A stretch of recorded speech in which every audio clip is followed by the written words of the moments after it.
21st century capital city. Suddenly, a huge tower appeared out of nowhere. The first cataclysm happened. A gate opened. From it, monsters emerged. They plunged the world into chaos. However, soon there were people who could defeat monsters. Hunters appeared. Hunter unions and guilds formed a system. Everyone breathed a sigh of relief.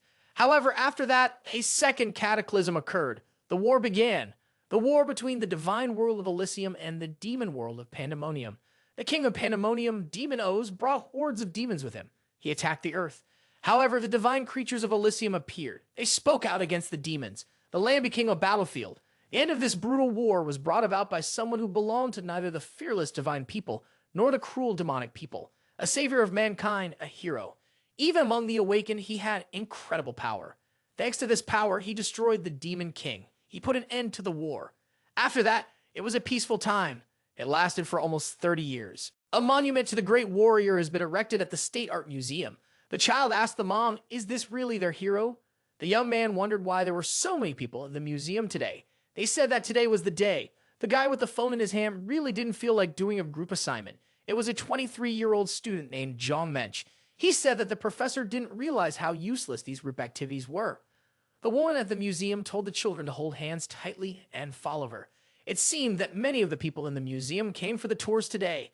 The children looked at the hero statue and said that they wanted to be like that when they grew up. Young Minchul thought that nothing had changed. As a child, he could reach the hero statue at any minute. The tour guide told the children that there was a statue of a hero in front of them. The pupils marveled. This hero was very huge and majestic. School children wondered how a man could be so tall. Was the hero really a giant? Is such a thing possible?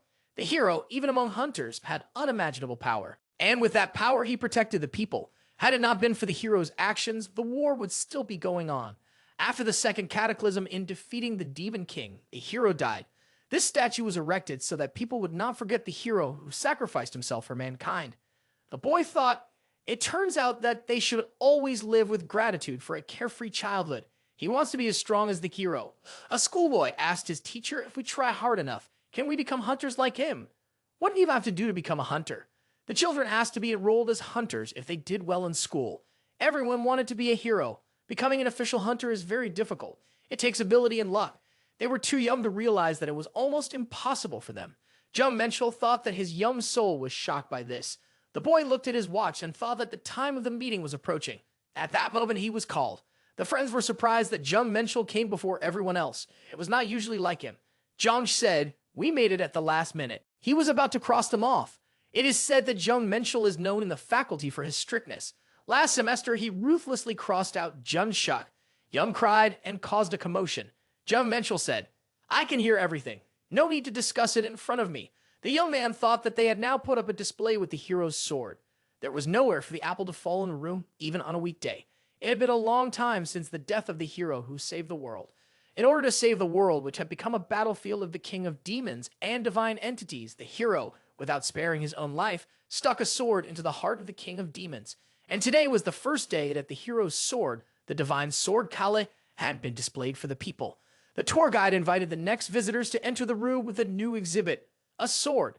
Young and Sho immediately recognized the Kale divine sword. Is this really the sword of the hero? It looks like it's brand new. There are no scratches, scuffs, or cracks. It seemed to the young man that the sword trembled, or began to move from place to place. What's going on? Is this really such a performance art? Now, he feels like he's gone up in the air. In the next moment, Jeon Minchul felt that sword pierced his chest, blood splashing in different directions. Young Minch was frightened. Why is the sword piercing me now, and who is this person in front of me? Could it be that with a sword in his hand, the hero in front of him is the one in front of him?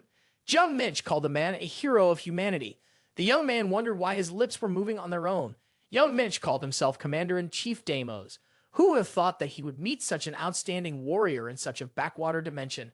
Deimos said, the hero's martial arts are commendable, and I want to hear his name. Young Minchul wondered if he was the Commander-in-Chief of Deimos. Deimos laughed. Would the hero even refuse to speak to me? Yet he must not let his guard down, for we will meet again. Young Minch came to his senses while lying on the floor. His head was splitting with pain.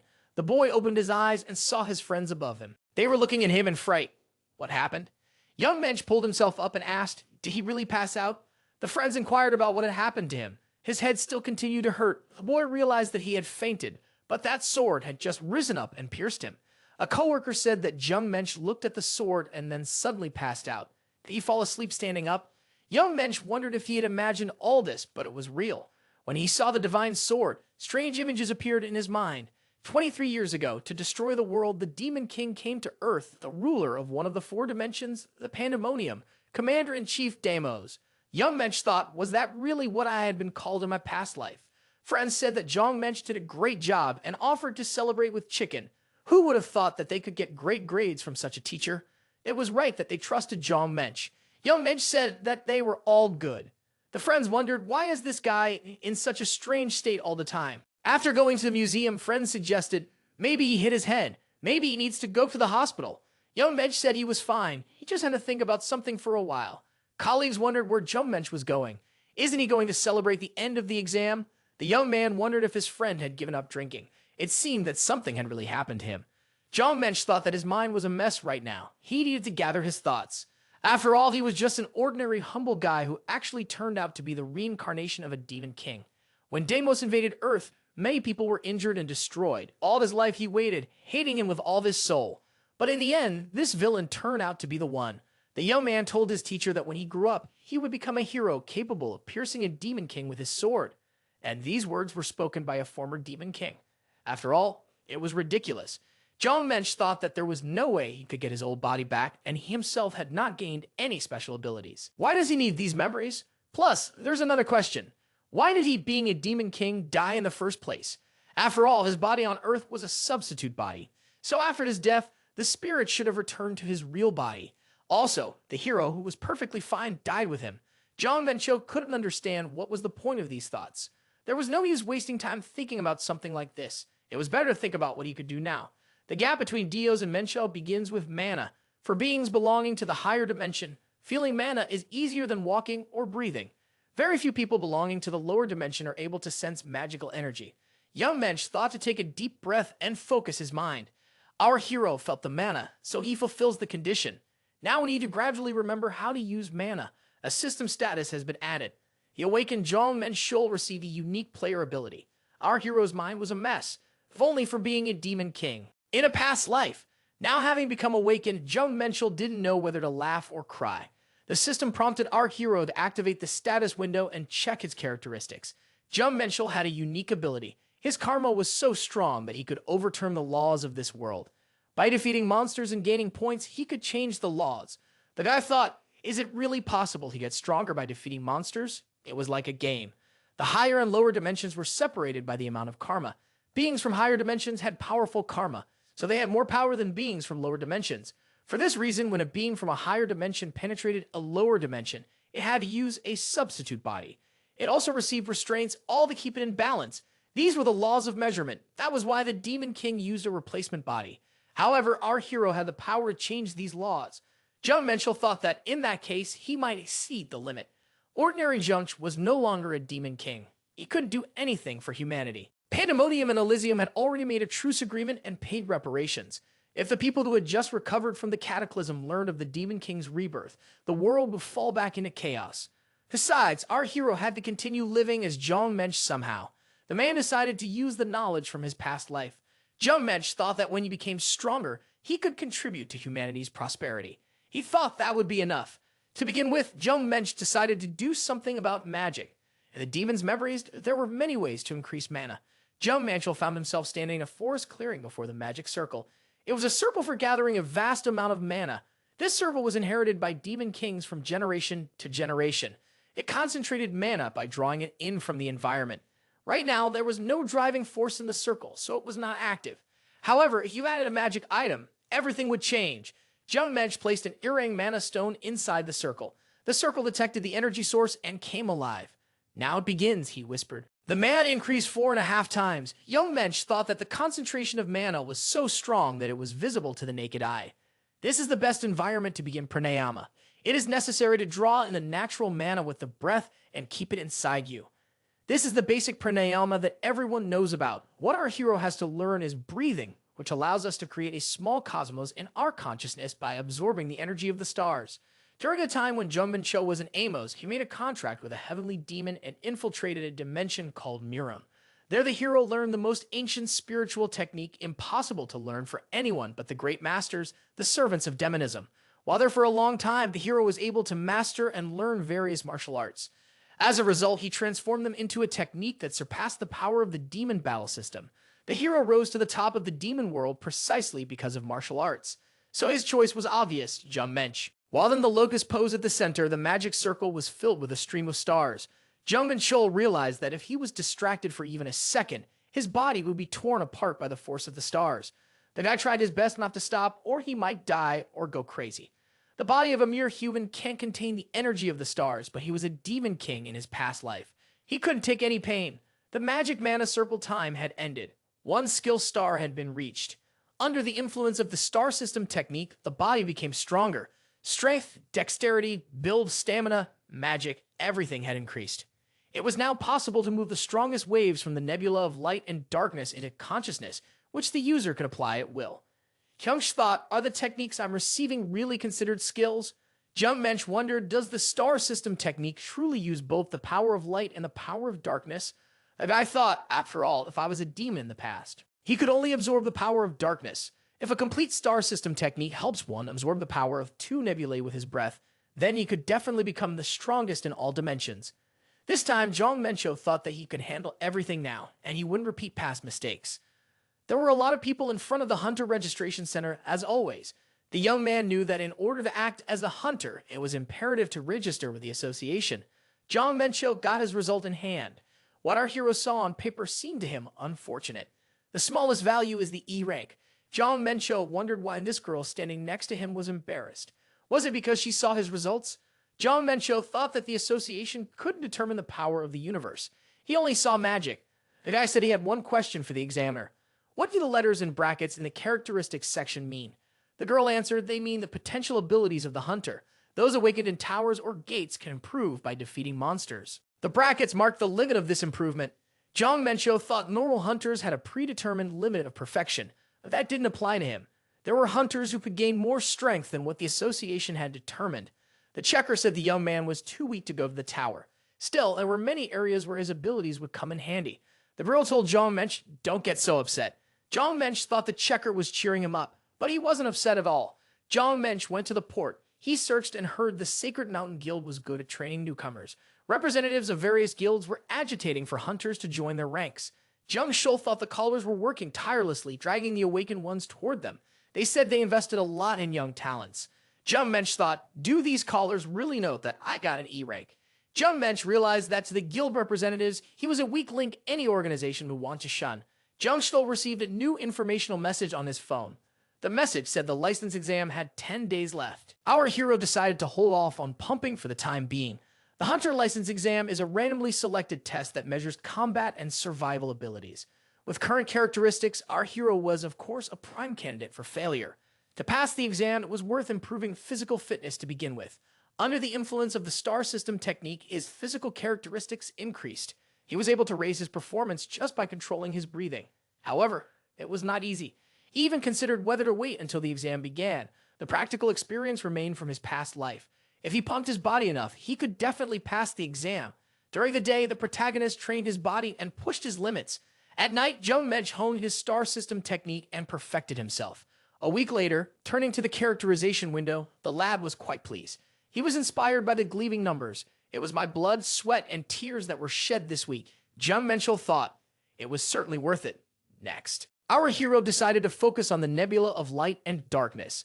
Two opposites collide and form a force, the energy of the universe. In his previous life, the hero could only use dark power. It took him over a year to obtain the second star. Now he had gotten the second star in just 2 weeks and had improved his fitness even more. Now you can master the Fist of the 7 Stars, Unknown Vagrant, and the Footstep of Sliding Clouds.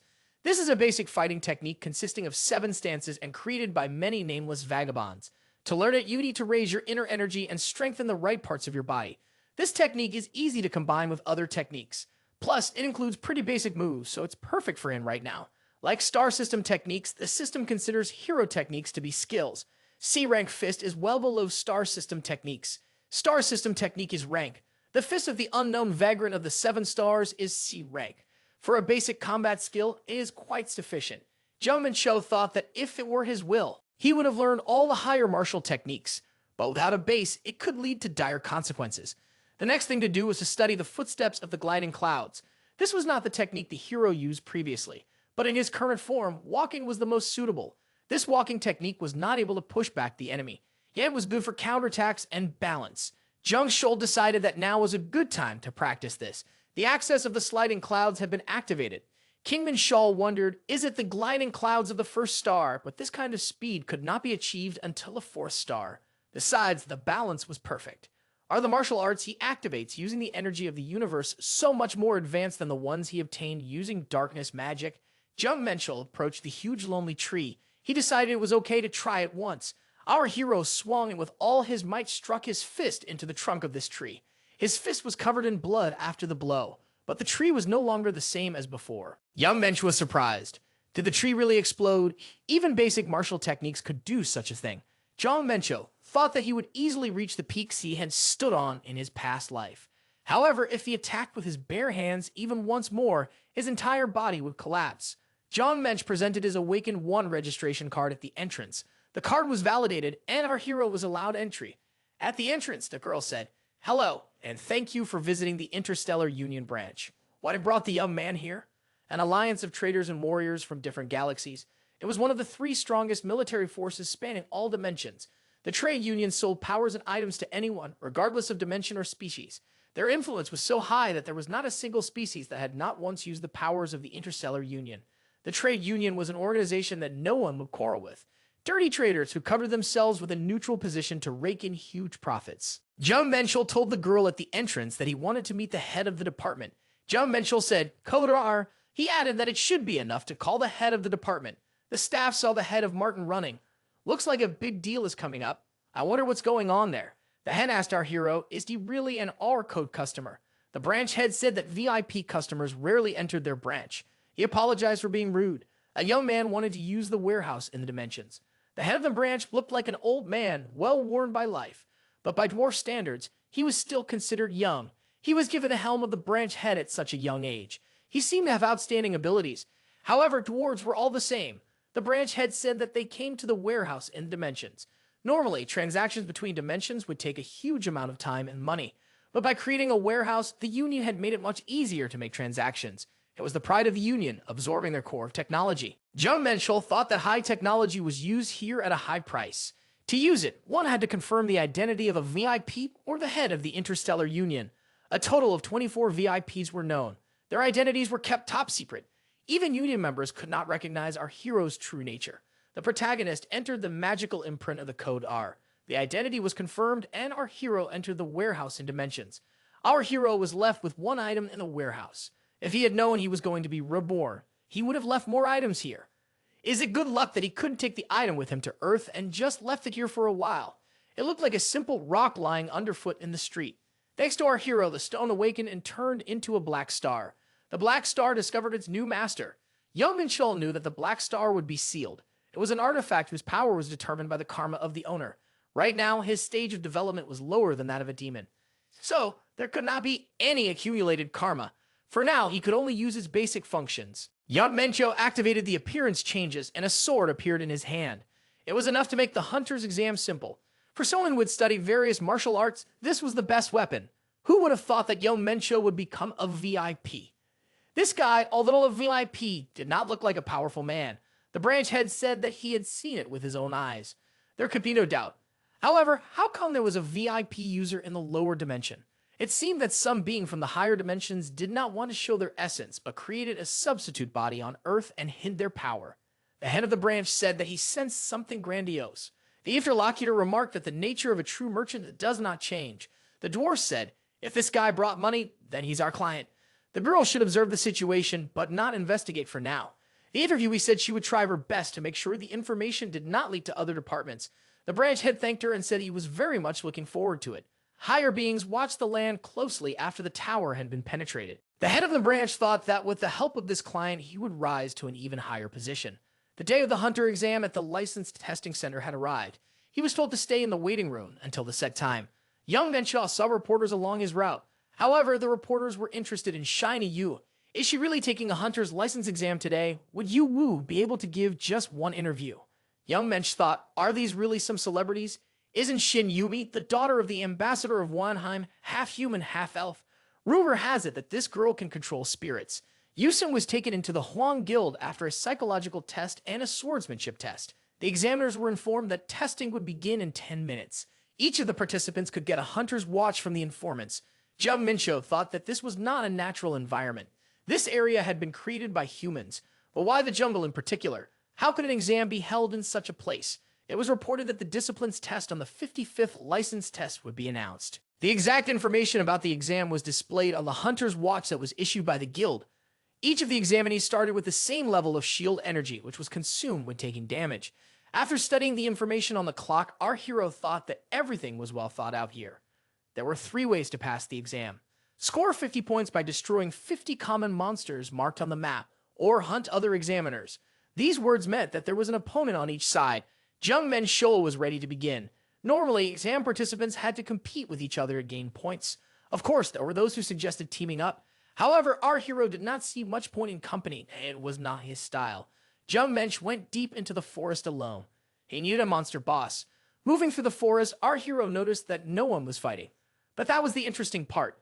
Young Mensch heard the clang of steel clashing against steel in the distance. He thought that it had finally begun. This was a good way to test the other participants' abilities. The hunter approached a huge saber-toothed beast with a terrible tail. Jeon Minchul thought that he would deal with the Black Star first. For that, he needed a spear. The protagonist activated the gliding clouds and activated the energy of the universe. Armed with his spear, he attacked the beast. Of course, it was an illusory monster created specifically for the exam, but the fury and power emanating from it seemed real. The opponent's hide was tough and had a lot of strength. Jeon Minchul thought that in his weak body, it was better not to be attacked by this beast. Jeon Minchul saw a hammer tail flying towards him out of the corner of his eye. Our hero managed to dodge at the last moment. The tail made it difficult to fight with a melee weapon. Jeon Minchul decided to change his tactics in the fight. The swift spear technique, Crushing Blow, was activated. As a result, the monster was destroyed. The system reported the hunter has defeated the named monster stalker. Our hero thought that the monsters here were stronger than he thought. If it was a named one, he said, we can expect a pretty good boss. Jeon Minchul saw 3 hunters approaching him, discussing that this guy had destroyed the famous monster they were hunting. The hunters were 3 brothers. One of them said, has this fellow lost all fear? Doesn't he know who they are? When they spoke with the Black 3-star, they meant themselves. The world-famous brothers. Young Minchul thought that these 3 came from the direction where the sounds of battle were coming from. They must be tracking down the weakened participants on purpose. Young Minchul activated his eyes of truth and scanned the characteristics of these brothers. If you only looked at the physical traits, they were much cooler than our heroes. Their potential wasn't bad either. One of the brothers was outraged by the fact that this insolent man was looking them in the eye and smiling. This guy didn't seem to realize the situation he was in. Young Minchul, realizing that they would have to fight anyway, beckoned his brothers with his hand. He told them to stop talking too much and attack. One of the brothers said, I'm going to shut the guy up. The others said they would let him go if he gave up his glasses. But now they would have to teach him manners. Jeon Minchul engaged his opponents and counterattacked while fending off their strikes with skill. One opponent, swinging his sword, said, this guy came to our hands by himself. However, the enemy's attacks did not succeed. Young Minchul thought the opponents were acting quite coherently, but they were striking the wrong person. The protagonist struck one of the brothers multiple times with his spear. Young Minchul, attacking the 2 opponents, thought that the 3rd brother would not be able to use magic against him since his brothers stood right beside him. Given the chance, the 3rd brother used magic and hurled an energy pulse at his foe. Jeon Minchul activated the 5 Tiger Blade and repelled the attack with force. After wielding the 5 Tiger Blade effectively, Jeon Minchul thought it would be enough for his opponent. Our hero said, I'm done with this guy. One elder brother refused to accept it and said, it can't be. However, the system warned that our hero was the winner and reported how many points he had earned. The brothers were surprised that this guy had defeated their elder. His weapon possessed a serious aura. Jeon Minchul thought that it could not be that only one of the brothers had glasses with such abilities. He decided that it was time to finish what he had started. Putting his sword forward, he moved towards his opponents. He wondered how many points he would get for these guides. Those watching in the guild broadcasting hall could not believe their eyes. Did one of the Black 3-stars already drop out? Those guys were raised by the 2nd most important guild in the country. Who defeated those brothers? I'm sure that handsome Sung Woo did his best. This kid was personally scouted by Mr. Lee Wan Tikik, the 2nd-ranked hunter in the country. He was the one who trained and created the best young talent. So even the three youth from the Gumson Guild can't handle him. The girl watching the screen assumed that her guild was winning in this exam. However, everyone saw the guy who got on the monitor screen while beating his brothers. The girl, without raising her eyes, said, "This is our beautiful son Wu, the pride of the Warren Guild." However, it was a completely different person, a hitherto unknown hunter. Who could it be? Those watching the screen were amazed. This guy had already eliminated the 20th hunter. Jeon Minchul thought that he didn't want to run into the guys marking first place, so he walked around the boss area, but he never met them. Now, there wasn't much time left. Jeon Minchul decided that the exam was more important now, so it was necessary to deal with him first. The guy went to see the boss. There was only one path leading to the boss monster. It was the entrance to the cave. Ahead was a narrow path that only one person would fit on. At the end was the golem. Jeon Minchul wondered, did these guys from the testing center really want someone to defeat such a boss? Evaluating the size of this golem, our hero thought that if he got hit by even one blow, he would immediately drop out of the exam. We can't give him time to recover. You have to continuously deal damage. That's what our hero did with his unique spear, after a series of continuous blows. The system reported that the golem had no damage. The fight continued. Jeon Minchul thought that he was overcome with boredom after those non-star brothers, but now he could try to fight properly. Our hero had yet to see the need to use the blade of the 5 tigers. Jeon Minchul decided that the Black Star would be best for now. The axe mountain cleaving technique was activated. The blow was so effective that a crack appeared in the golem. In this case, the size of the crack did not matter. Jeon Minchul thought that if it did not succeed the first time, he could hit it 10 or even 100 times. The protagonist was confident that he would definitely defeat this golem. At some point, our hero noticed that he was being watched. Could it be that another hunter had appeared? The girl was surprised when she saw that she had been overtaken. It was Xing Yumai. Her unique ability was the power to summon spirits. Jeon Minchul was upset because he had almost won. Why did she suddenly appear? Jeon Minchul thought, if this girl with her spirit summoning skill got close to me, I would not be able to counter her. And the golem at the same time. But if he attacked Xing Yumai first, the golem would recover. Then the situation would become hopeless. The girl inquired, "Do you want me to help you defeat this golem?" Jeon Minchul was surprised. After all, he had already almost won. Did she really want to come already? Xing Yumai added, "In my opinion, this guy alone will not defeat the golem." Jeon Minchul thought, if he tried his best, he would be able to capitalize, even from such a stalemate. Jeon Minchul offered the girl a bet. He said, "I can defeat the Blue Guardian by myself in 10 minutes. The girl replied, "Obviously you can't beat him, and why would I want to? What would I gain?" Jeon Minchul said, "If I lose, I will give you all my points. I have more than I can get for defeating the boss." Xing Yumai asked, "And what happens if the hunter wins?" Jeon Minchul stopped. He hadn't even thought about it. At that moment, the golem began to recover. Jeon Minchul got angry. While he was talking, his rival was recovering. The guy yelled, "In that case, you'll pay for my dinner." Xing Yumai said that as soon as she saw her opponent losing, she would immediately intervene. Jeon Minchul, she continued, replied that he agreed because that would never happen. Xing Yumai wondered why the hunter was speaking to her so casually. After all, this was the first time they had met. Jeon Minchul said that if she was not happy, she could switch to you with him. After a short while, the system reported that the exam was over. Jeon Minchul, resting to the side, saw someone asking for a potion to help contestant number 370. Our hero was exhausted and struggling. His energy and stamina were at 0 because the Blue Guardian had regained some of its life while they were talking. He had almost lost that bet. Xing Yumai, watching our hero, could not believe it. Would she really have to treat him to dinner? This hunter read every strike of the Blue Guardian and countered in perfect rhythm without a single mistake. Xing Yumai thought to herself, if she fought this man, could she really win? When she fought Young Wu, he had been quick and strong. But that was all. If there's a rematch, she is confident she can win. The first place winner was announced as Hunter Jeon Minchul. Young Wu only placed third. Young Wu didn't want to make a statement to press and said, "I'm not in the mood to talk right now." The security team explained that an interview was not possible at the moment. Details will be shared with the media later. Jeon Minchul felt it was best to leave before drawing too much attention. However, slipping away quietly wasn't an option. As soon as the main character opened the doors, a crowd shouted, "It's him, Jeon Minchul, the #1. Reporters rushed to request an interview with Hunter Jeon Minchul. He wondered if there might be another exit he could use to leave more quietly.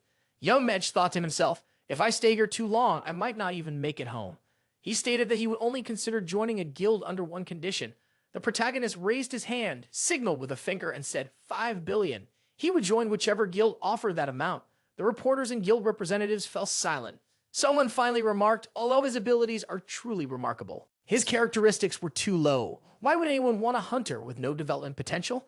Jeon Minchul said he was sorry, but thought he wasn't going to join anything. He can go home now. Who would be willing to give a brazen newcomer that much money? However, someone said that they wanted to pay for this contract. Is there really a guild that is willing to pay an unknown newcomer $5 billion at once? What kind of madness is this? Young Mensch turned around to look at this madman. Standing in front of him was the short man, Mr. Martin from the Interstellar Union. Jeon Minchul inquired, "What is Mr. Martin up to?" The young man warned that he didn't want to join any guild. The dwarf said he knew that, but just wanted to ensure the comfort of a valued customer. The branch head said he would like to register the young man with the Interstellar Union as a free mercenary. Under the terms of the contract, they would work as equals. The Interstellar Alliance would not interfere with the Hunters' activities at all. They would provide the gate and hire a support team and were willing to buy all items obtained. During the sweep at the highest price, Jeon Minchul thought the contract itself was not a problem, but the conditions were too good. The guy didn't remember the Interstellar Alliance doing charity work. Nothing in this world is for free. The cardinal rule of the Interstellar Alliance, and they decided to help him for free. No one's going to believe that. The young man said, it seemed like a waste of time. The head of the branch said, all they want is his trust. Jeon Minchul thought the Star Alliance believed there were huge powers behind him if he was a VIP. However, he'd already shown everything he had. So, what to do now? If that was their goal, it seemed like they were just trying to play him. He didn't see the point in refusing. Young Mensch signed that contract. The interviewee asked the branch manager, "Are you sure you need a free mercenary?" Mr. Martin replied, "I would not get involved in something like this without thinking." Head Martin said, "The girl could go and prepare to meet the clients. The free mercenaries of the Union are as strong as the nobles of Pandemonium. For this reason, someone at least as high as the Union director must authorize such a contract.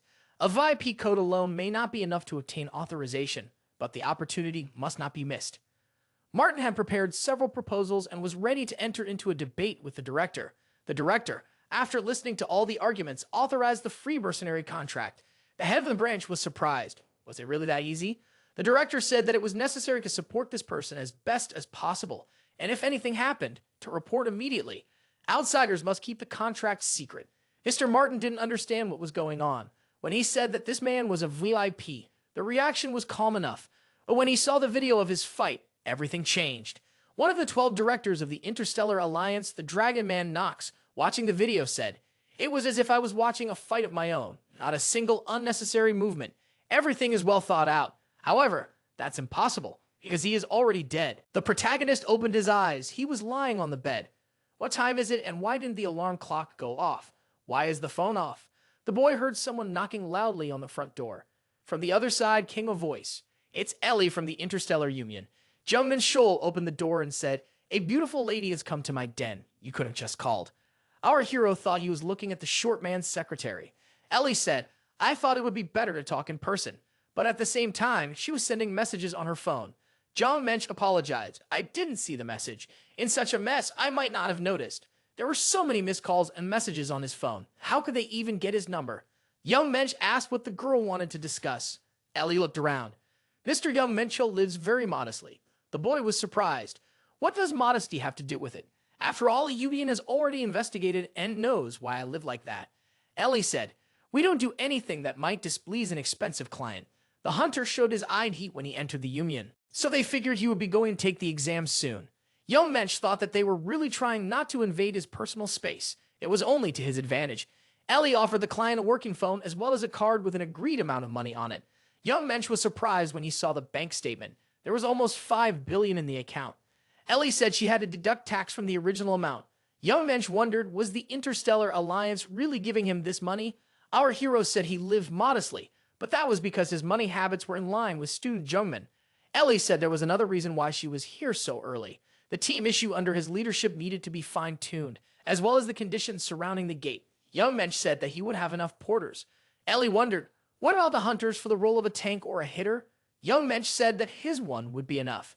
Ellie said, "Once we set up a team and find a suitable gate, we can start mopping up." Young Mensch said that it would take a lot of time.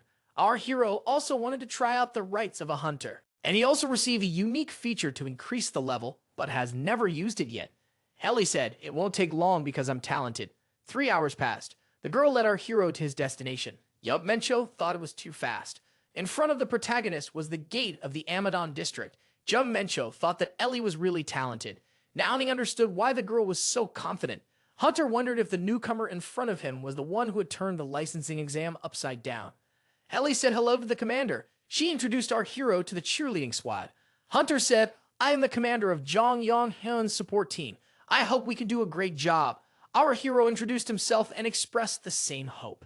The young men shook hands. Jeon Minchul said, only I will be fighting inside the gate. Once it is over, the cheerleaders will have to collect the rewards. Jong Yong-hyun thought that he only came here because Ellie asked him to. However, who is this guy if they've been summoned on short notice? I mean, it's everybody's day off. Hunter said this is the first time he's heard of Jeon Minchul. The colleague explained he was the one who won first place on the Hunter's license exam. Was the newcomer really going to clear the gate alone? However, the monster was truly destroyed by this guy alone. Jong Yong-hyun wondered, could this guy really have dealt with a spiny boar, one of the most difficult D-rank monsters, taken down in one blow? Jeon Minchul told the cheerleaders, I'm going to be a little busy from now on, so it'll fall behind. Destroying monsters, our hero continuously gained experience points. His level kept increasing. After destroying the next batch of monsters, a protagonist stated, my level has finally risen to the right value. While relaxing, Jeon Minchul told the cheerleaders, don't relax. Can't you see that everything around us is scattered? Pointing at the destroyed monsters, our hero warned the support group, don't slack off. Jeon Minchul decided to check the status window, but the accumulated points weren't enough. Every time the player leveled up, he earned free characteristic points. With their help, it is possible to increase the desired characteristic. Still, the choice is obvious. It is necessary to invest everything in the power of the universe, the source of his power. In just half an hour of hunting, the protagonist was able to increase the energy of the universe by 10%. The guy figured that at this rate, he'd be the strongest in the world in no time. In the dungeon, our hero was attacked by wise monkeys. After the protagonist dealt with these monkeys, he increased his experience and added certain skills. The cheerleader thought that this guy was completely obsessed with fighting. He didn't look like an inexperienced infant, but a warrior who had perfected his skills through countless battles. It's impossible to believe these are the abilities of a guy who only recently became a hunter. Jung Yun-han wanted to see how high this guy would fly. Jeon Minchul thought, is Boss really the only one left? Our hero said, I will go straight to the boss. The support group wouldn't mind, right? Jong-hyun replied, the hunter can do what he thinks is right. The young man wondered what was going on with the commander. Why is Jong Yun-han speaking in a low voice? The squad leader replied, they usually investigate the gate for a few days and then go to the boss. Because there's not enough information, you can't rush in and risk your life. Young Mensch wondered why he would stall for such a trifling reason.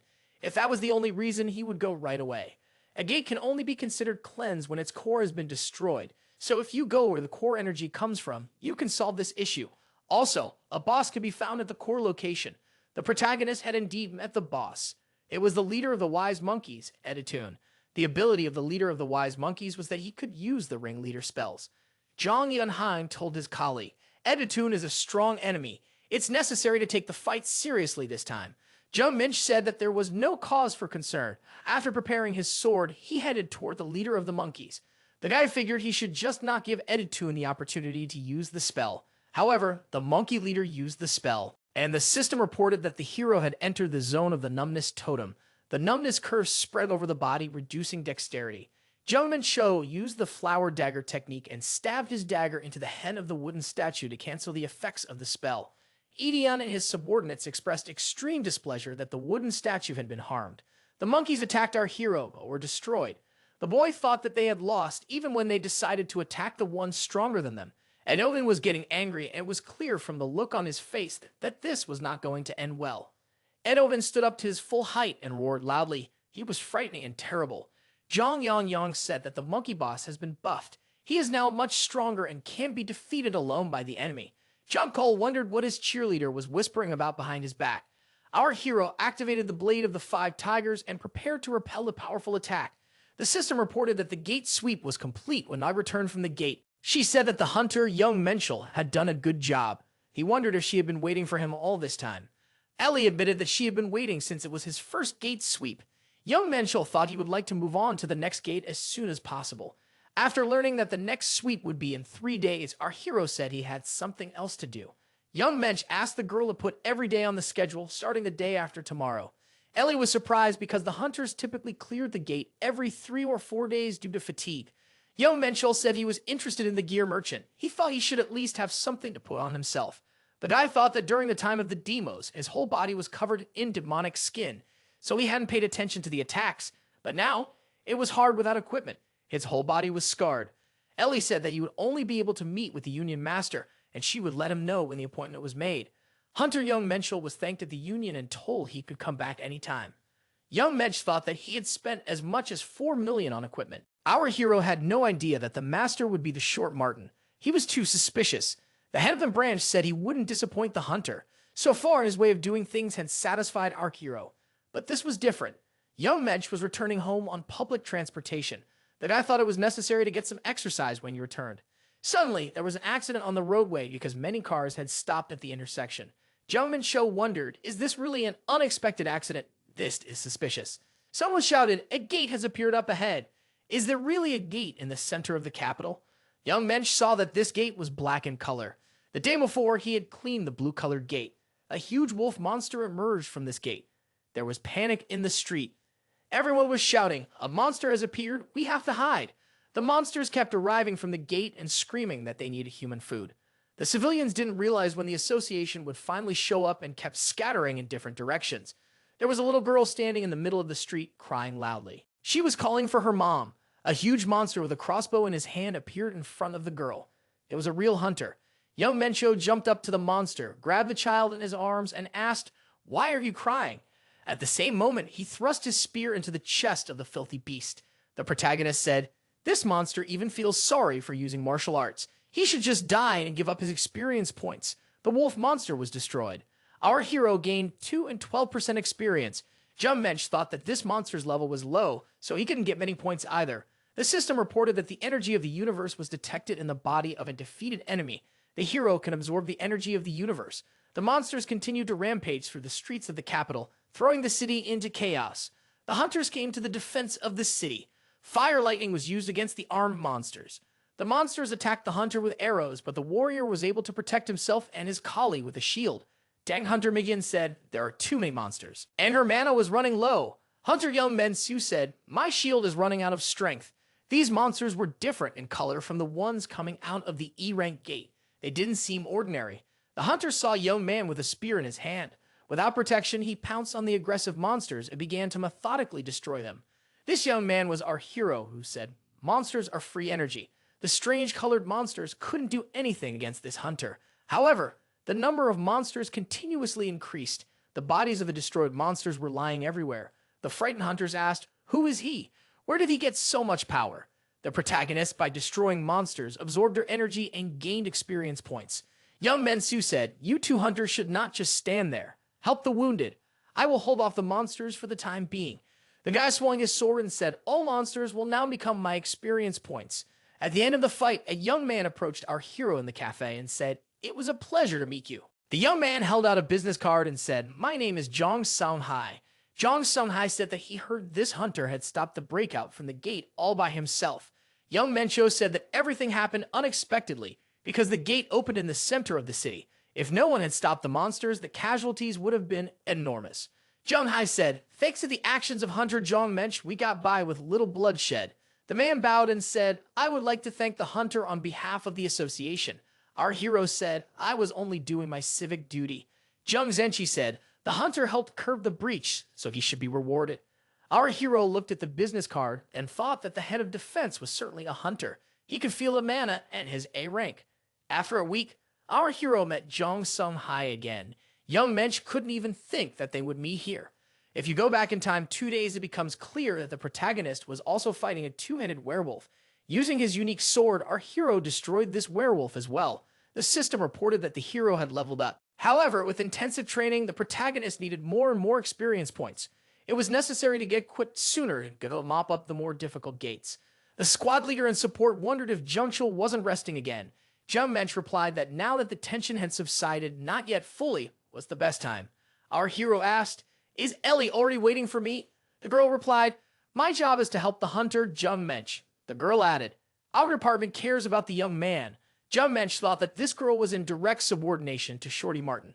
The girl said, the head of the department wants to meet. His equipment is already ready. The cheerleaders shouted happily. They figured they could rest for a while. Jeon Minchul looked at the hunter and wondered what kind of reaction this was. The head of the mopping up squad said, "Because there is a villain here who didn't let these guys rest. After all, they are working 3 times as hard as usual." Jeon Minchul remarked, "This is a great chance to make more money." In front of the Interstellar Alliance branch, reporters met our hero. They wanted Hunter Jeon Minchul to say a few words to them. They said that this was the man who had made the greatest contribution during the breakthrough from the gate. The reporter asked, what kind of treaty has the hunter made with the Interstellar Alliance? Taking advantage of the moment, our hero ran away, leaving the place to Mistress Ellie. Once inside the room, Jeon Minchul thought that he had almost gotten himself in trouble again. Mr. Martin approached the hunter and said, "I have prepared everything perfectly." The dwarf said the young man should like everything. Our hero did not really trust the short man, so he did not have high expectations. Even earrings and rings were present. What the protagonist saw, however, was above reproach. Martin asked, "Do you like the products?" Jeon Minchul replied, "They are perfect. Much better than I had expected."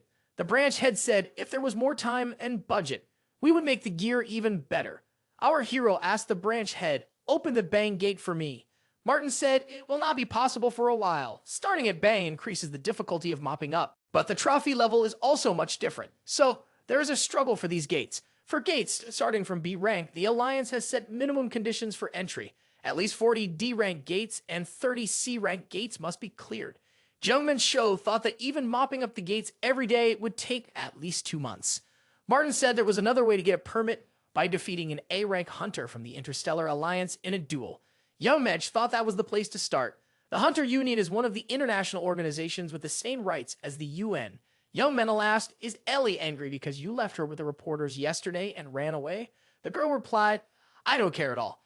Ellie noticed that although Junkle had become very strong in such a short time, his opponent now was Aango. He said, "It's not a battle to the last breath, so it's fine." Our hero didn't say that because of his arrogance. If you look at the characteristics alone, it seems like he definitely can't win. But if you take into account equipment and past experience, he has a chance. The manager said that the result of passing the exam would be determined after the fight with the A-rank hunter. Jeon Minchul asked, "Is it just a matter of deactivating the opponent to pass?" The young man replied that it would be up to the judge to evaluate the ability to pass. Jeon Minchul asked, "What is the evaluation criterion?" The youth said that the criterion is not public, so he could not tell. Ellie suggested that it was based on ability, reaction speed, and the capacity to act in a critical situation. Those are the main evaluation criteria. They announced that the exam preparations were completed and it was okay to enter. Although it is an exam site, everything is conducted as it is inside the gate. The head of the association's protection division, A-rank hunter Jong Shangi, said that he had been waiting for the young man. The opponent replied that he was in charge of the qualification examination. Jong Shangi expressed his confidence. He said that if young Minch acts like he always does, he would be able to pass the exam without any problems. The protagonist said that in that case, he was ready to begin the hunter qualification exam. Jong Sunghai said, "If one wants to get something, one should give something of equal value in return." Jung Minch said, "This exam will be completely easy for me." Young Suni approached our hero and said, "In that case, the young man will be able to repel my blow." Jung Minch wondered, how could this god get so close? Watching the fight through the monitor, Ellie was surprised that Hunter Jong Minch had such abilities. She thought he would easily pass the exam. The opponents attacked and repelled attacks effectively. The fight did not reveal a clear favorite. Jong Sunghai said, "Now I understand how my opponent alone can hold back the gate." The young man passes. Jeon Minchul said, "Attack at full strength." He was surprised. Junkle became like a demon and told Jong Sunghai, "Attack at full power, or else I will finish you off." The young men stood against each other. It was a bout that had ceased to be languorous. Jong Sunghai assumed there was some kind of misunderstanding. Why did that guy get angry? I mean, he said everything was fine. Jeon Minchul said that it wasn't a misunderstanding. If the opponent had attacked at full strength, would he have been able to dodge so easily? After all, Jong Sunghai's characteristics are 4 times greater than his. Jeon Minchul added that considering the difference, he didn't have a chance. However, he is not afraid of losing. Our hero added that now he can't leave a fight at this level if he is underestimated. Jeon Minchul warned one last time that his opponent should show him his full strength. Jung Sunghai said, "If my words don't matter, I am ready to attack." The young man activated the 7 swords. His ability is to freely wield the 7 swords. Jeon Minchul said that was the place to start. Jeon Minchul, using all of his skills, tried to dodge his opponent's attacks. There was no way to attack on his own. Dodging another attack, our hero at first thought he had made a mistake, but his opponent just wanted him to set himself up for the hidden fourth sword. The fact that such a small sword can combine so much power speaks volumes about how strong a hunter Jong Sunghai is. But with such an ability, why is he only wielding swords? Jong Sunghai said that his opponent had surprised him more than once in recent weeks. Young Mensch replied, "This is still a flower." The protagonist thought that his opponent was finally starting to take him seriously. Even though it seemed to him that they did not have that much difference in strength, if he'd hold out long enough, the opponent was bound to make a mistake. Jong Sunghai said to Hunter Jong Mensch, "Keep your guard up." After another attack, he was unable to dodge and flying far back, he hit his spine against the wall. Jong Sunghai inquired, "Are they finally done?" The protagonist thought that this attack might have taken away his arm. Jong Sunghai asked, "Is Jong Mensch okay?" Seeing that his opponent was back on his feet, Jong Sunghai thought, who was really in front of him? Jong Mensch felt a great deal of pain. However, the idea of closing with an explosion was a good one. Young Mensch thought that if it was not for his armor skill, he would have definitely broken something. Surprisingly, it came out the way he had planned. However, it was very difficult. Right now, the difference between their characteristics was enormous. The system reported that the hero had received the demonic sword of 7 stars.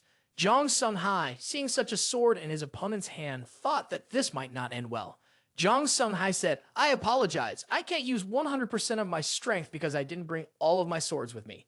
Jong Mensch replied, "I don't see it as a problem. What is there is enough." Jong Sunghai answered, "I am at the peak of my abilities right now." The protagonist activated the first form of the 7 stars demonic sword, the sword that cuts the sun. Jong Sunghai realized that there was nothing he could do. His weapon was breaking apart. The A-rank hunter thought that one strike wasn't enough after all.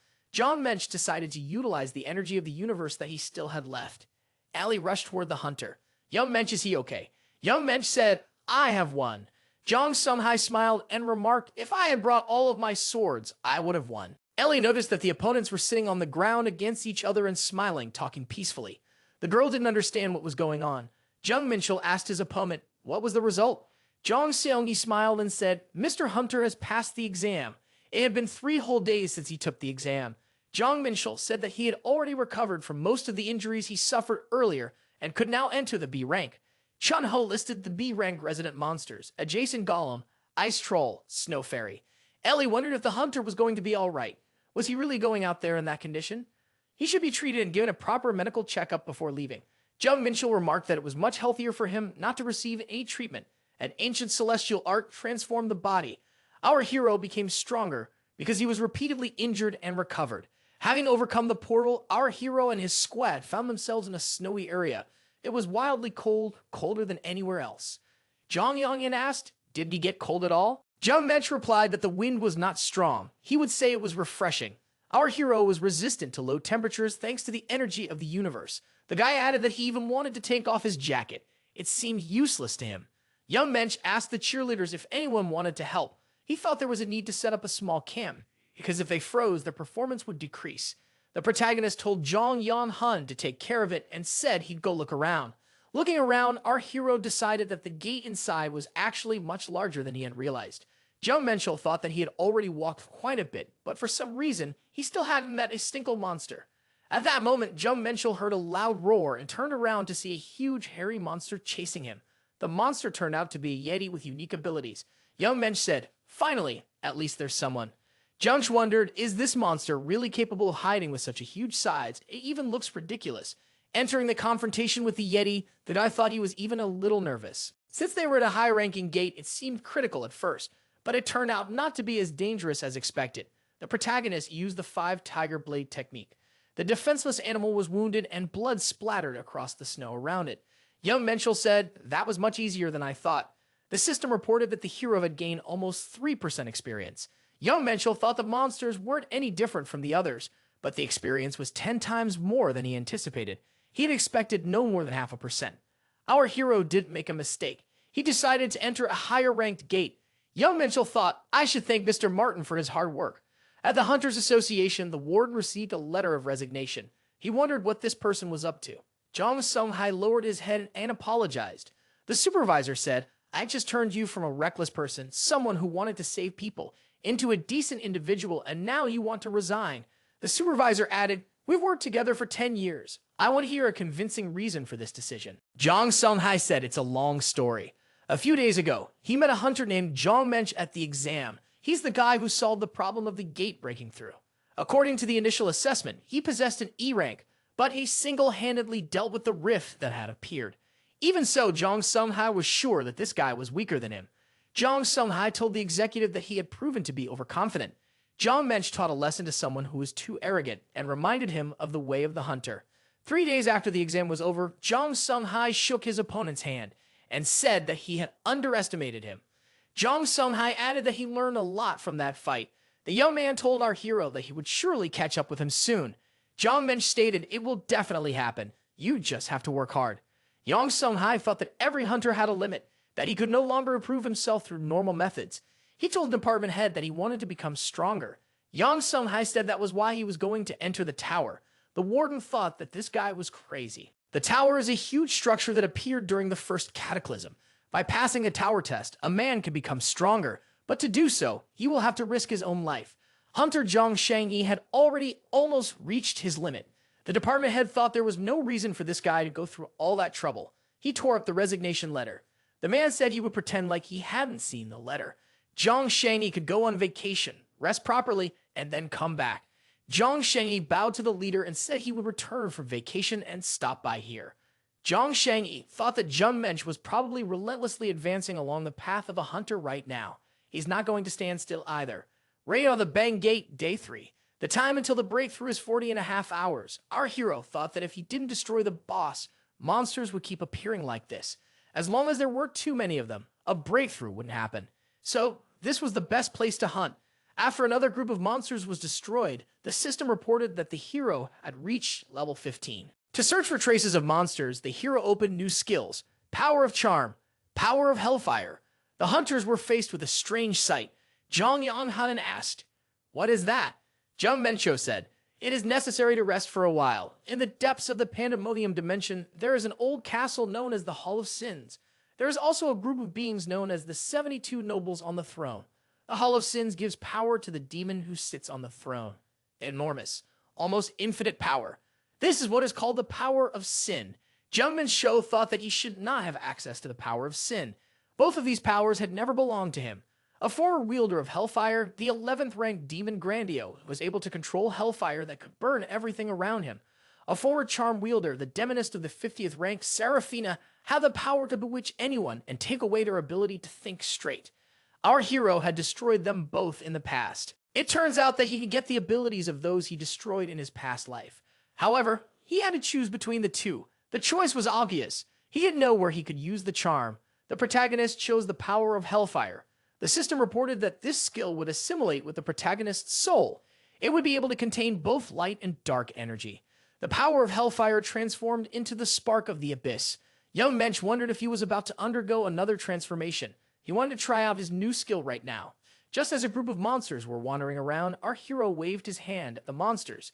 He said, "Attack me, monkeys." The monsters were aggressive, and it was immediately obvious that they didn't get the joke. Recently, the hero's usual picture of the world had been shattered. He had been reborn in a human body, and it received such a rare power of sin. Our hero knew what Hellfire was, but what was Illumination? Jeon Minchul used his new skill, Hellfire, and sent him straight into the nearest monster. The monster was embraced by those hellish flames and screamed loudly in fear. Jeon Minchul thought he had the power of a grand demon. The flames would incinerate the target as long as the caster had mana. The monsters were terrified. The Illumination sounds like it's some sort of divine power, the hero mused. He decided to use this skill and get to know it better. The protagonist couldn't believe it. He, a former demon, would use divine power? The system reported that the hero was using lighting, the spark of the abyss. Divine powers meant to banish evil, so he couldn't attack directly. However, this power could be used as a buff that increased physical abilities. It was definitely effective, but perhaps because the hero had been a demon in his past life, goosebumps ran all over his body.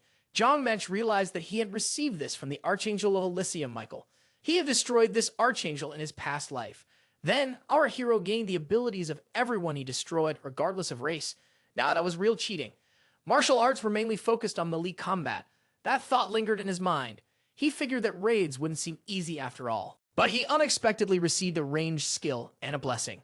Young Mensch thought he had enough hunting. It was time to visit the boss and close the gate. The ice spirit said he would destroy this man. The people who saw this monster screamed with fear. Jeon Minchul attacked the monster with demonic flames and thought, are the monsters now taking on the cheerleading squad? However, they won't be able to do anything. The Hellfire attack was timely and the monster was destroyed. Having destroyed the monsters nearby, our hero, accompanied by a support group, arrived at the cave. Jeon Minchul said that the hunters accompanying him should stop here and rest. Jong Yong-hun wondered if the hunter was really going to fight the Bang Gate boss alone. Jeon Minchul stated that he certainly wasn't going to back down. Jong Yong-hun warned the hunter not to get killed or they would all be in great danger. Our hero entered the cave. As he moved forward, he heard someone ask him, "Is he the only one?" Jeon Minchul replied that there was only one opponent in front of him too. The protagonist met the boss monster. It was Bigfoot Chief Naan. Naan grinned and summoned his slaves. Aggressive monsters appeared around him. He said, "I am not alone." Naan told his subordinates, "Get rid of the intruder." Jeon Minchul replied, "This boss called out some weaklings just to keep lying there and doing nothing." The guy stated, "I will make the boss regret his decision." Our hero applied the deed of sliding clouds.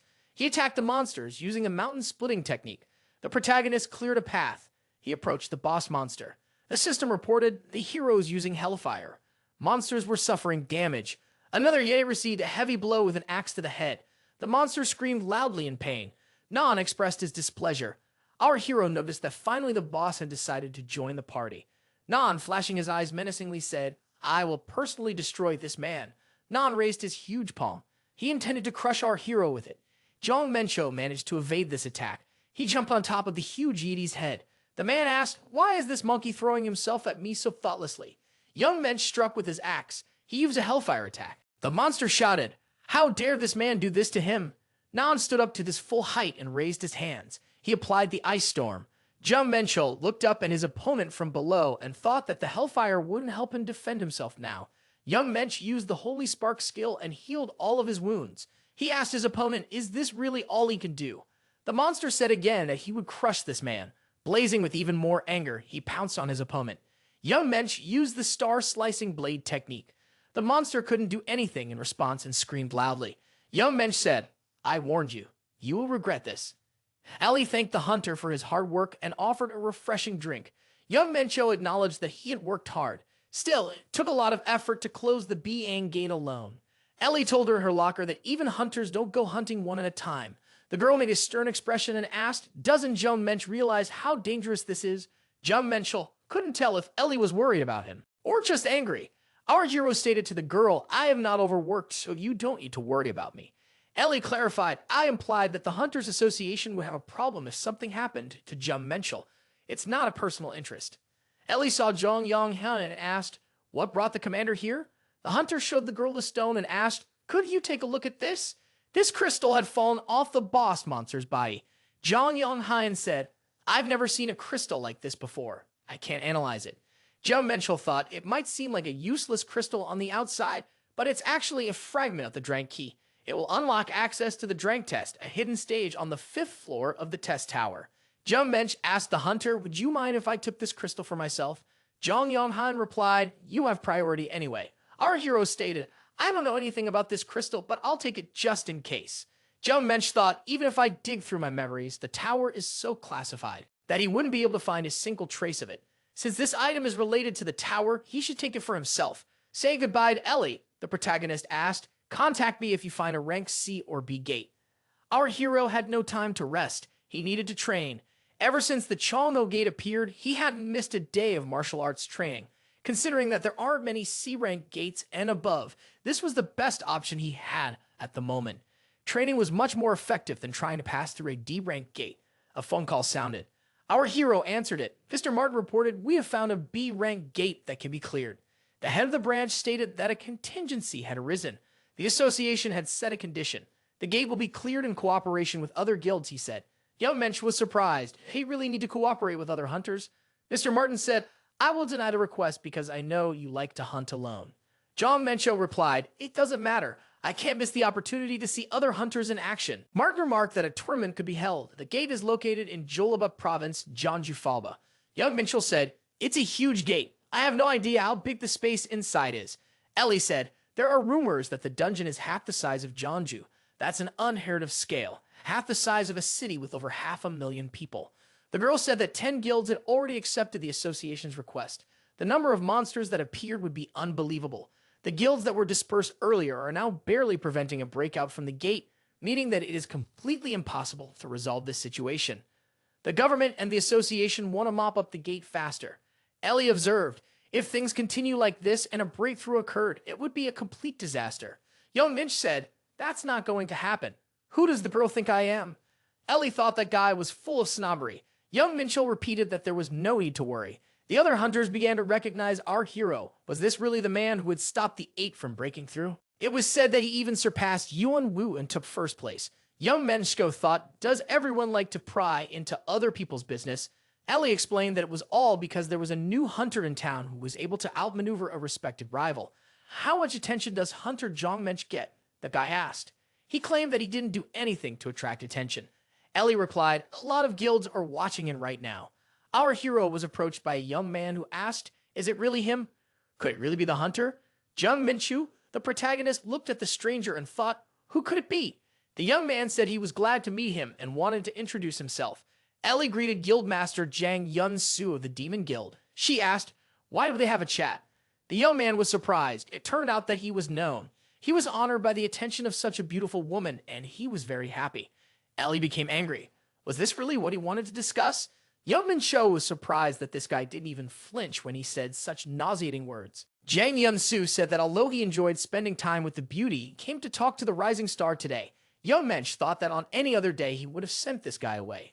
But now, he felt like he had seen him somewhere before. His scent seemed familiar. Our hero activated the eyes of truth. He thought he recognized the scent.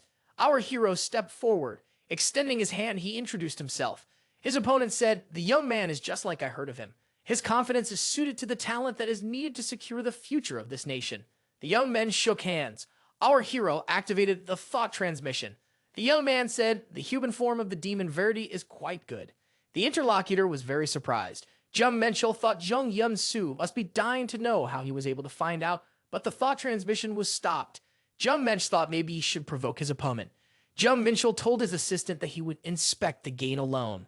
Ellie asked, what about a support team?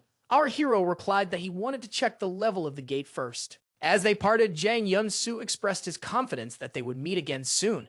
As he approached, our hero said he was not interested in men. Jong Mensch teased his opponent. He realized that he couldn't refuse, and the bait was taken. Inside the Palac gate, the opponents met again. Jang Yun-Su said, Hunter Young Mensch is still hanging around the entrance. The protagonist replied that he was expecting someone here. The interlocutor asked, had they known each other before? Young Mensch replied, there's no need to pretend. Our hero thought he could see through the demons. Chong Yun-Su laughed. He was worried his identity had been revealed, but he didn't think people would turn out to be so stupid. Jeon Minchul asked, is your opponent finished? Jang Yun-Su asked, did Jung Mensch not have a single thought after seeing his strength? Varys Goblin had outstanding characteristics. He could regenerate thanks to the deterrence effect, and the dark baptism effect allowed him to bypass the restrictions.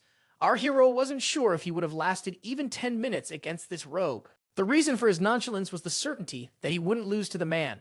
Jong Yun-Su said, I will give my opponent a chance if he admits how he revealed his identity. In that case, I would be lenient. Our hero was familiar with this confidence, as he had also been a demon in his past life.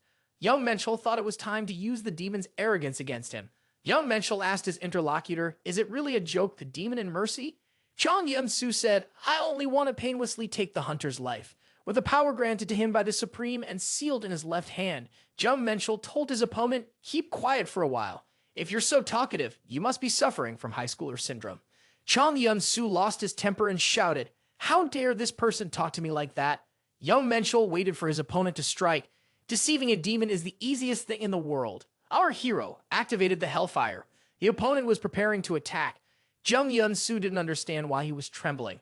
Could it be that his opponent's flames were dangerous to him? Young Mensch asked his opponent, did he really just now realize it? Every demon in the Pandemonium would recognize the power of sin. Demons have a basic instinct to recognize power. Verde instinctively realized that the demon in front of him was a higher level demon. Jeon Mensch told his rival that he was the one who created the Flame Era, the father of all sparks and the symbol of destruction. He went on, the Flame Lord has answered my call. Chong Yun-su knelt down and said, "Lord, I am very Cyanal of the demon race, and I wish to request an audience with you." Chang Yun-su didn't understand how Lord Ifrit could have come from such a remote dimension. He was a powerful spirit, but its essence had been corrupted. His quest for power led him to become a demon. Lord of the Flame, Ifrit. His flames were known for their ruthlessness. Jeon Minchul told his opponent that by failing to recognize the Flame Lord, he had committed a grave crime. May your insolence be washed away by the baptism of fire. Jang Yun-su thought that his opponent simply wanted to destroy him with fire. Jeon Minchul said, "I'm sorry to deal with you, since you're good at using mana, but you still have to pay for your insolence." Jeon Minchul took pity. "If the reason for regret is too good, I'll take back my words about the punishment of being baptized with fire. If Jang Yun-su becomes a servant." Jeon Minchul added, "By doing so, you'll atone for your sins, and your talent won't be wasted." Hellfire is a force created in the name of destruction. It is in constant motion, so keeping it in a certain form requires extreme control and concentration. There is a chasm between the races that can't be bridged. If Jang Yun-su rejects his offer and attacks, they'll have to ask for help. However, there's no reason for him to refuse to become the assistant of a high-level demon. Jeon Minchul wanted his opponent to bite the hook and follow him. Chung Yun-su said, "I know that a powerful being like Lord Ifrit would see my potential. I am the possessor of a talent recognized by Lord Ifrit. It's frightening to imagine how exceptional he is." Jong Yun-su added, "I am jealous of his greatness." Everyone refused to acknowledge him, but he knew that someone as great as Lord Ifrit would recognize how special he truly was. Jong Yun-su continued, "I will become a servant." He, Verde of the demon race, swore on his soul that he would serve Lord Ifrit.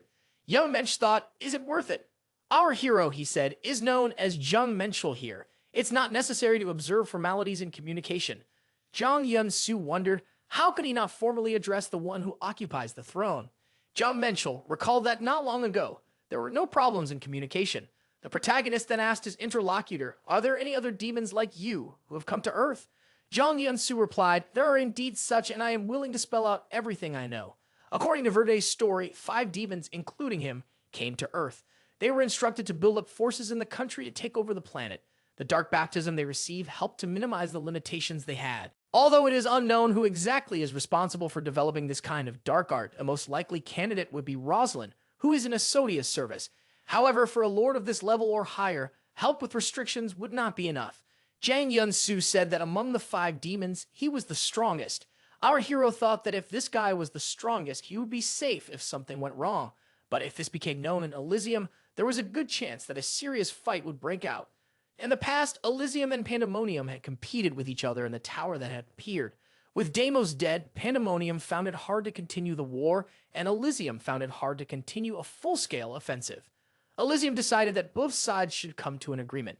Thus, the country where the tower was located became neutral territory, a third party. But if the demons came here ignoring the agreement because of the loosening of restrictions, they must have come for the tower itself. Since this race is willing to do anything to gain power, our hero can't just let it go. At any time, there could be a huge fight, so we need to start preparing in advance. I said he would have his orders. Verde stated that he would execute any order perfectly. Our hero said that henceforth the interlocutor would be his eyes and ears. Verde wondered, had he really been given such an honor? Jeon Minchul said that he wants to receive a report of all intentions while Jang Yun-su fulfills Rosalind's mission. Verde said that he would do anything for the boss's grand plan. It had been 2 weeks since our hero had come here to focus on level pumping. He trusted Verde to get information about the demon's intentions. Beyond the gate was a huge forest with a variety of monsters. The forest troll had exceptional regeneration abilities. The Dark Hood was well versed in sorcery and curses. The Tread were trying to ambush you in the middle of nowhere. All these monsters posed no danger to our hero. Jumcall thought that it was all nothing more than experience points for him right now. After examining the situation, the protagonist realized that he had really pumped himself up in just 2 weeks after the incident. At Shano Gate, the full-blown battles were definitely the best. In martial arts, people mostly repeat certain movements for techniques to master them perfectly. By attaining enlightenment in the process, they gain experience. Jeon Minchul thought that he didn't need these repetitive processes right now since he had already reached enlightenment when he was at Deimos. At this point, his body needed full-fledged battles to learn the movements of martial arts and unlock the concepts embedded in them, to understand how the muscles should move in a state of enlightenment. Once complete harmony was achieved, he would finally be able to unleash the full power of martial arts. The armed monster rushed towards the hunter. Jeon Minchul grabbed his sword and said, "This monster is too noisy." Our hero used the blade of 5 tigers, The monster had nothing to counter such a technique. With a deft movement of his hand, the protagonist split the monster in two. The monster was finished. Jeon Minchul looked at his weapon and said, "It is true blade energy. Previously, our hero could not hold such absorbent energy, so it dissipated. However, he could now keep the energy of the universe under full control and infuse it into the blade. This was possible due to his increasing understanding of martial arts and his growing mastery over the energy of the universe over the past 2 weeks. Jeon Minchul thought that his body couldn't keep up with the weapon anymore. More training was needed. From now on, he should focus less on the energy of the universe and more on increasing his physical stamina. He needed to start by exercising in the mornings. Our hero was called out. Jeon Minchul looked around and asked, "Who is it?" A young man extended his hand and said, "It's a pleasure to meet you. I am the head of the 3rd team of the Huang Guild, Cho Yuding. I'm here because I have an important proposal for Mr. Jeon Minchul." He continued, "Many guilds are participating in the Palac Gate Sweep. Most of them enter the dungeon together without competing. There are no teams among them whose goal is to destroy the boss. That's because the #1 guild among them is hard. As befits a guild of the 1st rank, they have created their own team." Yuding asked if Jeon Minchul wanted to team up with them. Jeon Minchul thought, why did they suddenly offer to cooperate? Was it something they were up to? Yuding added that the huge gate had been cleared for a long time and the townspeople were worried. It was necessary to deal with it all as soon as possible. Jeon Minchul thought, since when did guilds care about the townspeople? He told him that he understood his desire to act quickly and efficiently, but since when had a 1st-rank guild been unable to handle things like this on their own? There was no way a guild like that would help others. Yuding, one of the 3 Huang leaders, was rumored to be stronger than Jong Sunghai. Did he really come all the way here just to recruit one person? Yuding said, showing his care and concern for all the hunters working hard to mop up the gate. Jeon Minchul apologized, saying he was allergic to this kind of meaningless talk. Yuding told the young man to behave appropriately. Jeon Minchul was surprised. Did his interlocutor really think he was breaking into another person's house? Acting with composure, the hero thought it was the perfect night to practice the ancient celestial art, but his plans were disrupted. He decided to probe the other person, hoping to make him reveal his true intentions, but it didn't work. It all felt like a waste of time. Jong Wall said he would discuss the possibility of cooperation with the association. His conversation partner expressed hope for a positive response. When Ellie heard about the evening's exchange, she assumed they were trying to arrange a rematch between Jeon Minchul and Young Woo. The hero pretended not to understand what rematch or which opponent she was talking about. Ellie reminded him that the person in question had ranked to the top 3 in the last Hunter exam and had competed against Jeon Minchul. Jeon Minchul said he remembered, but asked, "What does that have to do with some rematch?" Ellie explained that the contender had failed the test because of that match. The Warren Guild probably wanted to boost their reputation. Ellie insisted they shouldn't accept, saying it was nothing more than provocation. Jeon Minchul replied that he would join the upcoming sweep. Ellie became indignant. "Stop," she told the hunter Jeon Minchul. "The opponents are going to take advantage of you." Jeon Minchul replied, "That's why I'm agreeing." Jeon Minchul thought that he would perform at the price set by the Huang Guild. However, he didn't believe that the lead role would belong to this guild.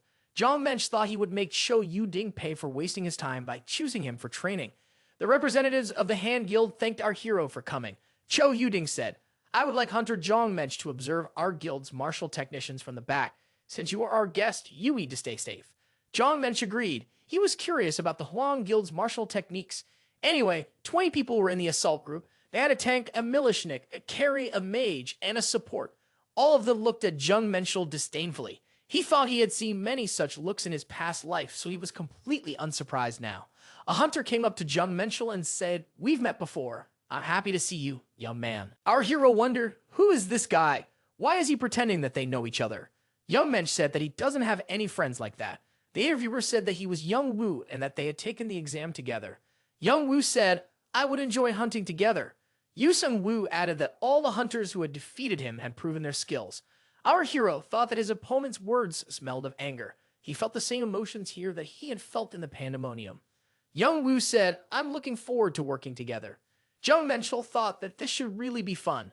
The hunters, taking precautions, set out in search of the monsters. The protagonist was among this group of participants. In front of our heroes arose a huge monster, a terrible ancient tree Trent. Young Woo commanded the tanks to move forward. The tanks attacked the monster using Indestructible Strike and Zord of Suppression. Wineblade, Pillar of Fire, and Flame Strike were also used. Jeon Minchul thought that the Trent Bark had a high resistance to magic. Militia hunters attacked first, followed by the mages. Perhaps the Hoenn rookies are a bit lacking compared to the frontline hunters, but still, their technique is like that of professionals. The Shockwave and Fire Lens techniques were applied. What, are we getting a shockier? However, Jeon Minchul began to yawn. When would this boredom end? The usual methods of attack were not for our hero. Jeon Minchul wondered, why was Cho Yu-ding just watching? After all, he could have handled this much faster. Young Woo entered the battle and applied 10 consecutive sweeps. As a result of the coordinated work of all the guild members, the monster was destroyed. The hunters dismembered it into pieces. Yu Seung-woo asked what Hunter Jeon Minchul had to say about it.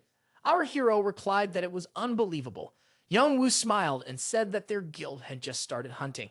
Jeon Minchul said that he saw the smooth work of the Hwang Guild rookies. He didn't expect them to fight like that. Our hero thought that Young Woo definitely stood out from the rest. A hunter fighting the monster had high firepower, detection, priority, and banishment. The mage thrust her wand forward and decided to damage the monster with her magical abilities. However, to prevent bloodshed, Jeon Minchul protected the girl with his own body and stood in front of the huge monster. In the next instant, the protagonist landed a dissecting blow along the monster's body. The mage girl thanked her savior. Since the other hunters had already taken a lot of damage from the monster, our hero didn't receive even half of the expected reward. The leader said that in this gate, the entire mountain was a boss zone. From this point on, the hunters were entering the boss monster's territory. They couldn't let their guard down. Jeon Minchul thought that Young Yu-ding actually had a reason for doing nothing. Jeon Yu-ding told his deputy, Yu Seung-woo, that the latter would do his best and not make any mistakes. Young Woo wasn't sure if Hunter Jeon Minchul would get the chance to join the battle. Jeon Minchul thought that these people had decided to push him to extremes and not allow him to join the monster hunt. Our hero intervened in the conversation and reminded the leader that he's been suffering from an allergy to silly conversations lately. Yo Yu-ding said, this young man's talk is quite harsh. After all, we are all teammates. Jeon Minchul said, if we had planned it from the beginning, I would have preferred to hunt alone. Jeon Minchul, kneading his hands, said, if it comes to this, I suggest making a bet. Jeon Minchul said, our assault team is up against me alone. Whoever finishes off the monster boss first, unless of course you're scared. The hunters who heard this suggestion were outraged and surprised. What does this guy allow himself? Jeon Minchul added, I'm not going up against all of you. I suggest eliminating one. Our hero said, Young Yu-ding is beyond controversial. The group leader said, this guy's jokes are far-fetched. Does Jeon Minchul really think that if he doesn't participate, he can win? Jeon Minchul said, I've adjusted to these hunters before. Now it's their turn to adjust to me. Our hero wasn't going to follow every little thing these guys had planned. Young Woo suggested that the leader accept the offer. Youngji Yu-ding was surprised. Is there really any point in accepting this bet? Young Woo noticed that Hunter Jeon Minchul ranked first in the exam. He just can't be devoid of overconfidence. Young Yu-ding agreed. However, if Young Minchul was in danger, then I would get involved. Young Minchul replied, it wouldn't be necessary. I know what I'm getting into. After all, I'll take care of everything first. Based on what he saw through the eyes of truth, our hero was sure he'd get rid of the boss faster. Now it's a race against time. Looking around, Jeon Minchul realized that the Hwang Guild wasn't chasing after him. Now thinking about it, our hero remembered that the opponents had boots and special equipment. Definitely, they knew something about the boss. As we know, this entire mountain is a monster boss territory. However, if the source of this information is Hen, they might have intentionally hidden some details or deceived him. Our hero didn't know what kind of monster was hiding here, but was it really so powerful that Horing was slow to attack? Jeon Minchul felt the ground beneath his feet vibrate. What could it mean? Suddenly, a huge monster emerged from the earth. It was a sandworm. It roared loudly. Jeon Minchul thought that this monster was as huge as a mountain and terribly loud. The protagonist realized that he wouldn't be able to resist it without enhanced demonic defense energy. The worm had no eyes, but used the vibrations of the earth to find its target. The monster was incredibly fast, with extremely strong scales and excellent regeneration. It wasn't easy to deal with. Jeon Minchul felt that he wouldn't be able to dodge another attack. He would have to take the blow himself. Our hero decided to nullify the opponent's attack with a counterattack and struck back. Jeon Minchul thought that the Hwang hunters were still absent. They must be preparing something big. However, by the time they deigned to arrive, there would only be chopped pieces of the worm left. Jeon Minchul once again delivered a piercing blow with his sword to the sandworm's body. It wasn't very deep, but it was enough. Martial arts weren't all the protagonist had in store. The target was the monster's tough shell. Using great weapons and uncommon skills, our heroes systematically destroyed the boss monster. The hunters at their base felt the ground shake and wondered whether it was an earthquake or a landslide. However, when they looked up, they saw a huge monster, a sandworm, being attacked by Hunter Jong. The hunters of the Varen Guild, watching our hero's actions, did not wonder if it was even possible to repeat such movements. Surely, their leader could do just that. Yu Sun-Wu was surprised. He thought this guy would be scared and hide somewhere. How could he go and fight the sandworm alone? Chai Yuing, he said, stop him. If he gets into close combat now, we won't be able to guarantee the safety of the team. Young Wu told the leader, at this rate, we will lose. Shou Yuding replied, we miscalculated this time. We need to retreat. There will be another chance. Chai Yuding realized that in any case, the hunter Young Mensch would win. He had previously thought that Jong Menchul was not too different in skills from Young Wu. However, it was not just about skills here. His keen eye and ability to make quick decisions allowed him to predict the movement of the worm. Determination and action could lead to serious injury at the slightest mistake. Shou Yuding thought that even Yu Sun-Wu, with the same physical abilities, would not be able to dodge this monster. After destroying the monster, our hero asked if the Heron Guild had taken too long to prepare. He added that there didn't seem to be any work left for them. Smiling, the protagonist said he won without ever seeing what his opponents had in store for him. After leaving the gate, reporters and journalists shouted in one voice that the Han Guild had dealt with the gate. Young Mensch patted Young Wu's shoulder and said they weren't very happy about this sweep. Ellie asked her mentee what had really happened.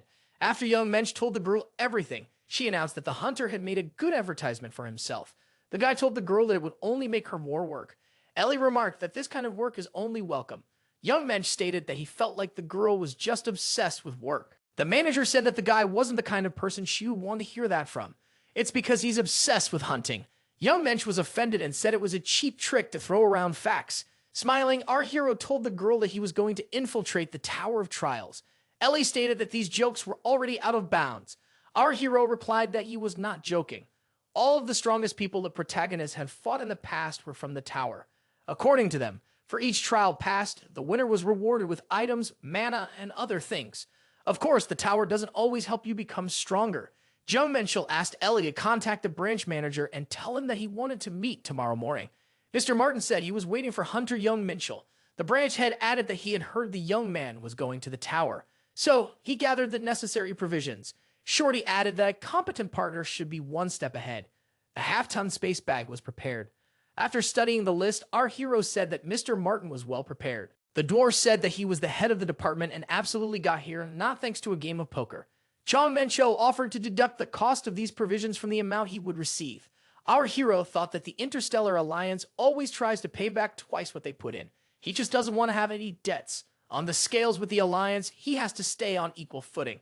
Young Mensch told the branch head that he needed help with something else. Our hero added that he needed a construction expert. He would like to build a training area. This area should be equal to a gate in efficiency. Since our hero can't always train in the gate, he needs a place with a large concentration of mana where he can draw a magic circle. By following all the conditions during training, he will activate this circle, thus increasing the concentration of mana. The branch head wrote everything down. The protagonist said it would take about 700 million coins. The dwarf stated that he could help the hunter with the missing amount. Young Menchul replied that there was no need to do that. Jeon Minchul took the spatial bag, and after saying that he was counting on the guild head, he headed towards the exit. Mr. Martin said he had something he wanted to ask. To enter the tower uninvited, one must be human, right? Young Gava thought to himself, because the head of the branch thinks that he is just a clone of a high-ranking astral being. Jeon Minchul inquired if the person he was talking to was really interested. The protagonist said to find out the answer, you have to die. Our hero added, Mr. Martin only needs to die once. The head of the guild branch wondered, what does that mean? Jeon Minchul thought that he would tell the truth after more trust had developed between them. Mr. Martin became frustrated. He realized he wasn't trusted enough yet. The girls looking at our hero decided that he was quite handsome and somewhere they had seen him before. The young man sitting next to the protagonist was also liked by the girls. Jung Yun-soo told our hero that he was honored to be invited to this meeting. The girls debated whether to ask for phone numbers from these young men. Young Mensch told his interlocutor that he was very good at using mana for his age. Our hero activated the sound-blocking barrier magic. Thank you for the compliment, Jang Yun-soo said to Hunter Young Mensch. Our hero told his interlocutor, do not give me such a nasty smile. Jang Yun-soo answered, the guild is currently focused on its expansion. Chong Yun-soo told his master, you may call us loyal servants guided by the black flame. It had not been long since Very had founded the guild to increase his forces in the country. With his skills and leadership, the organization was able to grow quickly. It was now known as new and prosperous. Jung Mako thought the characteristics of the interlocutor were much higher than those of other people his age. He was talented. Our hero thought that since he had taken on a subordinate, he should make him as useful as possible. He asked Verde, "Do you trust me?" Yang Yansu replied, "I have sworn on my soul." The protagonist put his hand in front of his face and said to his interlocutor, "Do not move a millimeter in that case." Whatever happened, Jung Mej felt it was necessary to concentrate. Otherwise, if he got distracted, he might die. The demon clan interacts with mana differently, so our hero can't use dark magic to wield Verde. For the same reason, he can't teach him any magic that could make him stronger. The martial arts, however, are another matter. The art of splitting the mind is more of an energy art, closer to Taoist magic than martial arts. It increases the ability to process information by dividing the mind into separate parts. Magic is like calculating a certain formula. If one can perform several simultaneous calculations, then magical efficiency increases exponentially. One who has mastered the art of mind splitting will be able to speed up his magical calculations several times. Chang Yun-Su wondered what kind of magical power Lord Efford had given him just now. Jeon Minchul replied, "It's the art of mind splitting, a magic that helps make magical calculations faster and more efficient." Chang Yun-Su rejoiced. He had never even heard of such a thing. Master had given him such a strong ability. The girls were surprised. One of the boys grabbed the other's head. Had they really gotten into a fight? Our hero didn't want to do it in a public place, but the handoff seemed to go off without a problem. Jeon Minchul thought that if someone touched them, it would end in an energy deflection when someone tampered with another's mind. Both the infiltrator and the victim were in danger. Our hero, however, was no different. He could trust himself. Jang Yun-Su asked, "Shouldn't we have rented a business room or something like that?" Jeon Minchul replied, "It's too expensive." Verman wondered, "Isn't his master rich?" Jeon Minchul remembered that he was indeed rich, but he still had one of the habits of student life. The young man decided to end the conversation anyway because the goal had already been achieved. Young Minchul told his companion to train hard and bring his art up to 2 stars. It should be done before their next meeting. Jeon Minchul stated that he needed to get to his hometown before entering the tower. Our hero told the companion that there was no need to follow him all the time. The companion replied, "It's the only way I can make young Minchul remember that I exist. Plus, it's a chance to stop by and see my parents." The companion was Kim Kai, our hero's childhood friend. They were studying at the same university at the same time. Kim Kai said that his friend was constantly away from home. He was completely unreachable. Young Mencho replied that he had taken a sabbatical from the university. Kim Kai said his friend had become famous and their university friends made a lot of noise trying to get his contact information. Kim Kai told the interviewer that he had talked his mom out of going to the capital because she couldn't reach him. All he had to do was show her an article about her son. She was very surprised. After clearing the gate of Palac, the young man said, "At this rate, I'll die alone." Fortunately, he was lucky enough to meet Kim Kai at that time. Thanks to his friend, our hero was able to talk to his mom on the phone. Kim Kai thought it was nice to see the mighty Jong Minchul nervous. Kim Kai thought that friends like him would be a great help. Who else would help him pick out a gift for his parents? The gift was fruit and beef. The young people said goodbye and agreed that they would contact each other again in the future. Jeon Minchul thought that not being able to keep in touch due to being busy was just an excuse. He was at fault and admitted it. When memories of his past life came back to our hero, he became obsessed with the need to become stronger and pushed everything that belonged to Jeon Min aside. For our hero to feel something like that right now is proof of how different he is from that self in a previous life. Deimos will never feel anything like that. Jeon Minchul thought that he had only been away from home for a few months, but it was as if years had passed. The young man's parents had run a restaurant in the old part of Nambu Market for 20 years. They had many customers because they used the old way of deep frying. Our hero missed that smell very much. He used to get sick of it because it was everywhere. It was the fragrant smell of fried chicken. Jeon Minchul thought that he was no longer sickened by that smell. Even though he lived in a different place, our hero opened the door and went inside. The mother saw her son and could not believe her eyes. At the woman's surprised cry, her husband came over and saw his son too. Young Mensch said he was back. The fried chicken with a ruddy golden crust was already ready. The aroma, affecting all 5 senses, filled our hero's nose. Jeon Mensch picked up the chicken leg that was glowing from within. He felt the warmth as he took the first bite. The taste of the well-cooked, succulent meat made the protagonist feel as if he had ascended to heaven. The flavor was angelic or even demonic. The mother said, "You should have given me a heads up that you were coming. I would have cooked something you liked." The father said, "It's no big deal because there's no chicken like this in the whole capital." After the memory of his past life returned, our hero forgot about his family for a while. Jeon Minchul had lived a life of love and care since childhood. His parents were always worried about him. The parents were happy for their son from the bottom of their hearts. Jeon Minchul thought that his parents were the ones he wanted to protect the most. They were the only reason he still existed as Jeon Minchul. Jeon Minchul told his parents to remember to open their presents. Those gifts were the only things he could give them right now. The father assumed that working as a hunter made a lot of money. Its son was all grown up now. The mother said, "Our son is still a child." She added, "We really appreciate it, but next time, don't buy anything. You shouldn't waste money." There was a sign on the door that said it was a day off. The parents said Minjun should be here soon. Jeon Minchul wondered why she had to come. The mother wondered, didn't he know? She added, "The girl helps us in the evenings." Minjun walked into the establishment and said, "I'm back." The girl saw the boxes of gifts and asked, "What's all this about?" "It's our day off and the doors are closed." Minjun once again asked, "What's wrong?" and met her gaze with Jeon Minchul. Minjun shouted, "What is he doing here?" Jeon Minchul shouted back, "I was asked the same thing." The brother and sister began to argue loudly, getting emotional with each other. The mother told her children not to fight. When will they grow up? The young men immediately told each other that the person they were talking to should grow up. A woman thought that her children seemed to have been enemies in a past life. Jeon Minchul thought back to the annoying creeps from the past and couldn't believe that his sister could have been one of them. Minjun looked at the gift boxes and asked, "Where's my gift?" Jeon Minchul replied that her present wasn't here. The girl said, "My favorite brother can't leave me without a gift." Jeon Minchul replied, "I don't have any sister." The young man took pity on his sister and reported the package with the gift. The girl was very happy. Minjun was happy to see that Dad's favorite chicken was on the table. The man said, "It's still crispy. I just fried it." The announcer on TV reported that the huge gate that appeared in Jeonju had disappeared after 18 days. The woman told her husband they finally closed the gate. The TV reporter went to get more details. The woman said, "It's good that nothing bad happened." The husband replied, "If anything happened, I would definitely protect you." The woman blushed with embarrassment and said, "There are children present." So, what was he saying? Jeon Minchul didn't want to close that gate, but it was near his house. Seeing his parents' reaction, he thought his efforts were not in vain. The announcer on the television reported that the hunters were actively participating in closing the gate under the leadership of one of the 3 leaders of the Huan Guild, Cho Yuding. The announcer added, "The raid on the boss will be conducted by Hunter Jeon Minchul alone." This time, the parents were very surprised to hear this information.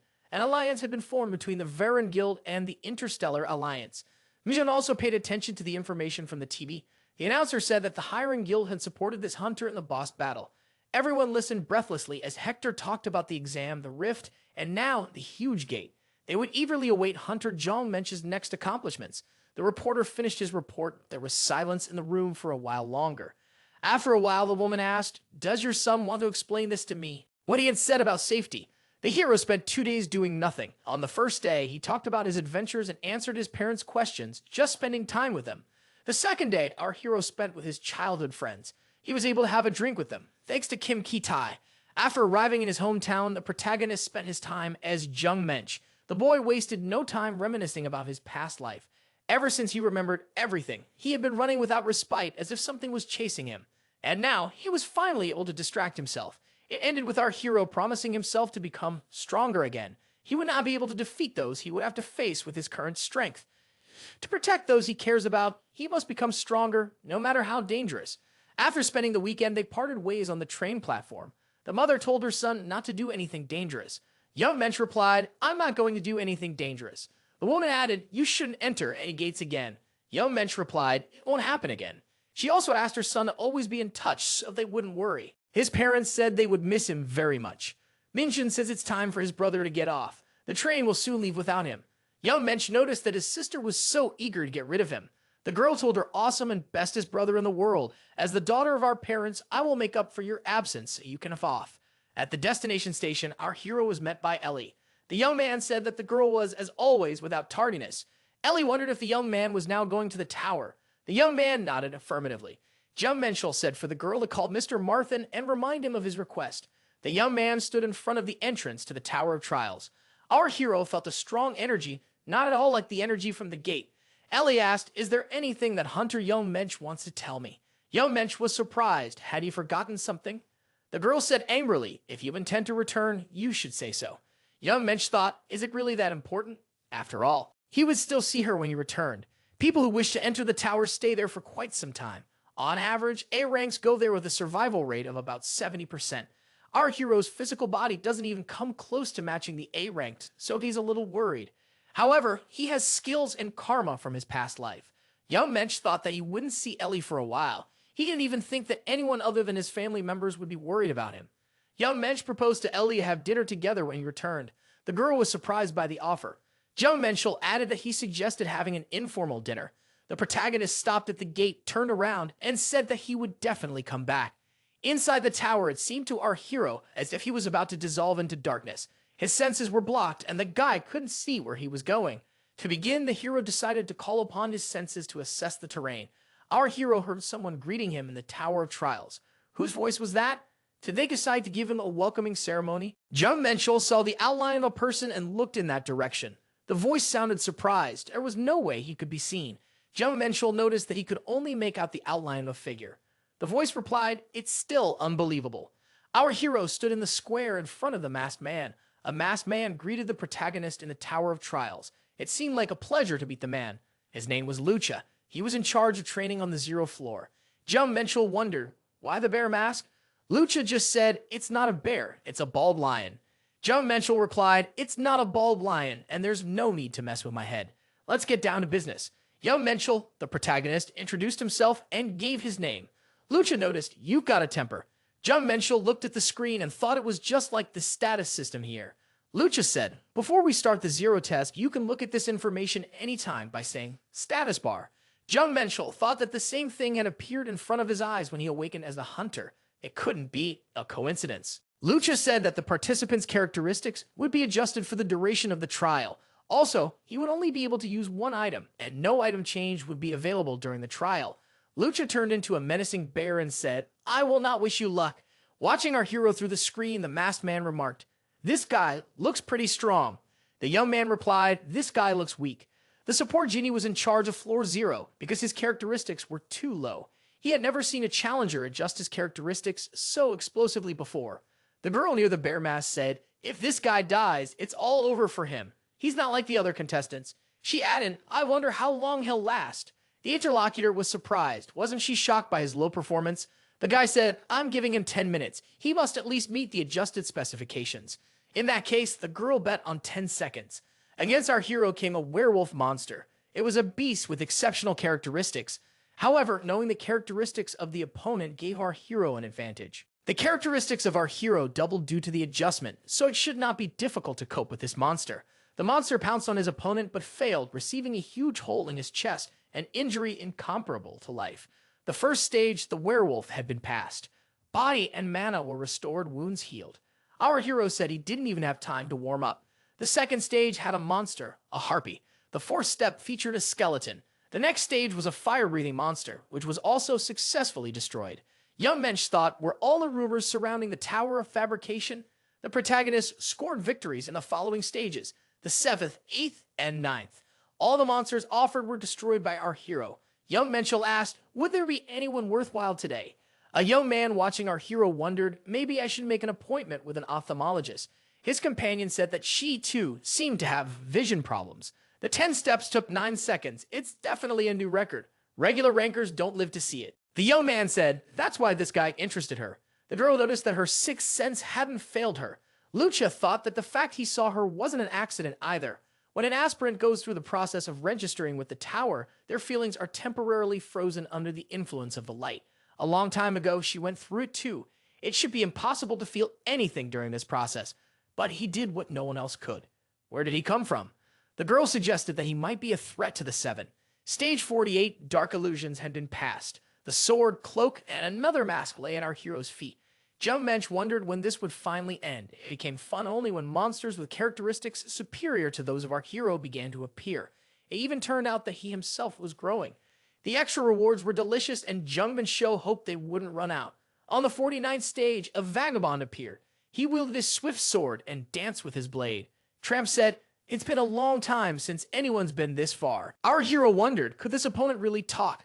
The Wanderer prepared his sword and said, the test is beginning. The villain offered to try out his opponent's skills. His sword-wielding style consisted of fast swings that put pressure on the opponent.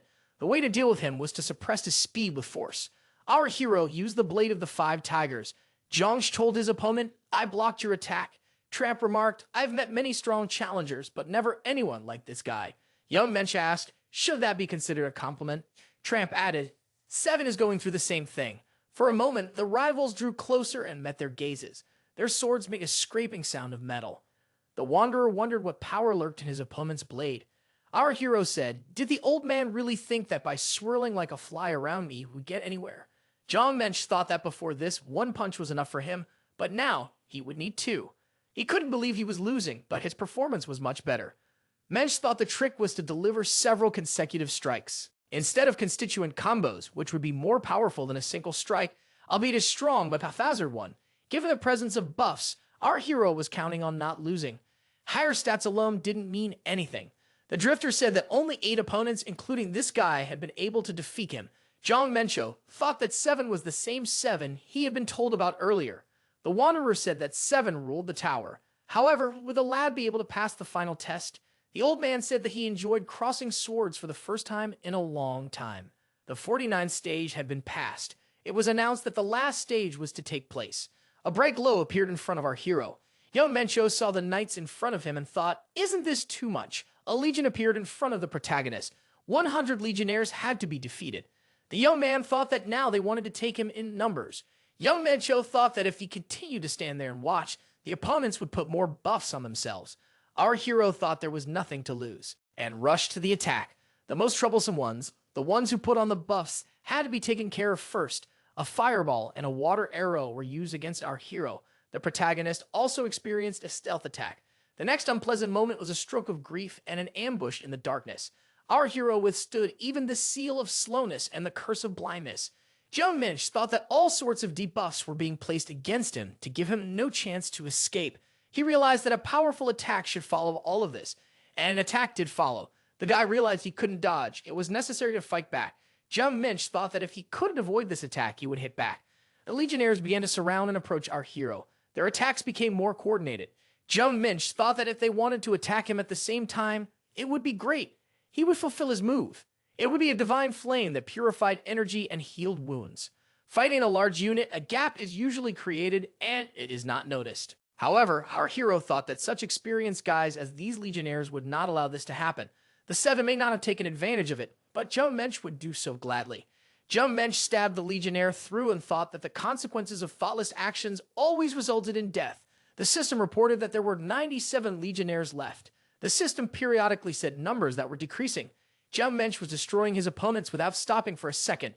Jeon Minchul realized that there was no need to dodge all attacks to get more.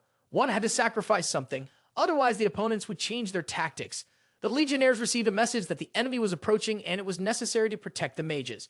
Jeon Minchul was surprised at how quickly his opponents could take their positions. A firestorm was used against our hero. The guy managed to bounce away. The legionnaire's spear also failed to reach its target. The legionnaires spread a warning that the enemy was approaching their ranks. However, it was too late to do anything about it. As Jeon Minchul had already drawn his sword against the enemy, the God of War is an honorable nickname given to a demon who has reached the top in battles. There was so much work that went into earning it. The legionnaires tightly closed their ranks so that the enemy wouldn't get through. Jeon Minchul realized that his attack only needed to change a little, and he would destroy the fortress that the legionnaires had created. The legionnaires created a solid shield and unwavering defense. This action turned the tide of battle in our hero's favor. Jeon Minchul, king a fair distance away, began to strike the legionnaire shields with his sword. This attack didn't do any damage, but our hero needed another small gap. Jeon Minchul broke through the gap in the defense and penetrated inside. His opponents were too slow. The protagonist approached the high legionnaires and prepared to strike. The system reported that there were 82 legionnaires left. One of the mages was wounded. Now that our hero had dealt with the most troublesome warriors, he needed to aim for the opponent's vital spots. Combat should be much easier now. The legionnaires have been informed that the mages have been destroyed. Now they need a new strategy. The legionnaires were not advancing. Jeon Minchul wonder is 69 against 1 too few. Jeon Minchul decided that he would come to them himself and rush to attack. After a fierce battle, the system reported that there was 1 legionnaire left. The surviving legionnaire didn't understand how someone was able to defeat them all. Jeon Minchul asked, "What's the big deal?" The protagonist declared that it was time to call it a day and pierce the body of the last legionnaire with his spear. Jeon Minchul thought that he had done a good job this time. The system reported that there were 0 legionnaires left. The young man watching the battle through the monitor shouted, "This is insane. How could the legion lose?" He asked Lucha if she had foreseen this outcome. The girl wondered how she could have foreseen it. Lucha added, although she was looking forward to this battle, she didn't think this guy would defeat the legion. The legion is a large troop of highly ranked undead. united in spirit and driven by vengeance. The Legion is like a single monster, suppressing by force, and has never lost before. This time, however, the Legion lost to Hunter Jeon Minchul. The system reported that the hero is ranked first among those who passed the zero-floor trials. The first place is occupied by Jeon Minchul, and the second place is occupied by the Demon King. Jeon Minchul thought they had given themselves a loud name, the 7-7 Emperors, but none of them are on this list. The system reported that the hero had achieved what no one else had been able to. His name and reputation were being recorded in the tower's history. Jeon Minchul also received points that he could use as currency inside the tower. Behind our hero's back, Bear appeared and congratulated him for passing the test. Jeon Minchul was startled and jumped aside. How was Lucy able to get close unnoticed? Jeon Minchul wondered if it was some unique ability that the tower system had, or perhaps the manager himself. Lucci said that the young man looked distressed despite having passed the test. She then added that she would give the hunter a reward for passing. At the same moment, a flash appeared in front of the young man. At the sight of the flash, an object materialized, the mythical Stone of Peace. This stone held the power of creation. The young man wondered, had Lucci really given him the Stone of Peace as a reward? The Stone of Peace is a gemstone that can create a dimension. However, a stone of this size will not be able to create a dimension, though it still holds great power. Lucci explained, that's what the reward for passing floor 0 was. The young man asked, didn't the tower manager know about the reward? Shouldn't Lucci know everything? Lucci replied, the tower has many secrets. The tower manager only knows some of them. The young man, Jeon Minchul, said, I know about the stone. I have my own sources of information. Our hero didn't feel the need to explain how he knew about the stone. Lucci continued, in any case, the hunter is aware that his reward is a very special item, far more valuable than the rewards for all the other floors. There is no reward better than this stone. If this stone is processed properly, one can obtain an artifact of transcendent rank, or even mythic rank. Only 15 items belong to the mythical rank. The transcendent rank is lower than the mythical rank, but nevertheless, only 100 objects possessed it. Jeon Minchul said that he didn't need a weapon. Lucci remarked, it's the best way to use the peace stone. Jeon Minchul said his weapon was enough. Our hero thought of another way to use the stone. He clenched his fist with force and crumbled the peace stone. Lucci wondered, what had the testator just done? He destroyed such a precious thing. The energy of the universe is equal to the energy of origination. The peace stone, in turn, contains a force equivalent to this very energy. Now our hero is trying to do something no one has ever thought of before. The protagonist was trying to absorb the peace stone. He was absorbing all the energy that the stone was releasing. Lucci stared at the hunter, unable to understand what was going on. The power of creation contained in the peace stone. The hunter placed the world in his mind, a small universe. The system reported that the mastery of the ancient celestial art had increased by 10%. Jeon Minchul tried his best, but he still couldn't absorb the peace stone completely. By our hero's guess, he only managed to absorb about 1%. That must be his limit right now. Jeon Minchul realized that if he overdid it, everything might just collapse. At the very least, our hero managed to form a sun. If he could control this power, he would become stronger. The first goal had been achieved. The 2 stars in Jeon Minchul's accomplishments turned into 4. Lucci asked excitedly, what did the test-taker do with the stone? Lucci saw the hunter destroy the stone, but what happened afterward? Jeon Minchul replied, he then absorbed the stone. Lucci was surprised. He had never heard of it before. How did the hunter come up with that? Jeon Minchul replied, it was instinctive. He doesn't know the details himself. The administrators thought it looked like this guy wasn't lying. To get past the 100th floor, he must have something more in store. The protagonist received another stone. He was told that it was a token showing that the administrator was interested in him. The administrator added that he would still need the stone. Jeon, our hero, decided to apply the Eyes of Truth to find out what it was. It was an item related to some space in the tower. There were still many items he could obtain here, including the shingle fragment. Jeon Minchul thought that it was getting more and more interesting. Jeon Minchul said he would consider the item as a souvenir and accept it. Now our hero's task was to get to the top of the tower. He had no idea what lay ahead of him. Suddenly, the protagonist found himself in the desert. Wasn't that a bit too sudden? Jeon Minchul thought that if he didn't have the energy of the universe, he wouldn't even be able to walk. Suddenly, a monster appeared in front of the hunter. It roared loudly. In the next moment, the guy destroyed the monster and kept moving forward. Jeon Minchul wondered, why is floor 0 a training level? Our hero wanted to destroy monsters, not just mindlessly move through the desert. Monsters that crossed the protagonist's path were systematically destroyed. The road was exhausting, and our hero decided to have a snack before moving on. He opened a hiking ration and started eating fried rice. It turned out to be better than he thought. Jung checked the characteristics and wondered, was the following process still only 0.2%? The system reported that the hero was in the desert and his goal was to survive. He needed to find a way to the second floor. Worst of all, the goal is not even to reach 100% of the study, but to find a way to the second floor, which is unknown. Jeon thought that if he was lucky, he'd end this quickly, but if not, he would have to hurry up. He saw the men and told them to stop where they stood and not to come any closer. Just in case, our hero prepared a spear. One of the strangers said, for this guy to calm down, there's no need to raise the spear. They're here to make a deal. The strangers inquired, didn't this person pass the ground floor not too long ago? Jeon confirmed it. The stranger offered to trade some rations for information on the location of the entrance to the second floor. Jeon wondered why they didn't go to the second floor themselves if they knew where it was. They shouldn't be trusted. The stranger said they would go there too. If we ended up here, of course, we'd go to the second floor. We just don't feel like going up there so soon. The man added that in addition to the main quest, there was an additional quest that, once completed, would take you to the next floor of the Tower of Trials. Right now, they are just busy passing it. That's why they need to go to stay longer on the first floor. That's what our hero could believe. Jeon Minchul said that doesn't mean he trusts them anyway. After all, they might give false information just to get rations. The Interlocker said he was willing to provide a map with the information they were able to gather. There are directions on the map to get to the second floor. If you said the word map, you could see the areas that had been explored. Jeon Minchul wondered, had there really been such a useful function here all this time? Why didn't the system announce it from the beginning? The stranger thought that the man in front of them was a complete novice and weakling. Looks like the deal will go smoothly. Jeon Minchul said that he was given a pretty good offer since he could just restock right before going up to the second floor. Jeon Minchul said that he agreed and took out some supplies from the spatial bag. Information was much more useful to him now. The young men sealed the deal and thanked each other. Jung and Skull said that this guy offered him such delicious information. Our hero said the key word, Takran. The boy wondered, how did this hunter know? Our hero delivered a staggering blow to his opponent.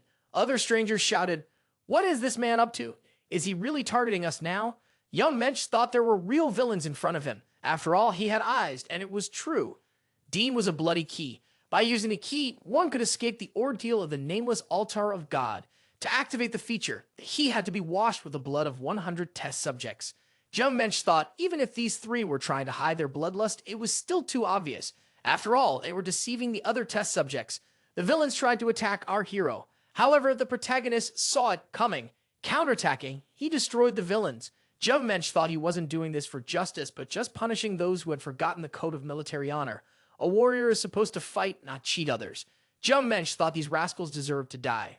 Thanks to the card. The protagonist raised his research percentage to 81. The boy thought it was unexpected luck. A staircase appeared on the map, leading to the second floor. There was also an altar on the map where he could use the key. Junkel decided that simply going up to the second floor would be boring. He looked at the requirements to use the key. The reward must be huge. Our hero needed one more person, someone he expected to meet along the way. However, upon reaching the altar, the protagonist never met anyone. Despite this, our hero destroyed many monsters and gained great experience. To begin with, Junkel decided to get up and look around. After all, the key was just an object to help him escape the ordeal. That meant if our hero could pass the test, the key didn't matter. Junkel found himself in front of an altar. The additional quest, Nameless God Altar, appeared. It was a ferocious altar, one that had been used in the past to summon gods through human sacrifice. He hadn't passed the test of the guardian who protected the altar in order to receive the god's sacrifice. Jeon Minchul thought it was better to pass the test than to make this key. A bright flash appeared in front of our hero. The young man thought that someone had beaten him to it. A guy appeared in front of Jeon Minchul, Raul de Godrian, who had melee talent and characteristic magic. Jeon Minchul thought that this guy was strong. He was a Draconian, a dragon man. If he's 100 years old, it means he just became an adult. But his energy was very strong. Jeon Minchul thought that he wouldn't be able to defeat his opponent at his current level. Draconians were a race that replaced the Blood Dragons. Even one who had just become an adult was strong enough to easily defeat a demon. They valued honor and strength. They liked to fight fair. In that aspect, they were similar. Our hero had a pretty good relationship with them in his past life. Draconians were simple-minded because they loved justice and a bit clumsy because they hated shameless actions. If you used this information, you could resolve the situation without spending too much time. The opponent introduced himself and said he was a descendant of a proud golden race. Our hero introduced himself as a human being. Raul said he would give the man advice, even though it was their first meeting. The Dragon Man told his interlocutor not to start the altar test. Raul added that it was too difficult for an Earthling like his opponent.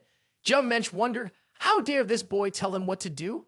Jeon Minchul asked if the person he was talking to was trying to get away from him to collect the award himself. Raul stated that he only said that because he was worried about the man.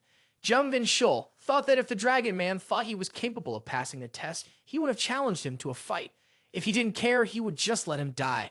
Jeon Minchul thought that was even better and decided to come up with a backup plan. Jeon Minchul stated that if Raul was so worried, he could help when he was in danger.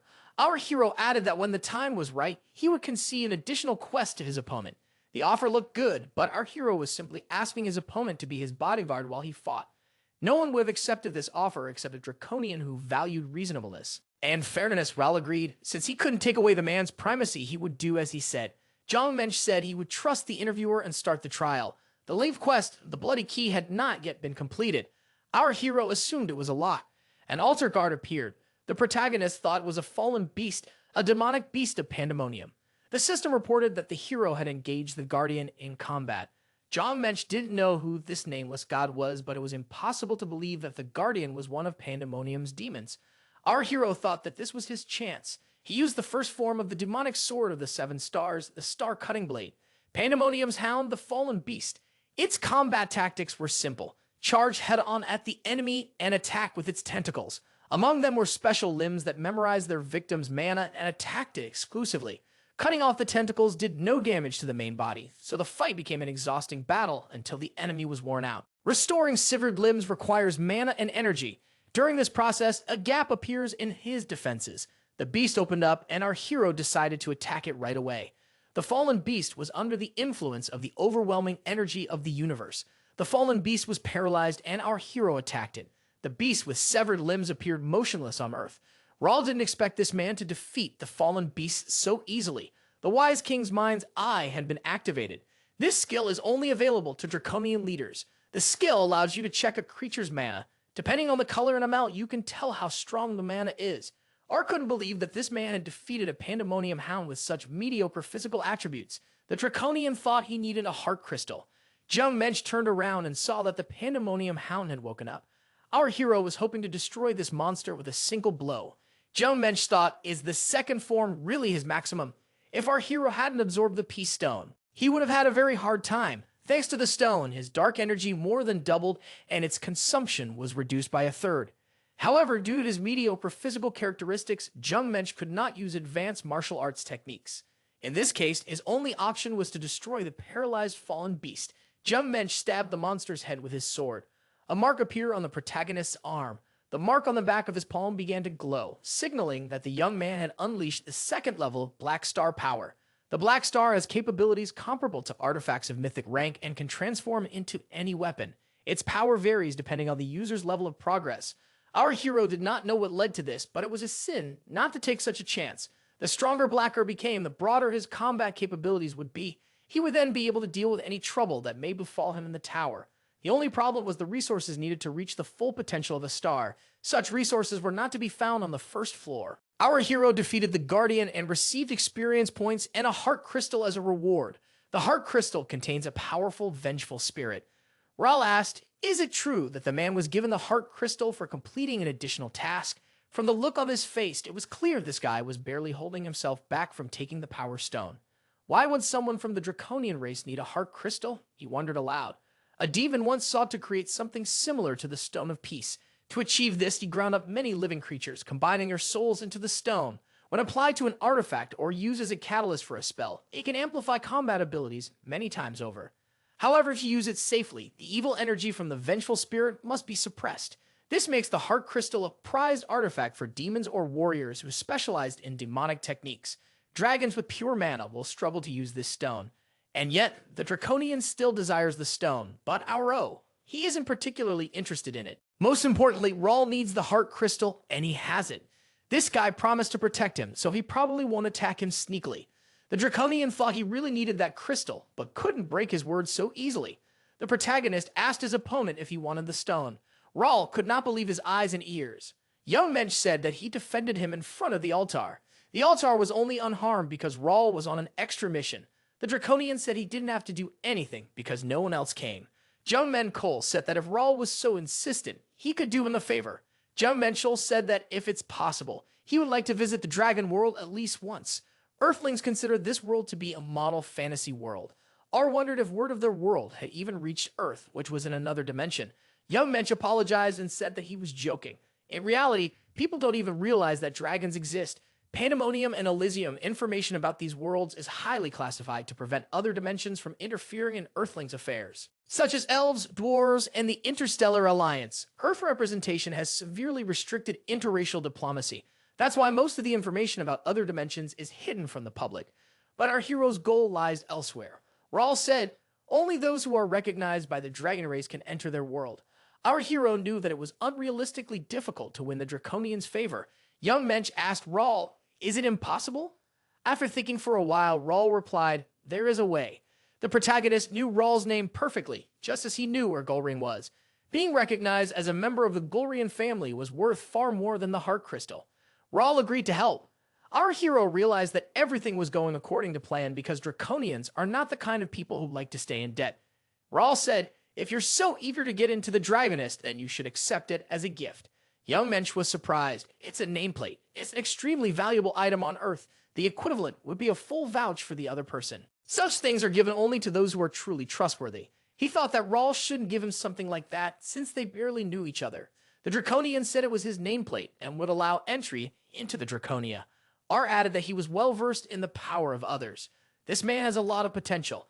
Young Mencho thought his knowledge of Draconians and his acting skills worked well. He believed that it had been a truly incredible day. He had been able to obtain the heart crystal and had a loyal friend. Going to the second floor, our hero told his interlocutor, I will be very careful with my nameplate. Red had said this was where their paths parted, but he hoped they would meet again soon.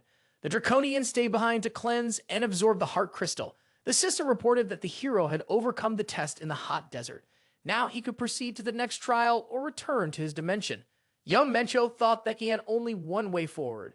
Young Mencho mentally told the second floor to wait for him. Once on the second floor, the protagonist was surprised. There were bubbles and fish all around. Our hero guessed that he was underwater.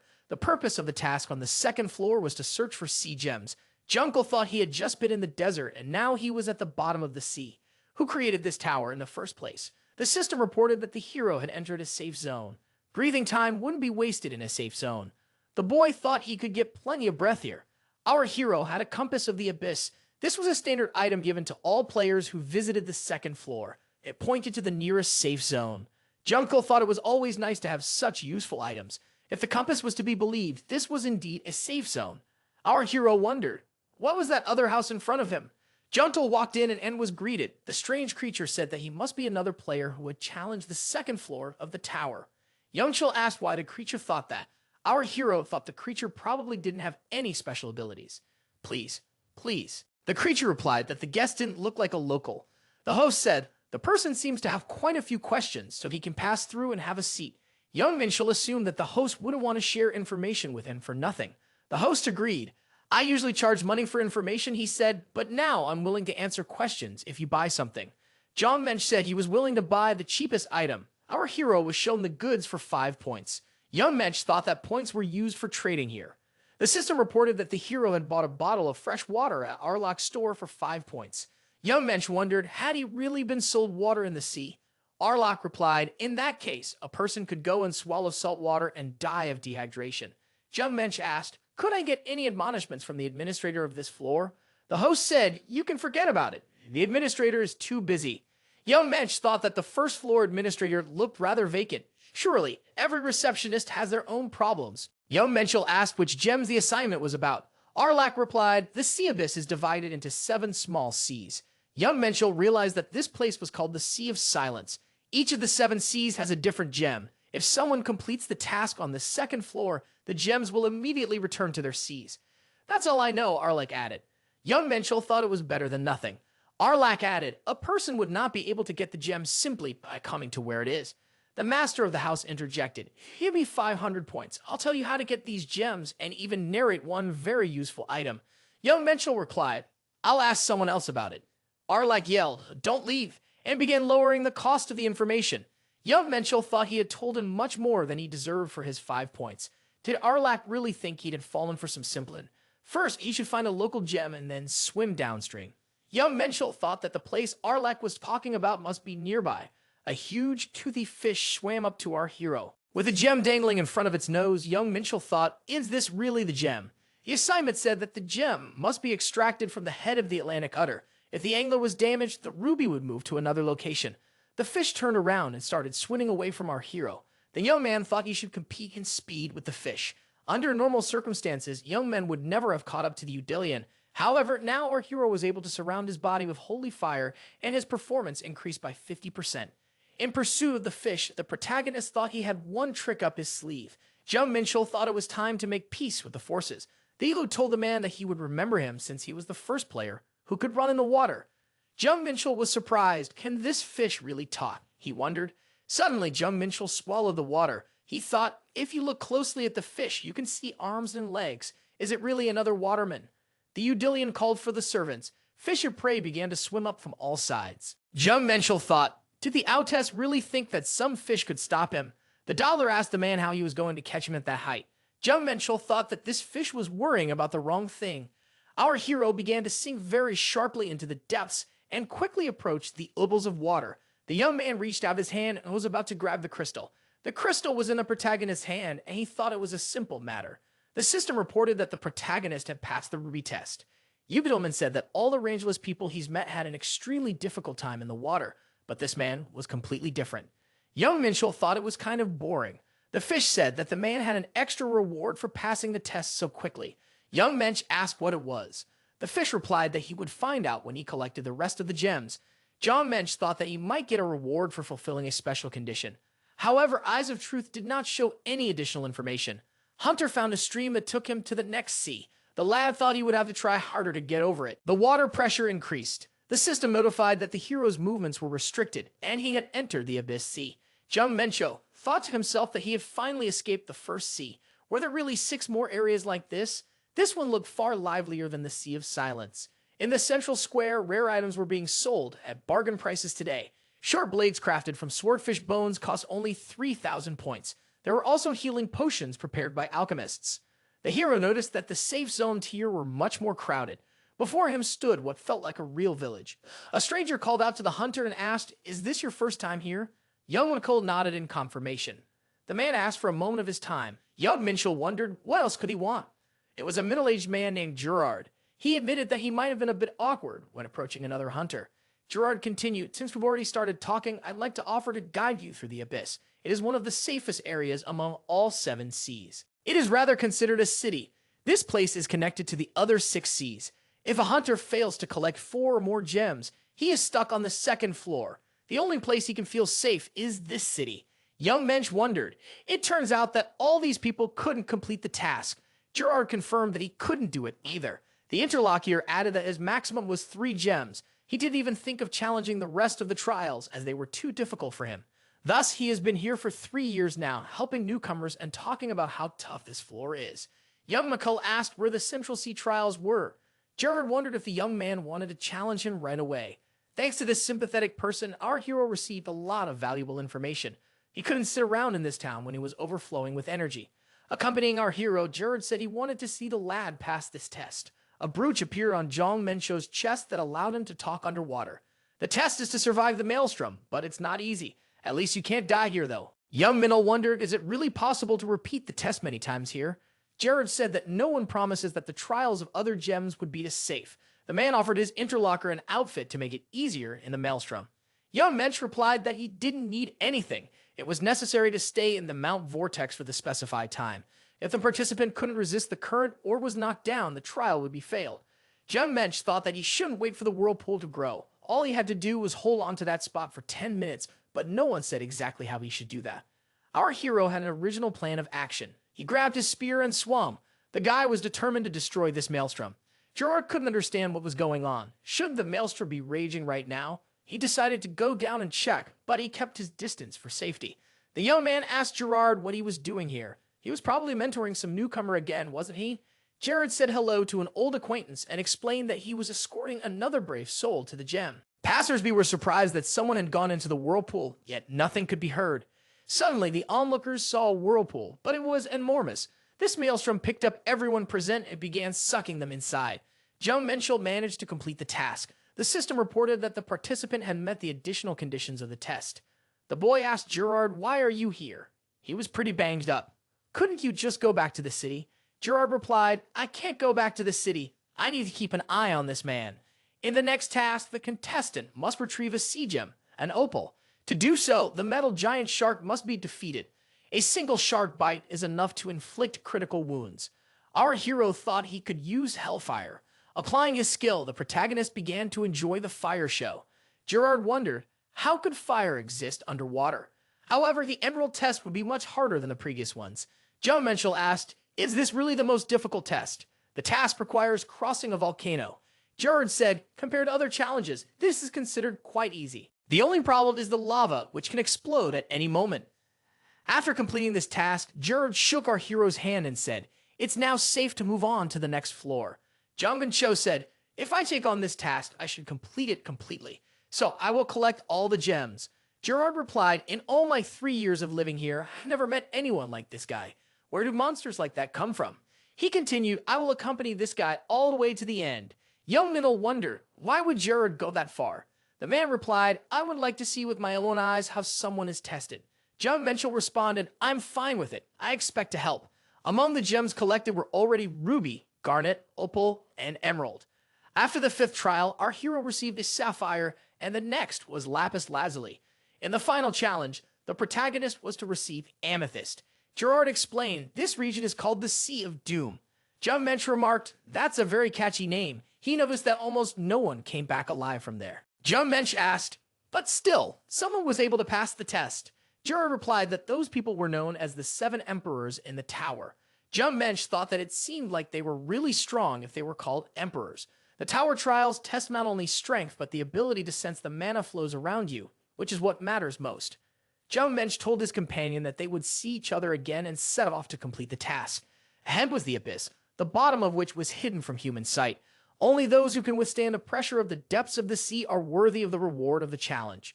Jeon Minchul thought that the name of the sea sounded scary, but in reality, it was nothing special. Our hero felt a negative impact on his body. The system reported that the water pressure had increased to level 10. Restrictions were strengthened. Mana density increased. A negative status of paralysis was imposed. The protagonist couldn't understand what was happening. Where did this tremendous pressure come from? Jeon Minchul realized that he couldn't give up now. He needed to gather his strength and continue on.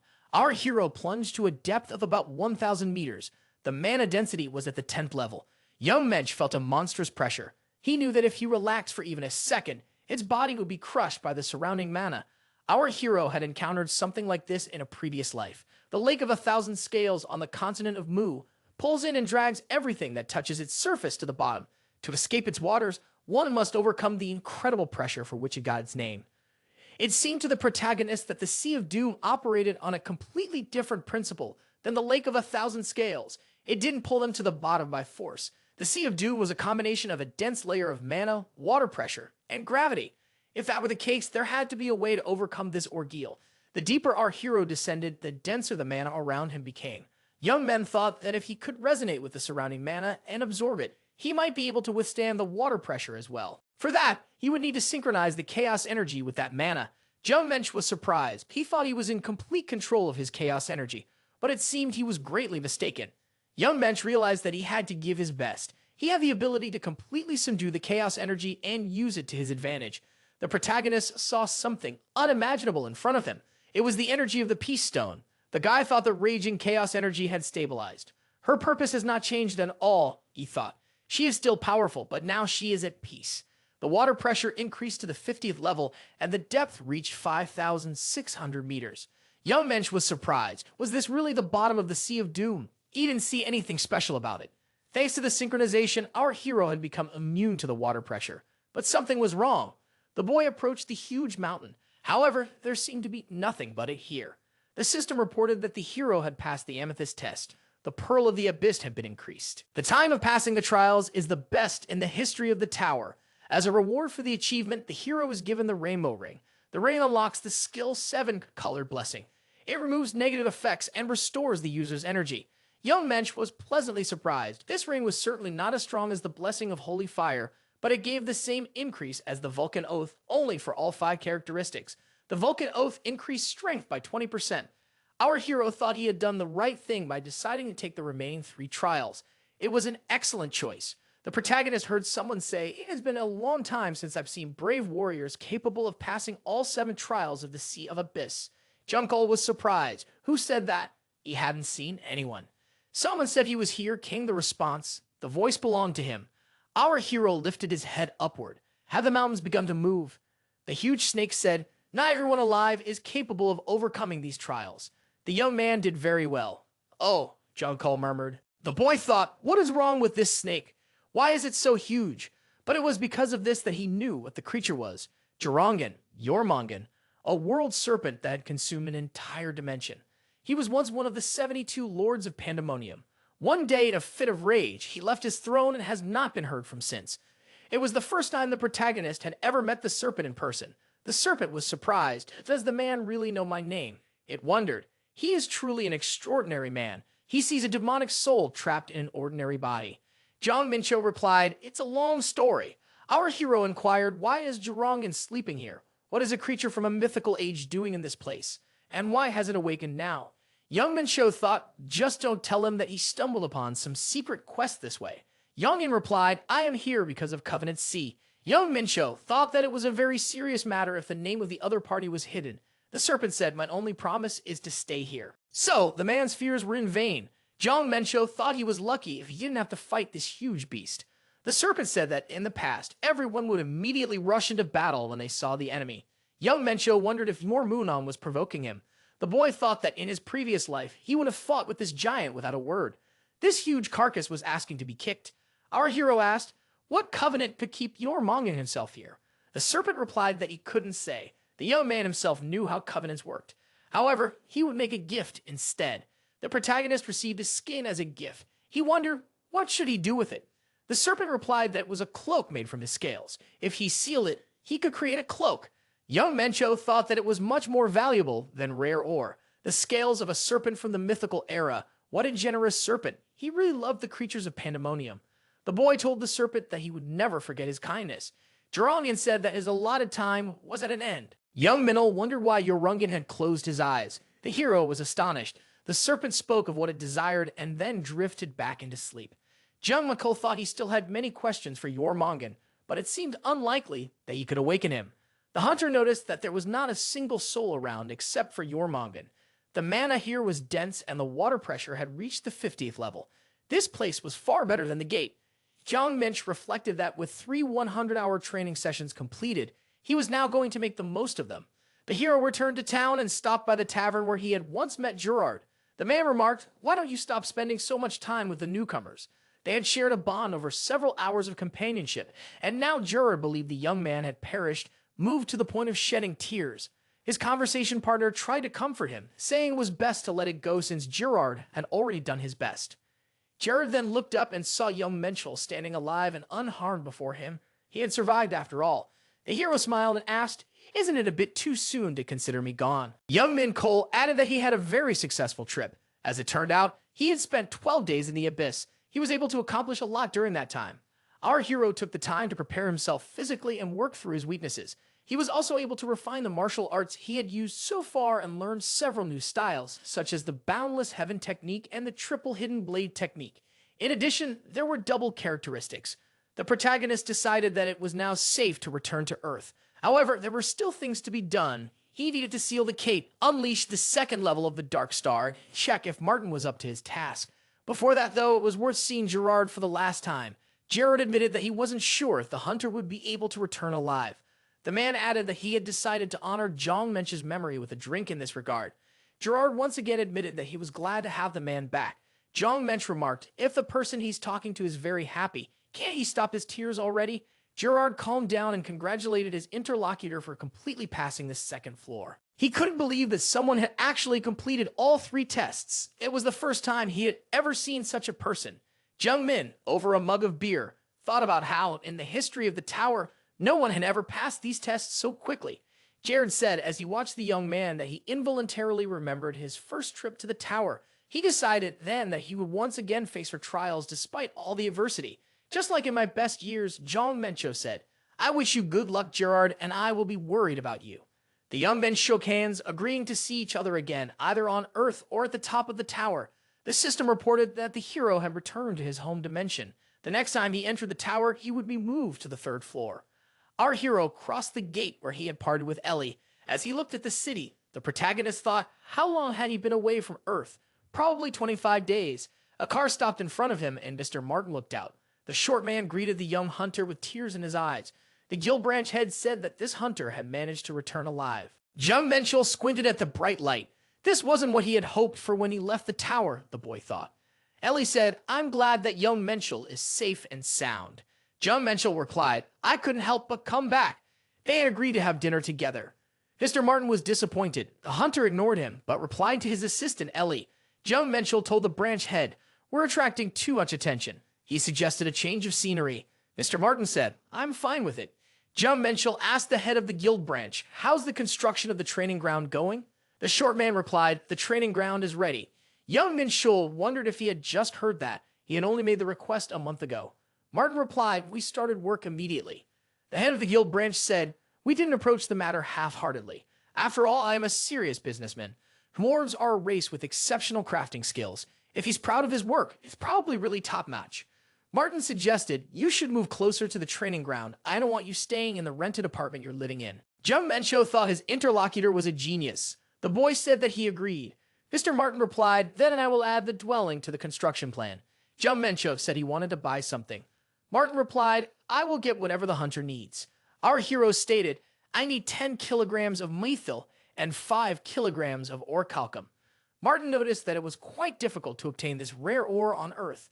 Even if I were the only buyer on the entire planet, it is unlikely that I would be able to find it very quickly. Jeon Minchul said, these ores are the necessary resources to release the 2nd level of Earthstar. Is there nothing left for me to do but wait? Martin asked if the hunter might want to participate in the auction. The branch head added, the Interstellar Union has scheduled an auction in 2 weeks, but there is no guarantee that the right ore will be auctioned. Ellie showed the list of items on the auction block. Martin said, it's illegal. The girl wondered if the branch manager always obeyed the laws without question. Besides, Mr. Jeon Minchul is not a stranger. After studying the information, our hero said, I can trust my partners. Martin replied, I'm happy to oblige. Our hero didn't think that he could find not only the necessary ores here, but also a fragment of the key of the shingle. He seemed to have an extra incentive to participate in the auction. The guild representatives showed the hunter the training hall. Our hero said, it's excellent. Everything is just as I wanted, even better. Mr. Martin said, this is the site, some of my best work. Although it was obvious that the architectural design had been done by someone else, Jeon Minchul stated, you did a great job. Everything was done at the highest level, from the selection and delivery of materials to the construction of the building with the inscription of magic circles. Such things are extremely difficult, even for a dwarf. The boy thought that the head of the guild branch had put a lot of effort into the assignment. Mr. Martin added, this site isn't far from our branch, so the hunter can always reach us at a moment's notice. All in all, the site was a success. Prior to the auction, our hero decided not to mop up any gates and just concentrate on training. It would be a sin not to take advantage of such an excellent training ground. The young man concentrated a glowing energy ball in his hand. Jeon Minchul thought that it had been a long time since he had practiced this. Finally, our hero had the perfect place to practice the techniques of the ancient Celestia. The tower held many secrets, but there were no guarantees that places like the Abyss existed in other corners of the world. So, practicing here was a solid option. In addition, our hero wouldn't have to rely on the energy of stars or mana crystals. He had found an excellent substitute for them. Thanks to this energy, he could easily relieve his body's fatigue, eliminating the need for sleep. In other words, the protagonist could train for days on end. However, the energy seemed familiar to our hero. Could it be dark mana? A squad of hunters approached the portal at the edge of the forest. Viri said, to this day, my talent remains an unrivaled marvel. He expressed hope that they could at least amuse him. There was a phone call. Who cares to disturb me at such a momentous occasion? Verde thought. He looked at the screen and saw that the call was from the strongest and greatest, Jeon Minchul. Verde answered, he didn't expect a call from the one and only. Young Minchul interrupted. What are you doing in Yong's sun? Verde replied, I'm in Naju now, about to enter the gate with my colleagues. But if you need help, I'm ready to show up at a moment's notice. Young Minchul thought for a moment. Was I wrong? He wondered. Verde couldn't have lied to him. He felt the dark mana. His mind immediately went to Verde. Come to think of it, there were 4 other demons on Earth besides him. Could this be their work? The protagonist wished Verde good luck with the gate, but he knew he had to figure it out for himself. First, he must track down the source of this man. There's no telling what pandemonium might arise if they tried to take over Earth. We can't turn a blind eye. Jeon Minchul appeared on the mountain path. Powerful dark mana spread throughout the mountain. Who are these creatures, he thought, trying to use dark mana right in the middle of the city? Jeon Minchul sensed the danger. Instinctively, he deflected to the side. An arrow flew nearby. Our hero pulled out his dagger and wondered who was shooting arrows at him. The stranger, peering out from behind the ambush, prepared to fire another arrow. The villain thought that this guy wouldn't be able to dodge a second time, so he drew the bowstring. However, the villain didn't have time to shoot. Our hero used a hidden, hovering blade. The arrow was sliced in 2 by the dagger. The shooter was also injured. Blood was everywhere. Jeon Minchul leisurely approached his opponent and asked, "What do you want?" There was no reply. The villain was destroyed. Our hero thought he knew it. As soon as he saw the arrow, he immediately thought of them. Dark elves were evil by nature and easily came into conflict. So our hero had a strained relationship with them.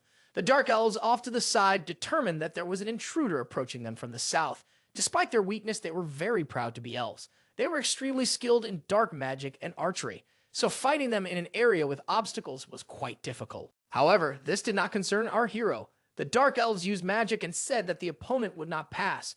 The darkness would consume him, and he would perish in misery. However, our hero would not be intimidated. He evolved their techniques well. The protagonist applied the sweep of boundless skies and destroyed the dark elves' magical barrier. After deactivating his opponents, Jeon Minchul asked, "What are you doing on Earth?" The dark elves replied, "We won't answer. You'd better destroy us." The elves said they served the Great One. Jeon Minchul responded, "I hear that all the time, no specifics."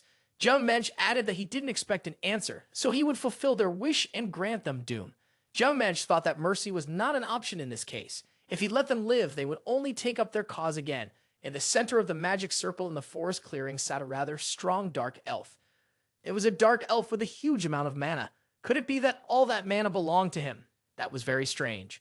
Dark elves are usually very caring when it comes to their kin. A supreme dark elf like this would have attacked with dark lightning long ago. The reason why this elf didn't do anything was because he was preparing a spell. Jeon Minchul swung his sword and asked one last time, "What are they doing in this country?" Although the elf realized he probably wouldn't get an answer, he finished the spell and said, "In the name of the great Demon King Deimos, the Overlord will appear in this world again and wreak doom everywhere." Jeon Minchul thought he understood now, so they were Deimos' minions. Our hero grabbed his opponent by the chest and told him he would not listen to this nonsense. Jeon Minchul was surprised. This elf had committed suicide by draining his own mana. He had no right to die yet, as he hadn't shared the information. Jeon Minchul was furious. How dare this elf impersonate him? The phone rang. The girl answered it. The caller said it was Jeon Minchul. They had run into each other during an exam. The young man then offered to pay for her dinner sometime. The girl remembered their encounter in the dungeon. She replied that she had to wait quite a long time for that call. Jeon Minchul apologized. He hadn't had a single free minute lately. He had one question for her. The girl expressed her hope that this question wouldn't be about her personal life. Jeon Minchul said, "The Dark Elves have come to Earth." The woman wondered how he knew about it. Our hero asked, "Is the dinner offer still on the table?" Jeon Minchul couldn't calm down. How dare these scoundrels use his name? What were they up to? The Dark Elf was inside a magic circle that amplified mana with a certain wavelength. In other words, this circle alone was useless. It seemed like there were several other circles, though. However, it would be almost impossible to figure everything out alone. Jeon Minchul thought that he needed more people and more information. Fortunately, our hero had nothing to worry about because he had an extremely helpful assistant. Verde couldn't be reached. Jeon Minchul remembered that the guy had gone to the dungeon just when he needed help. He'd gone to clean up the dungeon and might not be free for a while. The Hunters Association or the Interstellar Alliance wouldn't help our hero much. They might draw the wrong conclusions. In the Interstellar Alliance, he only has ties to the Jansen branch. Jeon Minchul started tearing his hair out. What should he do with the Dark Elves? It dawned on our hero. The Elves and the Dark Elves had the same origin. At some point, the Radical Elves joined the Pandemonium, which led to the division of the race into 2 parts. They considered each other sworn enemies. Jeon Minchul thought, good thing he remembered Shiny Yu. She will definitely help him. She is a half-elf. One of her parents works at the Elven Embassy, while the other is an ordinary human. He had only briefly explained the situation to her, but the girl had sent a squad of elves to him without too much thought. Jeon Minchul looked at his watch and thought they should arrive any minute now. our hero was approached by an elf who asked if he was the hunter, young Mensch. The boy replied, "Is it from Shin Yui?" The elf confirmed, "It is. A pleasure to meet you. My name is Griff. I was sent by the Elven Embassy." Young Mensch thought, judging by the elusive fruit scent coming from their spiritual energy, it was safe to say that they were indeed elves. Judging by the brooch, these elves were from the lifeguard. In the elven community, the rank of an elf depends on the number of leaves on their brooch. Jeon Minchul led these elves to the dark elves that were destroyed. Griff wondered, did his companion really stop the dark elves all by himself? Griff added that there were rumors that young Mensch was being tested with their mistress. He asked if they could have a sparring session. Judging from the burning eyes, this elf was serious. However, how could one think about such things in the current situation?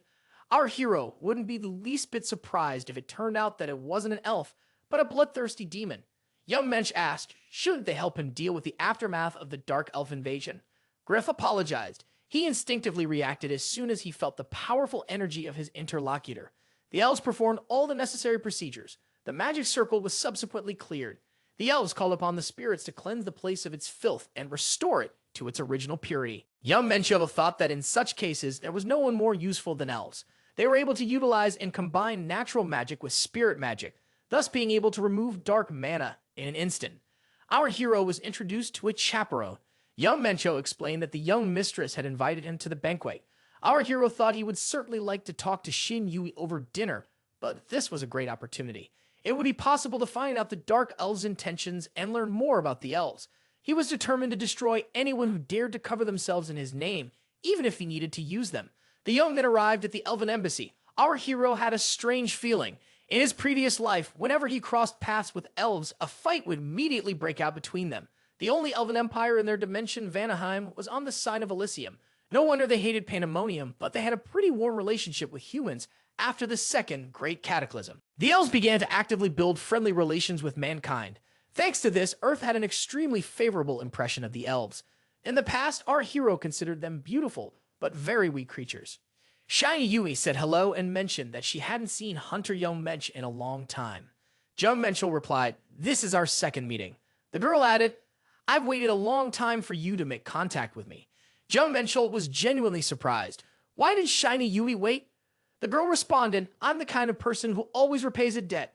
However, she continued, "It wasn't because of that promise that I invited you here." Now, Shiny Yui said, "My father wants to meet Hunter Young Menchul in person." She warned, "I'm telling you in advance so you won't be surprised when you see him." Young Menchul replied, "It's not often in life that an opportunity like this comes along." The girl remarked, "If today's banquet was initiated by my father, my promise still stands." Young Mensch replied, "I agree." Shiny Yui said, "Young Mensch hasn't changed at all. There isn't a bit of excitement on his face, just like during the battle with the Blue Guardian." Young Menschel wondered why he would worry. After all, elves are kind of like humans in some ways. Shiny said that's exactly what she likes about him. The young man entered the room, and the girl told her father that she had brought him. The elf asked, "So this is the hunter Young Minchul who discovered the traces of the Dark Elves?" The man replied, "I am the ambassador of Vanaheim, and my name is Visalin Young Mensch." He added that he had heard the surname Silin before, as it was a side branch of the imperial family. The ambassador was surprised. Is the young man really interested in the culture of the elves? Jeon Minchul replied that anyone would know the elves consider Earth to be an extremely important place. Varys is one of the strongest elves in Vanaheim. Our hero wanted to fight with him to match his strength. Varys said he could see the fire in the young man's eyes, but unfortunately, his wish would not be realized. Varys told the hunter to take a seat, and his little princess would sit beside him. The ambassador said they were probably all hungry and suggested they continue the conversation after the meal. Our hero thought they would eat something simple, but it seemed the elves had spent a lot of effort on this dinner. However, all the dishes were made exclusively of vegetables. You couldn't expect anything else from the elves. After dinner, Varys told his daughter that he would like to speak with Hunter Jeon Minchul alone. Varys reiterated that it had been reported to him that the young man had discovered a troop of dark elves and destroyed them. Jong Minchul said that he was just lucky. Varys remarked that the young man was very lucky. Young Mensch thought that his tone had changed. He probably wanted to get right to the point. Varys said that this hunter was their benefactor. They knew of the appearance of dark elves on Earth, but could find no trace of them. Dark elves are as strong as bang hunters and would be extremely difficult for a young man to deal with such an enemy. Varys added that he found it very suspicious that such a unique hunter had ties to his daughter. After all, the young man had been planning this since the hunter exams, hadn't he? Our hero laughed in response. The man was surprised. What's so funny about that? Jeon Minchul asked, do you really think, Mr. Varys, that the whole world revolves around elves alone? Varys said that he couldn't help but be suspicious of the hunter. Jeon Minchul wondered, does all the suspicion stem from the fact that I couldn't defeat the Dark Elves alone? Varys said he did and activated the spiritual barrier. This skill blocks all mana flows from outside. Even A-rank hunters would have to struggle to break this barrier. Jeon Minchul wondered, is this how elves thank for kindness? He thought that was why he didn't like elves. Our hero couldn't believe that the elves thought he was a pathetic amateur. Do they really think they can catch dark elves with such pathetic methods? Varys said he would decide what to do with the young man when he received the report from the investigation team. He asked that there be no resistance. He didn't want to do that to a man who had done them a great favor. Jeon Minchul thought that the investigating squad were the ones who stayed in the forest. They could use spirit magic to find out how he defeated the Dark Elves. Then he would be cleared of all suspicion. Right now, however, our hero was unrealistically angry. Varys said it was useless. The young man wouldn't be able to break the barrier with his strength. The protagonist used the first form of the Seven Stars demonic sword, a blade that sliced through the stars. He broke the barrier and held his sword forward, asking, "Where are they?" Varys apologized and added that he had grossly underestimated his interlocutor. Now it was clear why his interlocutor thought he was weak. It was hard to believe that he could create a blade of spiritual energy in such a situation. Varys admitted that he had not suspected the young man was hiding such power. Jeon Minchul said that he wanted to get straight to the point. "First, I never hid my strength. It was the interlocutor who didn't believe my words." Jeon Minchul thought that he was already busy looking for imposters, so he had no desire to waste his energy on squabbling with elves. Varys said, "If the young man puts his weapon away, I will not threaten him with my blade either." But why did the hunter choose not to fight? Jeon Minchul replied, "If I wanted to destroy my interlocutor, I would have done it much earlier. Besides, pointing a blade at an ambassador is a serious offense. I wanted to avoid unnecessary interracial conflicts." Jeon Minchul added, "If Mr. Varys wants to fight, we can have an official duel. Then we won't have to take responsibility." The ambassador said, "It was a joke." Jeon Minchul was surprised. He thought his opponent had chosen a bad time to joke. The young man asked the ambassador, "Are you sure you should submit the report right now?" Varys replied, "It's also about Mr. Jeon Minchul, so he has the right to hear the report." The young man said the goal of the Dark Elves is to awaken the evil imprisoned in the old dimension. Jeon Minchul wondered, could it be that the elves were able to figure this out as well just by studying the magic circle? It seems that they are not as useless as he previously thought. However, the Dark Elves' plans are beyond all limits of reason. The multi-dimensional universe consists of a huge number of dimensions. Among them, there are both new dimensions that have been born recently and dimensions that have existed for a long time. It would be glorious if the dimensions could live and develop in peace. But there are some that are destined to meet their end. Destroyed worlds are called old dimensions. The ambassador asked the young man, "Do you have a guess as to the identity of this evil?" The guy replied, "Apparently, the Dark Elves have sworn allegiance to Deimos, the god of war." Jeon Minchul thought it was a mistake, but Deimos died long ago, he said.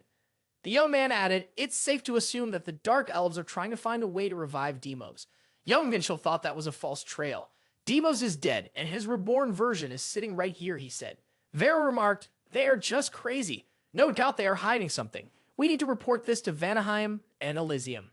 The young man added, "Unfortunately, we couldn't figure out the location of the other Dark Elves. It would take about 2 days to complete the ritual." Varys said, "If we can't find any clues, then it could be assumed that the Dark Elves had succeeded." Varys asked his guest, did he say he could track dark mana? The ambassador added, "In that case, couldn't the young man help us? The god of war, that is the creature known on Earth as the Demon King, may reappear. Help is needed to save this dimension."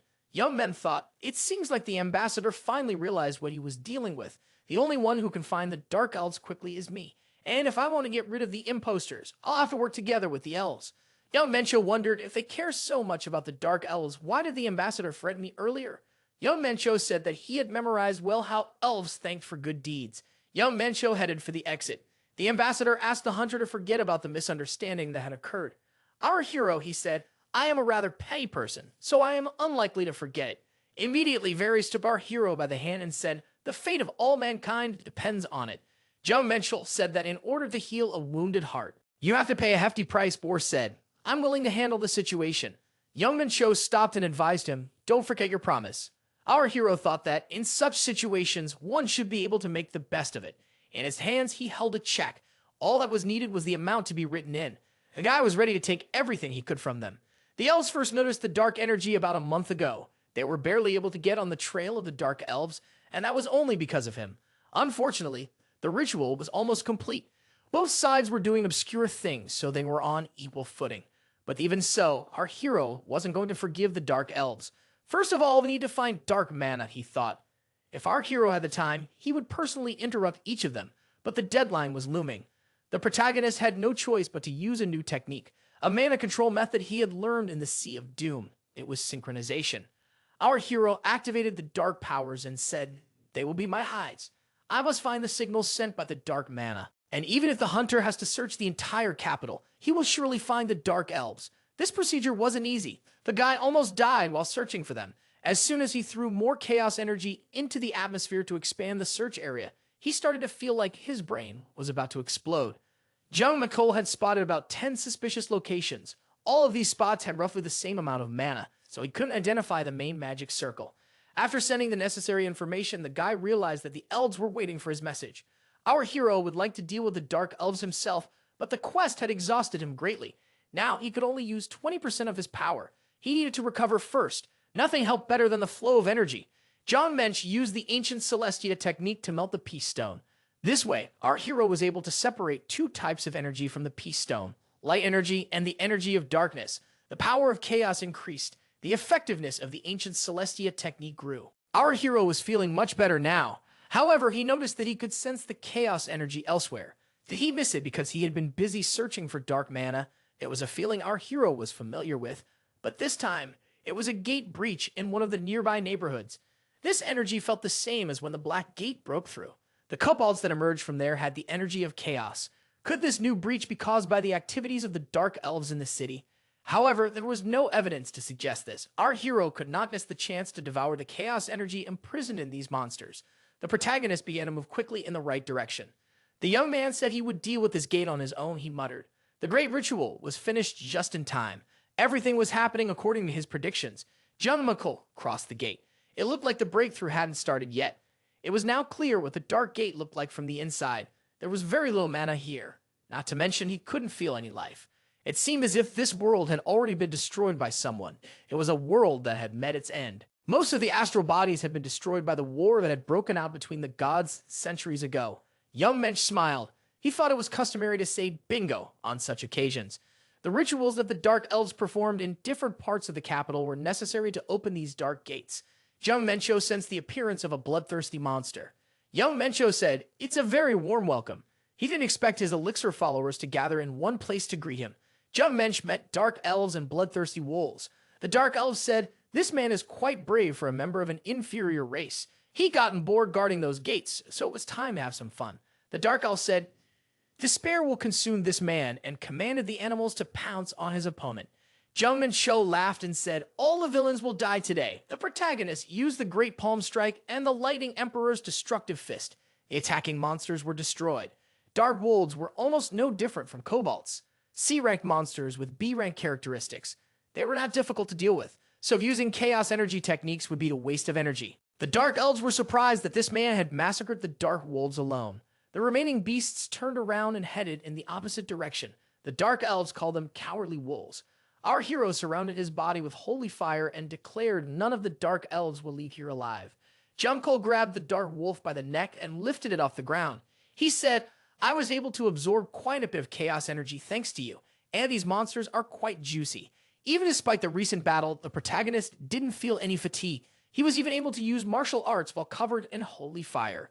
It turned out to be quite effective. Young Mensch told the Dark Wolf, "I'm very grateful to you. How can I repay you for this chance?" The hunter tossed the destroyed beast aside and headed toward the Dark Elves, sitting in the center of the magic circle. Our hero said, "Whatever you're doing, I advise you to stop if you don't want to end up like the others." Young Minchul asked his rival, "Haven't you realized the situation you're in yet? All of his subordinates have already died. What is he laughing at?" The Dark Elf said his comrades followed the path of the great demos. They were proud of their sacrifice. Thanks to their dedication, the ritual was completed, a component in vain endeavor. Young Mencho thought that it looked like he would have to get his fists dirty again to shut this man up. The guy asked, "What's the point of following a Deimos if it died a long time ago?" The Dark Elf said the man knew nothing. They were not following the dead god of war. The Dark Elf said, "After him." And our hero heard some strange sound. The opponent raised their hands in the air and said, for their overlord to come, wake up from his slumber and plunge this world into chaos. The Dark Elf said, for a human, an inferior being, to be afraid. He would be unable to stand up to their lord. Young Minchul said that it looked very strange. Jong Mensch wondered why their overlord still hadn't shown up. The Dark Elf said that it was impossible because they had done all the rituals according to his instructions. Young Mensch wondered if this was about those magic circles. Young Mensch every single round. The hunter thought the elves did an excellent job. Smiling, our hero noted that it was worth it. Squatting down his opponent, the protagonist said that he wanted to continue this conversation. Who ordered them to do this? The Dark Elf said it was the demon Lord Demos. Jeon Minchul warned that he would cut off one finger every time the interlocker talked nonsense. It was a pathetic sight. Dark Elves have no concept of honor, unlike their light counterparts. Jeon Minchul raised his head up and was surprised at what he saw. Then I thought he was really in trouble. The Dark Elf said he had succeeded just like he said. Jeon Minchul wondered what had happened and who was imprisoned in this dimension. From the split sky, a huge monster was descending upon the earth. These scoundrels summoned a truly terrifying creature. Fenrir, the divine beast. The creature lost its mind as a result of severe shock. It was a monster of the mythical age. A devourer of the gods, Fenrir, a beast with black fur and mad green eyes, a monster of the mythical era, and the brother of Yorgamun. A destroyer of the gods who eradicated the Aesir as punishment for their crime and a harbinger of chaos who destroyed more than one dimension. The Dark Elf rushed towards the monster and said, I am the one who awakened the great Fenrir. He held his hands up and said to the destroyer of gods, plunge this world into the abyss. Fenrir roared, swung his paw, and the Dark Elf was destroyed. Our hero was surprised, but the monster had only swung his paw. Jong Minchul thought that something was wrong here. This attack was completely illogical, not to mention its power. Was Fenrir weakened because of the summoning to another dimension that occurred, despite the destruction of all the strengthening magic circles? Judging by the look and expression on his face, the protagonist realized that Fenrir was about to attack him. Now, the boy realized that he would have to fight because he was too far away from the gate. It was a strong enemy that our hero never expected to meet here. His opponent was a slave, guided by his own instincts and bloodlust. This was going to be an interesting development. Jeon Minchul thought that he had a good chance of winning. After all, he was Jeon Minchul, the god of war demos. Our hero swung his sword and said, this Fenrir will get it from me. Now, the protagonist considered himself to be the strongest fighter in the entire universe, both past and present. Young Minchul executed an attack using the Great Palm Strike. The moment he did, the guy realized that he was going to have a hard time. Due to the difference between his attack power and Fenrir's defenses, the holds were nearly damaging. The young man became angry and used the Blade of the Five Tigers, but Fenrir was still impenetrable. The protagonist thought that because of the thick fur, his attacks never reached the flesh. He realized that if he got hit by his opponent, he would be in serious trouble. He decided to ignore the weak damage, trying not to get hit by fatal blows, and to attack only in between the strikes of his opponent. Fenrir attacked his opponent and did nothing to defend himself. Young Minchul thought, does this beast think that he won't hit him back? Our hero used Hellfire. Most of his powers were sealed, but even so, he remained a monster of the mythical age. Even the Hellfire didn't do any significant damage to him. The monster attacked our hero with a breath attack. Young Minchul couldn't believe that his opponent had decided to use such a powerful technique. Young Minchul decided that he would not sit idly by. If one punch didn't work, he'd just throw a few more in a row. Jeon Minchul swung his sword and once again attacked his opponent. As a result of another attack, our hero was able to cut through the opponent's mech. It was necessary to continue attacking him, resembling drops of water destroying the stone. Jeon Minchul used the Lightning Emperor's destructive fist. The monster was very strong. Our hero had about half of his total energy left. Jong Minchul was fighting an opponent who could send him to the other world at any moment. The guy thought that this was what a real battle should be like. Suddenly, the sky split open and the monster roared loudly. A world that had met its end. Most of the astral bodies had been destroyed by the war that broke out between the gods centuries ago. The boy thought, had they fought too fiercely? The monster continued to growl loudly. Young Minchul thought that the world was beginning to collapse. Was it really because of the energy released by their attacks? However, as if that wasn't enough, Fenrir kept attacking relentlessly. Our hero weakened him blow by blow, but not enough to destroy him. The protagonist thought his chaos energy was about to run out. Jeon Minchul found himself witnessing Fenrir destroy the ground beneath them. Does the opponent really want to restrict his movement? The more Fenrir attacked, the less time they had left. His actions became more deliberate, and he gradually regained his sanity. Jeon Minchul told his opponent, "If you think this will stop me, you're sorely mistaken. The guy could move even in the abyss." Now it was a race against time. Our hero used the 7-colored blessing. The user's energy was restored. The guy thought that even God's ruling dimensions had at least one weakness. He was sure that Fenrir was no exception. Jeon Minchul advised his opponent to calm down or else the place would be destroyed. Our hero decided to find his weakness and tie him up. Jeon Minchul swung his sword and said, "It's time for round 2. The cracked sky was part of the world, indicating the imminent destruction of the dimension. There were only 15 hours left, Jeon Minchul thought. He thought that it looked pathetic. A god-eater and destroyer of worlds. The monster fought without the slightest dignity like a wild beast. His eyes were filled with madness. Fenrir's gaze had lost its majesty. It reminded our hero of him. He had once tried to split his body to descend to Earth, but only ended up dying at the hands of a human hero. He could now return to his original body, so he was reborn as a human. This dimension would soon be destroyed. If nothing was done, Fenrir would drift forever in the space of a ruined world." Jeon Minchul attacked all the places where the monster's vital organs could be. However, the only point that had any effect was the neck. It was the monster's weak point.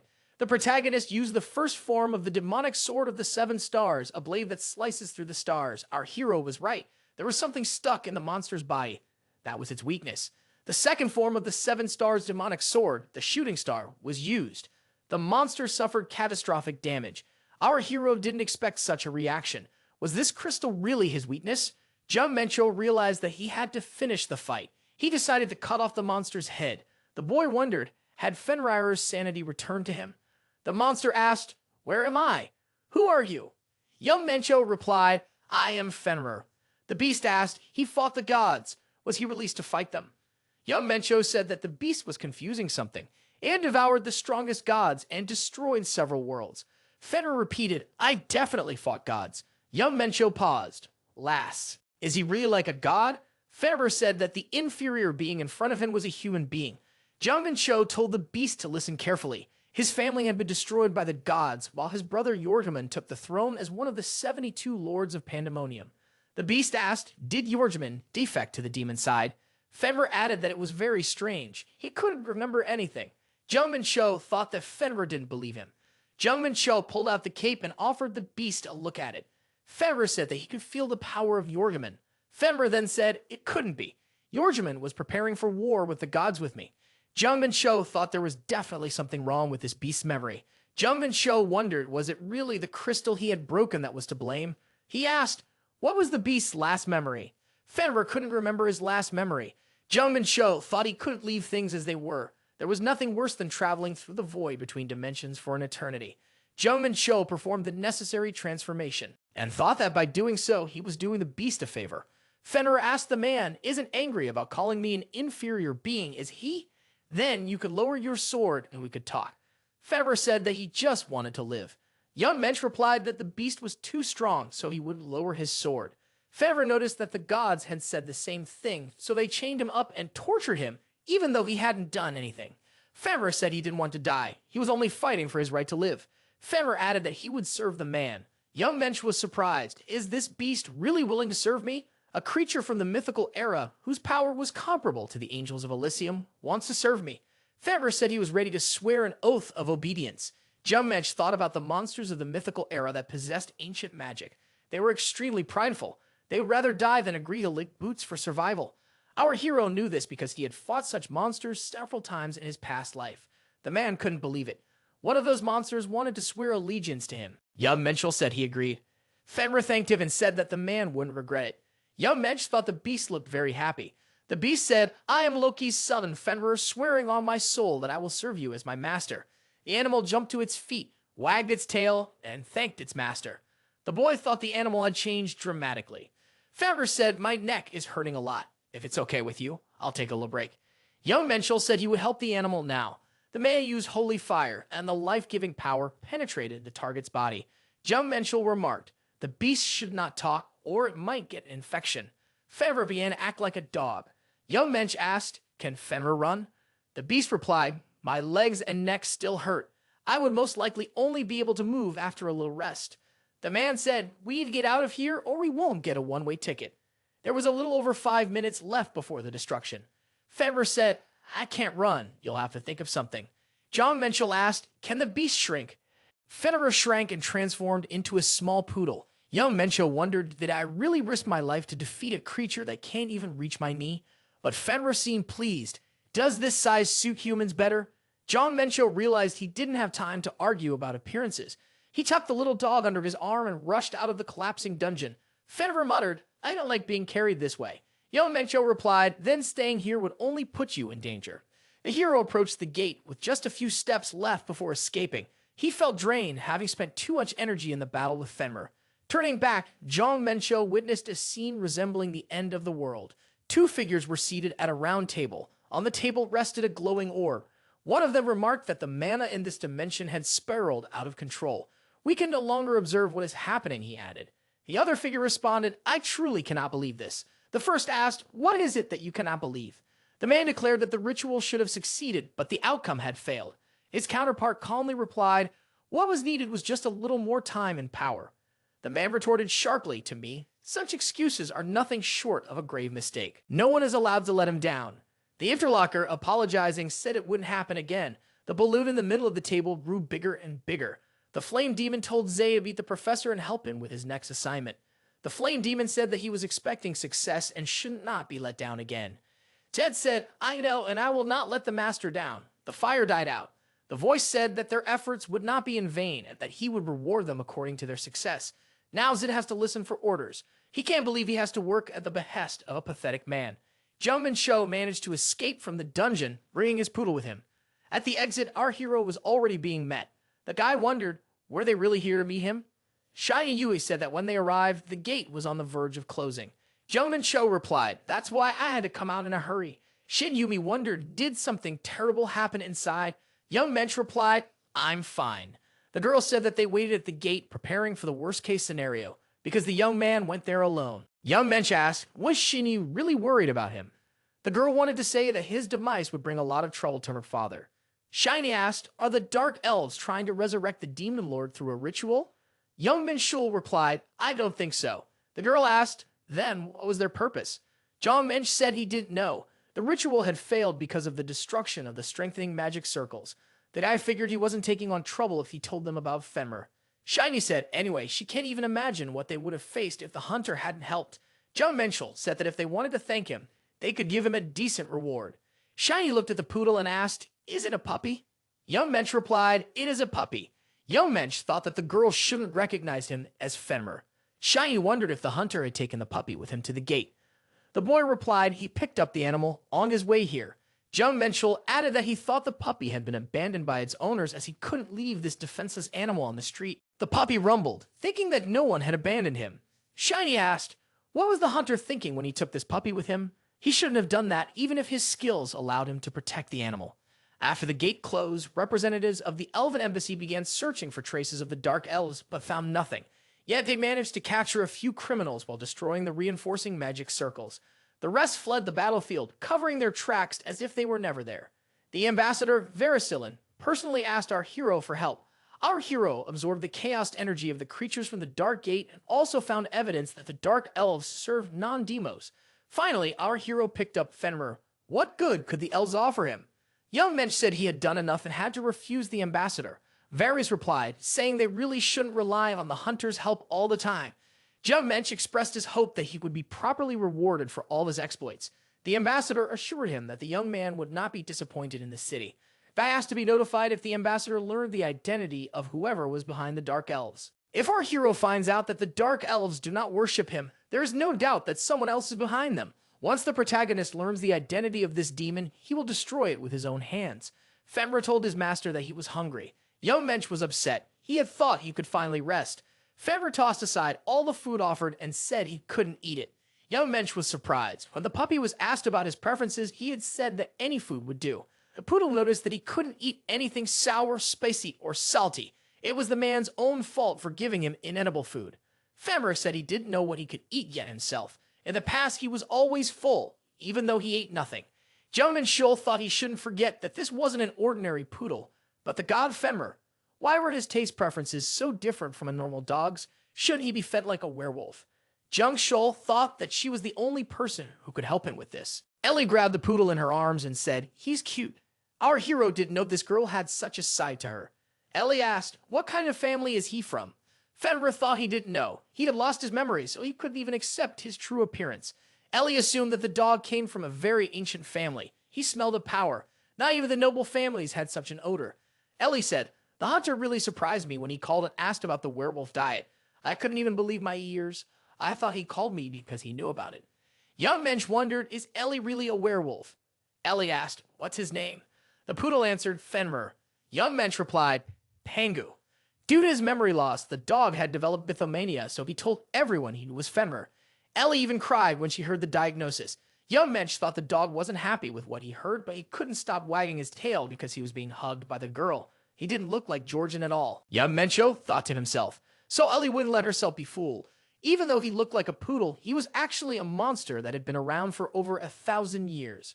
Our hero never shook the feeling that he had lost to some dog. The youngsters went to the Interstellar Alliance office and visited a local restaurant. The poodle had lunch and said it was very tasty. Young Menschel thought he had come here to find food for Penguin. However, he didn't expect the girl to give him ruby meat for 200,000 coins. The monsters of the mythical era were very fussy. He could do with ordinary noodles or canned food. Ellie asked the hunter when they would see each other again. Young Menschel was surprised as they hadn't broken up yet. Ellie reminded herself, hadn't the hunter said he'd buy me lunch? She didn't think it was about a business meeting like this. Ellie said she had been watching the young man for a long time. The girl added that young Menschel didn't know how to hide excitement, just like right now. Young Mensch thought that she had figured him out. He admitted that he had forgotten about his promise. Ellie, smiling, said that she wouldn't order anything expensive. Mr. Martin appeared nearby. He shouted that he didn't know Hunter Young Mencho had arrived. Martin asked if he could join them. Young Gencho said he was fine with it. Youngen asked if Mr. Martin was sure he should drink. After all, he was the head of the department. Mr. Martin replied that beer was like sweetened water for dwarves. At Mr. Martin's office, our hero said he needed the help of the head of the branch. Young Mencho pulled out the cape and asked if Martin could glamorize it. Mr. Martin said, "This item looks incredibly valuable. Where did the hunter get it?" Young Mencho replied that he got it from the tower. After examining the cape, the guild branch head said that this item was blocking his recognition skill. It would be difficult to enchant this item. However, what is it? He asked. The protagonist said it was a cape made from the scales of the World Serpent. Martin, in surprise, said that it was the first time he'd ever touched something so valuable. Young Mencho interjected, "So, Mr. Martin can't do anything?" The dwarf said that probably only his teacher could handle this request. Young Menschel asked if Mr. Martin could find someone to take on this order. The short man replied, "I know a few craftsmen. Who would be interested in it?" Jung Shol held out a dagger to Mr. Martin and said, "I want you to make 10 of these." Martin examined the dagger and said, "It's an interesting design. Its shape and the placement of the center of gravity are great. Is it meant to be thrown?" "It's the Dark Star," Jungman explained, "a triple hidden blade." "I see," Martin said, nodding. "You're planning to tie strong threads to your hands to control it then?" Jungman nodded. "Exactly." Martin thought for a moment. "In that case, I'd recommend using some sort of arachnid wedding. The triple hidden blade technique is an art," Jungman added, "and it requires the use of 10 daggers. It's better to collect the entire set." Suddenly, a call rang out. The short man looked at his phone. "It's a call from a man who's building a training ground. It must be work-related." Talking on the phone, Mr. Martin said, "Hunter, I've been asked about a magic circle drawn on the training ground." The guild branch head continued, "As soon as my partner saw the magic circle, she immediately became eager to meet you." Young Menschel wondered, why would she do that? Martin said she wanted to buy the formula for this magic circle. A red-haired girl appeared in the guild room. She said that she was interested in the magic circle. The girl introduced herself. Her name was Haran Linwood. She was the head of the Linwood Construction Company. Our hero also introduced himself. Looking at the girl, he thought she was a dwarf. She had a very interesting way of speaking. Mr. Martin said that she started her company because she didn't want to work for the Interstellar Alliance. Dwarves are a race that specializes in crafting just like the dwarves. However, there is one small difference between the two. Dwarves are engineers by nature, while dwarves are more scientists. Haran asked the hunter, Young Mensch, was he the one who drew that magic circle? Our hero nodded affirmatively. Delighted, he said that no one on Earth has the knowledge for such a thing. This magic circle consists of 18 rune words. However, if you look closely, you will notice runes that are only used by celestial creatures. Young Mensch thought about how Haran, a human, was able to use runes that only angels and demons knew about. The hunter asked his interlocutor if she knew what the circle was for. Haran replied, all the runes are inscribed on one side of the circle. It's a formula for concentrating mana. In other words, the circle collects the surrounding mana. Young Mensch said, that impresses me. Now I understand why Mr. Martin works with Miss Linwood. The girl bragged, "I'm 10 times better at my job than this bearded guy." Heron Linwood told the protagonist, "I want you to teach me the heavenly runes." Jeon Minchul refused. "You wouldn't be able to learn them with teacher training. To control the runes, one must have a predisposition on a spiritual level." Heron was surprised, but after all, her interlocutor was human. The language of celestial runes was a special power that could only be used by spiritually advanced creatures. "Even if I agreed," Jeon Minchul continued, "you are unlikely to be able to control this power. However, people who know their business are drawn to it." He then took out a magic sword and showed it to his companions. Finding celestial runes among 18 ordinary runes was an extremely impressive result. The girl thought, does he really want to destroy her? Because she found out he wasn't human. Jeon Minchul drew a magic circle on the floor with his sword and told Heron Linwood to let mana flow through that circle. It would be enough to pass through, he said. Heron responded that the dwarves were too weak, so they were willing to do whatever they were ordered to do. Jeon Minchul thought that this was a six-formation trap, a technique passed down from generation to generation. In one of the most famous families on the martial arts continent, the Chagall family, their hero was able to shut off his senses whenever. Right now, they had lost their sight, but over time, they would be paralyzed in all 5 senses. The circle must be erased before that happens, Jeon Minchul muttered to himself. Mr. Martian and Heron shouted as they began to see again. Jeon Minchul asked, "Can Heron Linwood tell me how this circle works?" The girl shook her head negatively. Jeon Minchul thought that this girl reminded him of something from his own youth. The guy said it was a trap. Heron asked, "Why didn't the hunter show her this technique?" Before our hero was willing to do anything to become stronger, he knew how to treat the girl. He would fulfill her wish. Jeon Minchul said that he wanted Heron to help him. If she can't learn the heavenly runes, he suggested, then just teach her something else. Dwarves were a race living in peace and harmony due to their exceptional knowledge of magic. In exchange for a quiet existence, they gave up their ambitions. However, Heron Linwood once declared that she was fed up with this boring life. This girl was different. She gravitated toward new knowledge and material wealth. So the other dwarves thought she was strange. Heron said she would leave the sea, travel to the edge of the world, and find her own adventure. Life on her home planet could not satisfy her curiosity or craving for money. Taking advantage of her exceptional knowledge of magical artifacts, she was able to get a job with the Interstellar Alliance. Heron thought there was still room to grow. Her ambitions were still unfulfilled. One day, in a distant dimension, the sea stirred like a storm. It was the site of the Tower of Trials, built to resolve the conflict between Alissium and Pandemonium, a neutral zone that suited both sides. Heron said, "This is my chance." The Earth attracted this girl. Mr. Martin wondered why Heron had left the company. After all, things were going well. The girl replied, "I wanted to satisfy my ambitions. I never run away from problems, so I trusted my intuition and left the Interstellar Union." Heron discovered an incredible magic circle. She immediately wanted to meet its creator, eager to learn the runic language. After our hero told the girl that he wanted her help, she, without expecting it, received an extremely tempting offer, the circle trap. Heron, with her vast knowledge of magical artifacts, now faced a technology that was beyond her comprehension. She thought that as she learned how to master this, she could break away from the competition in a big way. She didn't have a single reason to refuse Jeon Minchul. Jeon Minchul, on the other hand, thought that now he wouldn't have to worry about money since he had a contract with her in Linwood. The first condition of the contract was a fee. Jeon Minchul would teach the girl how to use the circle trap, a technique only described in legends. In return, she would pay him a fee for each construction she created using this method. Our hero was the only one who knew how to use the circle trap. The martial arts continent didn't last long. The inhabitants of that world were skilled in the use of internal energy, but they were unable to excel in other areas. In addition, they had little interaction with the inhabitants of other dimensions. The fact that our hero was able to visit this place was a true miracle. Jeon Minchul thought that it would be a good idea to use trap circles in construction. They are as effective as magic, he said, but they work on a completely different principle. The second condition is confidentiality. Heron is forbidden to reveal his true identity. Jeon Minchul believed that the bigger the Linwood Construction Company became, the richer he would get, and if it went bankrupt, he wouldn't lose anything. In the past, our hero had met a couple of people with fire in their eyes. Like Heron, she walks confidently toward her goal. It is her ambition that will make her rise from her meads each time until she reaches her goal. Heron has the eyes of a person who chases her dreams no matter what. During the negotiations, the girl secured an investor of the Interstellar Union. Our hero was just giving her Linwood a little nudge forward. The contract was done. And that's excellent. Heron Linwood said to Mr. Jeon Minchul, "Teach her how to use the trap circle as soon as possible." Jeon Minchul replied that they would look into it after the auction ended. The girl wondered, why wait so long? Our hero replied that he had something he needed to take care of. He had another very important matter to deal with. the training of ancient Celestia's techniques. He had spent a lot of money on the training ground, but never used it for its intended purpose. The energy he absorbed was only a fraction of what he could actually use. If he didn't get his act together, he wouldn't be able to tell where the peace dome was empty. There were only 10 days left until the auction.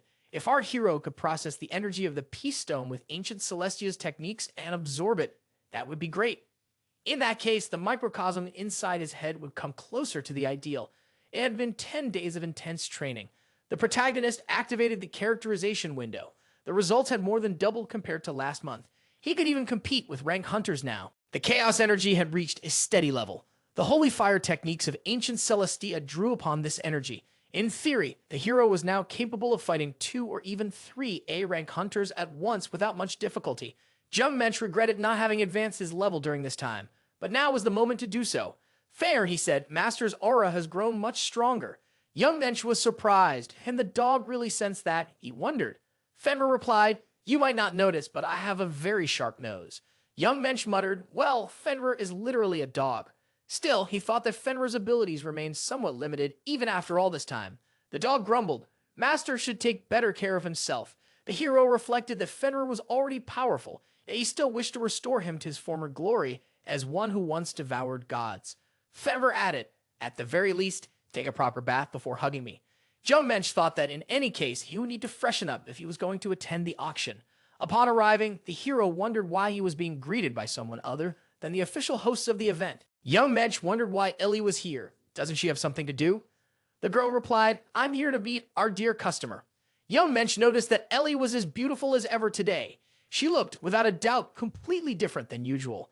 Ellie then wondered aloud, the hunter isn't going to go to the auction wearing that, right? Jeon Minchul asked, what's wrong? He seems to be dressed rather formally.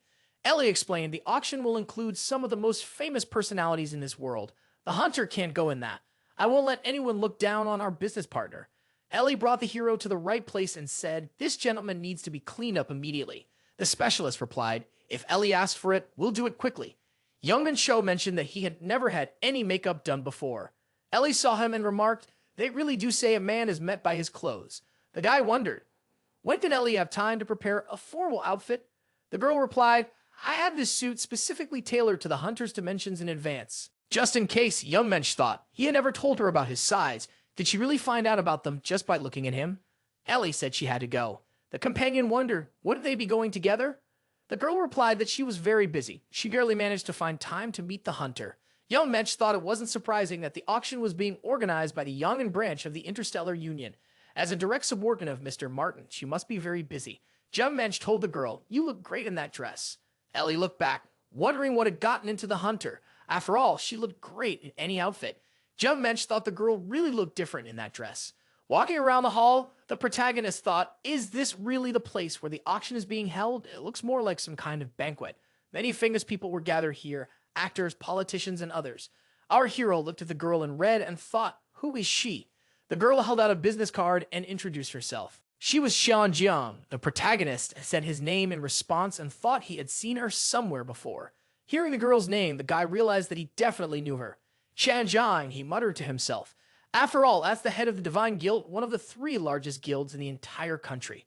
This guild was directly under the Divine Group, the largest corporation in the country. Jong was also the youngest daughter of the head of Alissium Corporation and a part-time founder of the guild. Young Mensch admitted, I didn't even recognize the girl at first. Jong asked, but did he recognize her now? Jeon Minchul thought that Divine Group was a powerful corporation, but only within this country. There were several corporations around the world that had more prestige than Divine Group. However, our hero had no reason to be rude to the girl. Jong said, we've wanted to invite a hunter to our guild for a long time. We finally got the chance to meet you. The girl added, I've called you several times, but it was all to no avail. Young Mensch was surprised. Did this girl really call him? Jong said that it was right after the hunter passed the exam. At that time, our hero's phone was ringing off the hook, so he didn't pay much attention to it. Young Mensch said he had to go. The girl suggested that the guy might stay a little longer. Jeon Minchul looked around and wondered when had so many people managed to gather here. All these people were looking at him and Jong. However, the guy didn't want to attract unnecessary attention. Did they really all come to talk to him? The girl suggested that Jeon Minchul didn't quite understand what was going on here. Right now, the young man was considered to be a real troublemaker. The young man had outshone all the other participants with his performance. In addition, he won first place despite the fact that members of the largest guilds in the country participated in the exam. The girl added that Jeon Minchul's show had wreaked havoc on the entire hunting community. Jeon Minchul said that he's not going to join guilds. Chanji Yang replied that she knows, so she's not adjusting anything like that. However, she can't vouch for the others. Young Minchul wondered why on earth did the girl start this conversation. Chun Jong replied, I would like to build a buddy relationship with Hunter Jeon Minchul. Jeon Minch thought, is this really all because he got first place in the exam? That seems like a weak reason. The girl said, I came across a video of you fighting a blue guardian. As soon as I saw the video, I immediately realized that Jeon Minchul would become the strongest hunter in the country. Jeon Minch thought, back then, I was just a beginner who had barely started learning martial arts. Did she really see my potential and draw conclusions just from that video? Chun Jong stated, I would like to be friends with the strongest hunter in the country. Jeon Minch thought, this girl is far from ordinary. Jeon Minch told the interviewer she is wrong. Jeon Minch said, I will be the strongest hunter in the country. I will also become the best hunter in the world. Our hero thought that this girl had great intuition. Chun Jung smiled. The interviewer asked, she wasn't laughing at him, was she? In this girl's gaze, you could see the firm self-confidence and pride in her strength. There was no fear or false flattery in Cheon Jung's words. She said, in that case, I want to become the friend of the best hunter in the whole world. A loudspeaker announced that the auction was about to begin and all guests were asked to proceed to their seats. The young man told the young lady that there wasn't much time left before the auction and offered to walk her to the VIP box. Chun Jong told the hunter that she hoped to meet him in the near future. Young Mensch gave the girl a glance and remained standing with his dog in the middle of the empty hall. Fenrir said, this girl is beautiful, just like Ellie. Young Mensch was surprised. Is it really that important? The dog added, words and actions are different things. There are always a lot of beautiful women next to that person. At the entrance, our hero was asked to show an invitation. The guard checked the invitation and scanned the protagonist's identity. Young Mensch wondered why the security here was so tight. The guard also scanned Fenrir. The man was asked to put on a mask before entering the hall. The boy thought that the Interstellar Alliance had gone to a lot of trouble organizing this auction. Our hero decided to take the mask of a bald lion. The system reported that the illusion effect was activated and the lion illusion was applied. The dog turned out to be wearing a mask too, although he said that he didn't like such tight things. Jeon Minchul said, if Fenrir is without a mask, then everyone will reveal the identity of his master. The young men took their seats in the auction hall. Fenrir noticed that there were a lot of people here. Mr. Martin gave a presentation and tentatively introduced himself to those in attendance. He thanked everyone for taking the time to attend this modest auction. Young Minchul wondered why Mr. Martin looked so excited. Had everyone really come to watch the insecure dwarf try to overcome his stage fright? Ellie came on stage and thanked everyone for waiting. As he left the stage, the branch head thought that the hunter Jeon Minchul was laughing at him right now. Fenrir said, Ellie is a beauty. The man reminded them that no talking was allowed until the auction was over. Earlier, our hero had already seen the list of items. It included the Guardian's bracelet, the blade of the Nameless One, and a cockatrice egg. Ellie announced the successful sale of another item for 2,100,000 green coins. Young Minchul thought that none of the items were truly necessary. Mr. Marthin's equipment was far superior. Ordering directly from him would be much more profitable than buying here. Next, Ellie presented another item, an unknown shard. It was a mythical artifact that appeared after the defeat of the rank B gate boss, Dranka Key. Without the eyes of truth, no one could discern its real value, so almost nobody wanted to bid on it. In the end, Ellie declared that the shard had been sold to guest number 55, the only one who made an offer. Young Mensch thought this was a pretty good start. The hostess then announced the sale of 10 kilograms of methyl and 5 kilograms of orichalcum. Young Mensch's mind immediately turned to the main course he was waiting for. The ore needed to improve the Dark Star had appeared. Intensive bidding began. There were a lot of people willing to purchase this lot. Our hero decided not to beat around the bush and offered twice as much. The hostess announced guest number 55 has doubled the bet. The bidding continued. The price went up another 10%. Young Mensch wondered, what kind of blue dog is this? He couldn't believe it. Was this contestant really challenging him? Bald Lion doubled the bet again. Guest number 79 raised the rate by 10%. Bald Lion increased the bet by 1.5 times. Blue Dog added another 10%. Ellie announced the current bid is 13 million green coins. Jeon Minch wondered if Ellie was getting too excited about his emptying wallet. Jeon Minch decided it was time for a blank check. The ambassador said that if Hunter Jeon Minch needed another blank check, they were willing to accept his help. Bald Lion raised the rate by 10%. The hostess announced the lot has been sold to guest number 55. Young Minchul thought that this blue dog should have given up much earlier. Our hero had purchased all the items he needed. The auction could be considered a success. It reminded our hero of the times when he used to get his hands on whatever he wanted. The auction was fun, but now the guy would like to pick up his purchases. A stranger approached the young man and introduced himself. Alfred Graf, he said, "Do you have some time?" Jeon Minchul apologized and said he had business to attend to. Alfred Graf replied that he needed mithril and orichalcum, the items the hunter had bought. Jeon Minchul was surprised. How did this person know that he was the one who bought them? The foreigner smiled. "I know everything." Mr. Jeon Minchul bought mithril and orichalcum. Mr. Jeon Minchul thought, is this really the guy with the blue dog mask? Alfred Graf said, "I love dogs." Jeon Minchul asked, "Are you the blue dog?" It still seemed strange to our hero. The masks were covered with illusion magic. Even his eyes of truth couldn't see through it. Who was he if he could see his name through the mask? After applying the eyes of truth, the protagonist realized that before him stood an angel wielding divine magic. One of his abilities was black baptism. The young man asked, "Why is Hun here?" While standing on the roof of the building on the helipad, our hero asked, "In a month's time, the interlocker will have 20 million green coins. He plans to use this money to buy back the ore." Jeon Minchul realized that the person's main goal was to obtain Mel and Oracle. Alfred Graf said the hunter would be incredibly wealthy in a month. Young Minchul couldn't understand why this man needed these metals so urgently. He was also curious about the origin of his black baptism. The protagonist felt the same energy from his interlocutor as from Verde, but he did not see the mark of a fallen man. Most likely, this person was still an angel. However, it was clear that someone was pulling the strings behind him. It was necessary to uncover his motives. Jeon Minchul asked, "Can you use translation magic?" His manner of speech was very annoying. Graf said he already uses that magic. He can't understand anything without it. Young Minchul wondered, wasn't this a basic spell for angels? At the same moment, the interlocutor glowed. How does a person know his true identity? Alfred Graf stated that he must know the answer to this question. Fever asked the host, will they fight?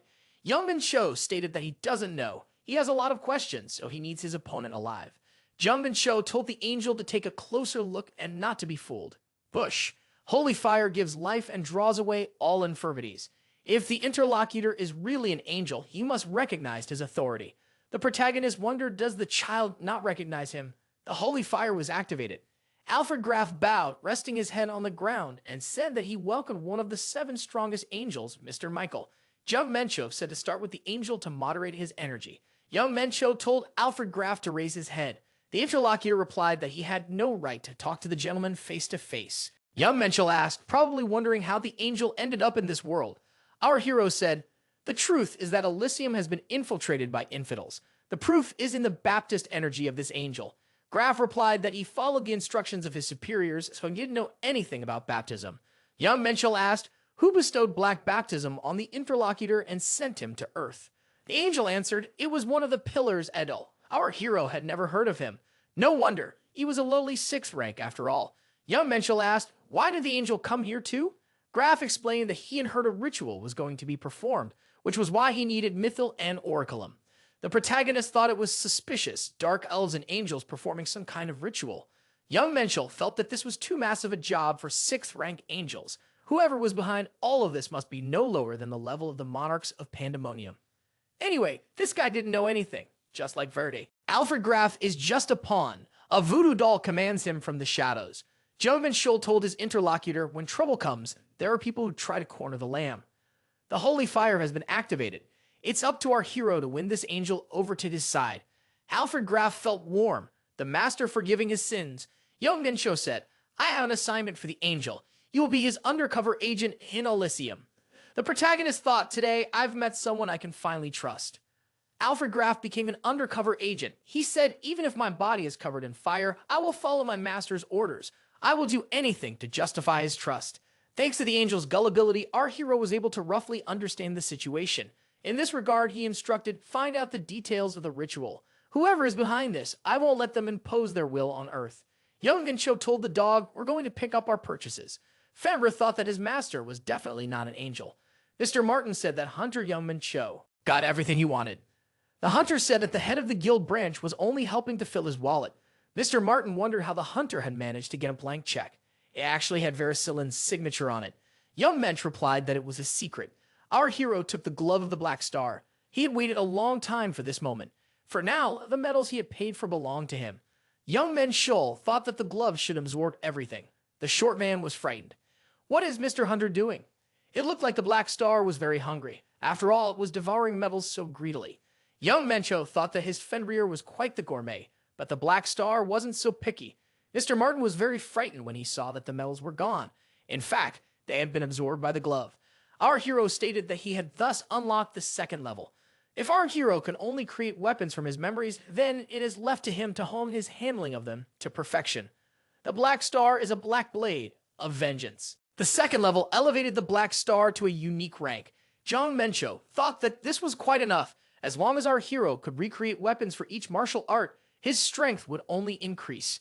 Young Minchul turned to Mr. Marthin. He would like to take the order for the gate. The hunter asked the short man to find something closer.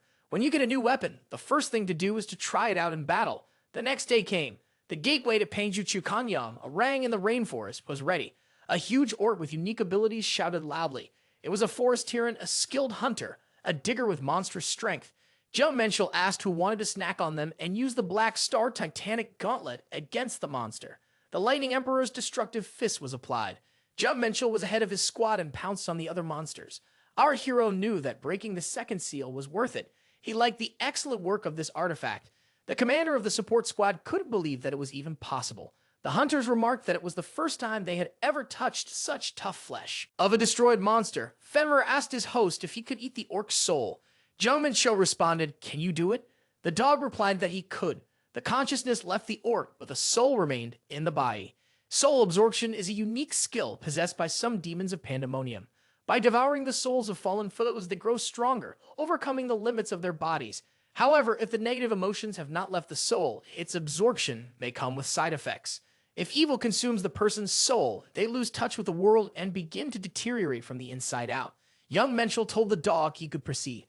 Fenrir thanked the food and began to devour the monster's soul. The support squad sensed the absorption of the monster's soul and mana and wondered what was happening.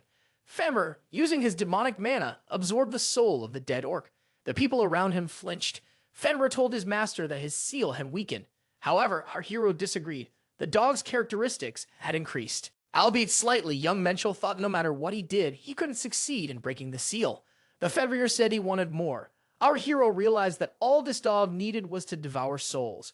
Young Mensch thought that if that was the case, he could easily bring Fenrir back to his former glory. Our hero said he would get the poodle a lot of food. Hovering hidden black star blades, bloodthirsty orcs glaring insatiably at the hunters who had invaded their territory without warning. One of the orcs roared loudly and said, releasing demonic energy to destroy this man. The orc activated a fireball and aimed it at his opponent. Jeon Minchul thought that if this fireball reached Earth, this place would turn into hell. It was necessary to destroy it before that happened. The protagonist used the Blue Dragon Black Star Blade. Our hero unleashed the Blue Dragon's fury on the opponent's fireball.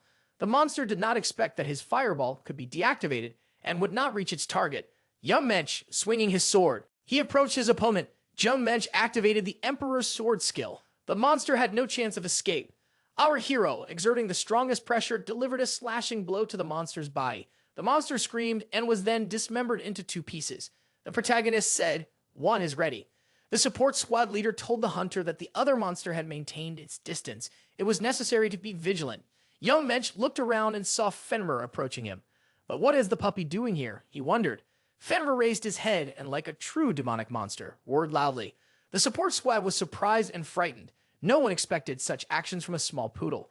Fenrir turned into a true monster and asked, how dare this lowly orc attack these people in his presence? The orc screamed even louder and uttered only one word. Berserk! Fenrir growled for the monster to be silent immediately and sank his teeth into it.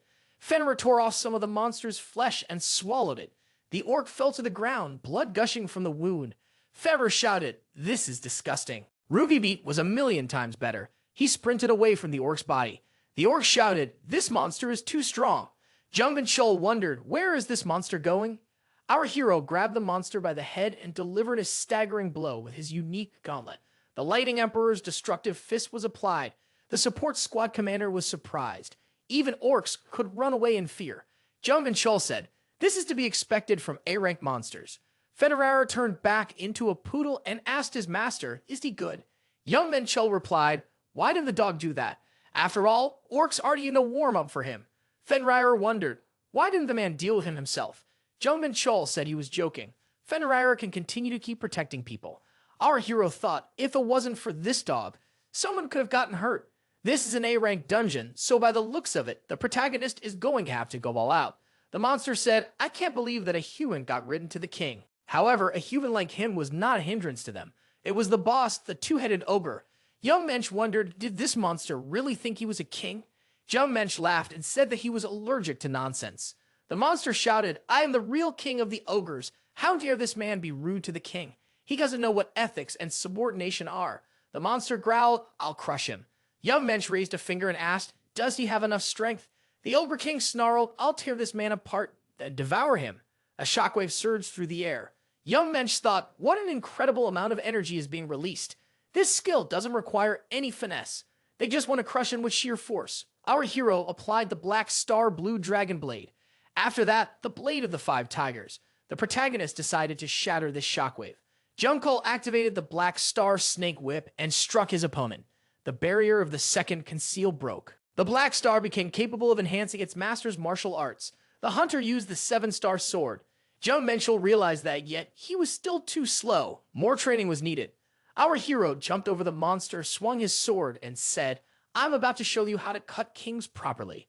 This monster would be a stepping stone to our hero's power. The gate to Pangju Chuksum stood before them. Hunters were yawning as they waited for the monsters to appear. The young man wondered if his colleague was nervous. After all, this was their first mission to guard the gate. The hunter replied, there's no need to be nervous. We can relax. These dates have only recently appeared. Even if we are ignored, there's hardly any chance of a breakthrough here in the next 2 days. A colleague asked, what would happen if there was a force majeure? The hunter answered, in that case, we would have to run away. He added, the thing to fear is not the monsters, but the fact that we might have to stay here until late at night. The young man stated, I've received a message from the group, but they had only recently entered there. It was assumed that the colleagues went there for reconnaissance. It's not surprising, since the hunter Jeon Minchul is the only one who can fight, so they'll have to stay here late. However, the support squad returned. The young man asked the commander, are you tired? The commander replied, we are not tired. The hunter asked, what time is the next gate entry scheduled? The support squad leader said, we've already finished everything. It should be reported to the association. Hunter Young Minchul is too strong, but it's still very surprising. How can you defend an A-rank gate alone? The hunters guarding the gate noticed that the gate was already closing. Fenrir said, the souls are very tasty. The sweep only took 2 hours. Jeon Mensch used the body of a two-headed ogre as a training dummy. His lifeless body collapsed to the ground when he had almost mastered the Black Star techniques. Our hero awakened the memories of Deimos, the god of war, stored deep within his soul, while in the body of an ordinary man. Young Minchul. It was much more effective than practicing alone. Young Mensch thought that he had cleared the gate much faster than he had planned. He had even gained a new level, absorbing the Peace Stone, training in the Sea of Doom, and overcoming the second level of the Seal. Maybe it was because of this that our hero was able to become so strong in such a short time. Also, we can't forget about Fenrir. The dog protected the people behind our hero, allowing him to focus on the monsters. Jeon Minchul thought that he might even be able to push further. Ellie told the hunter that she'd have found another gate for him to enter tomorrow. Young Mensch said he could count on her. Ellie asked if the hunter was really grateful to her. Why wouldn't I do something special for you? Young Mensch replied. He would think about it. A phone call rang. Young Mensch answered, I'm listening. It was Har on the other end. The girl said that a small, weak dwarf was on the wire. Har added that the auction was long over. Why didn't you call me earlier? Our hero remembered that he had promised to teach her how to use the trap circles. Jeon Minchul apologized and suggested meeting later at his house. Ellie wondered, has Mr. Hunter forgotten the promise he made to Miss Linwood? In the afternoon, our hero finished clearing the gate. That evening, he met with Heron to teach her a new technique. Since she needed to understand the meaning of each symbol to use the magic circle effectively, he wrote them in a language Heron could easily grasp. He rearranged them slightly and then explained the circle in detail. The girl exclaimed, that's incredible. Young Mensch asked, can you do it again? Heron smiled and replied, I'm a professional. Our hero decided to alternate between clearing A-rank and B-rank gates. The B-rank gates provided much less experience, but he had no choice. Hunters were fiercely competing for access to the A-rank gates. He didn't take a single day off. Having already gathered enough chaos energy, he now needed to focus on training his body. Jeon Minchul distributed his bonus points into strength and agility. He was almost at level 30. Young Mensch told the dog, "I'll leave the boys in your care." Fenrir replied that he would not let them down and would honor his trust. The gate to Puyo Guimion stood before them. The hunters were in an open area, so the protagonist had no fear of being caught off guard. Members of the Vulcan tribe lived at this gate. The Vulcan tribe were the original inhabitants of the Vulcan dimension. They were naturally strong, often coming into conflict with demons who also relished battle. In his past life, the hero often hired them as mercenaries to fight in the wars between dimensions. Young Mensch said, "I thought I could beat some real warriors here." "What a pity," the Vulcan asked. "Is this hunter trying to insult us?" Young Mensch thought these weren't the true warriors of the Vulcan tribe, but rather ordinary puppets protecting the core of the gate. The guy said, "If that's the case, let's see what they can do." The puppets were far weaker than the originals. Young Mensch used the titanic blacker glove against the advancing Vulcans. The Vulcan leader said, "I'll make you regret your words." The battle cry of the Vulcan warriors echoed. Considering that they were fake, the hero prepared for what was to come. It sounded pretty good. The Vulcans didn't stand a chance against Black Star's titanic gauntlet. Jeon Minchul said, "It doesn't give the opponent the right to be called a Vulcan warrior. He needs to become twice as strong to catch up to the original." The system reported that the hero had received the long-awaited 30th level. On the 15th level, the guy had received a pleasant bonus, so he thought that the 30th level would also bring something unusual, and he was right. To search for traces of souls, the power inside the hero was awakened. Demon Seraphina's power is the ability to bewitch anyone and take away their ability to think straight. The former owner of the charm was a demonist of the 55th rank, Seraphina, a former lord of the undead, a demon of the 15th rank Zarin. The demon Zurin can summon the undead by placing a crystal in the victim's body. Zarin was a master of necromancy. Our hero always found his methods tasteless because the necromancers always stood behind him, raising more and more dead. Still, this ability is far more useful in combat than some sort of seduction. The power has been transformed this time as well. The hero is now able to grant immortality. When a being who has been granted immortality dies, its body and soul are absorbed to rise as the living dead. Jeon Minchul thought that the power of immortality could only be used on living beings, so he wouldn't be able to test it right now. Our hero decided to start with the Army of Light and activated the appropriate option. Angels appeared in front of the protagonist and greeted the Lord. Jeon Minchul thought, "Are there really chicken wings again?" The guy couldn't recall Alissium having guys like this. They look like angels, but their energy is much different. Judging by their characteristics, they're much stronger than Vulcan warriors, roughly on par with orcs. I'd like to know how useful they are in real combat. Young Mensch saw the Vulcans approaching and thought they were just in time. The hunter showed the angels a squad of Vulcans and said they needed to be dealt with. The angels said, "We must return in victory. The enemy will now see the justice of the light. Punishment will come down on them from heaven." Jeon Minchul thought that these warriors were real weaklings who were nothing. However, the Vulcans were destroyed. The wounded angels said that they were willing to continue to do whatever the Lord ordered. Jeon Minchul thought, "Is this some kind of joke? Not only do they fly poorly, but they fight by just swinging their sword from side to side." Jeon Minchul realized that they had won, but with such characteristics, it was possible to do so without a single injury. Jeon Minchul told the angels to line up. The guy didn't understand what he should do with these angels yet. Jeon Minchul said, "These guys simply don't know how to use their power. None of them have found a worthy use for the increased mobility and high performance." Jeon Minchul continued, "That's half of it. Do they even realize that a sword is a weapon? Weapons are designed to stab or pierce your enemies, not wave them from side to side." Jeon Minchul said that treating these weaklings with magic was a waste of his powers. Our hero used holy fire and the angels' wounds were healed. The protagonist saw no point in summoning these angels to join the fight. It would be much easier for him to fight alone because they could evolve. But with such worthless knowledge, they were unlikely to learn anything. One of the angels apologized for his impertinence and said he wanted to object. The angel stated to the master that they were not weak. Young Mensch remarked that the battle between the angels and the monsters had convinced him otherwise. Had their pride been hurt, the angel added, "We only fought badly because we were suddenly called up." Jeon Minchul moved closer to the inner locker and told him to attack. The boy added that the angel should fight him. He realized through experience that he was wrong. "Young Mensch," he said, "this is my master's order. You should attack with whatever you can." Our hero felt that he just had to teach these guys a lesson. After the failed attack, the angel thought that after all, he was much faster and stronger than the Lord. But none of his attacks ever reached the target. Jeon Minchul noticed that his opponent's movements were too predictable. The protagonist put his sword to the angel's face and said, "This is what failure to use the power given to you leads to." Hunter said these angels are an exact replica of grouse-winged wimps. He's too disappointed. Jeon Minchul thought that these four could become stronger if they practiced, but he wasn't willing to put up with their hubris. Jeon Minchul wondered, are they really refusing to admit defeat? One of the young men said that his sword was meant to protect the Lord. He realized how weak he was. However, he only wanted to ask the hunter for one thing, to teach him how to swordplay. The other angels expressed the same wish. Jeon Minchul thought, did these guys really get over their pride? It's even interesting. There's no way the angels would have given up so easily.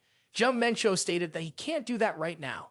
The opponent said that he is asking and is willing to do anything. Our hero stated that they should concentrate on the enemies in the gate. Even if he does, it will only be after the gate is cleared. Jungkook told the dog that these angels would be his subordinates. The departing protagonist was told by one of the angels that they can't follow the commands of some insignificant being. The master is the only one who can order them around, Jeon Minchul said. Let Fenrir show his superiority. Poodle transformed into a huge monster and demanded, repeat what you just said. The angels immediately swore allegiance to Fenrir. To use the power of eternity, the target must be a living being. So Fenrir granted the monster eternity. When it died, it would become a living dead. Jeon Minchul saw the Vulcans and remarked, there is someone to try it on. Our hero used the power of eternity and attacked the Vulcan. Upon its death, he would be able to use the living dead. After striking his opponent, Jeon Minchul declared, it will die, then rise again.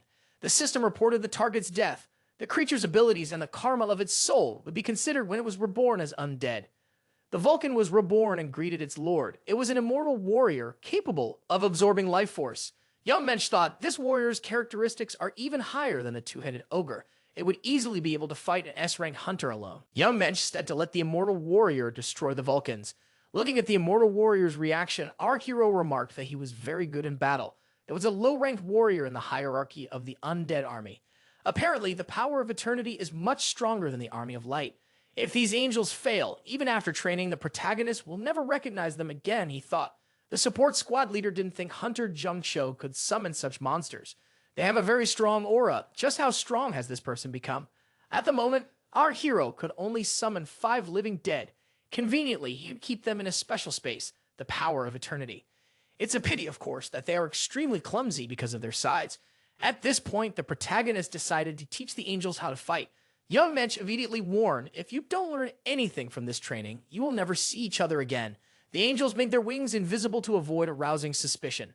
Jeon Minchul said, we will start right away with practice, so you need to watch carefully. Our hero didn't think these angels could learn his martial arts. There is a very flexible style of swordsmanship designed for fighting in the air and allowing you to taunt your enemies.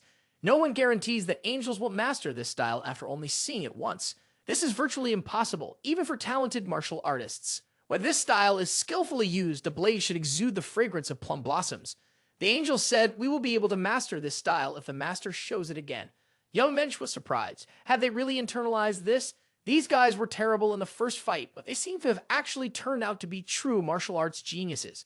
After watching these warriors in action, the protagonist cooled down a bit. He had thought they were martial arts geniuses, but it seemed he was a bit mistaken. However, the guy couldn't believe that they had mastered Wind Gust after only looking at the technique twice. It's not just talent, it was a true soul synchronization. The experience and skills deeply slumbering in their souls were awakened when Jeon Minchul used martial arts. His knowledge is transferred to them automatically. Jeon Minchul couldn't believe that they were getting stronger because of his skills. The guy took back his words. The army of light was not weaker than the power of eternity. Our hero wondered just how much stronger they would become if he continued to train them. That's enough for today, Jeon Minchul said. Truth be told, he was very disappointed with them at first, but now the young men had proven their strength. The commander said, I'm issuing an order. The angels must practice the cherry blossom style in the gust of wind until they reach 3 stars. They need at least 3 stars to use it in real combat, he continued. When they're stronger, I'll allow them to become my blades. The angel responded, this technique is much stronger than the light swordsmanship we used before. While the angels were practicing, the protagonist used his chaos energy to absorb the energy of the Peace Stone. Thanks to this, our hero was able to accumulate a huge amount of chaos energy and take ancient Celestia's art to the next level. This energy cultivation method had removed all of his fatigue so that he felt invigorated. The next day, Jeon Minchul asked, did the angels really train all night? One of them replied that they had to train as hard as they could to absorb the knowledge. Jeon Minchul thought, even though they were in a place with a high concentration of mana, it was still unbelievable. They were much stronger than he had thought. Our hero said that time was flying by and he had to go to work. Ellie, petting the poodle, said, Hunter Jeon Minchul is late today. The boy asked, "Are we going to Inn today?" The girl handed the young man a box and said, "The head of the department asked me to give this to you. I don't know what's inside." Opening the box, our hero saw the daggers he had ordered. Had the short man made all 10, it was a triple hidden blade. After examining the daggers, our hero said, "This is just perfect." The triple hidden blade itself was nothing special, but the rare rank for this item was a real miracle. With it, one could defeat anyone. Ellie was anxiously talking on the phone. Jeon Minchul realized something was wrong. Ellie said, "I need the help of Hunter Jeon Minchul." They had received a request from the association to work together to clean up the gate. The association rechecked the length of the magic gate and learned that the space inside had doubled in size. It would take at least 2 guilds to clear such a gate. Young Mensch replied that he could do it alone. The girl apologized for the trouble she had caused. However, the more people involved in the raid, the more surprises could happen. Ellie said, "I will find the hunter another A-rank gate as a token of my gratitude." The gate at Dawn and Chan Station was very large. Which guild would be participating in the sweep, she asked. The girl replied, "It's the Guman Guild." Guman was the 3rd strongest guild in the country. There must be a lot of hunters in it, but the more people involved in the raid, the greater the chance of someone making a mistake. A hunter approached our hero and said, "I am the captain of the Gumzian Guild's 2nd attack squad, Oh Chun Woo." Young man Shul said hello, introduced himself, and said, "I'm from the Interstellar Alliance." Oh Chun Woo said that he was counting on this hunter. Oh Chun Woo asked, "Where are the other Union hunters?" Young Minch replied, "I'm the only one who came." The captain of the 2nd attacking squad became frustrated. Is this guy really the only one who's going to participate in the raid? He thought. Oh Chun Woo had expected the Interstellar Alliance to send more people to help, but this hunter had come alone. Ellie hoped that young Minch wouldn't let them down. The bald man, upset, turned around and walked in the other direction. Young Minch told his companion, "This captain of the 2nd attack squad is looking for a fight." The girl replied, "I thought so too." Our hero didn't know what was going on. But why was this bald man so unfriendly? Oh Chun Woo told the Interstellar Union hunter to get ready to enter the gate. Jung Chol, smiling, thought they would still be the ones to see who could let who down. An earth-shattering stomp was heard at the gate. A tribe of skeletons appeared. The bald captain of the 2nd attacking unit grimaced with anger and tension. He ordered everyone prepare for battle. Jeon Minchul said that there was no need to rush.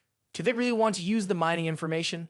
The captain of the support squad asked his commander, "Won't Hunter Jeon Minch help us?" Jeon Minch replied, "The skeletons are low-level undead, so there shouldn't be a problem." Looking at the bald man, our hero said, "These are experienced hunters, B rank or higher, not like Harn. They are unlikely to lose to undead D rank, but even they have yet to realize that this is the Valley of the Dead.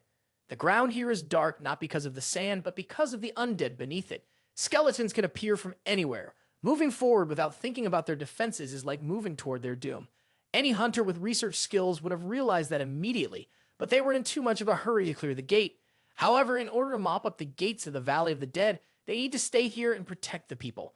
Jeon Minch summoned his aides, the Eternal Warriors, and told them to protect his fellow Gumson Guild members. Guy said have Fenrir keep an eye on them too. The Poodle said he wouldn't let them down.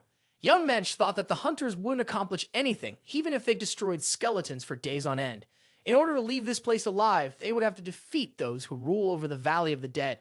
Usually high-level undead, they are most often found near a large accumulation of energy. While approaching a large cluster of energy, our hero managed to dodge the enemy's attack. The opponent said, "A living soul was able to dodge my attack." He was impressed. Our hero thought that he had found the undead faster than he expected. The supreme undead was Dullahan. Lal Undead is a world created by the vengeful spirits of the dead. He is most likely one of those who maintain this dimension. Looking at the hunters, our hero decided that they must be fighting hard right now. The low-level undead would rise as long as the core existed. Dullahan soon said, "The man is worried about the lives of his colleagues." However, there was no need for that. Very soon, it would all be part of his glorious army. Our hero activated Holy Fire and declared, "This undead must be destroyed." The young man also activated the Dark Star, a triple hidden blade. Young Min made an attack on the Headless Horseman. However, the rider was unharmed, though the attack left an impression on him. Dullahan said, "Quite the games." He ordered his soldiers to rise up and tear the man apart. Young Men Shaw thought they were mid-level undead dark robes. They specialized in magic, meaning he wouldn't be able to fight them in close combat. The man said that if they tore him apart, Dullahan wouldn't be able to raise him as an undead. Dullahan replied that it was not what the man had to fear, and again ordered his soldiers to destroy the hunter. Young Minchul attacked the undead with daggers, thinking, does the sense of humor die along with the soul? The protagonist called Dullahan a very boring type. The man decided to end the battle with one blow. Our hero applied the hovering hidden blade style. The mid-level undead dark roads were imbued with a terrifying hang energy. Dullahan didn't expect such an attack on his soldiers. He ordered an immediate retreat. Dullahan shouted, I will destroy the man with my own hands. Young Mensch replied, the undead would do you a huge favor if you got close. Fighting against the skeletons, the bald captain of the second attacking squad of the Gumson Guild was surprised. Why did all the skeletons suddenly fall to the ground? Oh Chun-Woo, looking at the Interstellar Union hunter, didn't understand what had happened.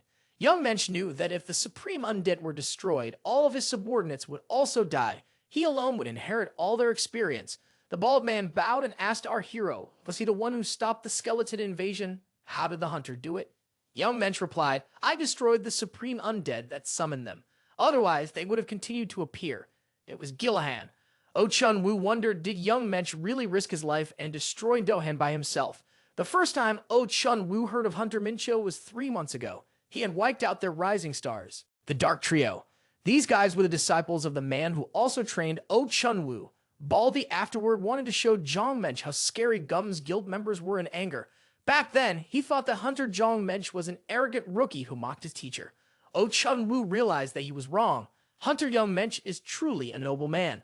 Oh Chun-Woo thought that they had rushed into battle without any strategy, putting themselves in danger. So, Young Mensch took the risk to save them. Young Mensch told his interlocker if he thought it was dangerous, he should just watch from afar. Baldy thought that Jeon Minchul was very concerned about them. That's a very honorable hunter. He's a real hero, he said. Oh Chun-Woo told his colleagues to show Hunter Jeong Mensch how strong they were. Jeong Mensch wondered, why did they suddenly get excited? Could it be that after learning the secret of this gate, they wanted to take my precious monsters? They should have left them to fight the skeletons for a while longer. The monster said a living soul is very brave, if it came to him alone. Young Minchul attacked the monster with his sword and said, you talk a lot. It was the ultimate undead, the Soul Eater. It was destroyed in just one blow. This action was repeated several times, our hero destroying the higher undead with a single strike. Thus, he destroyed 4 cores. John Mencho thought there was only one monster left. The boy felt the energy of the dead begin to gather in one place. The last core was beginning to form. A huge monster, unlike any other, appeared in front of our hero. The last monster was the creature. Jeon Mensch had encountered it several times in his past life, but this nasty carcass was hard to get used to. The creature was a merged dead man, possessing a touch of rot and the breath of doom. Baldy sent to the hunter, Young Mensch, leave immediately. We won't be able to handle it. We need reinforcements. Jeon Mencho told the other hunters to leave and hide. I will destroy this monster alone, he declared. Our hero added, so that the bald man would not interfere. Holy fire neutralizes the effect of negative energy. The monster said, for a living soul to join us, we crave warm blood and flesh. Jeong Mincho thought that this monster was definitely strong, but that didn't mean he would let others destroy his monster. The reward after destroying this piece of meat would be incredible. Oh Chun-Woo thought that Hunter Jeong Mincho was fighting alone to protect them. A creature is a monster born from the fusion of several vengeful spirits and their dead bodies. It would take at least 10 dead people with consciousness to control this body. The monster screamed, I will destroy a living soul, and it will become part of me. In other words, it was a bunch of dead people controlling one body. Possessing tremendous power, they were unable to unleash its full potential. Our hero used holy firepower, the Emperor's sword, pressure, and the sweep of the boundless heavens. Jeong Mincho activated the hellfire and directed it toward his opponent. Memories of a past life did not fail our hero. It was indeed a single body with several souls controlling it. The more body parts he cut off, the weaker the monster became. If you cauterize the severed limbs with hellfire, he won't be able to regenerate them, even if he had such a skill, said the hero. Our hero only has to worry about the opponent's strength, which exceeds 600 points. If the protagonist doesn't get hit and continues to cut off limbs, the monster will quickly lose its characteristics. After destroying the monster, our hero thought that he was very tired. Thanks to Fenrir, he had experience in fighting big monsters, but the battle was still not easy. He had to use the R Rainbow Ring skill, and he had already run out of all the chaos energy. The fact that he was still moving was a great miracle. However, Jeong Mensch was able to destroy most of that thing. The hunter said, I need 2 Eternal Warriors. Jeong Mensch told his subordinates, the Eternal Warriors, I'm leaving this monster to you. The Eternal Warriors pounced on the monster, saying, the Lord has ordered its destruction. The task was completed, gaining 42% experience. Young Mencho thought that this monster was simply enormous. Was it really because of the sheer number of people it destroyed? Be that as it may, it was a worthy reward for destroying such a monster. It's unlikely that the support squad will be able to do anything with that pile of meat. That's why people don't like gates with undead. Our hero had an undead core in his hand. The only thing that fell out of this monster was the undead core. This horrible little thing will continue to summon undead if left here.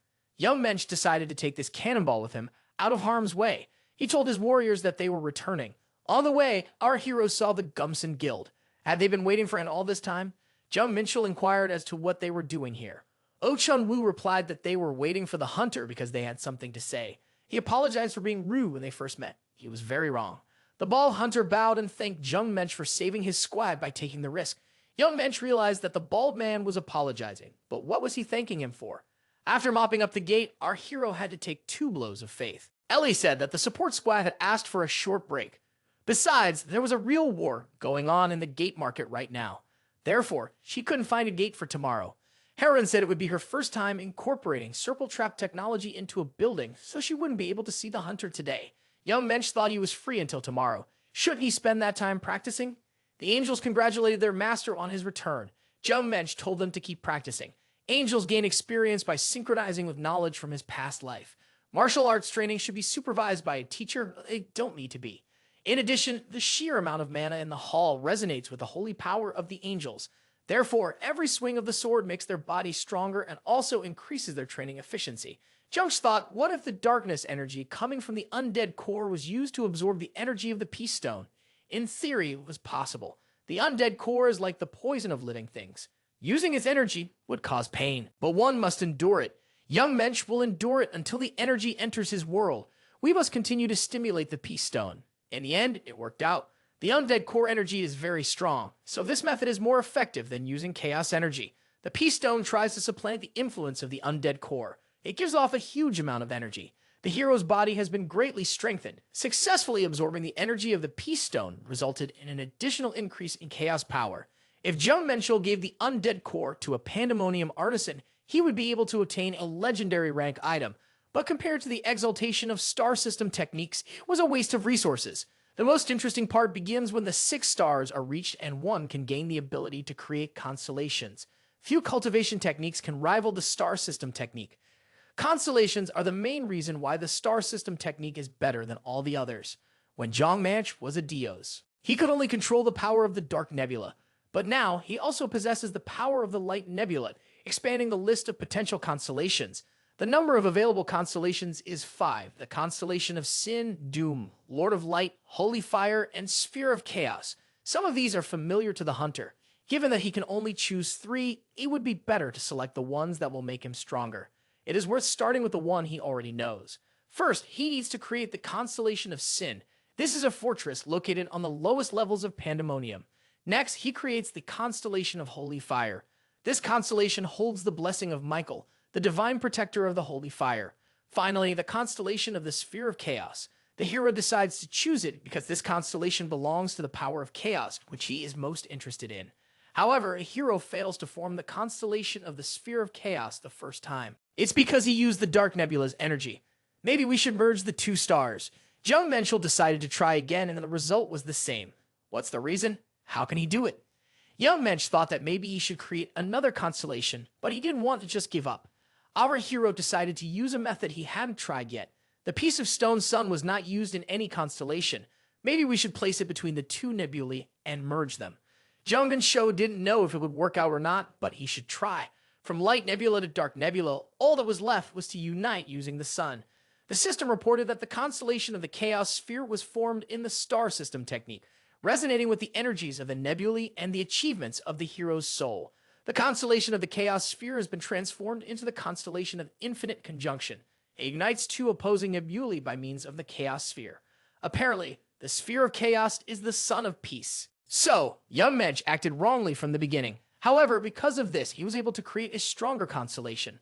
Our hero is now able to utilize advanced sword energy. He is beyond the peak of martial arts skill, standing between an ascended being and a creator of dimensions. The angels congratulated the gentleman on receiving the blessing. Jeon Minchul smiled, waved his hand, and told him to go back to practicing. Fenrir approached his master and said, "I'm hungry. I need to be fed." Young Minchul was surprised because the dog had recently eaten. Fenrir recalled that the last time he was fed was 24 hours ago. Young Mensch was surprised, as it really take that long to create constellations. Then there was a phone call.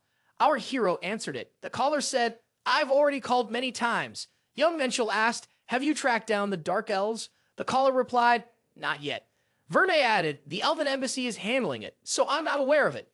Young Mensch was surprised. "Then why would you call me?" Verne said, "I finally got my second order." Our hero had a visitor. He said that they hadn't seen each other for a long time. Young Mako wondered if he was a little early. It was still 10 minutes before the appointed time. "Very," he said, "I can't keep my master waiting." Verdi stepped away for a moment and returned with a cup of coffee. He said he had discovered which coffee the gentleman liked best. Americano on the rocks. The perfect drink for such a great man, he added. Verdet remarked that only this coffee could extinguish the hot flame inside the Lord. Young Mako told Verdi to stop yelling at the world that he was Ifrit. Verdi immediately apologized. "Young Mako," he asked, "what are the orders?" Verdi replied, "They want you to help the Dark Doom Society settle in the country." He added, "It's a major criminal organization, the leading force of the Darknet." Young Mako had no idea what his interlocutor was talking about. The Darknet, Verdi explained, is a global community made up of criminals like the mafia or drug dealers. They own black markets all over the world where you can get stolen or illegal items. They also have mercenary squads that can be hired to eliminate anyone for a proper reward. The Dark Network is responsible for almost all illegal transactions that take place in the world. The Dark Doom Society is based in a neighboring country. Verde added that's why he has to help them settle in that country. Young Min Show stated, "I understand that this country also has its own dark network. Alissium and Pandemonium have a deep interest in this country. On top of that, the country has good national security, so there aren't many criminal organizations here." Young Mensch asked, "So his current assignment is to help the Darknet branch out in the country?" Verne confirmed. However, he didn't know the details because he had no previous interest in that area. Jung Scholl didn't think they had resorted to using black baptism and demon help just to expand the criminal organization. So someone wants to expand Pandemonium's influence in the country. But who is behind it? Young Minnell asked, "How are the Dark Elves connected to the Darknet?" Verde replied, "If they were able to sneak into the country illegally, it was only because of its help." Jong Mencho said for Veridai to follow that order and continue to act as he had done so far. The interlocutor replied, "I will not let my master down." Young Mencho thought that it would be very difficult to deal with them now. However, he was already happy that he had learned about the Dark Network's connection to Pandemonium. Young Mencho said, "We should wait for the villain to reveal himself. I'll wait patiently until it's my turn." Ellie asked, "What do I owe to such an unexpected visit?" Young Mencho replied, "I have nothing better to do." The girl said she was always happy to meet him. Working with the hunter was her top priority. Young Mencho asked Ellie, "What are your predictions for the next raid?" The girl replied, "There are several guilds competing for the gate, so I can't give a clear answer. It had been a month since young McColl had cleared the gate at Donggan Chong." Ellie added, "Getting a right to sweep the gate was harder than I thought. Buying the rights to go to the Lost Lands is a real problem. The Lost Lands is forever lost territory. It is the place where a breakthrough in the underground happened, which led to the merging of the gate with reality from where monsters now appear. The regions that were lost in the first cataclysm came to be called the Lost Lands in the country. The northern regions of Gangwon-do are considered such lands. Guild units are stationed there most of the time. The Hunters Association occasionally helps the guilds to hold back the monsters. Now the big guilds have returned to the country, so the fight for the gate is ongoing. Our hero needs to raise his level and increase his characteristics as much as possible. We'll have to go to the tower again." Young Menchel told the girl to cancel all gate requests. Ellie asked, "Does the hunter really want to go to the tower again?" The guy remarked that Ellie is very perceptive. Ellie said that it looked like the hunter had forgotten something. Young Menchel wondered, what could he have forgotten? The boy wondered if there was anything else besides the gate. Ellie was getting nervous. It wasn't directly related to the gate. The girl shouted, "I thought the hunter was pretending, but he had really forgotten about it." Young Menchel couldn't understand what was being said. Ellie said that the hunter promised to give her a treat. Young Mensch apologized. He really forgot again. Young Mensch asked the girl if she wanted to have lunch with him. Ellie snorted and said, "Doesn't she have anything else to do?" Hunter asked when Ellie would be free. He could wait. The girl replied that she was very busy today, so she would be free closer to nightfall. Would that satisfy the young man? John Mensch asked her to call when she's free. He lived nearby anyway. The most important thing was that she called and until he fell asleep. The young people met at a restaurant. Ellie said that the food here was really good. Young Mensch thought that was to be expected. Young Mensch thought that he only saw this girl as serious during work. In her free time, she was completely different. Looking at the companion, our hero thought that she looked so happy, as if she had acquired all the riches of the world. Also, the girl took young Mensch to a GOP-chan. He was the one who was supposed to treat her. He didn't know that trait of hers yet. Looking at Allie, the protagonist wondered, when did she have time to eat everything? The girl said that the food here was really good. Young Mensch could tell by how quickly she ate everything. Ellie wondered how Jong Mensch knew about this place. After all, he must be a VIP here. Jong Mensch thought that his companion knew him as the reincarnation of one of the higher beings. Our hero used a VIP code to gain access to a warehouse in the dimensions. That's why Mr. Mark and Ellie don't consider him an ordinary person. Maybe they're right. All he's doing right now is playing that role. Jung Mensch was an ordinary student until he was pierced by the divine sword Khaled. 6 months ago, Jung Mensch awakened memories of his past life. Since that day, his life has changed a lot. Demo's young Mensch, each of them is our hero. The protagonist thought if he continued to play, he would cease to be himself. The guy told his companion he may be a VIP, but he still wants to live an ordinary life. Hunter decided to clear things up here and now. Jong Mensch said that he is always extremely serious when working with Ellie or Mr. Martin. He was deeply grateful to them for all the help they had given. They were truly valuable partners. Young Mensch did not want the girl to think that his life was something to be taken lightly. The young man said anything could change. Set aside the talk and start eating. Ellie said, the department head asked me to pass on his apologies for not being able to say goodbye in person this time. She then asked, when will the hunter return from the tower? Jeon Minchul replied, it will be soon. He thought that Pandemonium and Alissium were plotting something, so he shouldn't be away for too long. Ellie thanked the hunter for taking their relationship seriously. Young Minchul believed it was her response to what he had said yesterday. After all, they were important partners. As they parted, the hero said, we'll see each other soon, and waved his hand. Jeon Minchul realized he could no longer pretend to be unaware. He needed strength to safeguard his life against unstoppable events. He had to become stronger to protect the people he cared about. Far away, a demon murmured in surprise, a tower of trials.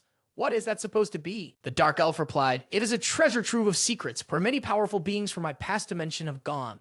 The tower is connected to other worlds. It challenges strong warriors from different dimensions, offering them the chance to climb to the top.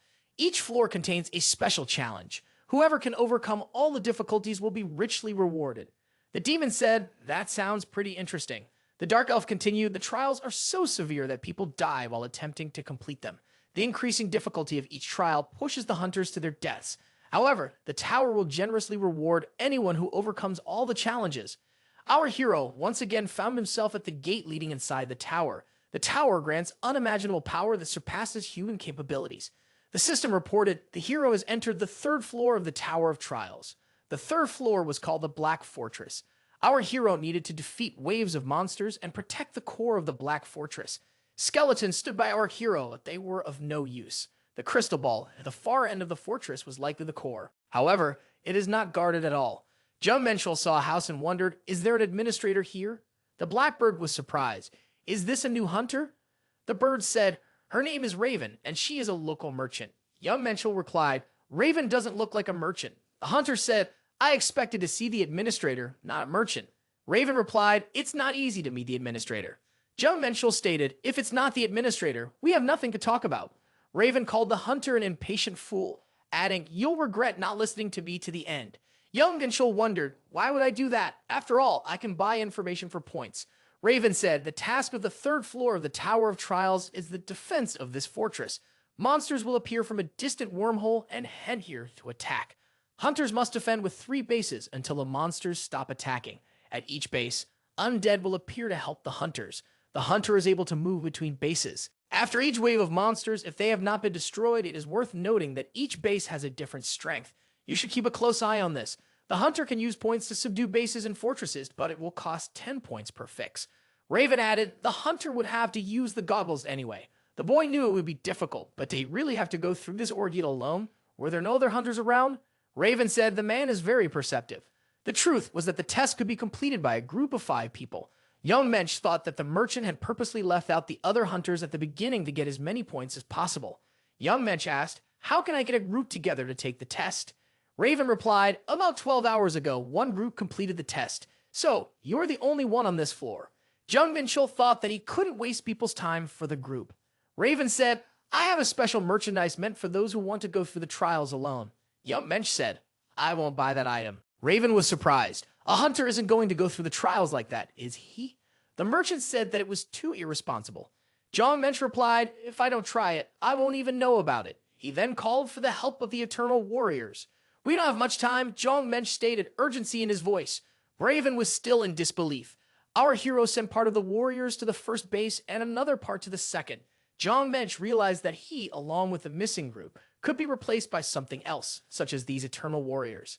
The test of the third floor of the tower had begun. The first wave of attacking monsters was on its way. The protagonist stood ready for the encounter.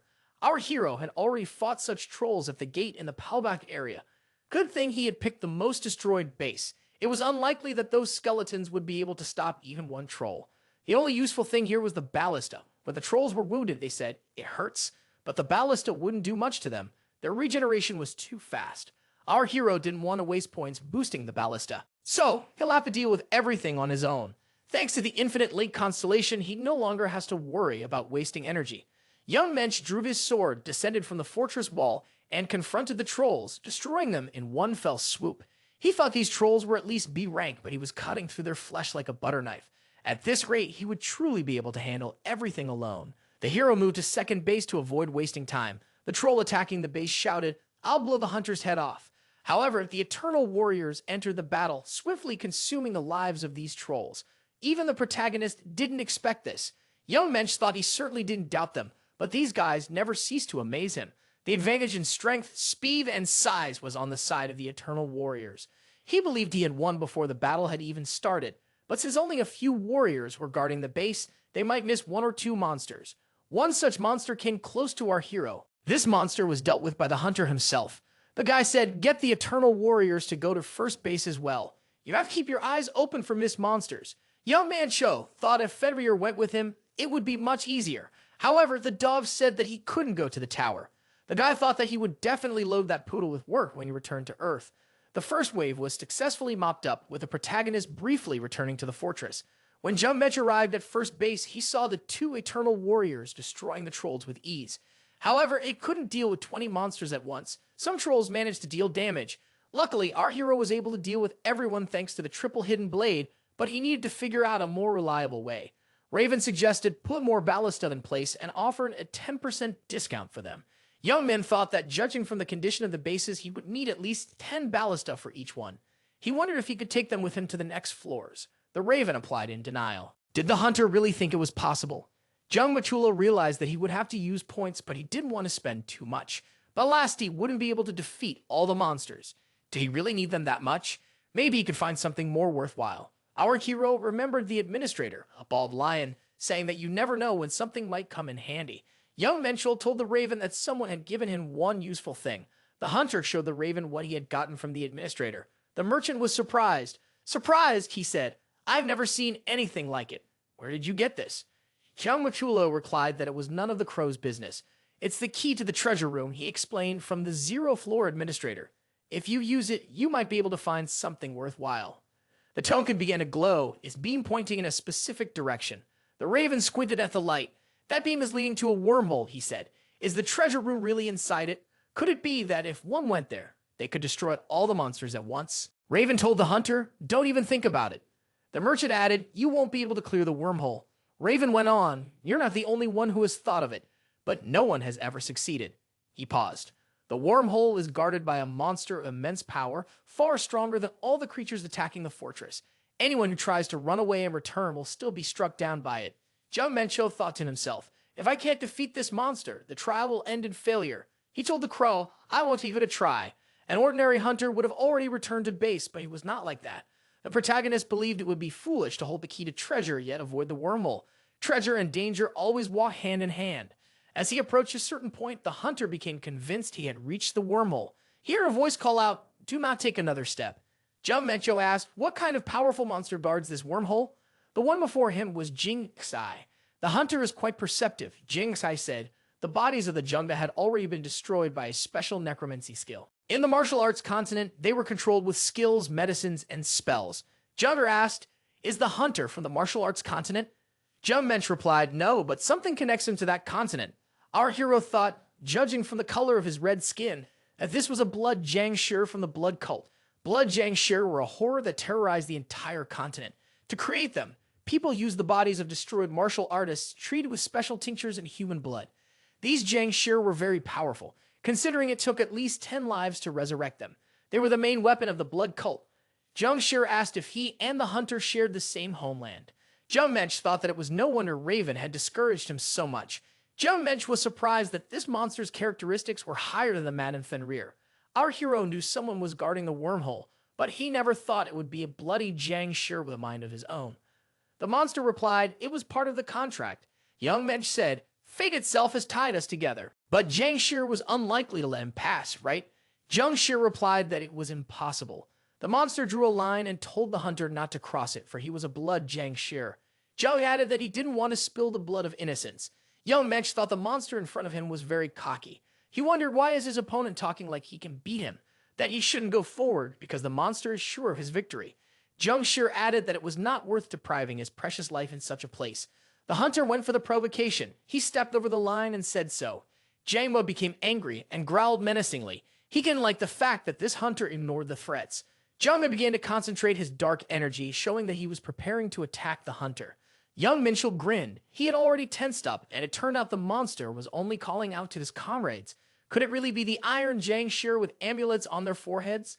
The hunter had said there were only 5 of them, so their strength was equal. Jeon Minchul told his eternal warriors to deal with the Iron Jiangshi. The bloody Jiangshi laughed. The hunter wondered, had he gone completely insane? What is he waiting for? Jeon Minchul pulled out his sword and told his opponent to attack, not to waste his time. In the process of the confrontation, our hero's holy fire burned away the bloody Jiangshi's impure energy. The hunter wondered, is this really it? Jeon Minchul decided to strengthen the blade with his energy because the monster couldn't be defeated by normal methods. Blood Jiangshi came up with a new method of attack, but it also did not yield a positive result. Each of the opponents was left to their own devices. Jeon Minchul responded by attacking the monster with his sword while wondering if Jiangshi thought he was Sisyphus or Wolverine. The protagonist thought that this bloody Jiangshi had used his poison and retreated. How should he understand it now? Was the great blood Jiangshi really scared? Our hero wounded him with holy energy, but even so, the monster continued to spit poison and regenerate. Observing his opponent, the hunter said, he still looks dangerous. It started raining bloody energy. Not only was it destructive in itself, but these drops contained poison. This was taking an unexpected turn. The monster applied the blood art, Blood Rain. Now, our hero understood why everyone hated the blood cult so much. Jeon Minchul decided there was no need to dodge this rain and activated the protective demonic energy.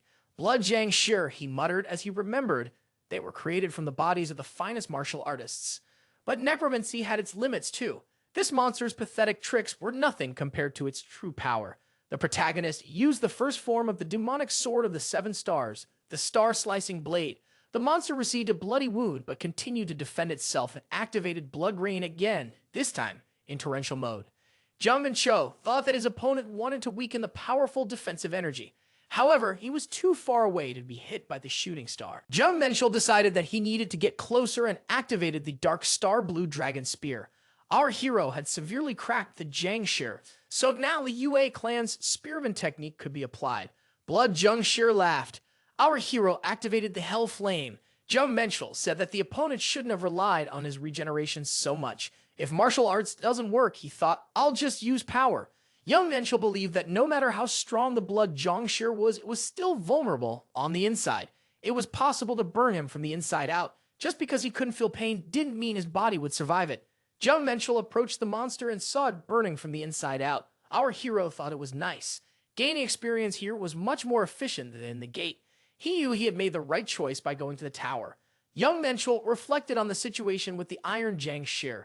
The Iron Jiangshi, with amulets on their foreheads, tried to oppose our hero's eternal warriors. The eternal warrior swung his axe and said, the lowly dead man before me. Jeon Minchul was surprised that his eternal warriors had never destroyed a single Iron Jiangshi. The protagonist thought that he wouldn't be able to grant eternity to the Jiangshi since they had already died. Also, it wouldn't be easy to swat them since they were very fast. On the other hand, Iron Jiangshi couldn't harm the Eternal Warriors, since they needed to pierce through thick armor to do so. In other words, it was a battle of the shields. At this rate, they'd never finish. It was time to intervene. Our hero stepped in and restored order. He said, the Iron Jiangshi is finished. Jeon Minchul said to have the Eternal Warriors guard this place, though he didn't think there could be anyone else hiding here. Taking out the token, the protagonist wondered what awaited him inside. Could it be the treasury on the 3rd floor? At last, he would find out what she harbored within her. The fragment of Orion had been found. Orion's treasury, hidden on the 3rd floor, was now open. Young Medj saw the armory and thought, is this really the treasure room? Our hero's eyes went wide. In front of the hunter was an entire room full of artifacts. There were several thousand of these artifacts in the room. Could he carry them all?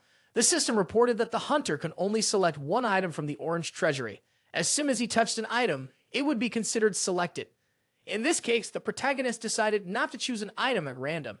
If they wanted to give me a random item, they would have just given me a box, he thought. This was a challenge that tested the hunter's ability to choose a worthy artifact. Fortunately, our hero knew one way to help verify the value of an item. To begin with, the hunter decided to use a bit of heavenly technique energy. All artifacts exuded mana, and rare artifacts surrounded themselves with more mana. All he had to do was find the artifact that drained the most mana.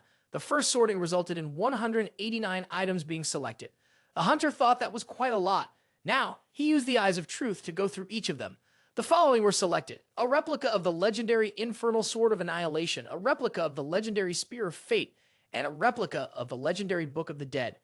The protagonist had less than a minute to choose his target. But there are a lot of weapons used by angels and demons. Young Mensch stopped in front of the armor. Was this really the item he was looking for? A transcendent rank. It was a shadow of the Origin's armor. Part of the damage received is transferred to the user as mana. Available skills: regeneration of form. This armor has a huge protective value. In addition, thanks to the skill, it is able to convert the received damage into mana.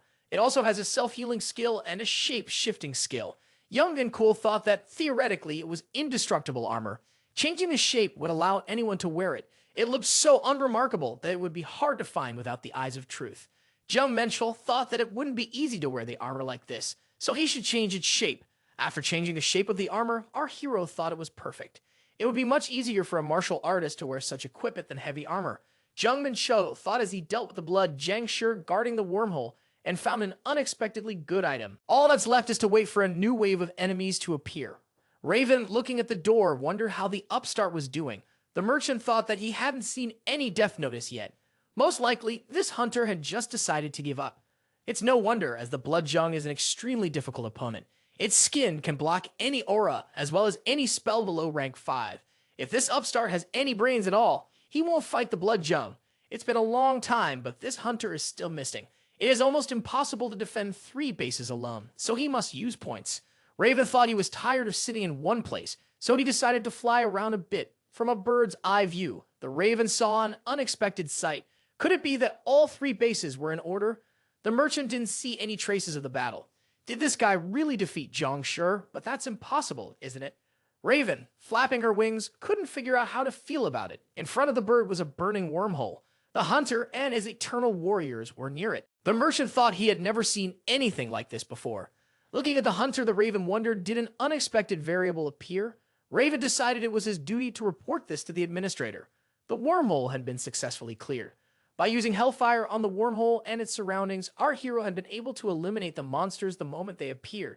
And even if someone managed to escape the trap, the Eternal Warriors were quick to deal with them.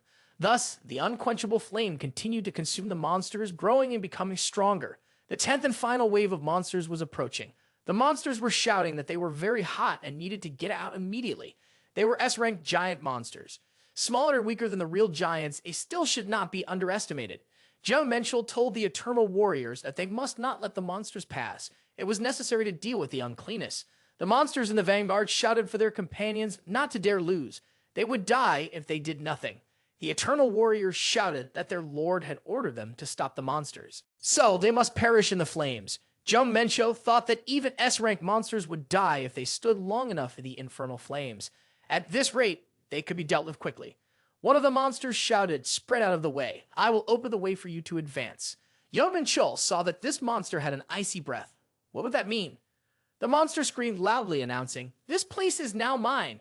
The protagonist couldn't believe that the ice giant stood before him. Had he met the monster of the mythical age again? Jeon Minchul was surprised that this monster could push back the hellfire with its icy breath. But it wasn't enough to suppress the flames completely. The reason was simple. This monster was not a real giant, but a creature recreated by the tower. The ice giant confronted the Eternal Warriors and the protagonists. The ice warriors screamed, "How dare they get in my way?" The system reported that one Eternal Warrior had been destroyed. The ice giant once again declared that the ignorant creatures in front of him were nothing. Jeon Minchul told his opponent, "Look around, see where your companions are." The ice giant saw that all of his colleagues were destroyed and screamed, "This can't be happening." Jeon Minchul couldn't believe that this massive creature had defeated an Eternal Warrior who had grown stronger by absorbing countless lives. He said, "You should take care of your subordinates before boasting about your strength." The monster shouted, "This boy's ignorance knows no bounds. I'll blow his head off his shoulders and take back my throne." Our hero, using the power of eternity, lowered the monster's characteristics by 10%. Jeon Minchul said the ice warrior talks too much. He should close his mouth and attack. The monster shouted, "How dare this man look down on me?" and swung his sword. Jeon Minchul thought that the monster's characteristics were higher than the Blood Gems. It could become eternal with a rank greater than his warriors. Realizing the danger, he knew he had to avoid being hit by this gigantic force. The monster, having cut off our hero's escape route, told him, "See with your own eyes the greatness of the one who controls nature itself, myself and ice sculpture." The ice giant realized that he couldn't hit his opponent with his speed, so he blocked the escape routes and tried to run over the ice mass. Jong thought that the opponent had really planned things out quite well. However, the monster was unaware that he had something against this opponent. The protagonist used the ancient Celestia technique and Holy Fire. Young men shouted, "How dare this monster think he was a king?" The Hellfire was activated. Jeon Minchul thought that the battle with this ice giant was similar to the battle with the creature. Our hero decided to use the steps that appeared. The monster asked, "What is the hunter going to do now?" The protagonist approached the monster and cut off one horn. The hunter said, "It's not too bad, but it's pretty boring." Jeon Minchul said, "The monster is only great in size. Its fighting skills are worthless." The hunter added, "For the sake of this monster, I'll end things very quickly." The system reported that our hero had gained a new level and 17% experience. The guy thought that he had already leveled up 3 times since he entered the 3rd floor. The Eternal Warriors said they were ready to do their lord's bidding, as always. 3 of them survived, after all. One of the Eternal Warriors was hit by one of the opponent's attacks and was destroyed. If that's all the casualties, they did a great job on defense. Hunter thought that one of the 2 dead Eternal Warriors could be replaced. The system reported that the target of the Eternity Curse had died. A new body had been discovered. A creature's abilities and the karma of its soul would be taken into account when it was reborn as undead. Our hero's understanding of doom had increased, so this was one way of developing his power. The undead's points had increased significantly. The Eternal Knight saluted his lord. Jeon Minchul thought that the knight not only knew how to use a sword, but also Akira's sword technique. Sword Demon Ares was a demon lord of the 30th rank, a demon obsessed with reaching the pinnacle of swordsmanship, who had done everything for it. Our hero didn't know how he had mastered a technique equal to the techniques and knowledge of the martial arts continent. The knight said that he could change his size according to the lord's wishes. Jeon Minchul thought that this knight would make a good partner for sparring with the angels. The system reported that the hunter had successfully completed the defense of the 3rd floor of the Black Fortress. Young men decided that it was time to count the reward. The protagonist got a lot of points and an elixir as a reward. Could this be the elixir he is thinking of? The source of eternity is located somewhere in Alissium. An elixir is a potion made from the water of the spring mixed with a variety of miraculous medicines and blessings. Jeon Minchul thought that he should save the elixir until there was truly a need. Jeon Minchul decided to himself that he had completed the 3rd floor completely. Now it was time to go 1 floor higher. His next challenge awaited him. Climbing up to the 4th floor, our hero couldn't believe that there were only gray brick walls. It's a very boring place. The protagonist was waiting for another quest, a test of adversity. It is necessary to pass through the corridor filled with traps, safe and sound. Since there was only one direction, our hero decided that he would definitely not get lost. The administrator congratulated the hunter on safely passing the 3rd floor test. Administrator Rand apologized for catching the young man off guard. Jeon Minchul thought that he still couldn't see the information about the administrator. He still had a long way to go. Jeon Minchul said that the administrators definitely liked to tease the others. The interviewer said he wanted to introduce himself. The maskman bowed and said, "I am the administrator of floors 1 through 5. My name is Rand." Young Minchul thought that this Rand was pretending to introduce himself, but he himself cast a magic on him with his gaze. Rand explained that the 0th floor administrator had said that a rookie hunter was someone to look up to. Young Minchul was surprised. Was that really the only reason why his interlocutor appeared here? Jeon Minchul thought that his opponent must think he didn't understand anything if he didn't say anything. The hunter remained silent only because the magic was harmless. He would make the administrator regret what he had done. The protagonist thought that dodging the traps wouldn't be easy since they didn't show bloodthirstiness. He would only be able to get through this place if he used all 5 of his senses. Our hero used gravity-enhancing magic because he saw a trap below. Jeon Minchul felt that his sword was stopped and he wouldn't be able to lean on it. This area was currently under the protection of the tower system. The system reported that the hunter would not be able to pass the test using brute force. It was necessary to move along the path indicated for the test. Jeon Minchul couldn't believe that the walls were also given the functions of the system. Climbing out of the crack in the floor, the protagonist thought the 3rd floor was too easy. The organizers wanted him to stay relaxed. If our hero hadn't used the enhanced demonic defense energy, he would have definitely died. Did those spikes half pierce the enhanced demonic defense energy? Jeon was determined that he wouldn't let himself get caught again. The guy had applied Celestia's ancient tech techniques and holy fire at full power, and would remain vigilant at all times. Exposed to a new trap, our hero said, "It's getting ridiculous." Young Mensch didn't realize how much longer this would last. All of the hunter's senses were strained to the limit because of the emergency situation he found himself in. The hero received the 6th sense specialty. Young Mensch was surprised. His senses were already more subtle than those who had awakened the 6th sense. The peculiarity interacted with what the hero had already achieved. The 6th sense transformed into a super sense. Administrator Ran used clairvoyance. Ran thought that the hunter was a completely different person from the one who had come in here. His characteristics were at least twice as high as most A-rankers could reach. Even after awakening the 6th sense, it's impossible to avoid all the traps as if you know where they are beforehand. What kind of magic is that? Administrator Ran asked the Raven if he was the one who reported this challenger. Raven confirmed and noted that this player had not broken any rules during the challenge. Administrator Ran never expected this when the Zera Floor administrator mentioned that hunter. He thought that perhaps this person might one day reach the rainbow level, standing alongside the 7 emperors.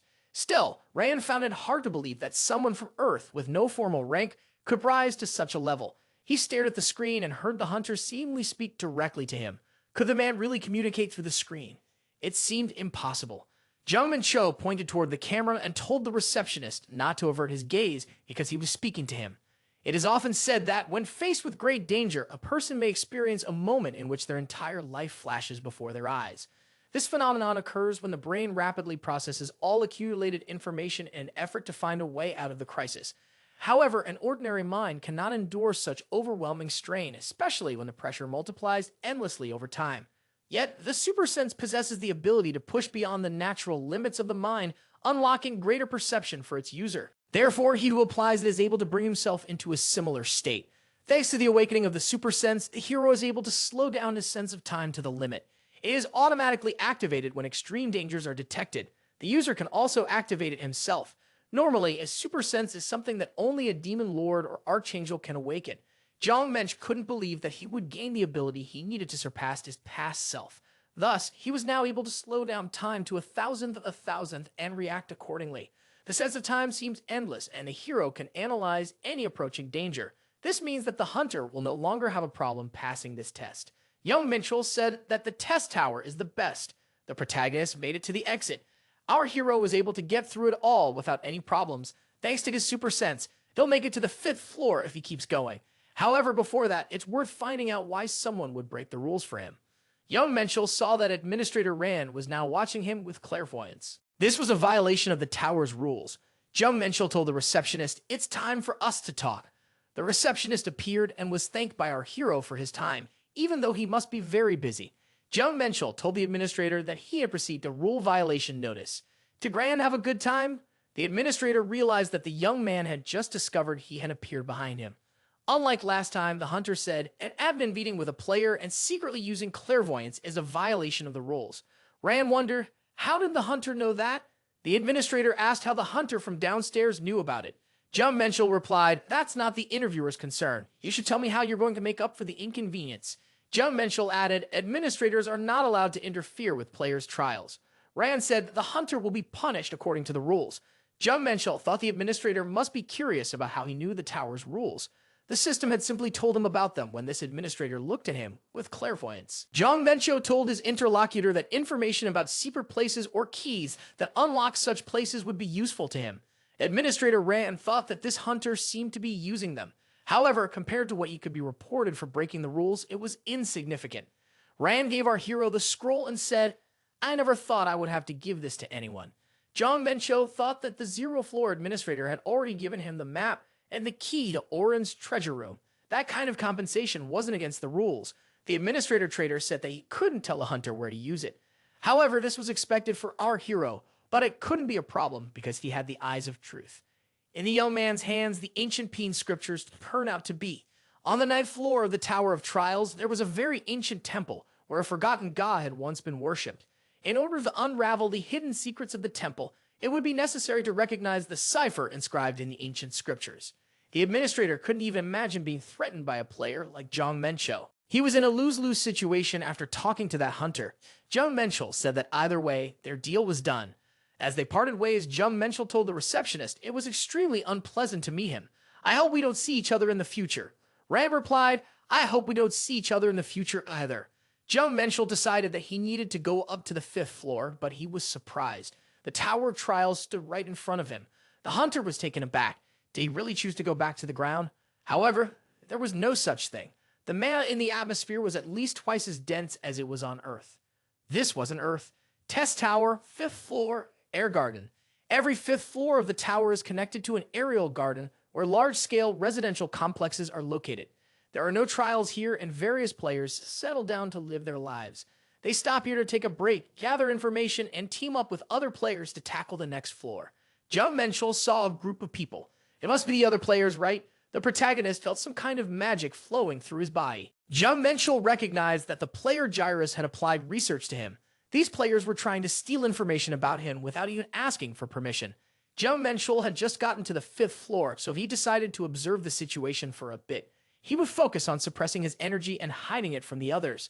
After studying the newcomer, the other players didn't understand how he ended up here. How could someone with such stats have reached this point? One of the players asked our hero, "After all, isn't he the hunter Jeon Minchul?"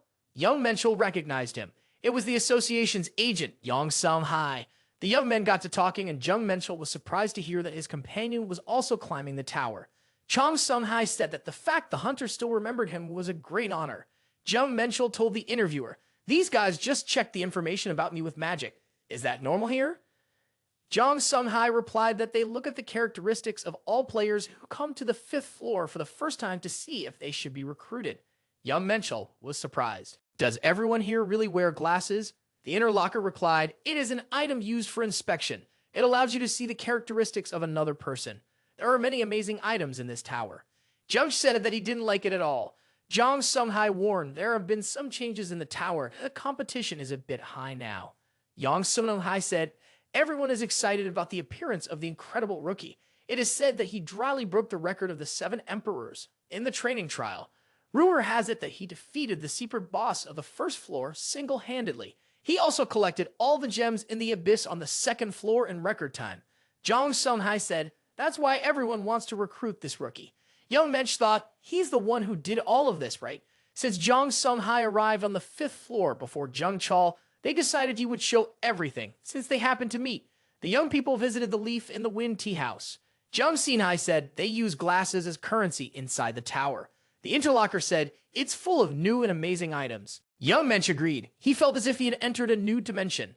Sunghai asked, "How did Jeon Mensch pass the 0 floor test?" Jeon Mensch started coughing in response. The interlocutor said, "You shouldn't worry so much. The 0 floor tests are passed by everyone." Jeon Minchul thought, did this guy ask him that on purpose? After all, the 0 floor trial was considered passed regardless of whether the monster was defeated. Jeon Mensch asked, when did Sunghai realize that? The guy replied, "I guessed it when I saw that the first place on floor 0 was taken by Hunter Jeon Mensch. Judging from the reaction, Sunghai assumed that his interlocutor had broken the record.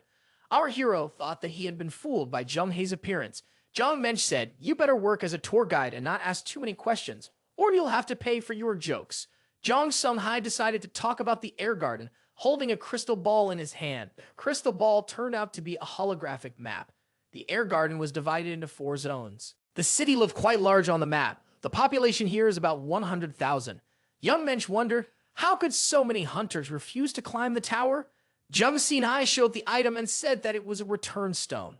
When someone feels like they can't make it through a level, they can use the stone and return to the 5th floor. Each stone costs 10,000 points, but that's cheap, considering it can save a life. Everyone is also given the option to return to the 5th floor after clearing a new level. This place has become something of a base, and the population has grown as well. A community is a group of players who get together and conquer a tower. It's kind of like a guild by Earth standards. The largest communities are led by the 7 emperors. They are the strongest among the players at the moment. The only thing they want is to climb to the top of the tower. Recently, though, their progress has slowed down a lot due to the fact that they are competing with each other. The community is trying to win over strong newcomers like Jeon Minchul, who are climbing to the 5th floor to increase their strength. Jeon Minchul asked if Jong Sunghai also wanted to recruit him when he heard about him from the community. Jong Sunghai said that his community was connected to the association. He was tasked with recruiting all the former colleagues because of the association. That's why he was waiting there. Yonghai handed the holographic map to his interlocutor. Jeon Minchul wondered why this guy was being so generous with him. Jong Sunghai replied that Jeon Minchul was the one who inspired him to make the decision. Sunghai said that he was climbing to the top because of young men. Jeon Minchul was surprised, as this was only their second meeting. Jeon Minchul thought that even a brief encounter could be fateful. Our hero didn't stress about the places he occupied when he started to conquer the tower. Now he thought it was a mistake. Jeon Minchul didn't think there would be public announcements of places and achievements on the 5th floor. The protagonist couldn't believe that it made so many people take notice of him. In any case, what the hero had just heard was the blacksmith being mentioned.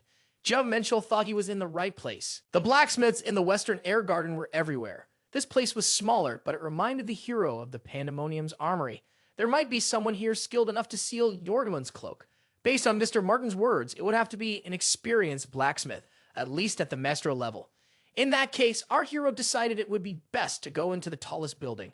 The young man was greeted at the entrance. He thought the place looked like it belonged to an interstellar alliance.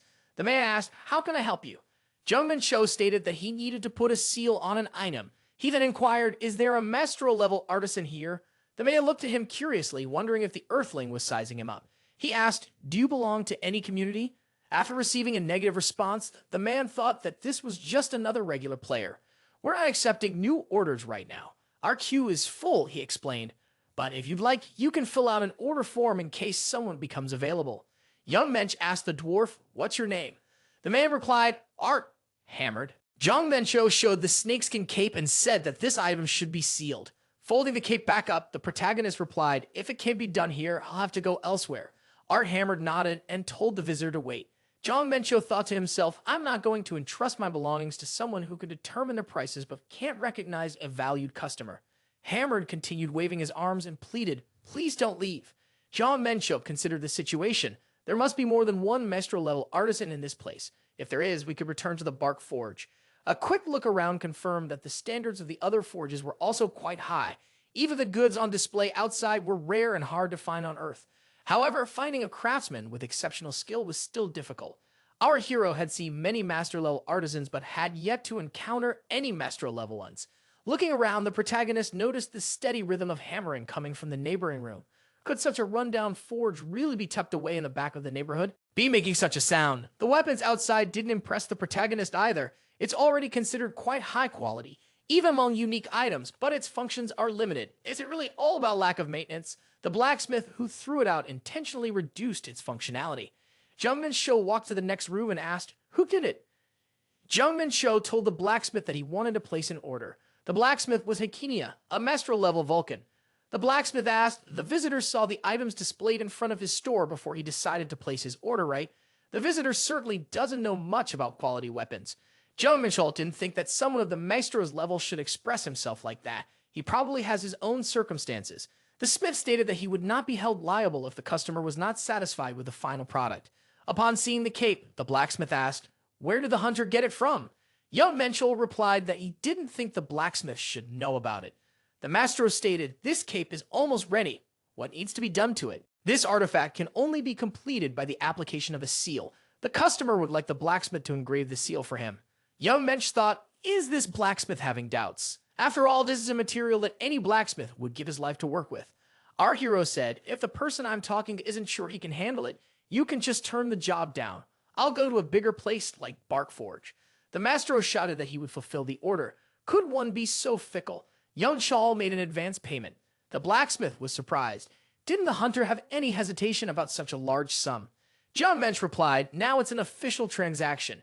Everything has to be done to the highest level. Saying goodbye until the next day, the young men introduced themselves to each other. Jeon Minchul warned, I'll be back tomorrow as we agreed. The blacksmith told the hunter, you look like a rookie who's just climbed to the 5th floor. Young Mensch wondered, was it really that obvious? He added, I just want to warn you, there are all sorts of vermin swirling around. Jeon Minchul said that there was no need to worry. He was capable of standing up for himself. The boy added that he thanked him for his concern. Maestro noticed that it was not what the hunter thought. Jeon Minchul took a few steps and stopped between the buildings. The young man said it was okay to come out. The dwarf looked out from behind the wall and said, this hunter has quite a keen eye for a newcomer. Young Mensch asked the dwarf, his name was Arden Hammerdin, wasn't it? The protagonist thought so. Something must have happened after he showed this man the Yorman cape. It turned out that this dwarf was following him. People appeared in front of our hero. One of them said that it was an incredible coincidence to meet a hunter in this nook. Young Mensch wondered, is it really a coincidence? Jeon Mensch pulled out his knives and said that he wasn't that knave. The villains were attacked and got what they deserved from the protagonist. Hammerdin was frightened. What had this hunter just done? Jeon Mensch said that he wanted to finish them all off with his first strike, but each of them turned out to have good instincts. It seems that only 3 of them were able to be eliminated. The villain was angry at the dwarf. Why did he say it was a newcomer? The 5 barely avoided being hit in vital places. After assessing the assailants, our hero said that there appeared to be about 20 men among them, including the wounded. When our hero showed Hammerdin the cape, an idea came to him. He knew it would be fun if something happened. Young Menschel thought that now he could personally deal with this dwarf. One of the forwards asked Beirut about the rookie's performance. Beirut replied, from what the glasses say, his rank is about B or B+. The stranger stated that they had a bold newcomer in front of them. The villain asked, does this hunter dare to behave like this despite knowing they are wild wolves? The leader of this group was Vice Captain Kroen. Jeon Mensch wondered, are these guys some kind of celebrity community? Hammerdin has shouted from above that Kroen should take the cape from this hunter. Kroen responded by telling the yard to be quiet. It doesn't look like this guy is a rookie. There was a monster. Among those present, someone shouted for, everyone, head forward and capture this hunter before he starts throwing daggers again. Jeon Mencho thought that the characteristics of the attackers were on average A rank. They were mostly on par with Jung High or even weaker than him. He thought that he should pay more attention to fighting against other players next time. Our hero decided it was time for him to start fighting seriously. The result wasn't long in coming. All the attackers were destroyed. The dwarf was frightened. Had one newcomer defeated them? Cronin, having been seriously wounded, thought he had unleashed his full aura, but he was only able to avoid the critical attack. But after all, this hunter was only supposed to be a ranker. Young Minchul walked up to his opponent and asked, how could you call an earthling with no rank a monster? After all, that's rude. Cronin wondered if he wasn't a ranker. Jeon Minchul told his opponent that because of him, he remembered what it was like to fight against a large group of people. Jeon Minchul swung his sword and thanked his opponent for being another stepping stone for him. The protagonist said he only had one unfinished business here. Hammer thought he needed to escape urgently. He had to get out of here right now. Jeon Minchul caught up with the dwarf using a technical glove with the gravity effect and asked, didn't they have some business left? Young Minchul told the dwarf to take him to the rest of the wild wolves. Hammer led Jong Minchul to the building and said it was the office of the wild wolf community. Jeon Minchul said it was a great job and added that promises should be kept. Mr. Hammer's mouth watered as the dwarf fell to the ground, impaled by the sword. He asked, for what? Jeon Minchul reminded him that he had warned the dwarf there would be consequences if he did something stupid. The man added that he knew Hammered had sent the signal by pressing something under his vest. Looking up, Jeon Minchul said that he knew someone was there, so it was okay to come out. A dark elf appeared on the wall, saying he was a brave newcomer if he dared to act so bold and cocky. Jeon Minchul inquired, should the captain of the wild wolf just be in front of him? The interlocutor said the hunter got it right. The captain replied, thanks to this hunter, the vice captain position in our community has been freed up, hinting at Croden's destruction. The captain added, I like that the opponent is able to take an outside perspective. The dark elf stated, if the hunter joins us as vice captain, I will forgive all that he has done. Jeon Mensch wondered, is she saying this? After gathering all her henchmen, our hero questioned how a dragon's head could fit on a snake's body. The captain remarked that the newcomer apparently needed to be taught a harsh lesson. However, the attacks of the wild wolf community did not reach the target. Young Mencho thought that attacks without aura were no threat to him. Our hero activated the enhanced defense energy. Jeon Minchul decided to summon the Eternal Warriors for help and called out to them. The protagonist told the knight in charge, "Lead the Eternal Warriors and slay the opponents." The Eternal Warriors, led by the knight, proceeded to execute the order and pounce on the wild wolves. How dare these wretches stand in the way of their lord? Jeon Minchul, nudging his sword, approached the captain of the wild wolves. The captain of the wild wolves shouted, "This hunter is behaving severely unscrupulous for a rookie." Jeon Minchul replied to the wild wolf captain, "I can also be quite good at dark sword techniques." The dark elf inquired, "Was the martial arts dimension player in front of her?" Jeon Minchul responded, "I'm from the ground." The captain of the wild wolves didn't believe it. She said, "The hunter is cheating," and released the dark spirits. The protagonist took out a spear made from the unicorn horn of the Dark Star. It was a very powerful weapon. Jeon Minchul told his rival, "You keep putting all sorts of little things on me." The captain of the wild wolves summoned Magarus, and the monster swallowed our hero. At last, this hunter was trapped. The captain declared, "I will make this man pay for everything he has done." Jeon Minchul, while in the monster's mouth, said, "That's not a bad idea."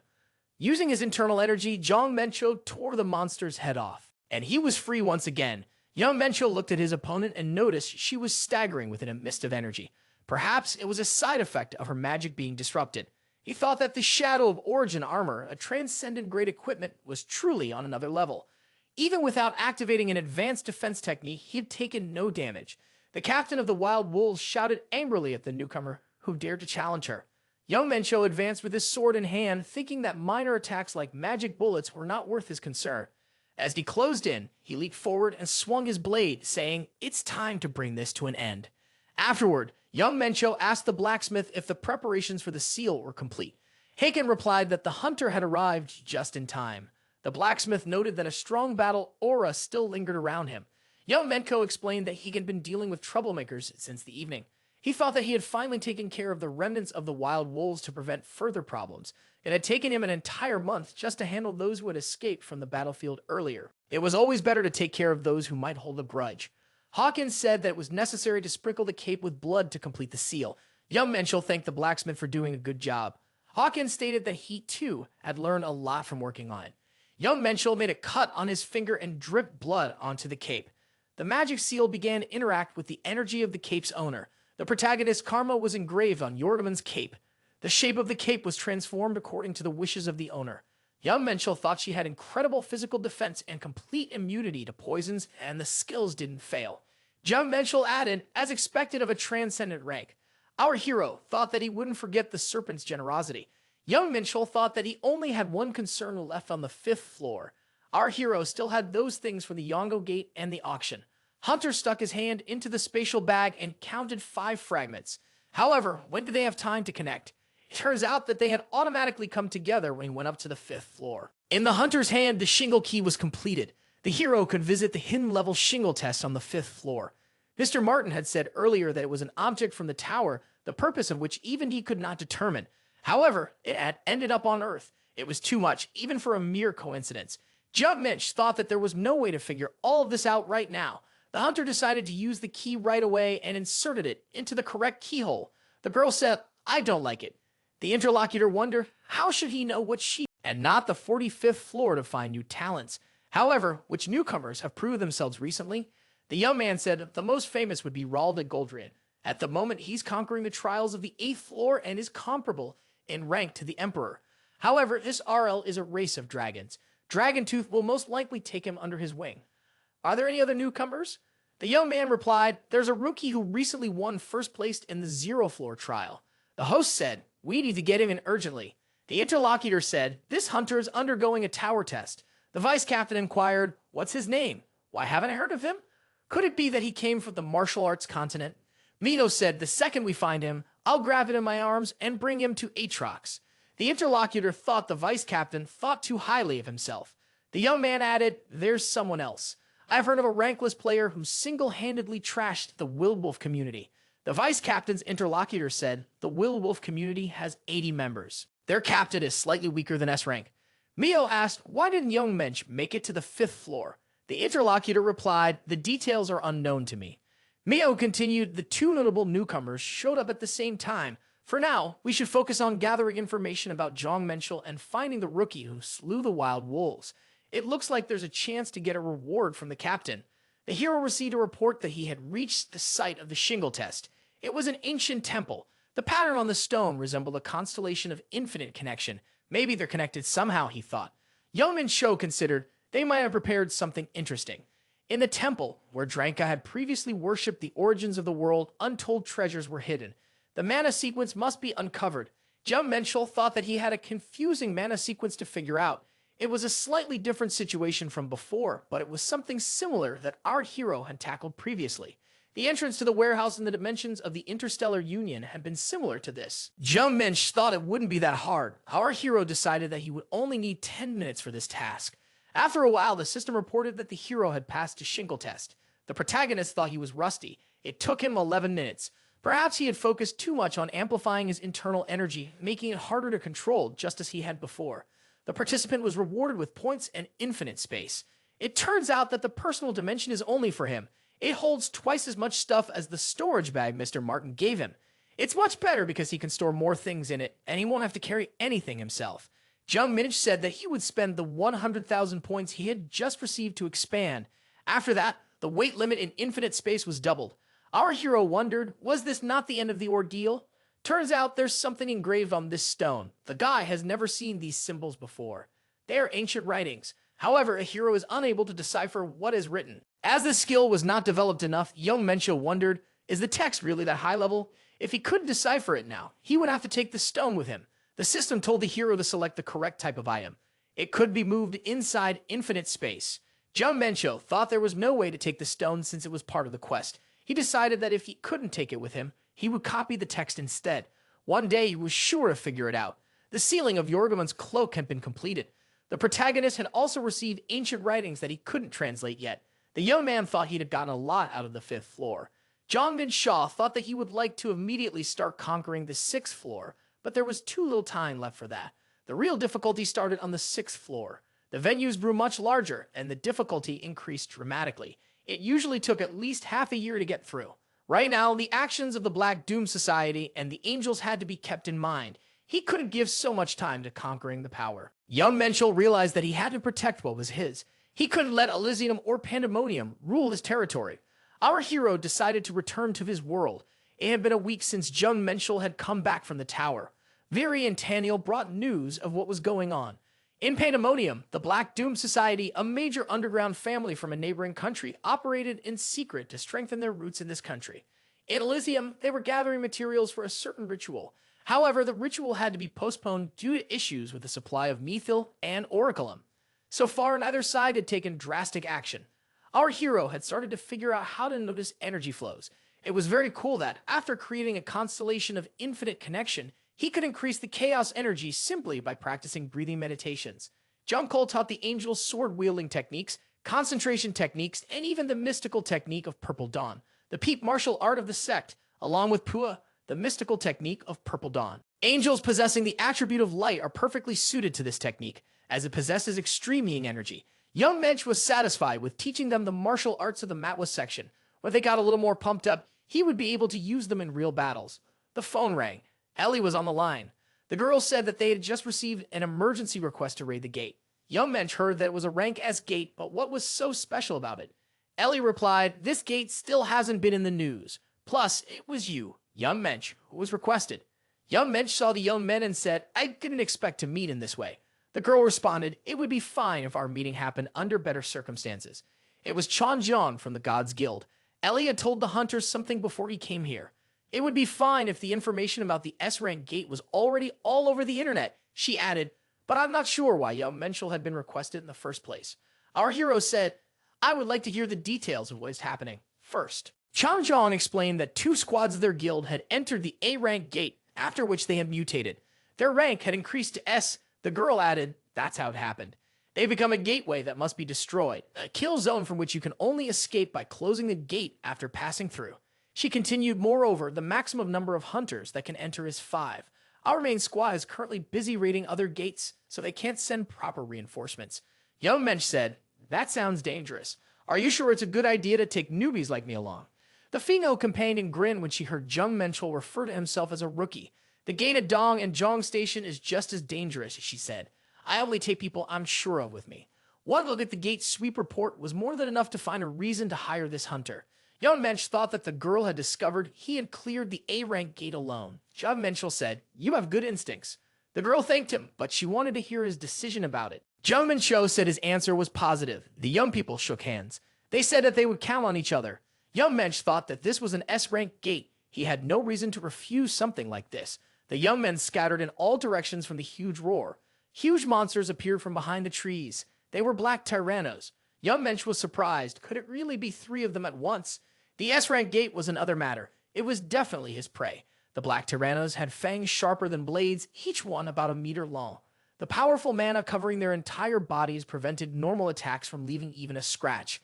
This ancient monster was on par with mythical creatures. Was it really 3 black tyrannos? The S-rank gate was definitely something else. Jeon Minchul said to Chan Ji-young, "Keep your guys out for now. They shouldn't waste their energy." Jeon Minchul added, "These monsters are my prey." The hunters wondered what Jeon Minchul was doing. After all, a huge monster like this was much stronger than an ordinary one. They need to work together to defeat it. He replied, "The way you're being offered is how weaklings fight." Our hero activated the Dark Star, the Blue Dragon Blade, and the Emperor's Sword. He intended to do double damage. Thanks to a week's worth of hard training, he now had the ability to use a different technique in each hand. Jeon Minchul ordered his aides to act according to the circumstances.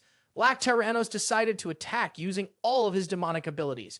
Jeon Minchul thought that these monsters were on a completely different level compared to the giants he met in the Tower of Trials.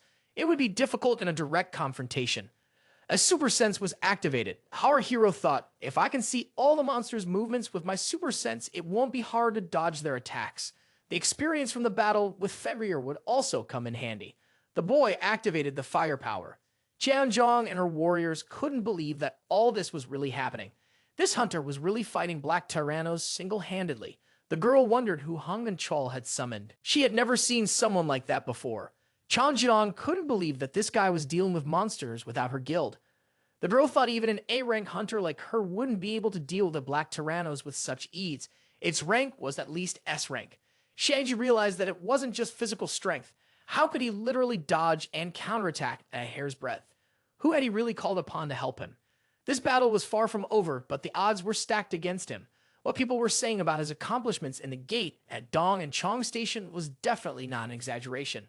The guild head thought that she needed to maintain a good business relationship with this hunter. Jeon Minchul told his personal knight that it was a great job.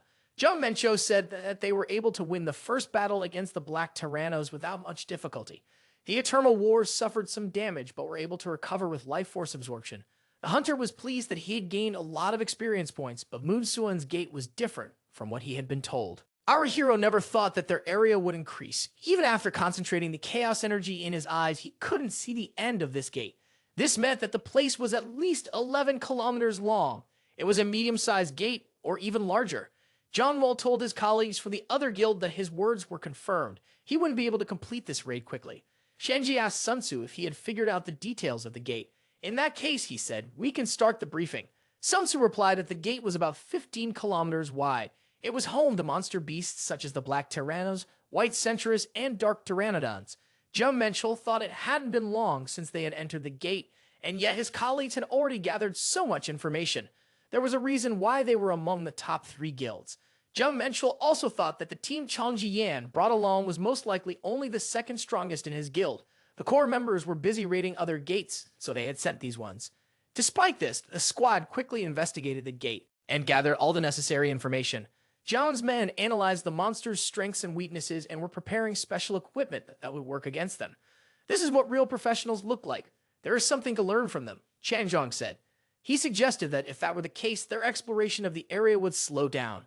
Jung Cole intervened in the conversation. I can solve the problem, he said confidently. I have a trump card up my sleeve. The guy figured that if he was hired, he'd throw them a free favor. The protagonist spoke up, saying, I have guys who are useful in situations like this. The angels expressed their homage to the Lord. The hero applied the army of light and summoned the angels. They asked, Lord, give us an order and we will carry it out, even at the cost of our lives. Jeon Minchul thought to himself that he was making them train very hard.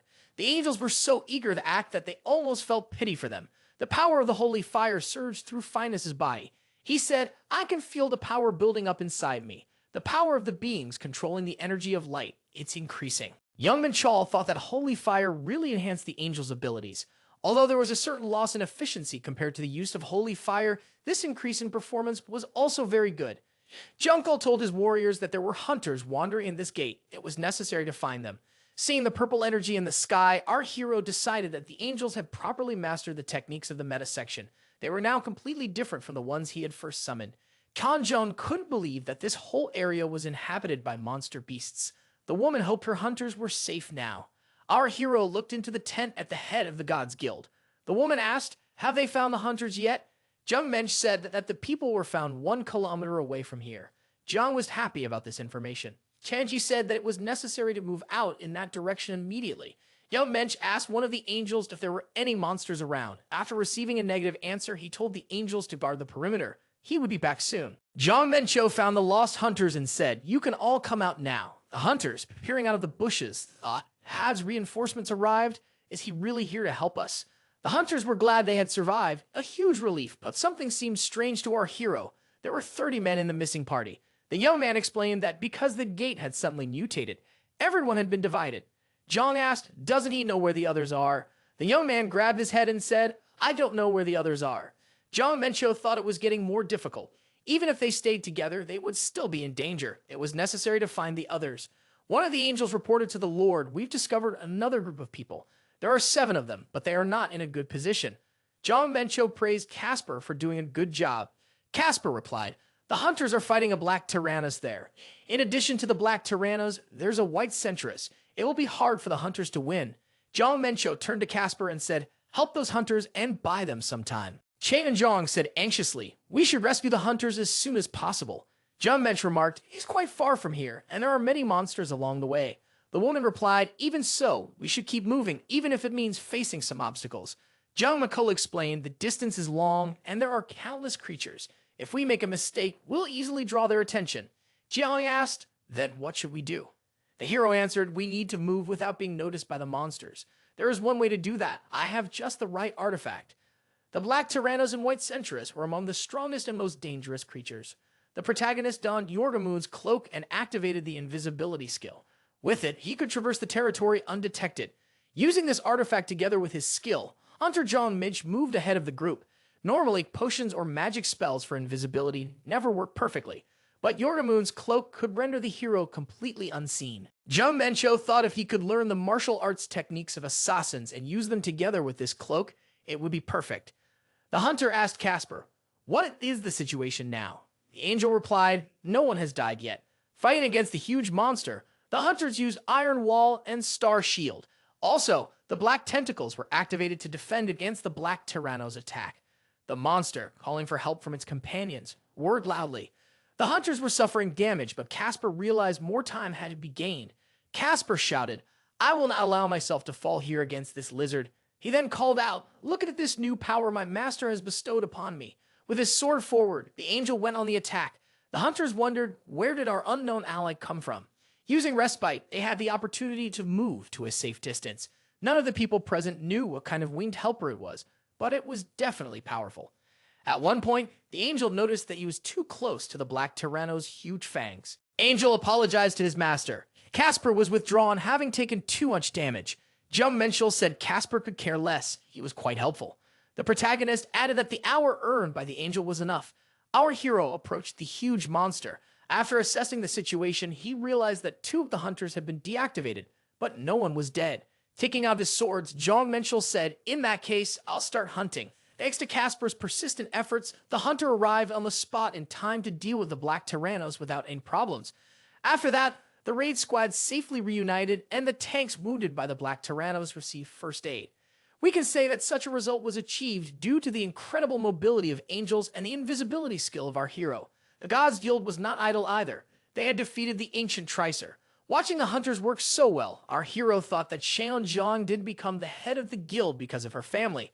The woman fought very aggressively. The hunters she brought with her are also quite capable. They create a trap strong enough to hold the ancient Tricerus in place. These hunters are also proficient with the mana cannon. They even make proper use of this expensive weapon. Jeon Minchul thought that he could safely leave this place to the Gods Guild. The angels scattered through the air, reporting to the Lord on the locations of survivors in the distance. They then acted as bait when things took a bad turn. Because of this, our hero was able to put together a second squad in no time. Jeon Minchul was able to save everyone without any casualties thanks to the smooth work of his assistants. Jong bowed and thanked the hunter, Jong Macha. They had made it through thanks to him. Jong added that they now needed some time to regroup. Although everyone was rescued, this was only the first stage of the raid. It was necessary to defeat the boss if they wanted to get out of here. However, there were also hunters who had been seriously injured. They needed rest to heal and regain their strength. Due to the circumstances, the protagonist told the guild leader that he would advance alone for the time being. Jong tried to find out the reason. Jeon Minchul said that he was worried about the gate breach and wanted to gather more information. Jong asked that the hunter not overwork himself. In fact, that wasn't the only reason. This gate was crawling with monsters of the beast rank, which gave a huge amount of experience. Jang told our hero that she trusted him completely. The hunter replied, "You can rely on me, guild leader." The guy thought that there was a smorgasbord of experiences ahead of him just for him. Jeon Minchul went one-on-one against a huge, bloodthirsty monster. It was an ancient Tricera. The way it charged at the hunter was different from the Black Tyrannos. Our hero activated his super sense. Jeon Minchul was able to slip away from the huge monster's attack without much difficulty. The hunter used the hovering hidden blade and attacked the monster. The monster was dealt double damage using the blue dragon blade and Emperor's sword. After destroying the huge monster, the hunter said, this monster was doing well. Jeon Minchul thought it was time to stop warming up. It was necessary to take decisive action. He called upon his aides, angels, and eternal warriors. Hunter asked one of the angels, hadn't all but him been recalled during the rescue operation? In that case, he could go now to scout the surrounding area. Yummo thought it was time for him to roll up his sleeves too, because the real hunt was about to begin. 4 days had passed since our hero entered the gate. Thanks to the coordinated work with the team, many high-level monsters have been destroyed.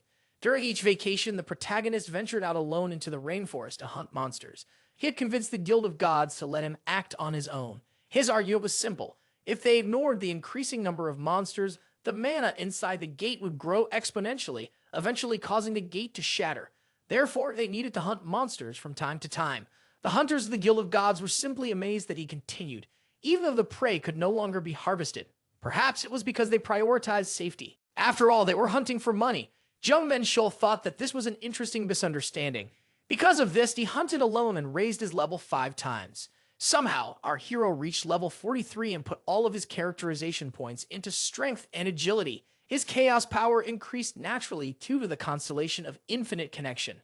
Now that Jeon Minchul was close to level 45, he thought he would soon be able to awaken his third power. Jong walked up to our hero and asked, did the hunter just come back? The woman added that she was fortunate to meet him. She said she had something to discuss. Jong said, I'm going to attack the main monster tomorrow. Brave heroes always take a detour, she continued. Right now, a group of hunters was moving toward the main monster using a secret route. Jeon Minchul sensed that the main monster, the Devilosaurus, was ahead. There was an incredible energy radiating from that direction. Jong ordered the hunters to take their positions. One of the hunters, a mage by vocation, took out an orb and began to activate his magical powers. Jong said that now no one outside would be able to know what was going on here. Jeon Minchul wondered, is it really magic that blocks detection? Jong replied that she couldn't give details. It was their trade secret, creating illusions, blocking detection, and being able to lower the characteristics of a certain target were things the guild had prepared thoroughly over the past 4 days. The protagonist thought that these hunters led by Jong were quite skillful. Jeon Minchul couldn't even believe the high efficiency they were operating with. Per power-up, they were achieving remarkable results. Even though the Celestial runic writing wasn't used, this was truly something only one of the 3 greatest guilds could accomplish. The main monster, protecting the core of the gate, was down in the crevice. Having looked at this monster with an experienced eye, the protagonist immediately realized he was facing a Devilosaurus. It was huge, almost as big as 2 Black Tyrannos. The monster noticed it had been detected, raised its head, and roared loudly. The staff mage couldn't believe the monster was still so powerful, even after increasing the resistance. With magic items, the hunters were exposed to the roar of the Devilosaurus. They were in an abnormal state, experiencing fear, and their performance had decreased. Jeon Minchul thought that it was probably an amplified version of the Black Tyrannos' roar. At this level, the monster's characteristics were slightly higher than the Ice Giant's. We could also conclude that its characteristics lean more towards the physical side. The monster possessed skills such as Fire Breath, Earthquake, and Earth-shattering abilities. Jung said, have the healers apply a blessing spell. Young Wishaw noticed that the hunters had already raised their defenses. They would definitely not be a burden to him now. Young Mashaw thought to himself that he wasn't the type to slow down for the sake of these hunters. Our hero used the ancient celestial technique, Holy Fire, and advanced first. The young man said, I should be supported if possible. I feel that I should lead this battle. Jeon Minchul activated the Power of Eternity. The monster didn't expect such an attack at the beginning of the battle. The Power of Eternity was placed on the target. If the hero could defeat the marked target, it could create an eternal warrior. Formidably, he inquired, who dares disturb my sleep? For he was a descendant of a great family. Young Minchul said, there must be a misunderstanding, an illusion created by the gate in front of me. Our hero called for an army of light. The angels prepared to attack and greeted their master before doing so. The hero summoned the army created by the Power of Eternity. The knight and his warriors saluted the overlord. Eternal warriors and angels were given a target and orders to attack it. The Dillosaurus screamed, how dare this insolent pest attack me? Jong ordered her magicians to take decisive action. The mages activated a large-scale containment circle in a unified impulse. The monster found himself bound hand and foot by magical chains. He screamed that these bugs couldn't handle him. Jeon Minchul saw the magic circle prepared for this boss raid and said, the Gods Guild is really quite good. Jeon Minchul thought that if the guild was so prepared, it would be strange if they lost. The monster wondered, how dare these insolent bugs injure me? The Devilosaurus activated the creation of ancient soldiers and his army of assistants was ready for action. Jeon Minchul said, this makes things a little difficult, but we will not back down from achieving our goal. The Gods Guild activated cold wind shots. The monster army didn't expect such an intense attack. Young Minchul thought his colleagues had used a magic turret. Did they really prepare this as well? With this, the ancient soldiers shouldn't be a problem. Jeon Minchul saw the change in the monster's facial expression and thought it was an indication of the coming fire breath. Jeon Minchul commanded the Eternal Knight to organize an attack on the monster's head. The basics of Aura's sword technique were applied. The monster was kicked in the teeth. However, the Devilosaurus had time to use fire breath. Thanks to the fact that our hero had anticipated this attack, everyone escaped its harmful effects. Young Minchul was glad the hunters were able to dodge it. The monster's mana was so powerful that the earth was melting and boiling under its effects. Even this monster wouldn't be able to use this attack twice in a row. Jeon Minchul said that it was their chance. While the monster's mana was recovering, however, the monster went on a berserk rampage. The protagonist commanded everyone to retreat immediately. Jeon Minchul commanded the Eternal Warriors to block the monster. The monster rushed at the Eternal Warriors and shouted, I will destroy you. Young Mole was astonished. This monster had massacred the Eternal Warriors with a single blow. However, the fact that he had become a berserker meant that he was cornered. Our hero called on the angels to help him. The angels, spreading their wings and thrusting their swords forward, declare the knave monster beast is about to pay the price. The system reported that Angel Rafi had been hit hard and was recalled. The longer the monster's berserk state lasted, the more its defense dropped. Jeon Minchul thought that it was time to unleash all of his combat power. Chan Jung ordered the hunters to take battle positions and concentrate all their firepower. Young Minchul towered over the boss monster, using his demonic power to prepare for a decisive attack. The Dark Star Sword of 7 stars was activated. The hunters watched this attack with bated breath, unable to believe their eyes. Young Minchul used the Meteor Strike. The raid on the S-Rank gate was over. How could the guild leader recruit such a hunter? Who was this hunter, Jeon Minchul, anyway? The Devilosaurus had been defeated and destroyed. The system reported that the hero had discovered a new body. His awareness of doom increased. The head of the guild called out to our hero. The man thought that he almost took the Devilosaurus as a new body for the power of eternity. He must divide the spoils with the Guild of Gods. Jong Minchul thought that he even helped in the raid on the boss. You can't have them cursing him. The system reported that the hero decided not to use the Devilosaurus as a body. Jeon Minchul approached the head of the Angel Guild, Chan Jidang, and asked, what's wrong? Jong said that without his help in this raid, they wouldn't have gotten out of here unscathed. So she decided to give 50% of all the loot from this raid to Hunter Jeon Minchul. The woman added that this is what the hunter deserves. Since the Guild of Gods owns the permission to raid this gate, they decide how to distribute the loot.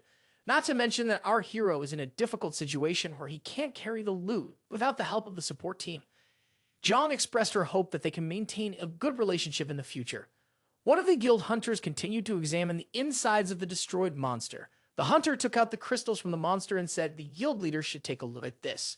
The hunter explained that he discovered it when he was cutting up the Devilosaurus. Jong noticed that it was hard to tell what it was at a glance. It was probably an ancient crystal and a stone of souls. Ancient secrets are gathered in the ancient crystal. It can be used to endow items with ancient power and amplify them. The Soul Stone is a sealing stone that absorbs a creature's soul. The ancient crystal is the necessary ingredient to unleash the third step of the Dark Star, and the Soul Stone is perfect for the poodle. Jong looked at the hunter Jong mentioned and thought that he needed those stones. Judging from the results of this raid, he might be an S-class hunter. It was better to keep their friendship strong. Jong told a coworker that he seemed to need those stones. Jong Mensch thought that he should get these stones, even if he had to pay for them. He realized that the guild leader had caught on to his intentions, so she would most likely want something in return. Jong said, in that case, the hunter could just take those stones. The woman added, this is a personal reward. I will pay the cost of these items from my own pocket.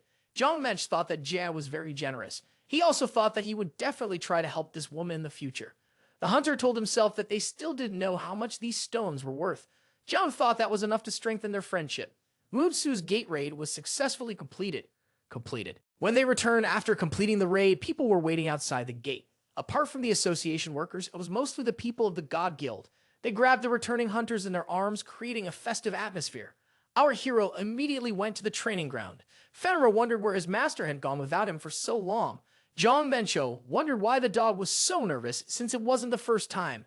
The poodle said that it was very bored after the little white suddenly disappeared. Fenrir added that he felt homesick when he realized he was alone. Young Minchul showed the stone and said, I brought something that will definitely please Fenrir's favorite. The poodle rejoiced and said, I have the one and only master in front of me. Fenrir grabbed the stone and swallowed it. Our hero wondered, is it normal for this dog to swallow a stone like that? Suddenly, there was a noise and everything shook. Young Menschel wondered, what's going on? Where did such a huge amount of energy come from? Would the training center collapse because of this? However, the dog began to absorb the energy back. The protagonist felt a great sense of relief. Our hero noticed that Fenrir's aura had completely changed, but part of Fenrir's power was sealed because of forgotten memories. All of the dog's stats increased by 300. It became significantly stronger. John Mensch thought that he would like to fight Fenrir right now, but it seemed like he needed to restrain himself a bit. The protagonist understood that the training center could be destroyed if they started to figure things out here. Fenrir asked his host if he had another one of these stones. John Mencho thought that it was necessary to take his time to reflect on the battle spent in Moon's Gate. The training and controlling chaos energy had yielded good results. Although the hunter hadn't perfected it, he was able to use double damage freely. He was now at the level where he could use martial arts of different attributes at the same time, but still lacked something in places. When it came to batting, he didn't have many techniques that could be used effectively against opponents of such massive size. There is a limit to the space a hunter can control, even when amplifying power with chaos energy.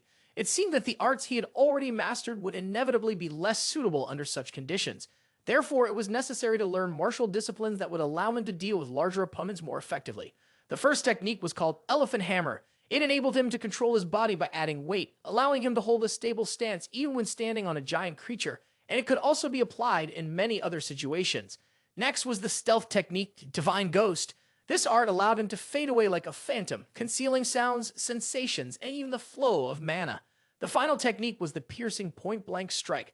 This focused technique transmitted energy directly into the target, delivering powerful internal impact and breaking through defensive barriers. By transferring energy or mana through touch, our hero had never even thought of using stealth techniques in his previous life. But now the horizons of his consciousness had expanded. Although this way of thinking was unusual, it was not bad. Jump Mensch thought that now that he had learned the fighting techniques he needed to refine them so he could apply them in real combat. Jeon Minchul had delayed practicing again. It was already morning when he received a call from Cham Jong. The girl said, I've just transferred half of the profits from the previous raid's loot. However, a lot went to tax because the hunter's rank hadn't been updated. Jong Mensch wondered, do guild heads personally notify people about such things? In this case, the tax amounted to 20%. The amount transferred was billions of coins. It turns out the tax wasn't insignificant. What's with the rank upgrade? Jong Mensch decided to find out right away since he wasn't familiar with such things. He dialed up Ellie and asked her, what is a rank upgrade? The girl said that the hunter makes her work even though her workday hasn't started yet. However, she is always happy to get a call from Jong Mensch. Ellie said that a hunter had never been promoted after passing the hunter exam. Jong Mensch wondered, wasn't it the same as getting a raid permit like before? Ellie explained that getting a permit is a test conducted to see if a hunter can survive a high-risk gate.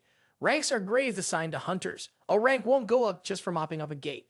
The girl said the hunter didn't raise his rank separately after the exam, so he has an E rank. If he doesn't upgrade it, he'll stay at the basic level. Jung and Cho said that a large tax was withheld from him. Ellie stated that this is how the association works. She told Jong and Cho to raise his rank and help their department perform at its best. After all, they had overcome so many problems to help the young man with the documents. The girl added that with his abilities, he should get at least an A rank.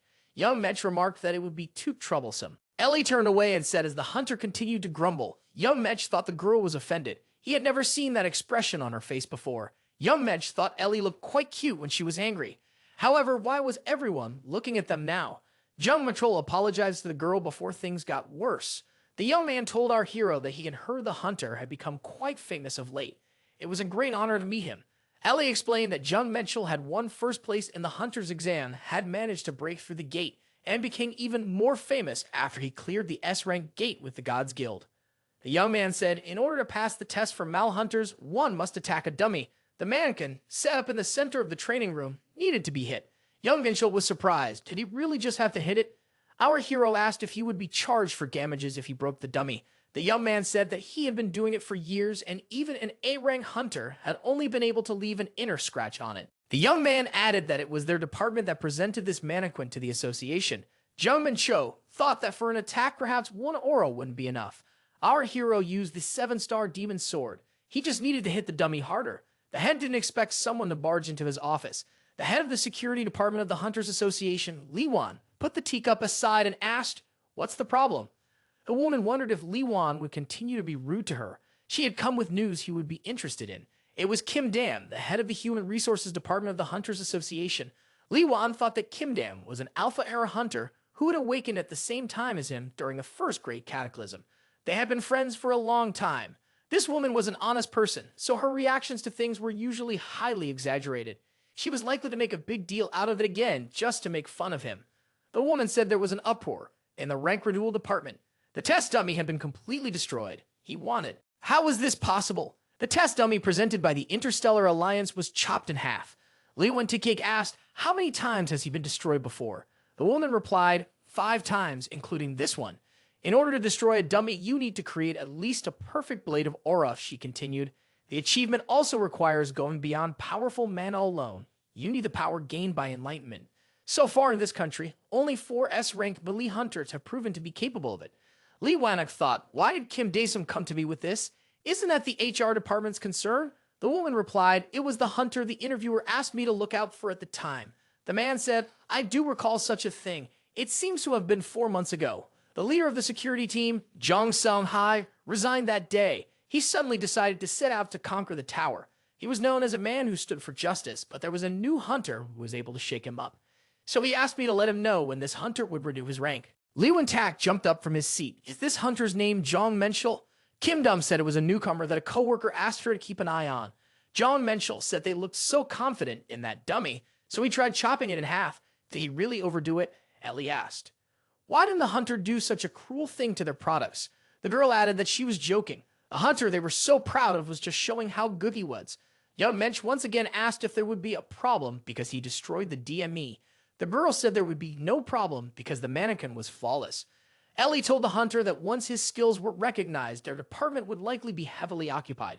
This planet was considered a fringe planet, and guild and mercenary activity was pretty heavily regulated. Ellie noticed that they now had a superstar in her country. Young Mensch was surprised. After all, he had only chopped up a mannequin. How did that turn him into a superstar? Jong Mensch turned his attention to the department heads approaching them.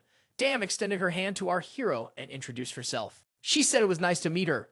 Li Wanta did the same procedure. Young Mencho thought that Kim Dam and Li Wantape looked familiar to him.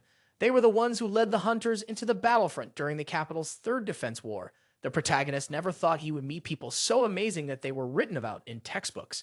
Jong Mencho scrutinized the faces of these people. This was new to him. The department head sat down and offered to talk business. Kim Dome congratulated the hunter on his promotion and handed him a card. The woman said it was an A-rank hunter's license, so it was a little different.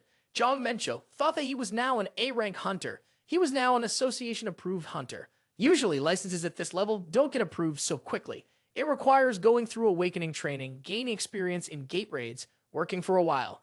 Jong Mencho thought, was it normal for him to get this license so easily? Kim Dam said, there are always exceptions like this young man, because they can't treat hunters who can use the aura blade. The same as the rest of us. A perfect aura blade is definitely needed to chop up that dummy. Young Mencho wondered, was it really that important? The ability to manifest an aura blade is used to identify S-rank hunters. This was the first time our hero had heard that there were such standards. The department head said it's classified information. She only talks about it because the hunter is able to use the aura blade. In order to utilize the enhanced energy, one must have reached at least the peak of martial arts. So, S-rank hunters are at least martial artists who have reached the highest peak. The girl introduced herself to Mrs. Kim Dam and said that she was Ellie, the secretary of Hunter Jeon Minchul. Ellie clarified with the rank of their free mercenary, Hunter Jeon Minchul, being upgraded to S. Kim replied that that's not what she meant. This process requires a board meeting to make a decision to awaken the S-rank license. It will take some time. Ellie asked when they could get confirmation. Kim Dam said she sent her report. So they would have to wait. It might take a few days. Young Minchul thought, what just happened now? Was the fact that he had become an S-rank hunter really that important? Ellie was kind of on edge with her questions. She must have had good reasons. Li Wu asked the hunter, had he ever considered going abroad? Jong Mensch replied that he hadn't thought about it. The department head said he wasn't talking about tourism, but things like changing citizenship. They can't let other countries steal a hunter with an aura blade away from them. Jung Mensch wondered, why would he want to go there? Li Wanuk said, because they could offer him better terms. People usually like fame and money. The department head added that it was her personal curiosity. Kim Dawn stated that she would keep the hunter informed of the situation regarding his promotion to S-rank through messages in the future. The department heads rose and said they were thankful for the meeting and left first. Kim Dawson asked Li Wu, what place were you thinking of when you asked that question? The man apologized and said that he just wanted to make sure. Li Juan Taik explains that Suni, that guy with a bad sense of justice who conquers the tower, left the department because of this hunter. He said that he decided to become stronger after meeting Hunter Jong Mensch. If Hunter Jong Mensch is really worth it, then strings must be pulled to keep him in this country. Kim Dong remarked that her coworker should have mentioned it earlier. Li Chuan said that this guy is worth keeping an eye on. Kim Dong replied, in that case, I'll rush the board of directors with their verdict. Jong then asked Ellie, why are you so interested in my promotion to S-rank? The secretary said there would be more benefits for an S-rank hunter. Not only would the young man be exempted from taxes, but he would also be allowed to rent equipment from the Hunters Association. Jeon Minchul remarked, renting equipment doesn't sound like something special. Ellie explained, I'm talking about legendary and even unique rank items, although the number of them is severely limited. Jeon Minchul was surprised. Will he be able to obtain even legendary artifacts? The hunter will also be able to borrow up to a fabulous amount of money without collateral, because an S-rank hunter's credit is considered priceless. Also, having a high-ranked hunter helps in recruiting people for the gate raid. Young Mensch wondered if he wouldn't have to wait like before. Jung Mensch didn't understand why the head of the security department asked him about moving overseas. Ellie said, our country has already lost quite a few talented hunters. Other countries are trying to poach promising hunters from us. Young Mensch thought that the department head must be worried about losing the A-rank hunter. As long as the Tower of Trials is in the capital, there is no way he will leave this country, Jung Mensch thought. Money and good equipment, such things will not be enough to satisfy our hero. Jung Mensch realized that the most important thing for him was to become stronger. The phone rang, and it rang for both of them. There was an emergency announcement, a gate breach at Hapchin Station, which is quite a long way from here. Gate breaches have started to happen more frequently lately. They actually occur every few days. Fortunately, the detection system is fully functional, so there have been no casualties so far. Jeon Minchul thought that he was just unlucky since it was very far to go to help right now. He hoped that there wouldn't be too many injured people. Jungkool told the secretary to rest today and start looking for the raid gate tomorrow. Ellie smiled and said, I really enjoy working for Hunter Jung Mensch. Jung Mensch thought that he didn't need to do anything else to increase his rank, so he would spend the rest of his time practicing. Quite by chance, our hero met his old acquaintance Verdi. Young Mencho invited Verde to his place. The dog rejoiced when he saw that his master had returned. Verdi was scared. What kind of small creature is this at Mr. Jong Mencho's place? Jong Mencho said that this small creature would be taller than Verde. Verdi stated, I am the #1 subordinate for Mr. Young Menchul. Young Mencho said, you may not be like that if you don't want to be. Verdi said he was flattered and couldn't refuse the honorary position given to him. Verbe and Fen said hello, introduced themselves and greeted each other. Young Mensch thought, does Verde really like being first? Jeon Minchul asked subordinate #1 what events had occurred since the last meeting. Verde said that the Black Doom Society had begun to take action. Young Mensch thought that the villains of the Pandemonium had finally shown their tail. Verdi recalled the recent incidents of gate breaches. Apparently, these increasing incidents were unnatural. Viri handed our hero the document and said he had discovered it while helping the Black Doom Society. Jung Min-cho looked at the map and said that Verdi should explain what was impressive about this place. Assistant number 1 said that the black circles circled the buildings and land acquired by the Black Doom Society, and the red circles marked the gate breaches that had occurred. Jeon Minchul thought that many areas overlapped, where the breaches really created artificially. Verdi said he figured it out by applying his excellent deduction. After all, that's all that's expected of subordinate number 1. Jeon Minchul suggested that the association would soon come to the same conclusions. Verdi remarked that it wouldn't be easy for them. The society used a lot of fake accounts to disappear at any moment. Jeon Minchul remarked, subordinate number 1 has done a great job finding this information. Verdi said that he had received a secret order from the master to investigate the organization in secret. He understood everything because Jeon Minchul had foreseen this event. Jeon Minchul thought that, at least, he had gathered a lot of useful information.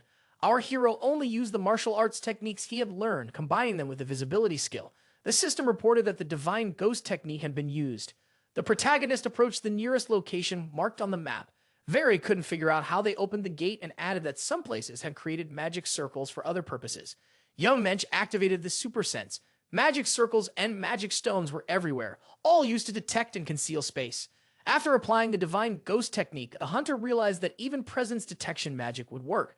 Jeon Minchul never would have thought this was how he'd test the effectiveness of the skill. But thanks to it, he could safely explore everything in enemy territory. The hunter thought there were mana circuit outlines running through here that he couldn't see outside. They all led somewhere. The mana contours led underground. A secret hatch was discovered. There was no one in the basement either. If there had been anyone here, it could have been caught and interrogated using biased and intimidation techniques. Our hero discovered a magic circle that had been drawn without using the techniques of Pandemonium and Alissium.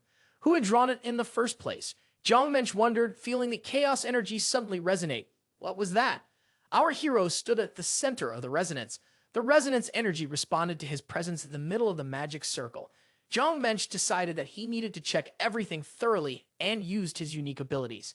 The magic circle reacted to chaos energy. A fragment of chaos appeared before the protagonist's eyes. It was a crystal created from the condensed energy flowing out of the tower. This chaos energy reminded our hero of the time when the monsters had come out of the Black Gate. Also, possessed the same chaos energy, Jong thought. What was the hidden connection between this place and the Black Gate? Our hero considered the possibility that someone else besides him knew how to control the energy of chaos. Chaos was a source of energy created by combining the two energies of dark and light constellations. Neither the demons of Pandemonium nor the angels of Alissium knew about it. Where is the man who can harness the condensed energy of chaos? The system reported that the hero had absorbed the chaos energy and now he possessed the ancient Celestia technique. He was surprised. Could this be absorbed too? Jeon Minchul now had a completely different view of the magic circle. It wasn't created to break through the gate. Its purpose was to gather the tower's energy and create a fragment. Jeon Minchul thought he could take advantage of this, but first he needed to get out of there. Based on the document Viri had taken out, there were at least 10 magic circles in the capital, and that was quite a lot. In that basement, the magic circle reacted to his chaos energy and automatically produced a part of the crystal. It seemed that all magic circles had to simultaneously produce crystals at a certain time. As our hero had learned from aid number 1, these guys had also drawn some magic circles in the countryside. Is it really their plan to send the whole country into chaos and produce a lot of chaos fragments from these magic circles in a process? Jeon Minchul thought that if he intercepted them, he could raise his chaos power significantly. However, he needed some helpers. Our hero thought he'd have to deal with the magic circles creating gate breaches in the province, but he only had one body, so it would be hard to manage them alone. He couldn't start breaking the magic circles in advance to avoid alerting them. But if he let it go to waste, the gate breaches would cause casualties. The protagonist couldn't let ordinary citizens become innocent victims of all this, so the shortage of capable fighters would have to be addressed. Jeon Minchul made his first ever international call. He said that he hadn't talked to secret prosecutor Taney in a long time. Jeon Minchul immediately warned the interlocutor that the walls had ears. Hunter replied that he was calling in what he had been ordered to do. Taney stated, Mr. Jeon Minchul can rely on me. I am gladly willing to sacrifice my life if that is what it takes to complete the task. After listening to all the instructions, Taniel replied, I will carry out that order. Jeon Minchul then said, traces of demonic creatures inside the country have recently been discovered. All the angels must be mobilized to stop them. Since the identity must be kept secret, Taniel should make sure to mention that the mission is entirely his. Jeon Minchul's name should not be mentioned. Taniel thought that the Lord was working solely in the name of justice and gave him all of his morals. Of course, he would carry out the order, even if he had to use up all his strength. Jeon Minchul thought that Taniel would surely do well. Jeon Minchul remembered that Taniel had said earlier that he could mobilize 5 angels of the 8th rank. Each of these angels should be stronger than an A-rank hunter. Jeon Minchul thought that Taniel still liked it when he spoke like an angel. However, he was a little tired of this old-fashioned way of speaking. After that, our hero went into training. He sent Verdi to further help the Black Doom Society and to figure out their plans. Verdi realized that he had an important role to play and was highly motivated. The protagonist walked through the different locations to gather information. According to that map, there are 11 fragment creating locations in total. Among these places, our hero was able to explore 10 from the inside. One location, however, was different from the rest. The building was heavily guarded and much larger. There was definitely something special about this place. Jeon Minchul thought that things would get complicated if they sensed his presence, so there was no point in risking a sneak-in. The place should only be dealt with if they started acting suspiciously. A few days passed. Fenrir asked his host, when will the real mess start? Jeon Minchul noticed that Verde had sent him a message. An emergency had been declared with gate breaches happening all over the country. Breakouts were occurring in all buildings and areas that had been bought out by the Black Doom community. Losses must be avoided. Our hero advanced to the mission and said the operation to abduct the Chaos Fragments has begun. The plan was simple. Invisibility and the Divine Ghost technique were activated. Fenrir and Jeon Minchul were to collect all the Chaos Fragments. There were a total of 11 locations to raid. Verdi will continue to monitor the movements of the Pandemonium, though he's a little upset that he's not taking part in the surprise attack. Jeon Minchul said that Verdi should inform the actions of the most important characters. Viri was overjoyed. He couldn't believe that the Lord thought so highly of him and had given him such an important mission. Jeon Minchul thought that apparently the ways of manipulating angels and demons were the same. Arriving at the next destination, the protagonist thought he had been here before. All the windows and even the doors were barricaded. They must have blocked off all possible routes of entry beforehand, so it looks like they were well prepared. Jeon Minchul said, "There's no way that will stop me," and kicked the nearest door with his foot. Armed men appeared inside the building. Breaking through the door, Jeon Minchul realized that they were hunters from the Black Doom Society. After assessing the situation, the protagonist realized that there were about 20 bang men in front of him. One of the hunters said, "Our intruder is using the invisibility skill." Jeon Minchul thought it was the leader of this faction speaking. His senses were pretty sharp. Jeon Minchul turned off the invisibility skill and asked, "Is everyone here from those who protect this place?" The leader was surprised. "Did only one person arrive?" The villain asked. "How dare he break in here? Doesn't he know who we are? He's definitely a daredevil if he came in here." Jeon Minchul thought that this Black Doom Society had relaxed when they saw that he was unarmed. The leader grabbed his sword and said, "If this man didn't walk in here by accident, we won't let him leave here alive." Jeon Minchul laughed. Was this villain really going to do otherwise? The villain ordered his subordinates to attack and added, "He won't be left with a wet spot." The fire spear and acid arrows were used against our hero. The villain said, "He turned out to be a weakling, so we'll destroy him." However, when the smoke cleared, everyone saw that the opponent was alive and well. Jeon Minchul thought that these attacks didn't even need to be repelled. He strengthened his demonic defense energy. Jeon Minchul didn't activate his super senses, but he used the Dark Star and the Blue Dragon Blade, so the situation was not a threat. The protagonist responsibly stated that he would quickly put an end to it. The enemies were destroyed very quickly. The wounded leader, kneeling and bleeding, asked, "Who was this stranger?" Jeon Minchul swung his sword and asked, "Why does the leader need this information?" The guy thought that even though these people didn't work for Pandemonium, they were essentially evil and dangerous. No criminal would be left alone in the land our hero lives on. The Pandemonium should have already realized that someone had invaded their territory. Jeon Minchul thought that he shouldn't leave witnesses and waste time with interrogations. The protagonist's main task was to find and obtain the crystal. Jeon Minchul saw the crystal and said that it was very huge. Jeon Minchul decided that it would be better to reach the rest of the locations first and absorb the stone later. The crystal would be lonely if he absorbed it alone. The item was placed in infinite space. Jeon Minchul saw that cracks suddenly started to spread across the building. The magic circle automatically activated the self-destruct function. I figured if it came to that, everything here would belong to him now. Then we'd have to move on to the next location. Jeon Minchul thought to himself, how well is Fenrir doing? After all, he had been assigned 3 locations. The villains couldn't understand what was happening. Just a moment ago, in front of them was a small mongrel dog. Now a monstrous dog stood before them. Where had it come from? Fenrir gritted his teeth, his eyes glittering. All these bandits will be dead men soon.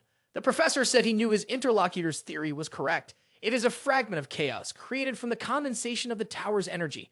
Now you can create a magic circle using the knowledge and materials from the Pandemonium. Also, gate hacking circles, challenge reinforcement circles, and more. With all these possibilities open, you can complete your exploration. Zeke told the professor now is not the time to stand in amazement. The young man added, all the gate hacking circles have been deployed outside the capital. Had been destroyed. The professor said all the gates must be Biang. There's no way they could be destroyed so easily. The young man said he detected the stench of those chicken-winged rascals. The professor wondered how these angels were able to find the circles. He added that, in such a case, it was necessary to start the next stage a little earlier than planned. Creating the chaos fragments was only an intermediate step. It looks like the next step will have to be taken sooner than expected. 3 people turned to Zayden. Their 5th magic circle had been attacked and destroyed by the enemies. The 3rd circle was also attacked. C had shouted in anger. What are they saying? Don't they even have information about the number of enemies? The loss of communication with the 2nd and 4th circles was reported. The professor said, we need to raise the alert level immediately. It's not good if the angels have interfered. The professor said he was leaving. Zayed wondered, wouldn't he stay to observe the process of completing the chaos fragment? The man stated that the environment was not very conducive to that. States had asked. Then at least he wasn't going to take the fragment. The professor said that the fragment was just holding back the energy. If you use teleportation, it would all evaporate. The professor said he was leaving a fragment on Zayed. It's needed for their master's next plan. Zayed was sure that if the Lord had not been favorable to him, he would have died long ago. He always blamed his work on him.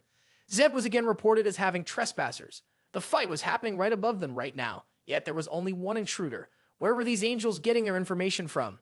Zayd was angry. How dare this rascal barge in here even though he was here?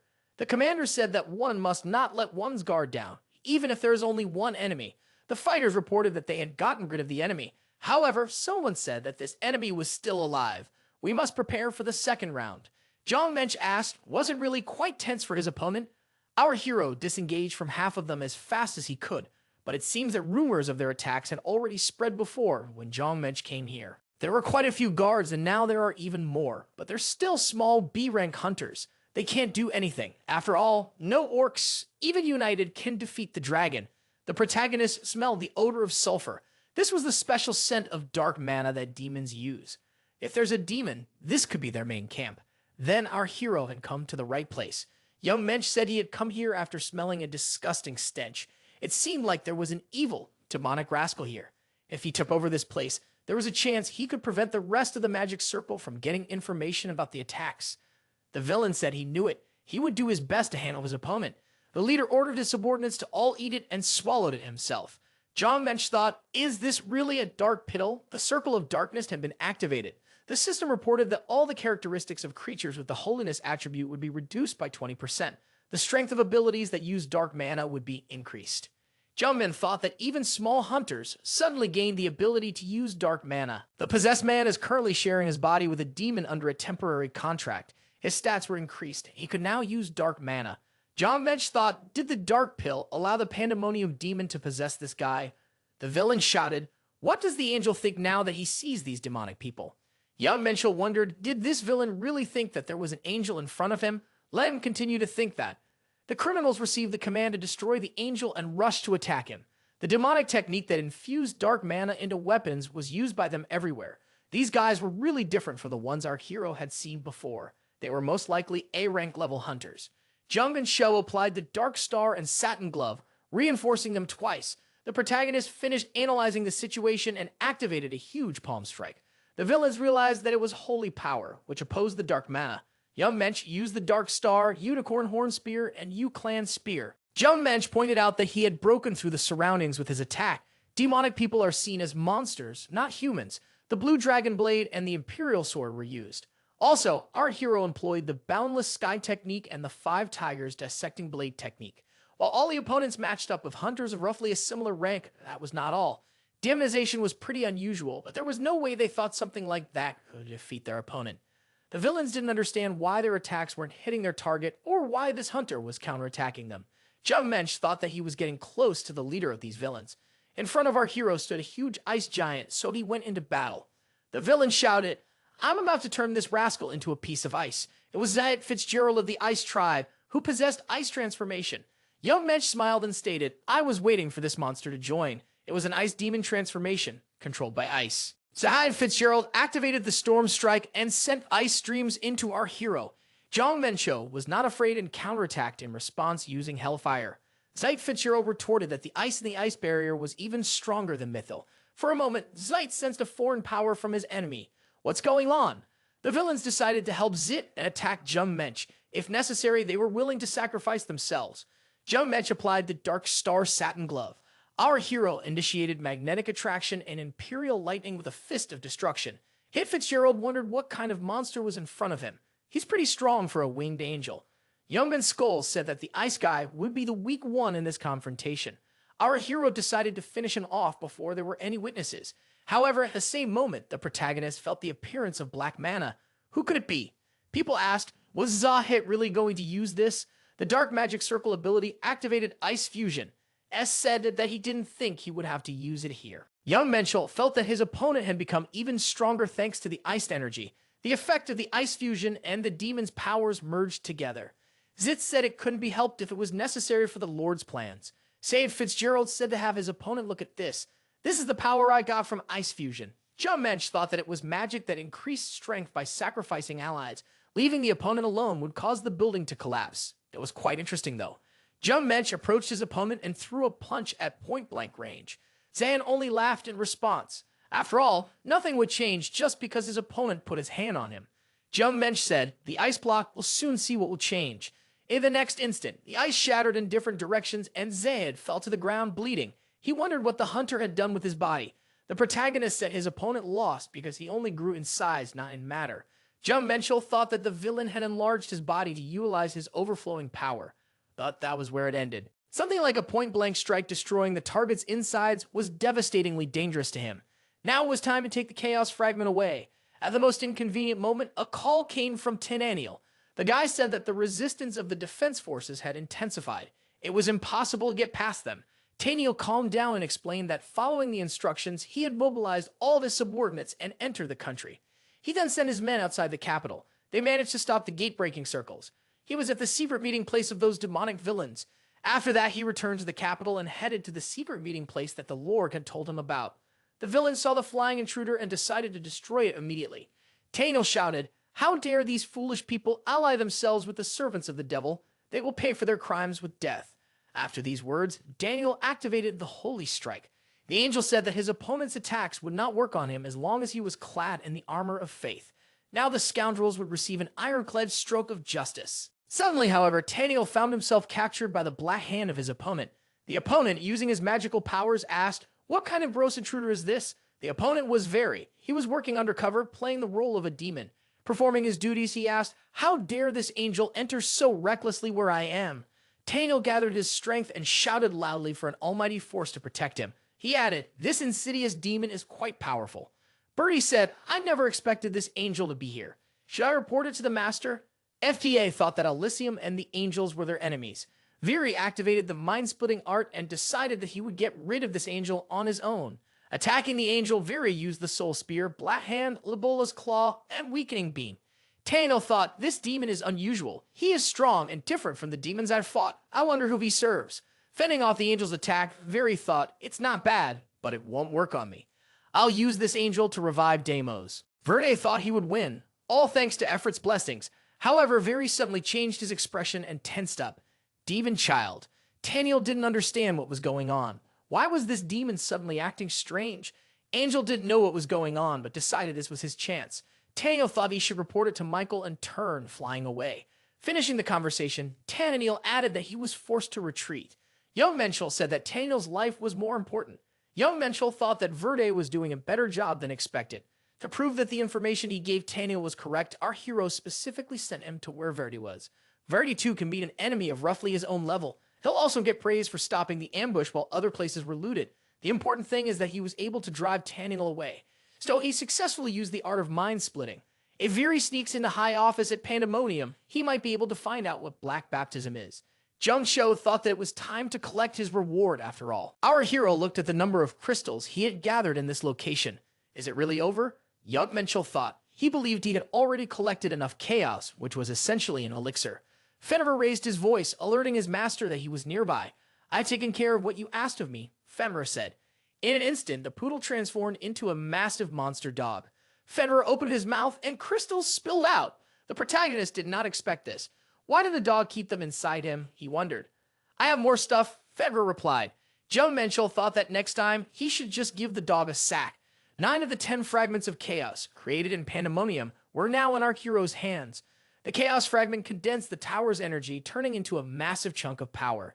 Jong Minch began to absorb the condensed energy. He felt filled up. The chaos power and energy surged, greatly increasing.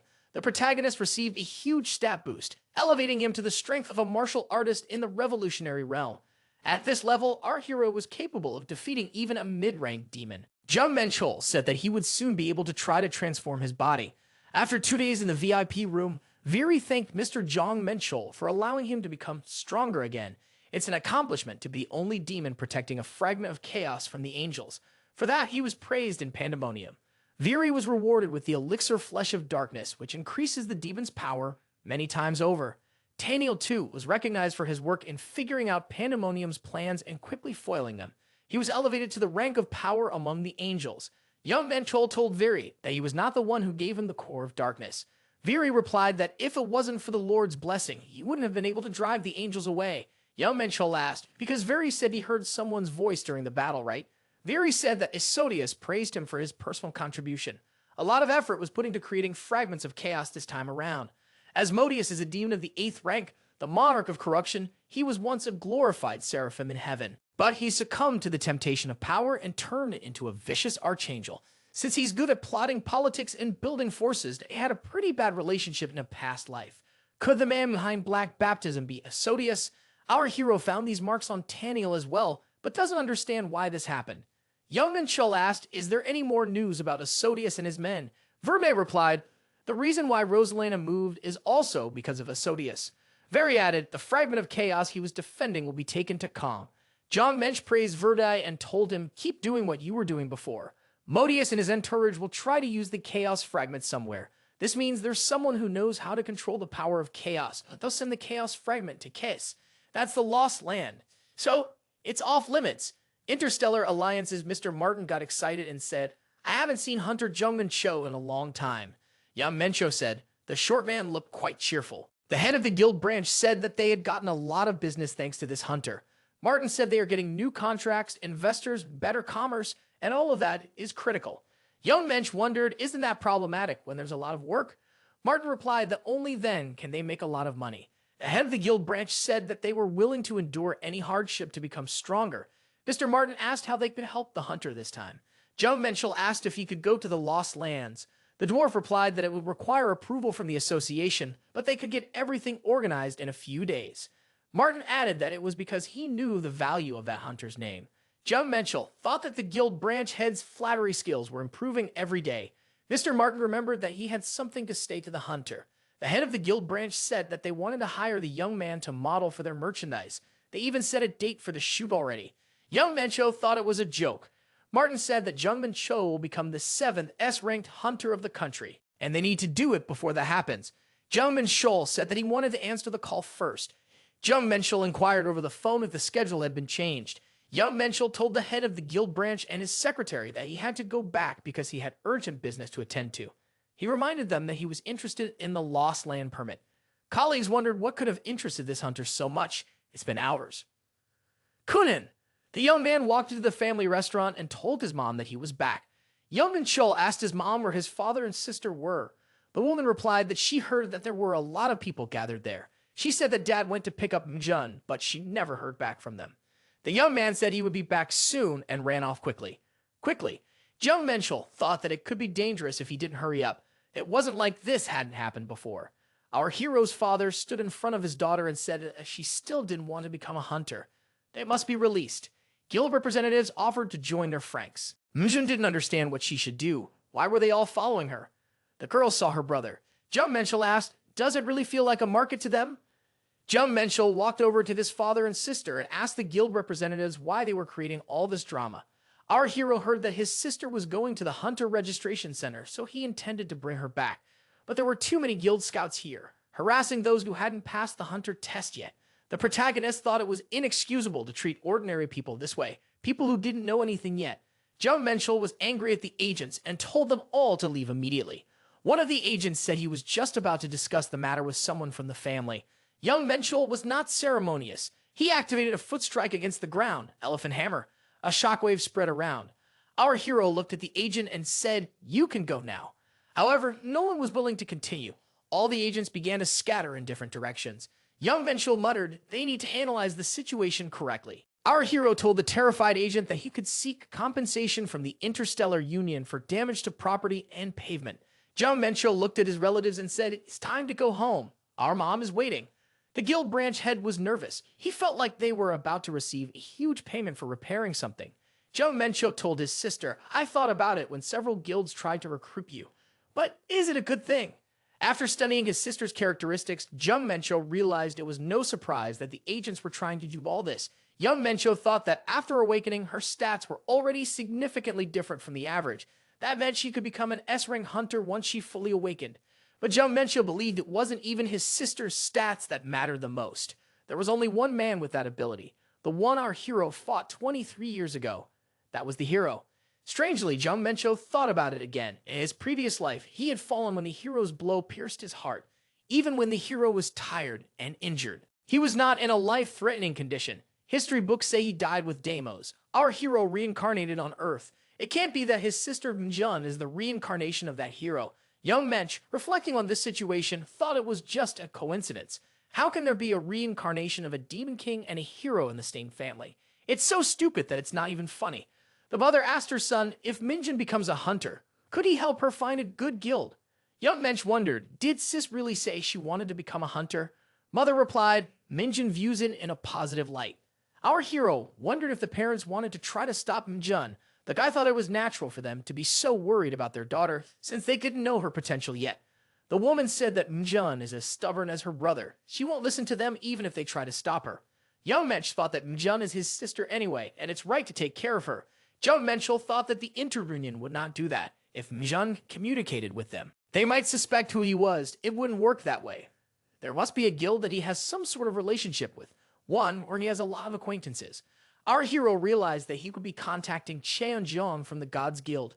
Jeon Minchul told his parents that he had one guild in mind and would try to contact it. Jong, he said after chatting with our hero, I have no reason not to take his sister.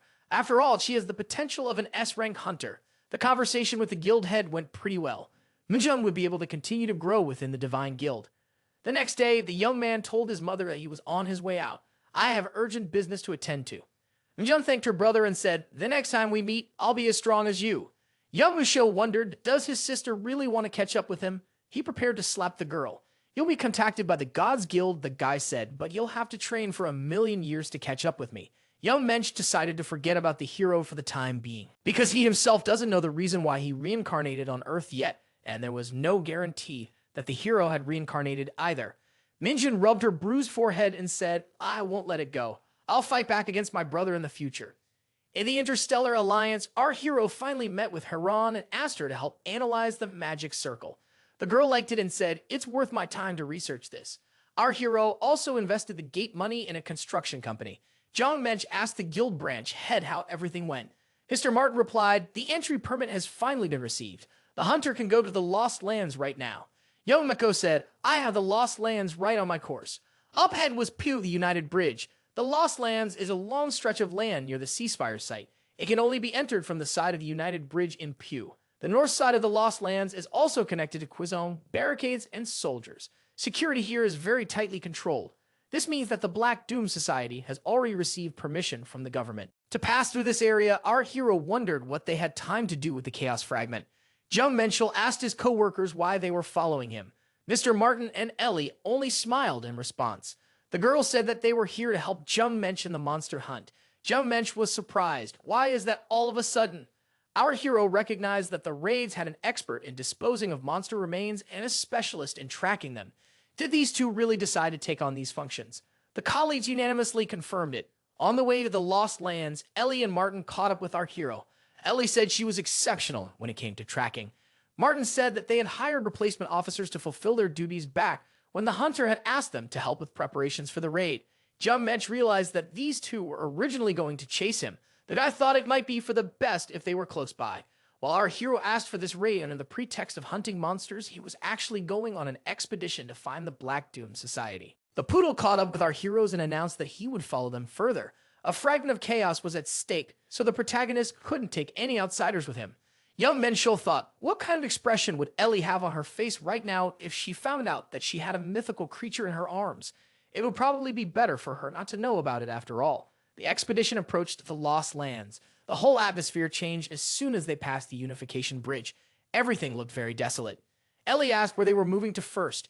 Jeon Minchul replied that they were heading to Kong for now. Our hero remembered that the Black Doom Society was headed to Kong. The roads were badly damaged, and young Minch wondered if he should send angels to scout for them. However, they would probably be noticed because they were too conspicuous. Ellie caught the hunter's attention and told him to look in that direction. It looked like someone had passed through here a few days ago. The grass looked a little wrinkled. Young Mensch wondered, could Ellie really tell from something like this? If these footprints are recent, it's definitely Black Society, Hunter said. He asked if Ellie could follow the tracks. The girl replied, there are a lot of them. Young Minchul noticed that he had requested the association send him a tracker. Ellie turned out to be one. The girl smiled and asked, have you ever seen me do my job poorly? Young Mencho thought that, thanks to Ellie, they'd be able to track down the Black Society faster. Ellie moved swiftly, following the footprints. Her eyes darted quickly, always in the right direction. She also used her sense of smell to determine the right path. The travelers soon arrived at a country road. This was where the tracks led. It seemed many people had walked ahead of the group. The girl pointed to a table and said, there are footprints there. These were tracks left by the Shriekers. They're monsters that roam in herds. Shriekers are ranked monsters. Although you can gain a lot of experience from them. At the moment, our priority is Black Society, young Mencho thought. We'll have to ignore them for now.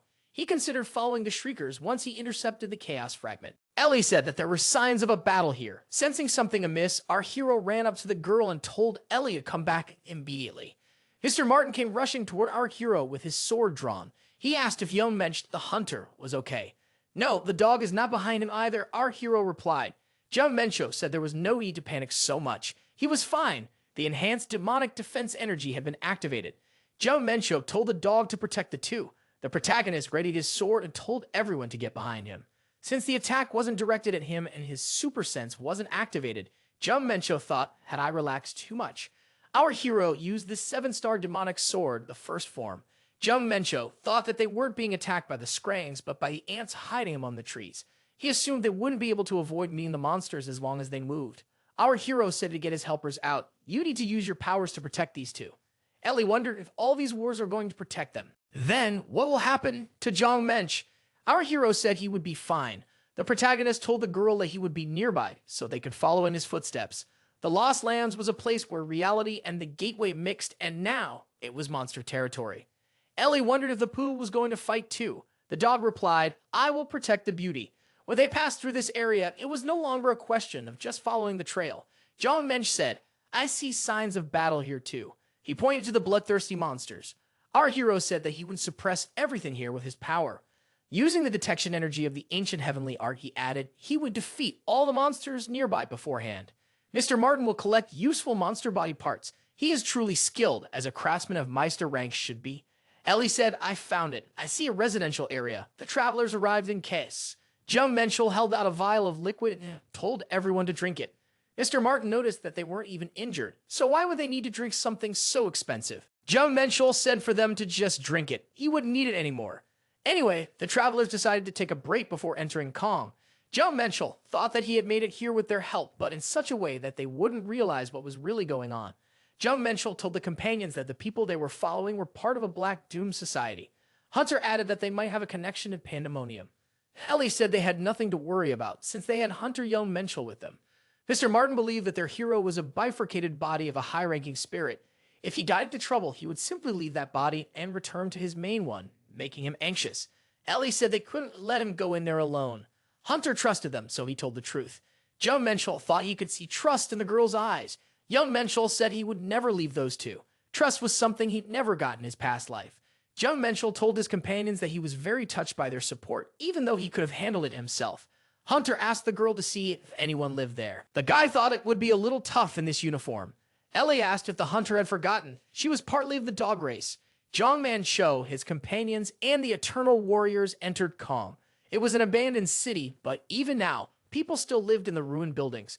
They were usually skinny, with eyes full of anger. Ellie said they were extremely cautious, so it would be pretty hard to get any information from the locals. Young Minchul asked Mr. Martin, How does Ellie keep track of everything here? Ellie said the track led downward. At the bottom was Kisom Harbor. The black boat in the harbor belonged to the Black Doom. They raised their flag in the open. Young Mensch wondered if there was no one hiding near the harbor. Ellie said that everyone was on the boat. Young Mensch thought that at least 10 of them were in the Lost Lands, but were they all on the boat? Young Mensch called for the Army of Light. He said it was necessary to deal with everyone who escaped.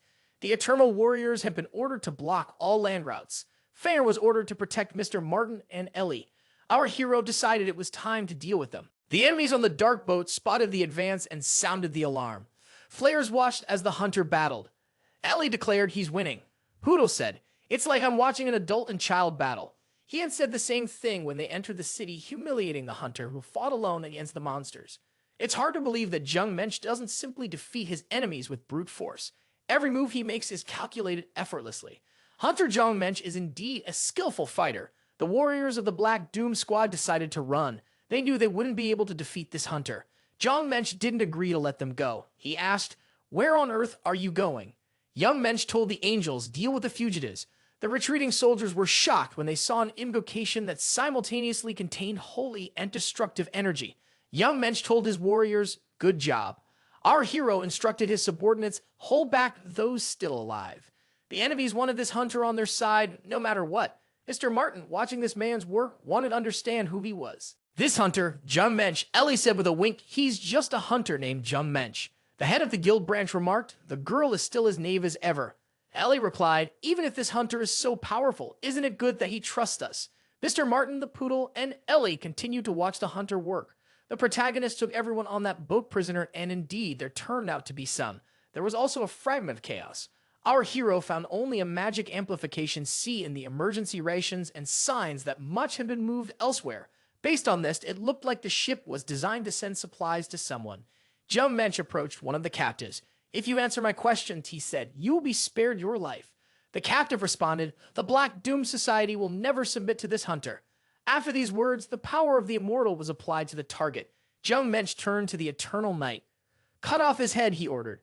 After complying with the order, the captive became another of our hero's eternal warriors and swore allegiance to him. Jeon Minchul told the other prisoners that their accomplice's soul was now trapped in this body.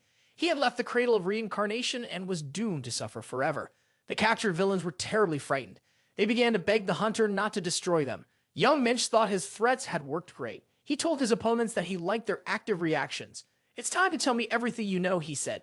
In a situation where their souls and lives were on the line, the members of the Black Death Society revealed everything. Jeon Minchul recognized why these people were here. They had come for supplies. Among the supplies were many catalysts and rations. All of these items were meant for those possessing the Chaos Fragment. However, those guys had already taken those supplies a few days ago. Remarkably, they had only taken a fraction of what was on the ship. That's because they were only able to take a small portion of the Chaos Fragment. Since our hero had stolen most of it, they wouldn't need to use so many catalysts anymore. The captives also gave a highly unexpected response about the openly raised flag of the Black Doom Society. General Kim Mokwon of the Northern Region rules Hanjidu Province. Since the Black Doom Society has ties to him, they raised this flag so he knows who it is. Jeon Minchul told Mr. Martin that they would bring these guys back as soon as they were done here. Shorty wondered if the hunter was going to spare them. Young Mencho said he had promised them that he would. Junkall thought that although he had gotten more information than expected, he was a little worried. They had already taken the supplies 2 days ago. The guy thought that he might not have enough time. However, would Ellie, with her tracking skills, be able to catch up with them? Marthin stated that they needed to clear the area. After all, when battle began, the opponents were launching flares. Given the light's range of 10 kilometers, it probably had other competitors in that range. Jeon Minchul decided that, in such a case, he had no time to waste and needed to start searching. Fenner asked, does he need to fight too? Jeon Minchul replied that they should make it all worth their effort. The dog stated that he wanted something tasty. Following Martin's advice, the hunter sent the angel to scout a 10 kilometers radius. The goal was to find the source of the chaos frequency radiating from the chaos fragment they now had. The angels reported that they had found a place with the same frequency. It was a mountain just north of the city. Jung Shol told his companions to wait for him there with the angels.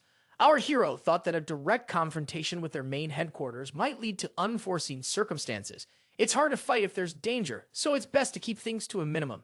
Based on reports, their arrival is imminent.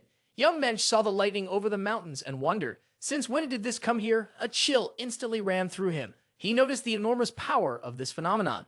The entire space was saturated with dark demon mana. The protagonist activated heightened senses. This attack was definitely the work of ghost magic. It was the scoundrels from the Black Society who dared to slip in here. Jeon Minchul realized that they had brought demons here with them. Our hero was asked, "Are you the one who minds his own business?" "Right." "Young Mensch." Asmodeus ordered his limbs to be torn apart. The Dark Elf said that the wretch feared doom. Since he had come here himself, he shouldn't blame them. For a moment, it seemed to our hero that the demons had come here spontaneously. These demons, possessing human bodies, were just like the ones they had fought before. Hanji Yan Lara possessed the ability of dark magic. It was a human demon. The only difference was that she's S-ranked, so she had reached the level of a lower demon. Fenrir told the host that something smelled really good. Today's specialty on the menu is Demon Soul. Young Mencho replied. Hanji was indignant. What kind of special people are we talking about? She fumed. How dare this wretched man be so insolent? The demon decided to attack the hunter and said he had underestimated them. Jeon Minchul activated his Fist of Fury and decided to put up a decent resistance. Our hero applied the glove of dark satin and said, "This creature with mouse wings will not escape responsibility." The protagonist activated Crimson Thunderfist. The enemy shouted that the hunter was alone, but was acting overconfident. They declared that he would die. Jeon Minchul noticed that his opponents had pretty fast reactions, but that wouldn't save them from his tentacles of the abyss. The hunter wondered how they could challenge him. After all, they were 1,000 years away from victory. The boy used the sacred flame and the 1,000-ton projectile. The enemies wondered, had divine power really been used in the attack? Why use the power of chicken wing men? Was that our opponent really human? Young Menchul wondered why the opponents were scared. After all, he had only blocked one attack. These rascals lacked any courage at all. In his previous life, he would have fought them until their foreheads cracked. At this point, the protagonist had sent his aides, Eternal Warriors, and even Fenrir to attack. Fenrir turned into a huge monster dog and shouted that he would wipe those rascals into powder. Do they really think they can fail in this lower dimension? One of the villains said to those who thwart Asmodeus' plans. "Doom is the only answer," Fenrir shouted. "What kind of rascals would dare to stand in my way? Although they are demons, they are too weak." One of the villains sneered, claiming that his enemies could not defeat him, and then activated the flames of Gehenna, setting fire to the air. Fenrir turned to the master. "Can I consume their souls?" he asked. Jeon Minchul nodded. "Yes," he answered, and then activated the sacred flame. Jeon Minchul wondered, why did these weaklings make him feel so strange? What was that creepy feeling before everything normalized? Demons enter human bodies through possession. Fenrir devoured the souls of the rivals he destroyed. When the hosts died, their souls left their bodies, returning to Pandemonium. But in front of Fenrir's devouring jaws, that was meaningless. Jeon Minchul told the dog, "You're getting stronger and stronger." The protagonist decided it was time to gather information about the gang. The Devil Clan in front of him was the first to feel a blow of the Crimson Thunderfist. Demonic clans are excessively proud. Transferring brain to muscle, one experiences pride in a different sense of the word. But neither option seemed appropriate. Jeon Minchul instructed his subordinates not to eliminate all their foes, but to leave at least a few behind. However, the order came too late. The Eternal Wars had already wiped everything out. Jeon Minchul then remarked, "In that case, let's deal with the rest." The system announced that his level had increased. It was now necessary to search for traces of souls and awaken new abilities. Seraphina's special power released an aura that unsettled the minds of others. Baylor's ability could render anything he gazed upon motionless. Jeon Minchul realized it was time to select his third ability, unlocked every 15 levels. He carefully studied the proposals, wondering whether to choose the skill of enchantment. After some thought, he decided to test it. However, this power mostly worked on targets whose minds were particularly susceptible to influence. As to the Clan of Doom, they had no fixed concept of gender. The system reported the power of enchantment had successfully penetrated the mind of the demon Cartham. Young Mensch realized that this ability was working. Even though the opponents looked human on the outside, they were still demons on the inside. "It's time for us to have an honest conversation," he said. Cartham had no chance to defend himself against the protagonist's ability. His mind was numbed. Cartham came to his senses and asked, "Where am I? Who is this captivatingly handsome man?" Our hero asked the subject, "What is your name? And how old are you?" The unfortunate man replied, "My name is Cartham, and I am a proud member of the Clan of Doom. I am 586 years old." Hanji Young Lara shouted, "Cartham, don't say anything." "What is that rascal doing?" Jeon Mench asked. "Let Fenrir swallow the Batwing villain," Jeon Mench ordered. Fenrir followed the command and said, "It's very tasty." Jeon Mench remarked, "One mouthful is enough for conversation." Our hero noticed that the power of enchantment had worked perfectly on his opponent and asked, "Do you want to tell me everything you know?" Had you tried to free yourselves from the limitations of the lower dimensions in any way? Carthan replied that research into circumventing those limitations was almost complete, and that the method involved the use of chaos shards. Jeon Minchul asked, how long does the obsession last after that time is up? Do they return to their true body? Carthan replied, the obsession dissipates in 3 days. After that, they return to Pandemonium. Jeon Minchul asked, what are they going to do about this obsession? The opponent replied, by taking possession of this dimension and descending into it, we intend to join forces with Northern General Kim Mukwan and turn the capital into a sea of fire. Jeon Minchul thought they are targeting the capital city and even cooperating with the Northern Armed Forces. But why the capital city? Those demons from Pandemonium have been plotting to reduce the capital to ashes for a long time. Looks like they've got their sights set on the tower after all. The chaos shards must have accumulated from the energy flowing out of the tower. If that's the case, Jeon Minchul said there are still questions. Invading the capital with inferior demons is quite difficult. How did they prepare for it? And who invented the possession ritual? Carthan replied, even before the ritual was completed, we encountered interference. The original target for the possession was medium demons, and the ritual itself was devised by a man known as the Professor. He added, I don't know anything else. Jeon Minchul realized that he now needed to get busy looking for this professor. Young Meko wished Fenrir a pleasant appetite. When a highly ranked being descends to a lower dimension, it faces many limitations caused by suppression. Avoiding this suppression has been an eternal problem studied throughout the universe.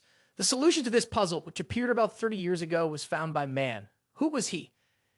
This Professor Elian Martin, who had appeared nearby, immediately ran up to our hero.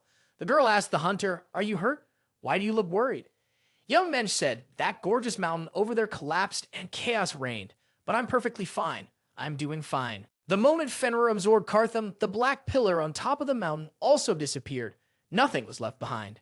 Seeing that no trace was left, our hero thought it might have been a one-time ritual. Ellie wondered, did Hunter Jong Mensch really decide to use Kalan? The girl pulled back and said that she just smelled a pleasant scent, but she didn't have any back thoughts. Young Mensch realized that the charm effect had worked on Ellie as well. The power of fascination works in such a way that it is constantly active unless it is consciously suppressed. Martin said with satisfaction, Hunter Jong Minchul was unharmed. The protagonist briefly told his companions everything. This information was necessary for a proactive reaction to future events. Martin wondered, had they really planned such a thing in the Pandemonium? This is not something to be taken lightly.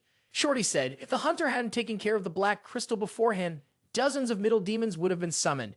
It might seem like a minor problem, but it's actually difficult to guarantee victory over even 3 or more medium demons. If dozens of these guys joined forces with the Northern Region's armed forces and launched a surprise attack, the capital would undoubtedly suffer huge damage. It's a good thing our hero took care of the scum of the underworld beforehand.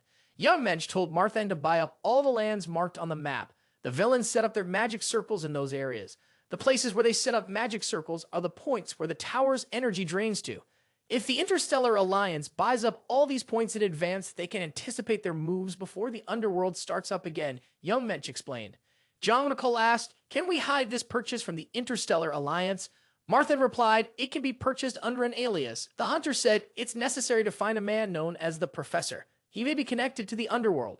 Jeon Minchul thought maybe they don't know the professor's name, gender, or age, but it's still better than doing nothing. Before doing so, the heroes stopped by the scum ship from the underworld, where they were able to retrieve a significant amount of leftover magical catalyst. After that, the angels were sent out to reconsider. Then everyone departed and was able to return quietly without any problems. Finally, the travelers returned to the guild branch. Young Mensch told Mr. Martin to take care of the prisoners from the underworld. Martin said, have Ellie submit a report to the association. The young men said goodbye, with the protagonist mentioning he had some other things to do. On this expedition to the Lost Lands, they had been pretty lucky. If it hadn't been for Ellie and Marthan, they wouldn't have even found the location of the ritual. Our hero would have had to face several medium demons. Young Menchel, looking at the dog, thought that it wasn't worth hoping for luck. In the end, the only thing our hero could rely on was his own strength. Jeon Minchul said, Fenrir, don't touch me under any circumstances from now on.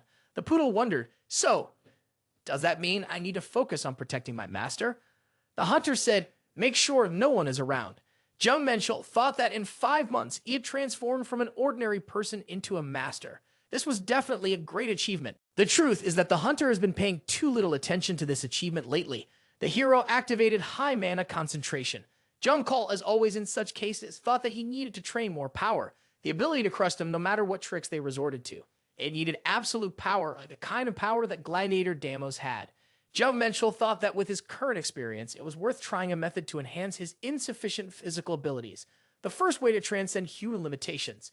Transcendence is the process of reshaping the body into a form that can have a more powerful impact, penetrating every cell, including bones, blood vessels, and other body components with chaos energy, allowing cells to contain great power, tearing them apart and rebuilding them repeatedly, thus destroying and rebuilding the body. It excretes all the impurities that have accumulated in the body over 23 years, the microcosm created inside his simulacro. Has no limits, he can radiate infinite energy, but right now his vessels are too thin to withstand such a thing. Therefore, our hero must advance one step further through transcendence. Jeon Minchul thought that he had finally reached the perfect harness state. His body had become very light. The imbalance between his inner energy and physical strength that he had felt all this time had been somewhat resolved. Fair wondered if the master was better now. He had been standing back and watching the man the whole time. He was very surprised. Fair added, "I thought the host was on fire. It felt like he was about to turn into fire or something." He continued, "I can smell a disgusting odor." Jeon Minchul asked, "How bad is it if it smells like that?" Jeon Minchul covered his nose with his hand and thought it was spreading toxins. All the harmful substances accumulated over more than 20 years of life at the dead cells, torn apart in a process of rebuilding bodies. It's all here now. Jeon Minchul told the angels to clean it up. After a while, the angels reported that everything was spotlessly clean. Now they could go back to practicing. Jeon Minchul decided to see how things had changed. In terms of quantity, it was like raising dozens of levels at once. With this level, our hero would be able to learn advanced martial arts techniques that he couldn't master before. First, we must start with the Imperial Sword Form. The Imperial Sword Form is a technique that can only be learned after reaching the 6th level in spear, bow, and sword skills. Right now, our hero had this skill at level 4. However, all Imperial Sword Forms were stored in his soul. Jeon Minchul decided to recreate the essence of the Imperial Sword Form using these memories. From the smallest movements to the perfect use of energy, the angels observing their boss said it was amazing. The Lord's aura is unusually strong. Even just being around it is like being crushed. The system reported that the hero had mastered the Imperial Sword Form. Its strength might be inferior to the 7-star Divine Sword, but in terms of power consumption, this model was much better. Jeon Minchul didn't know that the conditions for prior mastery of a particular martial art would be applied as a concept of inheritance. Even though the spear, bow, and sword skill that was at rank 5 came at rank 4, it's still an incredible achievement. Our hero subsequently mastered several more martial arts techniques.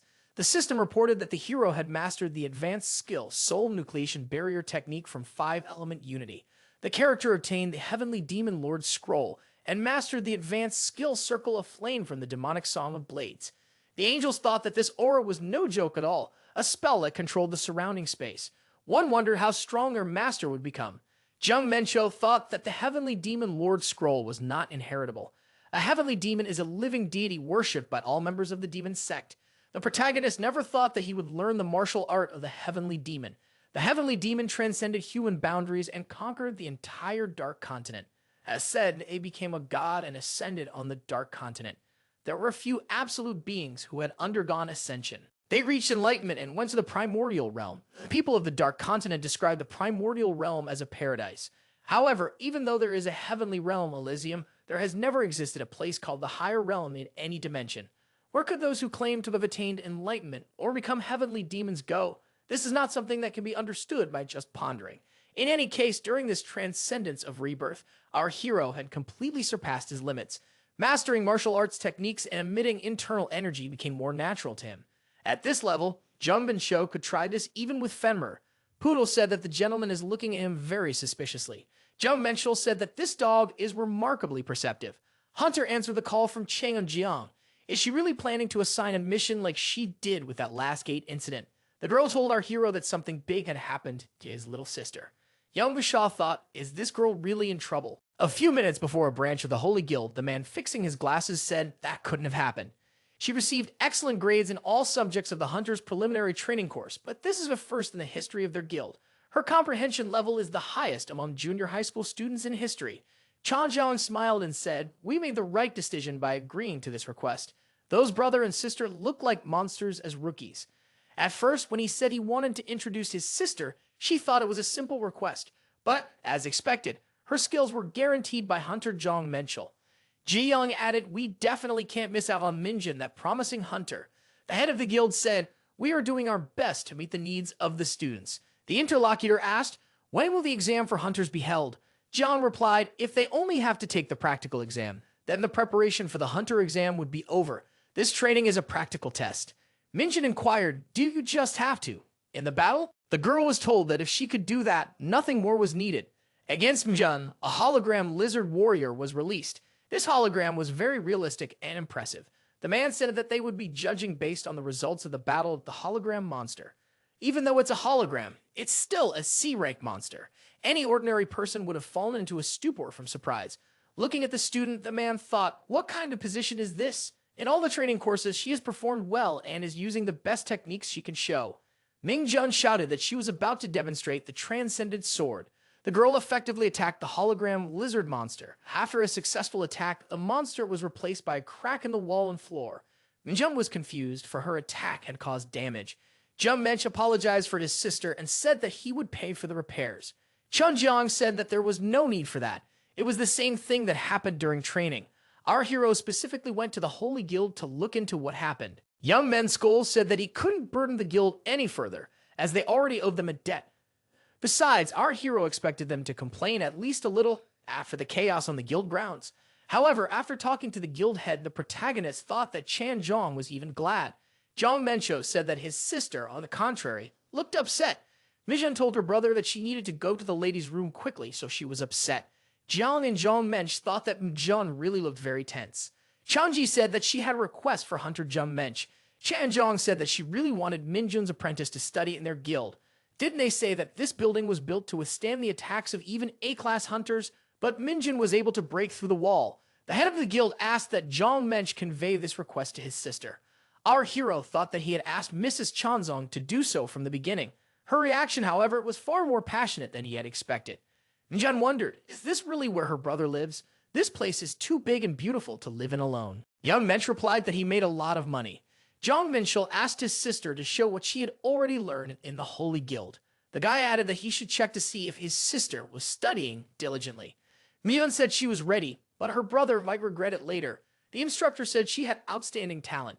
Jong Mench said that he wouldn't regret anything since he's an A-class hunter. The brother said his sister should obey her elders. Our hero thought that the traces of destruction on the wall of the Holy Guild building were definitely left by the trans-dependent sword. He needed to find out if Minj was really the reincarnation of the hero. Minjun confronted him and told Jong Mench not to underestimate her just because she's his sister. Our hero thought that this girl was fast and strong. She immediately covered her entire body with magical armor. She undoubtedly had impressive talent. Her combat sense was also incredible. There was no shadow of a doubt about that. She moved so boldly, even though it had only been a short time since her awakening. Is astounding. Minjun has a truly fearless fighting style, uninhibited by her wounds. She is so similar to the hero that she can be perceived as either a descendant of the hero or a reincarnation of him. Mingjin used the power of the 7 Sons of Nanavi technique. It was amazing. Jong Mench activated his demonic fist and asked his sister, who recently wanted to destroy this building, does he really think he can bully his little sister?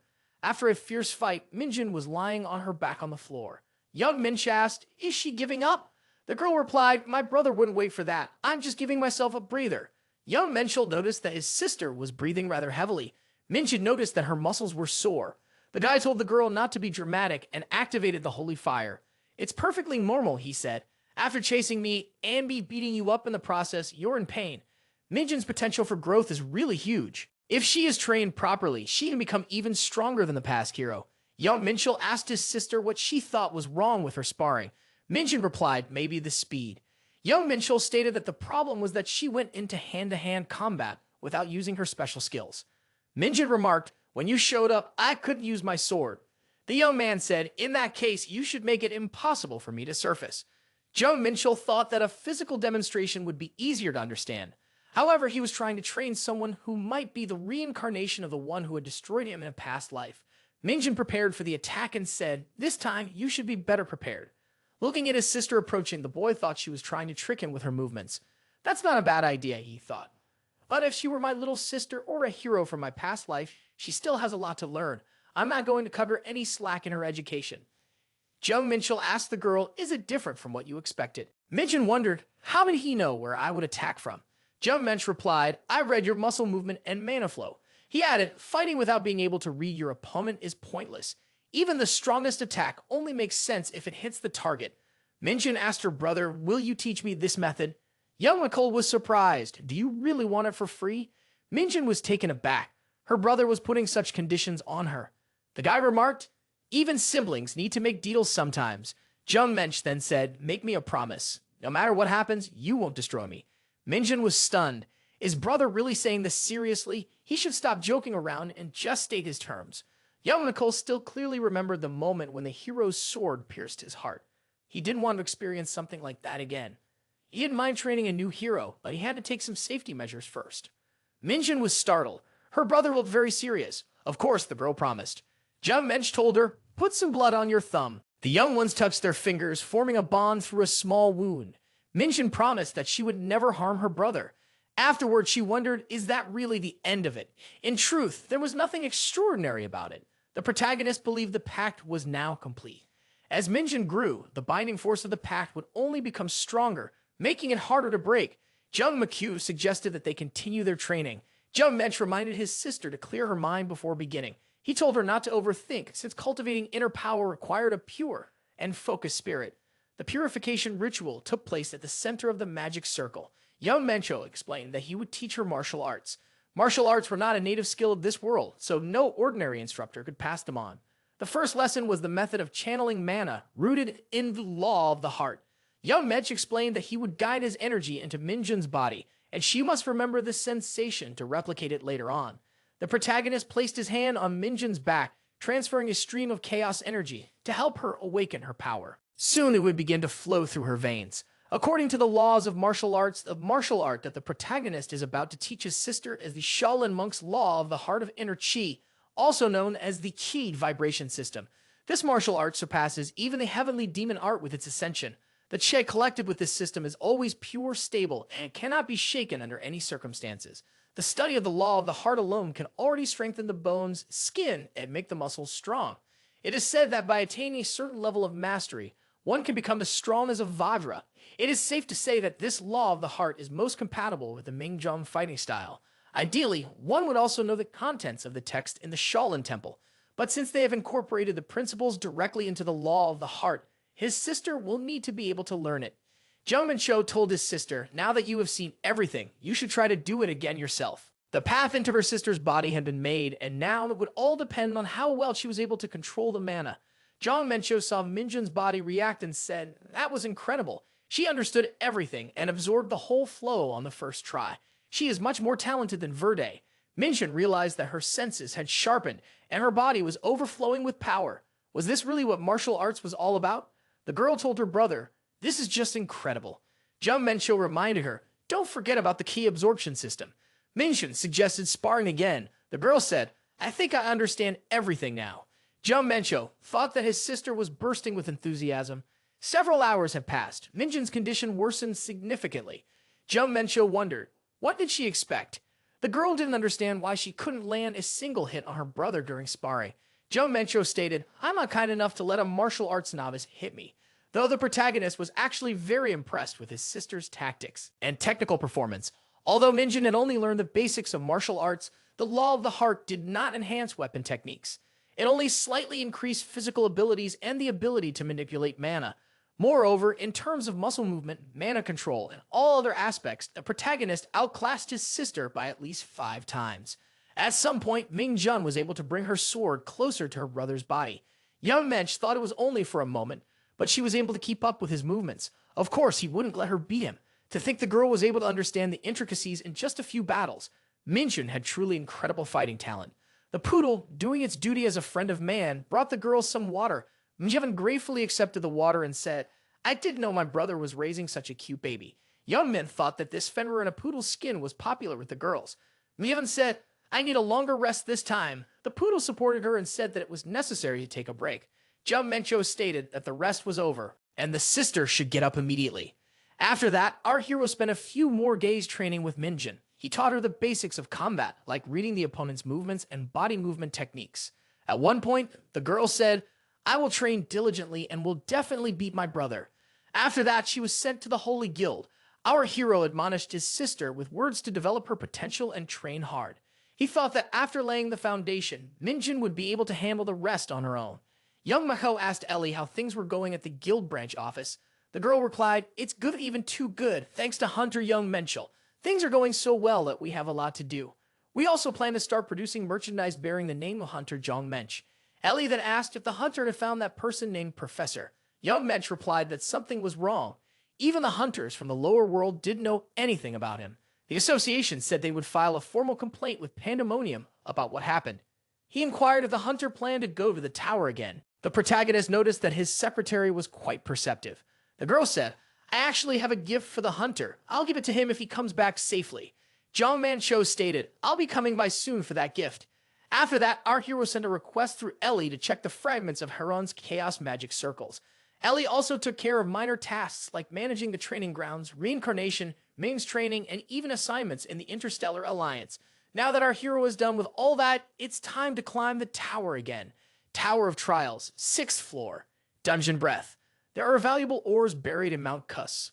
Only one ore can be taken. Since the 6th floor is rich in ores, the goal of the task will be to mine them. The passage condition is simple. However, there are still some minor problems. On the 6th floor, it's best to team up with the community or hire someone from the 5th floor. This task was originally designed for a group of people. The protagonist has discovered a type of tunnel that stretches downward. It looks like there's a place to mine at the bottom. Apparently, he will have to go down for a while. At the bottom, Jong Mensch saw monsters coming out of the walls. They said it was their ores. Jong Mensch thought that these monsters had revitalized after noticing his presence. The monsters were the Crystal Deceased. The Information Guild didn't talk about it and only provided our hero with the most basic information. Stats range from a rank to B rank. These monsters had blocked the exit, so there was no way to escape. There was only one way to solve the problem. Jong Mensch decided that he had no choice but to move forward. Our hero activated the Imperial Sword form. No matter how high their strength and defense were, they wouldn't be able to withstand the power of such a sword technique. The guy was gaining an incredible amount of experience points. Ahead, the passage gradually narrowed. This time, ants appeared in front of our hero. Judging by their size, they were the ones who had dug these tunnels. Jong Mensch used the Imperial Unicorn Horn Spear Sword, as well as the ring style. After the attacks were made, the protagonist thought it was more effective than hunting at the gate. Jungmin was almost at the target. It was mined 67B iron and copper could be mined here. Looking around, our hero thought, is this really a place for mining? But how do you even mine ore here? The system had told him that to mine ore, you had to touch the wall with your hand. But don't you need tools like picks for that? It was amazing that the ore was extracted in such a way you couldn't use one of your hands while mining. Looking ahead, our hero realized that the passage was different from the one he came from. Jung Cho saw strangers and decided that meeting other people here was even possible. The guy thought to check the condition of his weapon. The stranger approached our hero and asked, "Is it possible that you challenge the 6th floor by yourself?" Jungmin Cho replied, "Isn't it obvious?" Jungmin Cho was surprised. They really mean to say that people like me should always remain vigilant. A colleague told Mithrang that it was time for them to leave. Mithrang replied that they were all tired, so it would be a good idea to take a break. Mithrang laid down on the ground and said, "I'm so tired that I can't even move." The others thought that Mithrang had reactivated his useless chatter. Jung Mencho, however, suspected something deeper. He wondered if these people had decided to keep an eye on him while he was mining. Was this truly of good intention, or did they have some ulterior motive? Jung Mencho asked Mithrang, "If I take my hand off the wall, will my loot reset to 0? Mithrang replied, "In that case, the timer would stop." The system then informed our hero that the mining was complete, and that 17.5 kilograms of iron ore had been obtained. Jung Mencho thought about it. Each mine had its own limit on spoils. If the test was completed after returning with the loot, it would be surprisingly easy. Mithrang said, "If a hunter comes here alone, it's best not to be greedy. Just go back. The lower you go, the more dangerous it becomes." Jung Mencho inquired, "So, the lower you go, the higher the quality of ore you can get?" As they left that part of the dungeon, Mithrang and his colleagues said, "If we're lucky, we'll meet again." Young Mensch realized that those people had decided to go lower. Although this challenge had a low difficulty level, if you wanted to get a big reward, you'd have to take a risk. This was a high-risk, high-reward challenge. Jung Mensch summoned his Eternal Knight and said, "From now on, I trust you to cover my back." Our hero realized that he wouldn't be able to contain his greed. Jung Mensch wrapped a chain around himself and decided that he would first learn the Earth Chain martial art. Black Star Wuhan was a martial artist from their demonic sect. In the past, Wuan had been imprisoned in the Heavenly Abode prison for a long time. His body was bound by iron chains, and he couldn't move even a finger freely. But he studied the martial arts in his mind. Wuan was very clever, and he figured out how to use the chains that bound him to his advantage. This is how the art of the Golden Land Heaven Destroyer was born. Lightning-fast knife-throwing techniques were not suitable for battles with crystal dead men and ants encountered on the 6th floor. Hillfire can't be used in enclosed spaces like caves. Therefore, the only true option is to learn the art of the Golden Earth Heaven Destroyer. The Eternal Knight reported that no one had approached this place while the Lord was training. Our hero decided to go lower. He would try to go in a different direction from the one in which the group of people went. The crystal deceased said this man would not be able to take the ore. Waving the chain, our hero decided to get straight to the point.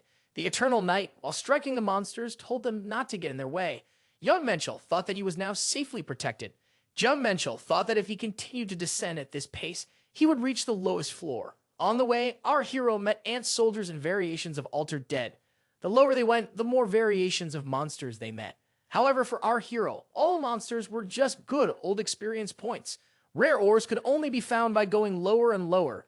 Our hero decided to go down to the lowest floor in order to pass the test flawlessly. The system reported that the hero had entered the deepest part of Mount Cass. The senses were dulled. The protagonist thought that the magic of the mountain affected a person's senses. They were not going to make the descent easy. Jeon Minchul thought that he should stop the disturbance of his senses with the Chaos Shield. He realized there was only a short walk to the next mine. However, he was stopped. The warrior said, Gehenna's territory begins next. It is forbidden for outsiders to mine here. Jeon Minchul thought, is this a demon from the Calamity clan? The stranger stated, this mine belongs to the Gehenna community, which is made up only of Pandemonium descendants. A hunter could pass through, but if he tried to secretly mine the ore, he would be destroyed. This stranger looked like a recently ascended demon. Jeon Minchul would like to chop this demon in half right here and now, but he didn't want to cause unnecessary trouble. The system told him that this mine could be used to mine Mythical. He could see why they sent special teams down here. Mythical was a rare metal that was difficult to mine in the lower dimensions. It's a very tempting monopoly for the communities to monopolize. The problem is that the lower the hero goes down, the rarer ores he will encounter. Does this mean that all these mines are also controlled by the 7 great communities? The protagonist thought that, in that case, trouble lay ahead of him. The hunter saw a passage recently dubbed by someone. The Eternal Knight confirmed this assumption. Our hero thought it was a passageway no one had ever used before. Was it an opportunity or a dead end? We should check it out, he decided. Jeon Minchul sensed that there were monsters ahead, yet they were fighting for some reason. He used his fields of invisibility and ghost art. The monsters were not fighting with humans, but among themselves. It was a bit surprising. Could it be that they were fighting each other? Jeon Minchul thought. The ants were outnumbered and would soon be finished. The only thing left to do was to deal with the crystal dead. However, our hero saw explosions. Was it self-destruction? Not that. Jeon Minchul disagreed with the idea of self-destruction. After all, they were all of his experience points. Waving his chain, he rushed towards his opponents. After all, he should be the one to strike the final blow at them. Having dealt with the crystal dead, our hero said he was done. Now, all that was left were the ants. When Jeon Minchul heard some sounds, he was surprised. Who said that? Who had managed to come down here before him? Someone said it was her, the strange creature said as their gazes finally met. The creature's eyes shone with joy. Jeon Minchul wondered, was that her talking just now? It was like she came out of an anime. The creature said that she was Princess Ceased and thanked him for saving her. Jeon Minchul replied, it's natural to save someone in trouble, even though I didn't do it on purpose. Cease said that she didn't think there was a prince on a white horse in this world. Cease added that she could feel the sweet pheromones emitted by the prince. Jeon Minchul wondered if she was also affected by his passive charm skill. Cease said that she had one request for the prince. Jeon Minchul thought that he should suppress the passive skill. Charm. Even in the tower, Cease says that she has a mom. She is still alive and well, as she can live for thousands of years. However, she despises her for having extraordinary talents beyond even her own. Just then, her mom set a trap by creating a new mine during the battle and trapped her in it. Cease asks, will you help me escape from this floor? Our hero has been given the secret mission of the 6th floor of Exodus. The 6th floor is under the full control of the Ant Queen. In order to create a new colony, the princess will have to escape. Escape from Mount Hose. You have to help Princess Cease steal the adamantium hidden in the heart of the Ant Empire and escape from Mount Hyas. Adamantium is a rare mineral that can compete with orichalcum, which our hero bought earlier at an auction. While orichalcum is known as the strongest metal in the universe, adamantium is known for its sensitivity to mana. Jeon Minchul thought that with adamantium, he would be able to make new equipment and even enhance powerful magic circuits. This is a very lucrative assignment. Young Minch held out his hand and said, "I'll help you escape from here." The princess was happy to be helped. The princess said she could be called Cease from now on without using formal titles. Cease guided our hero through the tangled tunnels. With the help of telepathy, they managed to avoid battles with ants that crossed their path. C asked the hunter what he thought about the princess's authority. Young Minch thought she was more of a sweetheart than an authoritative figure. While they were advancing, Jong Minch destroyed the crystal deceased. Cease said, "As expected, the prince is gorgeous." Our hero wished that Cease would call him Prince less. The deeper the young men descended into Mount Heath, the more difficult and costly it became for him to stop the dulling of his senses. The hunter asked if it didn't bother Cease. The princess said she didn't know what he was talking about. Young Mensch thought that punishments like dulling the senses didn't apply to ants. He thought it was unfair. For others, just coming down here would already be an achievement. Young Mensch asked if there were many people who were able to climb to the deepest part of the mountain. Cease replied there are only a few, and that they had met her mother and spoken with her. The hunter wondered, does the queen really communicate with humans? She seems far more merciful than I expected. Cease explained that the queen always began conversations in a way that made others feel intimidated. Young Mensch realized that such interactions usually started from a position of pressure. People from the surrounding communities, knowing that even if the queen of the Ant Empire, Organa's successor, would quickly rise, chose to compromise with her to maintain stability. Young Mensch asked the princess how much further they had to go. Cease replied that they had already arrived. "That is the treasure chamber," she said. "The queen keeps her most valuable possessions there. To strengthen her influence, she must obtain the adamantium and royal jelly stored inside." Young Mensch asked if telepathy could affect the guards at the door. Cease answered that they were her mother's personal guardians, so it would not be easy. Young Mensch thought the guards looked quite formidable. The protagonist decided that, if possible, he would persuade them to join his own ranks. The system reported that the target who received the Eternity Curse had passed away. Jeon Minchul thought that a 10% decrease in all stats was a pretty good debuff. It's a shame that it can't be used on insect targets at once. Jeon Minchul lunged forward with his spear and said, "This guard will also become my soldier." Jeon Minchul thought to those guards. Reinforcements arrived immediately. Our hero stated, "We're not the only ones with reinforcements." This was a chance to increase his army's strength. Jeon Minchul thought that he would defeat and eat the ants, then immediately resurrect them as eternal knights. Our hero calculated that he currently had 4 knights and 4 warriors. He could make 2 more warriors in the future. Cease said, "The prince is truly peerless." Cease told the prince, "Wait for me. This place has a double lock. It will take me about an hour to open it." Jungchul ordered the warriors and knights to guard the entrance. After an hour, the lock was indeed picked. The door opened, and our hero saw the treasure stored in that room. Cease screamed, "I found adamantium and royal jelly. I'm going to take them all." Jeon Minchul thought that there were enough other treasures here besides adamantium. Jeon Minchul asked the princess if he could have some too. Cease replied, "I don't mind." As the rightful heiress, she also had the right to receive her mom's inheritance. Jeon Minchul thought that, in that case, he should maximize the size of his dimensionless vault. He would take everything he could carry. Hail to the Ant Queen. Hunter asked the princess, "Did you take everything you needed?" Jeon Minchul thought that now all they had to do was get out of here.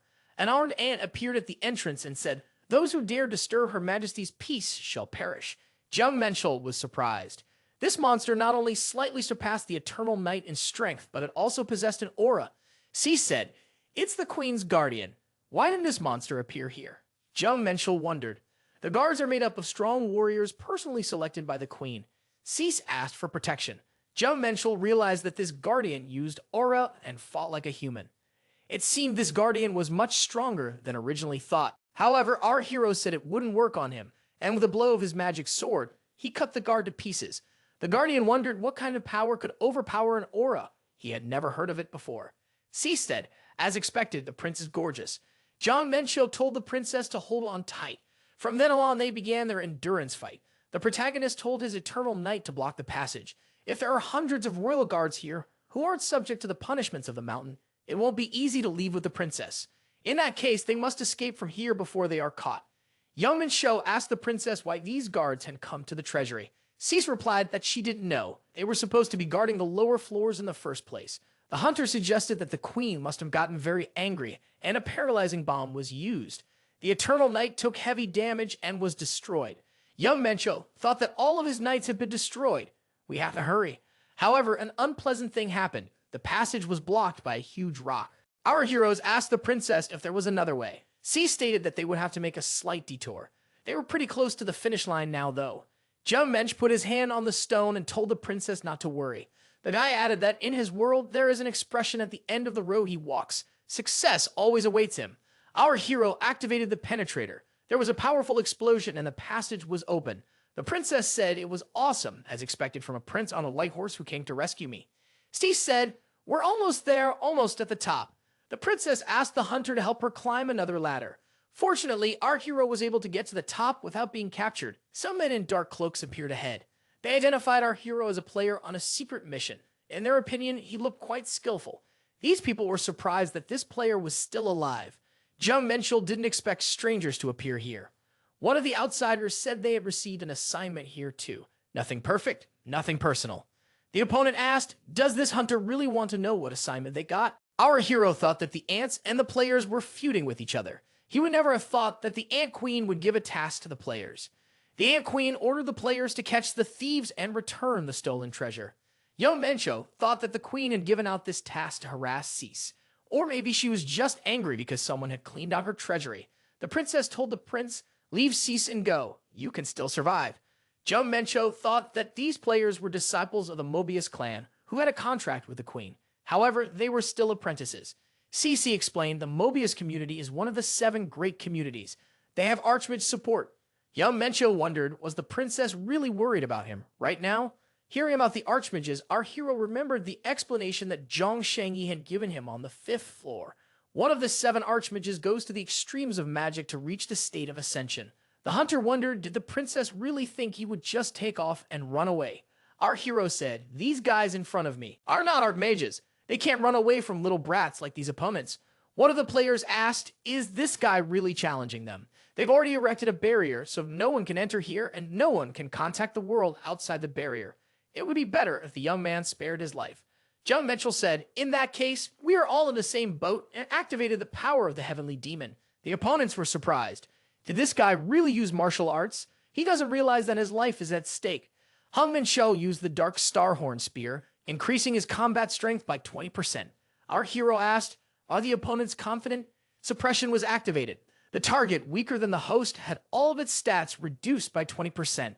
The opponents got angry and decided to show their real strength. An Ice Golem and a Stormbird were summoned against our hero. Jeon Minchul said, since all the Eternal Knights have been destroyed, it's now my turn to come out. The power of light was used. Our hero asked, can you straighten out these bipeds for me here? Of course, a positive answer was received. Jeon Minchul thought it was all about the holy light that counteracts magic. The angel is doing well too. Looks like the Stormbird can be recalled soon. However, he won't be able to do that quickly with an Ice Golem, most likely needing extra time.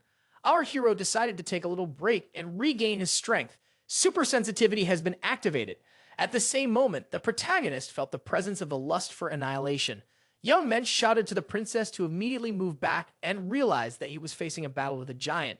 It was such a powerful lust for destruction that it activated Jeon Minchul's super sensitivity. This opponent was much stronger than the one he had fought in the dungeon. The monster said that this hunter had honored and appeared before his gaze. However, how dare he do such a thing? C said it was her mom. Even though the appearance is different, the aura is definitely that of a queen. The princess stated that her mom had been possessed by the body of a guard. The queen declared that this was so. This insolent man who had stupefied her daughter and guided her down the path of decay would be destroyed. She will personally destroy him along with her daughter. Jeon Minchul said that he can't let that happen. He has personal obligations. Young Mensch tells the princess that he'll handle it himself. It's not that simple, Cease replied, but I also have a trump card up my sleeve. The princess summoned a huge monster to her aid. The princess monster that Cease has been possessed by battled with the guardian that the queen had been possessed by. Cease said he'd take care of the queen and the prince would deal with the others in the meantime. The queen said, how dare Cease attack me? Today, I will beat out that nasty temper. Jeon Minchul thought that the rumors about Cease's talent were not exaggerated. She had become strong enough to stand up to the queen. Jeon Minchul said, make sure Cease holds on a little longer. I'll be back soon. The protagonist realized that there was no more time to lose. It was necessary to deal with these magicians as soon as possible and go to the queen. Jeon Minchul saw the fog appear and thought that it was also suppressing his vision. Are the magicians up to something? One of the mages said they had underestimated this kid who only made it to the 6th floor. We'll have to use that power. A colleague told Elves, be careful. It's too dangerous. Alvis stated, if this continues, we could be destroyed. He's created a barrier, and we can't get out of here. There's got to be a way to defeat him. A report appeared that the tower system had detected an outside force, a being possessing the divine essence. Outside interference has been detected inside the tower. Administrator confirmation is required. If the administrator does not intervene, the divine entity will be automatically eliminated in 10 minutes. Jong then wondered, how could this be possible? Outside interference has been detected. Thor, the god of thunder, appeared. Do you summon me? Thor asked. Jong then thought, to summon a god into his own body, he must have the blood of the thunder god in his veins. It's unbelievable. He is indeed worthy of the title of god. He is of the highest class and soul power. Jeon Minchul thought that it was still a pathetic parody of a true miracle. Even the Silver Crescent Dark Star resisted its greatness to the effect of the celestial technique. Thor said, I will have to show the difference in our levels. He swung his hammer. Jeon Minchul thought that this lightning bolt was truly charged with divine power. This kind of pressure could not be contained by internal energy alone. Thor wondered, had he really withstood a lightning strike amplified by divine power? He then said, not bad for a mere mortal. Jeon Minchul thought that with the Avatar skill, he could only use a small part of his true power, but even that small portion far surpassed anything he had encountered so far. If this kept up, he wouldn't be able to last 10 minutes. Our hero used the blessing of the rainbow. Thor was surprised. Did this wretched descendant decide to challenge me with his own power? Thor was shocked, so if this power could affect even him. Jeon Minchul used the Heaven Lord's step and suppression power. Thor said, does this man still not get it? These pathetic tricks won't work on him. Is this really all he can do? However, no matter what, Jeon Minchul attacked Thor. The latter responded by asking, how dare that person do such a thing? Jeon Minchul said that he had a special skill for such an opponent. Our hero took out his dagger and activated the built-in skill of the Jormungand's cloak. It was time to rewrite the myths. Ragnarok. The war started by Loki's children to overthrow the tyranny of the gods. The war started by Fenrir and his brother and sister, Twilight of the Gods.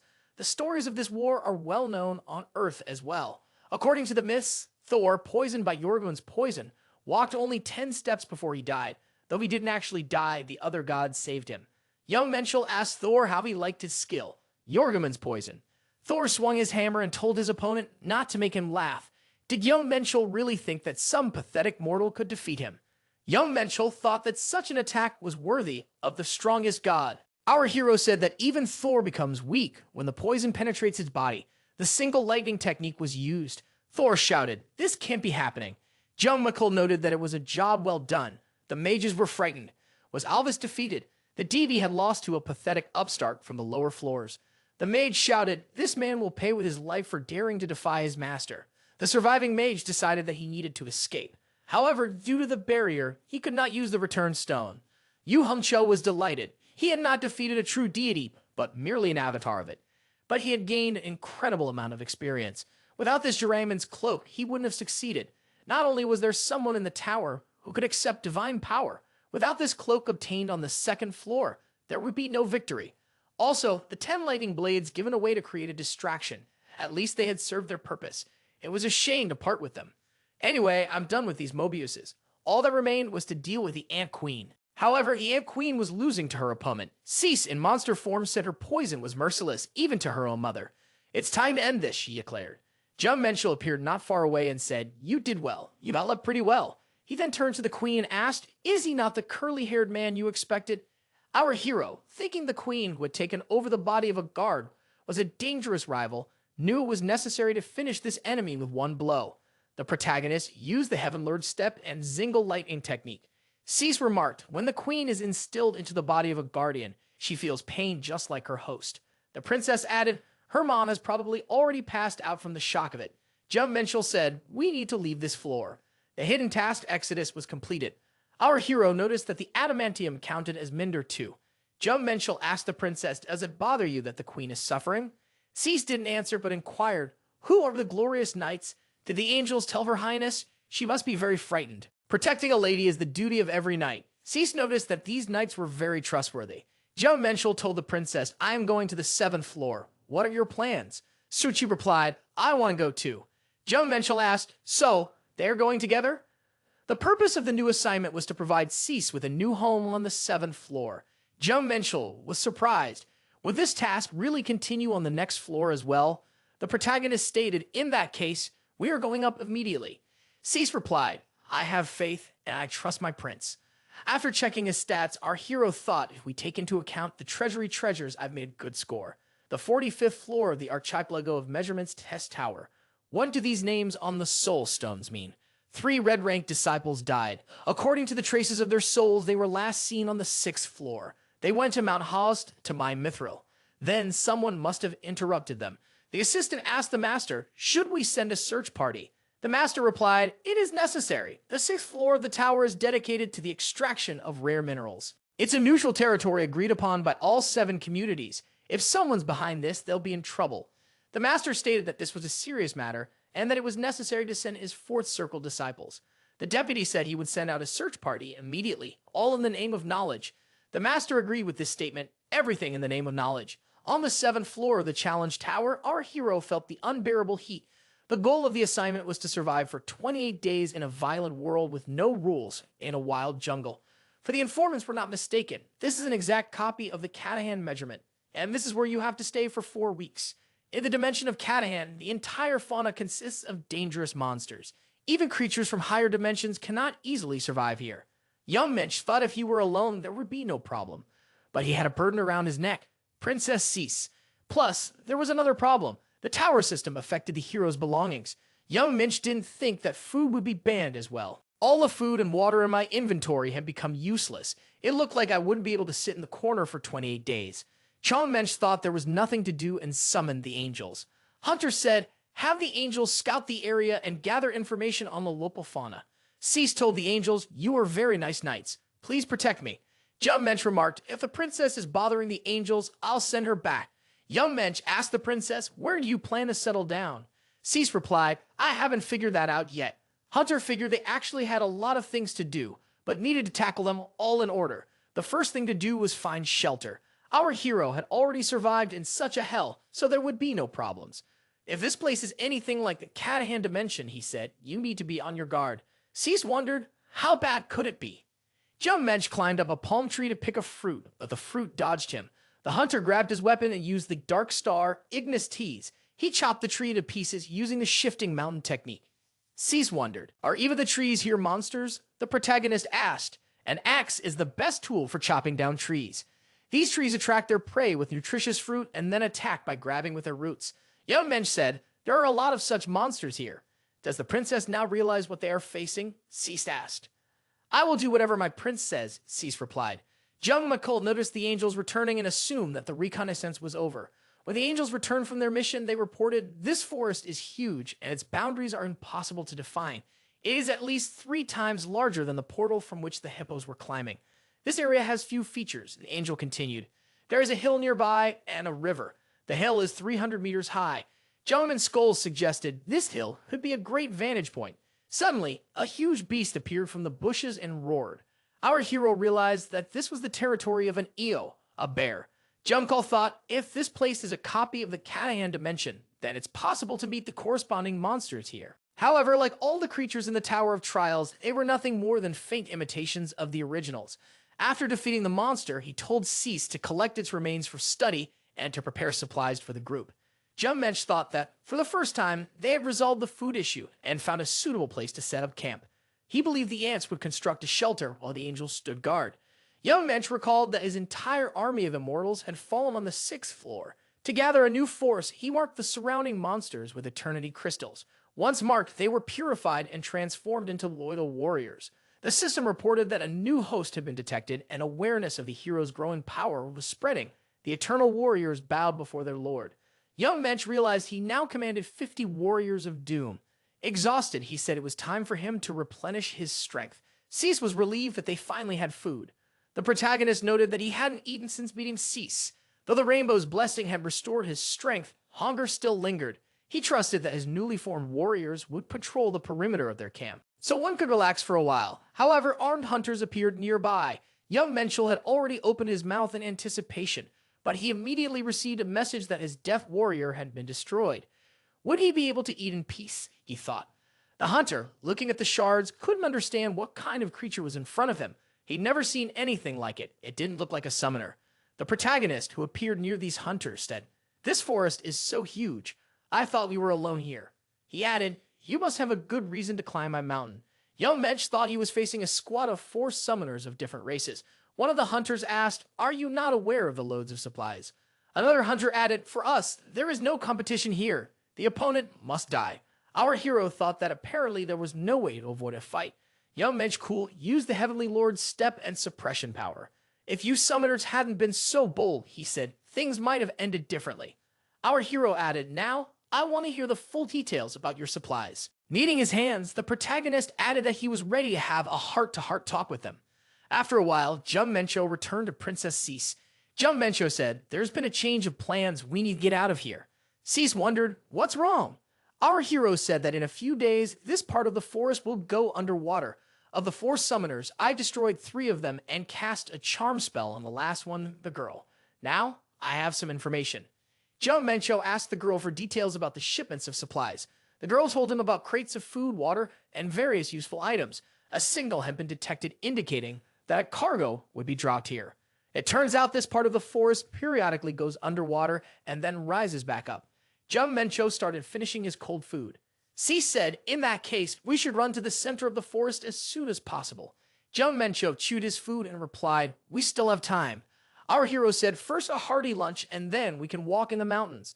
The protagonist remarked, "Bear meat is a real delicacy." Cease agreed. The angel told the hunter that some object was falling from the sky. Jeon Minchul looked into the crate that had been lowered by parachute and assumed it was the supplies. "There is a new quest, an additional task, Collector's Mania. Crates with supplies were scattered all over the 7th floor. You need to collect as many as possible to leave your rivals with nothing." Young Minchul thought that the 7th floor wasn't just testing strength, but also pushing the summoners to their limits. "We need to collect as many crates as possible," he muttered to himself. Having gathered what he could, the protagonist traveled onward. Out of the bushes came the robbers, who laughed and said, "Does this hunter dare to take our supplies? It seems that life is not cheap for him." Young Minchul was surprised. These guys probably didn't know what fear was. The brigands didn't stand a chance. They were quickly destroyed. Our hero continued his journey to the center of the forest, collecting every crate of supplies that caught his eye along the way. Suddenly, a monster appeared in front of the hunter. He was surprised. Did an upstart from the earth decide to challenge him? Young Mensch replied, "All the summoners I've met before attacked without a word." The monster, having been rebuffed, screamed, "I'm surrendering. No need to destroy me." All issues arising with opponents, the protagonist preferred to solve cleanly. The hunter said, "The attackers don't realize that if someone is spared, you could get stabbed in the back. So we have to kill every last one of them for the greater good." Young Mensch realized that in this world, one had to be ruthless. Otherwise, survival was impossible, especially now, when there was a bloody battle for every crate. You had to be ready for anything. After several days of travel, the travelers reached the center of the jungle. C said, "There's some kind of special aura here. All the land around this area goes underwater except for the central region. No wonder all the summoners have gathered here." Our hero had no doubt that he could handle anything. However, Cece would need to introduce a few angels. Angel told the hunter, "Something is approaching you." Young Ben Scholl wondered what kind of opponents they were. Angel said, "He's moving too fast and hiding in the thicket." The monster approached to a dangerous distance and, leaping out of the bushes, rushed at the hunter. John Mencho waved his chain and activated the Dark Star, the shackles of the earth. The monster was immediately captured and wrapped in a chain. Young Mensch was surprised. Is it really a dragon fang? It's used to make spy soldiers, but spies don't appear by themselves. Is there really a dragon in this forest? Luckily for the hunter, it was a cheap knockoff. If it had been a real fighter, our hero would have been in trouble. Young Menschel activated the super sensitivity mode. A glowing spot appeared in the distance. Our hero didn't even have time to react. The movement was at an incredible speed. Young Mensch determined that this was no ordinary enemy. He had to activate the heavenly chain technique of 1,000 stars. Swinging the chain, our hero put more force than usual into the strike. A hunter who appeared nearby asked in surprise, his eyes wide, "Is it really Young Mensch in front of him?" The protagonist recognized this guy. It was the summoner he fought on the first floor, a dragon worthy of the title of King Raul Goldrian. Jeon Minchul thought that this was a rather unexpected encounter. He reached this floor later as expected. The Eye of Truth still couldn't analyze his characteristics, so he was at least at Fenrir's level. Raul said he had been through a rebirth, but he still had room to grow. The Draconian asked how much stronger the hunter had gotten. "Young Mensch," Raul said, "are you in the habit of bragging?" Young Mensch replied that he wasn't. Goldrian stated that he wasn't speaking out of politeness. Few summoners have reached such heights in such a short period of time. Young Mensch asked Raul, "Have you seen a lot?" Raul answered, even the best students of the community family can't compare to you. Our hero replied, I'm happy to hear that. Raul said that looking at the hunter's progress, he was once again convinced he hadn't been wrong about him. Young Minch asked Goldrian, are those spies your job? Raul confirmed, I had to remember my sold trade. The Draconian noticed they had something to talk about and suggested they stop by his place. Our hero thanked him for the offer, but said he had to decline. Jeon Minchul thought they had just reached the center. They still had a lot to do. A safe place to camp had to be found. It might be nice to team up with Raul now, but that would make our hero indebted. Their relationship should remain on equal footing, just as it was when he gave his insignia. Raul wondered if he needed help. Young Mensch wondered, what are we talking about?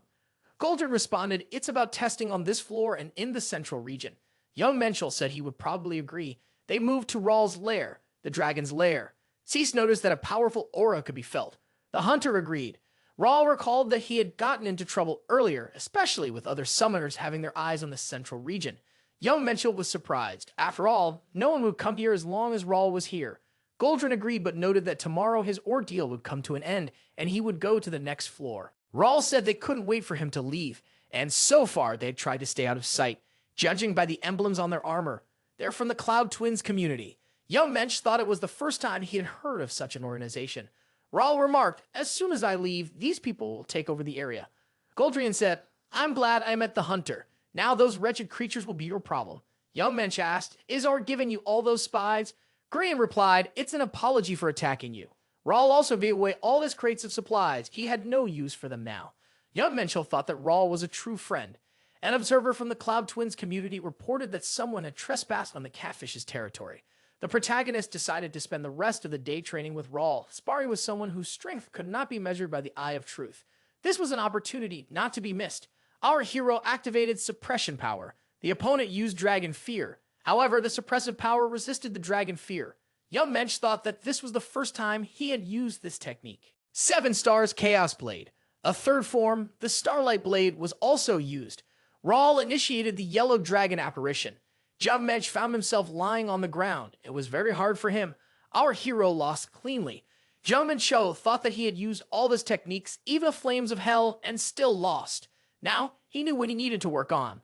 Raul extended his hand to his sparring partner and inquired if he was all right. The Draconian added that this hunter's strength was incredible. Raul noticed that the hunter appeared so strong that he had to try harder. On the first floor, he had barely defeated a beast of a sword. Since then, there had been incredible progress. Young Mensch said that he still had room to grow and work on becoming a dragon friend. Raul replied, strength is not the most important thing in friendship. Young Mensch thought, did giving Raul a Heartstone reveal myself too much? Although, on the other hand, it's not bad. Young Mensch asked Uldren if he knew anything about the power of these Cloud Twins. Raul replied that there were 3 in total, but he didn't know the details. One of them controls an army of clay golems, an entire army at his disposal. Raul added that this was why he had created so many spies. There were 10 in all, and now the hunter could use them as his own. Raul also offered to take his magic scrolls. They might come in handy. Goldry said the time had come. It was time to say goodbye. He hoped they would see each other again. Jeon Minchul said that he would still show what he could do. After a while, Cease asked, is the scary dragon gone? She added that it was very strong. Jeon Minchul said to let the princess take care of setting up the camp. No sooner had Raul disappeared from sight than these guys decided to act. Young Menschel told Cease not to go outside the valley. It was time to meet the guests. Midian from the Cloud Twins community said maybe he should deal with that guy on his own. The dragon was gone. In that case, why would they divide their forces into 3 squads? Plus, these clay golems crawled like turtles. Nodes Al Royale of the Cloud Twins community wondered, is Midian really willing to fight alone? The Burrow said that the left, right, and center flanks would advance from 3 sides at the same time. The dragon is gone, so there's no one there, but that Earthman and Raul must have taken the fangs with him. Activating clairvoyance, the protagonist thought that things weren't going according to plan. They were supposed to surround without a fight. However, the unbelievable happened. The hunter, without waiting, drew his sword and using magical powers prepared to repel the attack. Young Menschul told his opponent, you have some interesting tricks. The Twin Clouds warrior wondered, did this guy really feel his clairvoyance? Young Menschel attacked his opponent and used the 7 stars Chaos Blade, first form. Our hero also used the Blade of the Falling Sun. Nodes Dalroy was terrified. His clay soldiers were destroyed. Nodes Dalroy thought that he had no pity for these soldiers. The main thing was to buy time. The warrior activated the telekinetic shackles. The protagonist used his potential to harness the machinery of 1,000 tons. Our hero said, "This guy is pretty good. He's looking forward to the sequel. He's never met such a strong opponent." Noan's Dalroy was surprised. Could this hunter dispel his spell with a single movement? How could he be dealt with? Noan's Dalroy ordered his surviving clay goblins to turn around and leave. In Midian's camp, there were a lot of traps, dragon fangs, and some strange creatures waiting for the opponent. It was probably possible to defeat them, but it would be difficult to get through. That guy, the Earthman, was the one Midian fought, and he turned out to be a tough nut to crack. He single-handedly slaughtered their entire army. Noan's Dalroy said that his opponent sees and blocks his clairvoyance and telekinesis. He'll get to them soon enough. The commander said it was already busy and called his opponent a pathetic earthling. The king's army has once again been ordered to destroy this hunter. Junko told his opponents not to relax. Personally, he is not going to give up in the face of difficulties. Resolving chaos of the Cloud Twins community. Didn't think such strong summoners appeared in the lower dimensions, Jeon Minchul stated. This is also the first time I've seen such an unusual opponent. Regal von Chaos was the last Ares of an ancient empire. She was the rightful ruler and guardian of ancient knowledge and power. The empire had fallen, but Regal had not fallen from grace. She used her ancestral heritage to create a new kingdom. One day, the tower sent her an invitation. It was a chance to become stronger. Rezid wanted to protect her kingdom, so she accepted the invitation. On one of the floors, she met the leader of the Cloud Twins who offered her a deal. The mere sight of him sent shivers down my spine. It was the Rain Cluad. Rigel had never met such powerful beings before. She realized she had something to aspire to and vowed to become stronger than any summoner. Since then, she had spent quite a bit of time in the tower, meeting different summoners, including some from Earth. What was that monster that appeared ahead? The Dance of Endless Spears was activated. Jeon Minchul thought that these clay golems were quite tenacious, but if one could find a weak spot, one could break through. Why are there so many of them? Jeon Minchul wondered. Young Mitch decided not to delay. If he delayed the battle, he would lose. He must get to whoever is in charge of this army as soon as possible. 8 trigrams. Jeon Minchul thought the opponent was using moose formations in building his army. It's not a bad attempt, he thought. Our hero believed the opponents didn't stand a chance anyway and activated the Heaven Master Step. A shockwave swept across the ground in all directions. Regal asked, "Why is Nodes inactive?" The warrior replied, "My telekinesis isn't working on this opponent." Rezil declared, "I am an invincible goddess, and I will not allow anyone to defeat me." Our hero didn't care what his rival thought about it. With a swift thrust, his spear pierced her body through. Jeon Minchul was discouraged. He thought he had hit the target. However, it was a copy. Rezil had substituted herself with a clay replica and stealthily disappeared. Rezil, hiding behind cover, thought she should stall for time and wait for Minion. However, the hero did not hesitate and restrained Rezil with chains of energy. The hunter said, "I saw everything from the very beginning through the eyes of truth." Pulling the chains closer, Jeon Minchul muttered, "Who would have expected this?" The rival was now subdued. Young Mensch warned Rezil not to make any reckless moves. Nodes, who was nearby, cautioned that if this hunter tried to challenge the Cloud Twins, he would face the consequences. Hunter Jeon Minchul replied, "They should have stayed out of my way." At that moment, Midian appeared, striking at the hunter and declaring, "You're not going anywhere." Young Minchul realized that this giant moved with astonishing speed. The hero thought he was just on the other side of the battlefield a moment ago. What kind of power is this? Midian wondered, did my opponent really manage to block that strike? Young Mensch recognized them. The demons of the Tuma tribe are standing before me. What are they doing here? Jeon Minchul declared the outcome is already decided. They had all been defeated. The Cloud Twins are captured. Kneeled in front of the hunter, Young Mensch, he said that their lives belonged to him now and added that he had questions. Rezil replied, "I will respond if I feel like it." Young Mensch stated, "It's not you I'm interested in." The hunter then asked Midian, "Why, a demon from the Tuma tribe, are you not in the ranks of Gehenna's army?"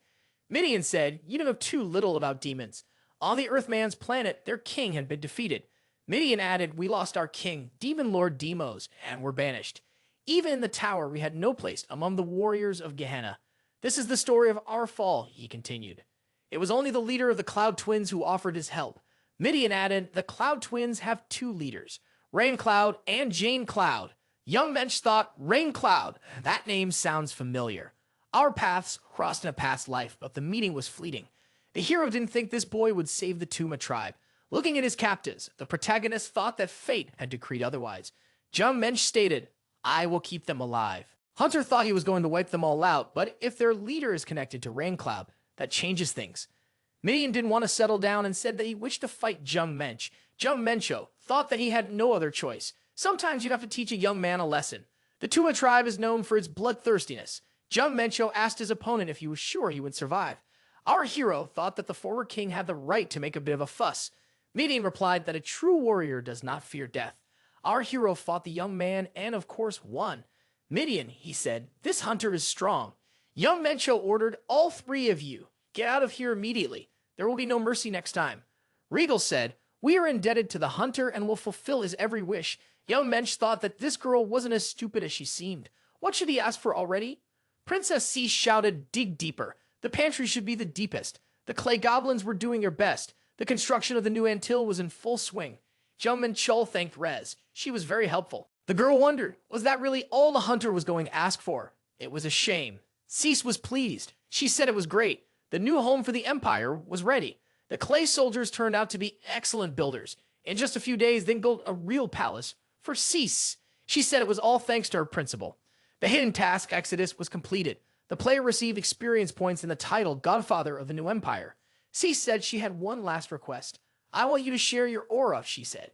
Jeon Minchul agreed and added that it wasn't difficult. Cease held out the orb and said, with this amulet, you can summon my personal guard. Jeon Minchul stated that it was a good parting gift. I will definitely use it in the future, he said. Cease, saying goodbye, said, I'll build a new empire here and become a hunter's support someday. Jeon Minchul thought that the ants of the royal guard would be good support. And that's how the story of the Princess Ant's escape ended. The members of the Cloud Twins had reached their goal. Riso said that she had completed her master's errand. In Rezigal's hands was an object that could restore divine power, the vessel of the forgotten god. Young Mensch thought, although it was tempting, he couldn't take it away from Rezigal. After all, he was indebted to Rain. It turns out that they needed to take over the central region to fulfill a hidden mission and perform a ritual to fill the vessel with divine power. Riso shook our hero's hand for a long time and said that he had saved her, and she was in his debt. Young Mensch thought that this girl was very emotional. Riso was very grateful and promised to repay the help. Soon, they were able to perform the ritual and fill the vessel with divine power. In gratitude for this, he volunteered to be a bodyguard himself, even though he wasn't asked. Our hero already had angels and eternal wards, but bodyguards were few, so he did not refuse. Young Minchul told Midian that he was still skillful in controlling dark mana. After that, the demon often challenged him, and our hero mentored him wholeheartedly. The protagonist was able to focus on practicing the sacred celestial path of ascension for the first time in a long time. After all, in order to engrave on the constellation, the new achievement obtained after defeating Thor, one must reach 7 stars. Thanks to the dozens of crates of supplies Raul had left behind, there was no need to worry about food. Now it was safe to move on.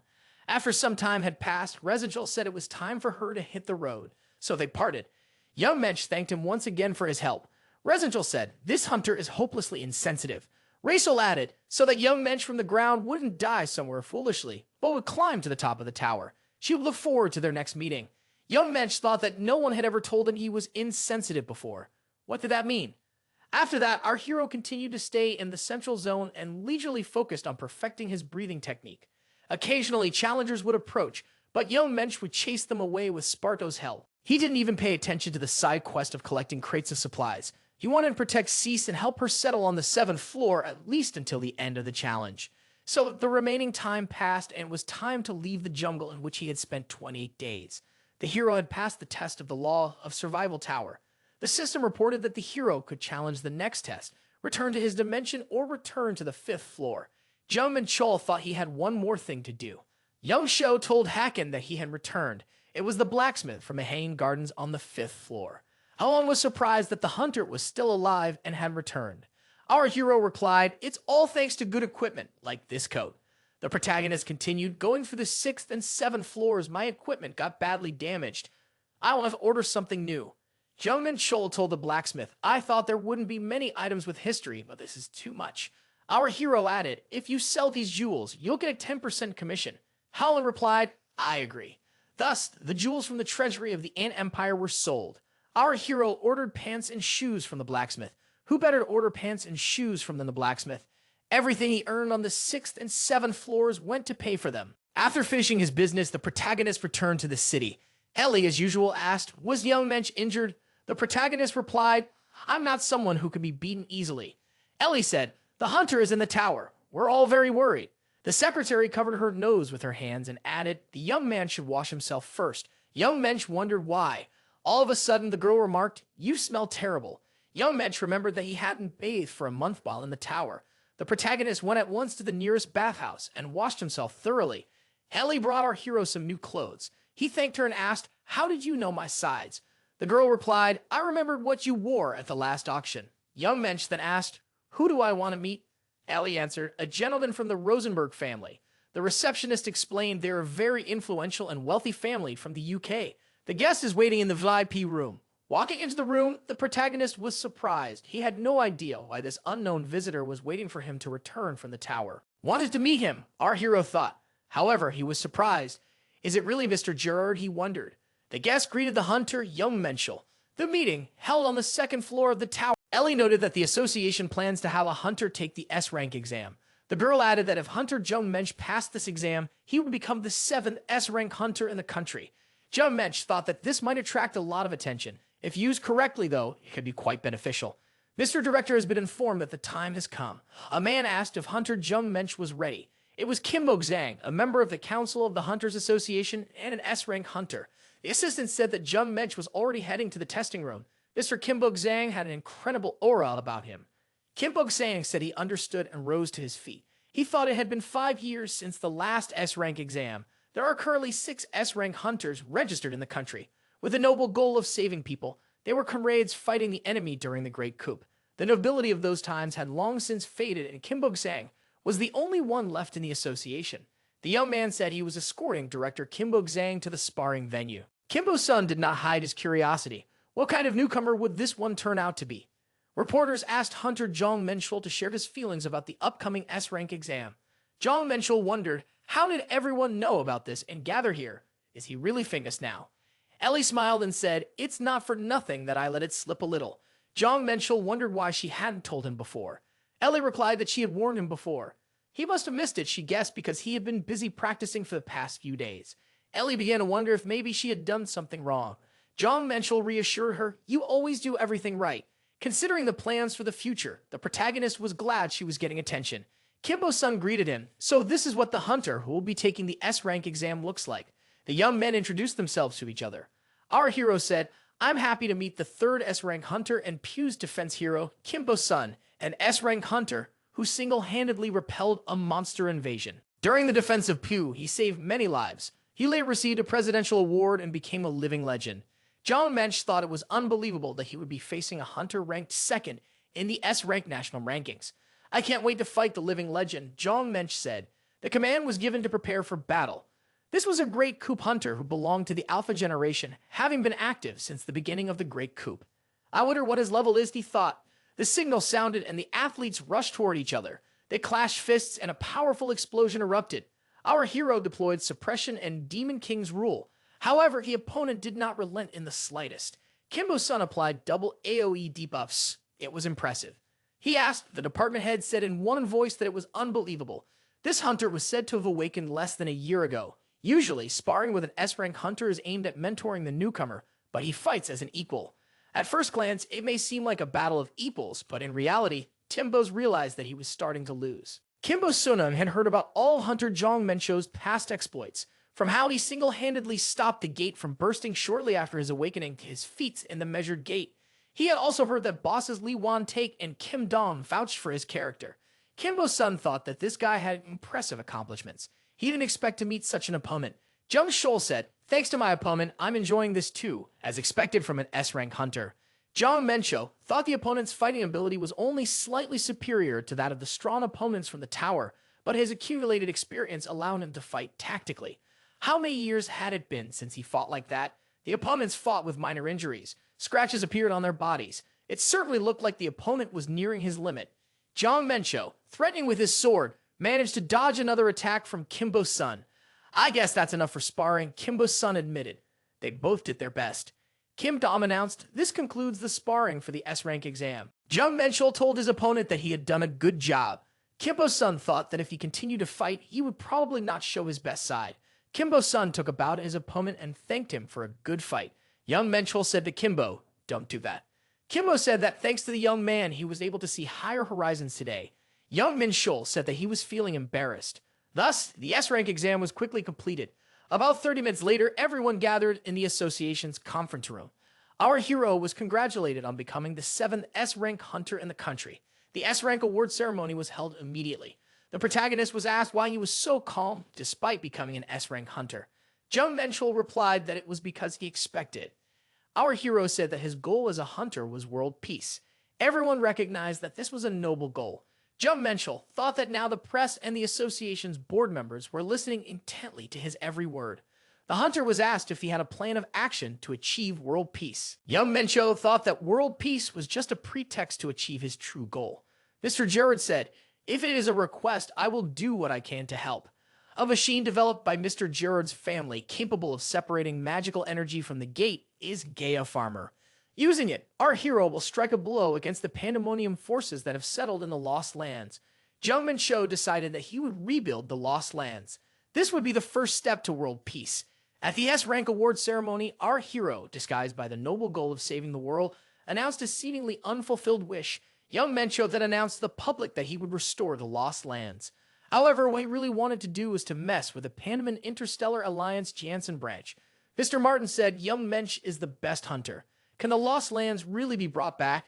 Jeon Minchul suggested that after his announcement of the expedition, everyone took heart. Martin replied, a good merchant would never miss his chance. An expedition to the Lost Lands would be hugely expensive, and at best would pay for itself. Jeon Minchul asked the short man, are you taking too much risk? Expeditions like this are rarely profitable, the guild branch head said, but several large corporations have offered their help, all thanks to Hunter Jeon Minchul. Jeon Minchul wondered, what are they investing in? Martin replied, they have a Gaia Farmer, right? Jeon Minchul remarked, it's just a prototype. The Gaia Farmer is a prototype. Its effectiveness is unproven. Martin stated, what's important is that all the powers that we know about it. The expedition itself is an event, and if we manage to recover the Lost Lands, it will be a real breakthrough. Jeon Minchul nodded. Everything is going well, thanks to the head of the guild branch. Martin replied, I have no doubt that everything will be fine. The Interstellar Alliance has not failed. The Gaia Farmer will be provided to the country in 2 weeks, Martin added. There's one more person to meet at the Holy Order of Sky Lounge. Our was welcomed. Che and Jong said that they hadn't seen each other for a long time. Our hero's sister had won first place in an exam 2 weeks ago and was now in the tower. Jeon Minchul said that if Minjin messed up again, they should definitely warn him. Jeon assured them that the girl would be fine. After some pleasantries, our hero said he wanted to get down to business. The guy did not expect that the Holy Order would also take part in the expedition. Jiang asked, rumor has it that Hunter is going to bring something interesting from England. If it works out, it will be a breakthrough. Jung Cho said that out of the 3 major guilds, only the Sacred Order had agreed to help them. However, it was a risky venture. Jiang remarked that even if they failed, it would still be to their advantage because they weren't losing anything. She saw this expedition as a chance to restore the Lost Lands and bring an 8th S-ranked hunter into their ranks.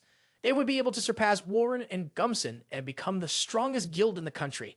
Jeon Minchul thought that, as befitted the heirs of a powerful corporation. Jung was thinking big. Jeon Minchul asked, how many people are you willing to provide?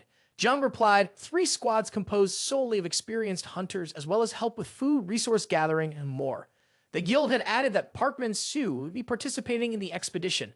Park Min-soo was an S-rank hunter from the Sacred Order, and he was interested in this expedition.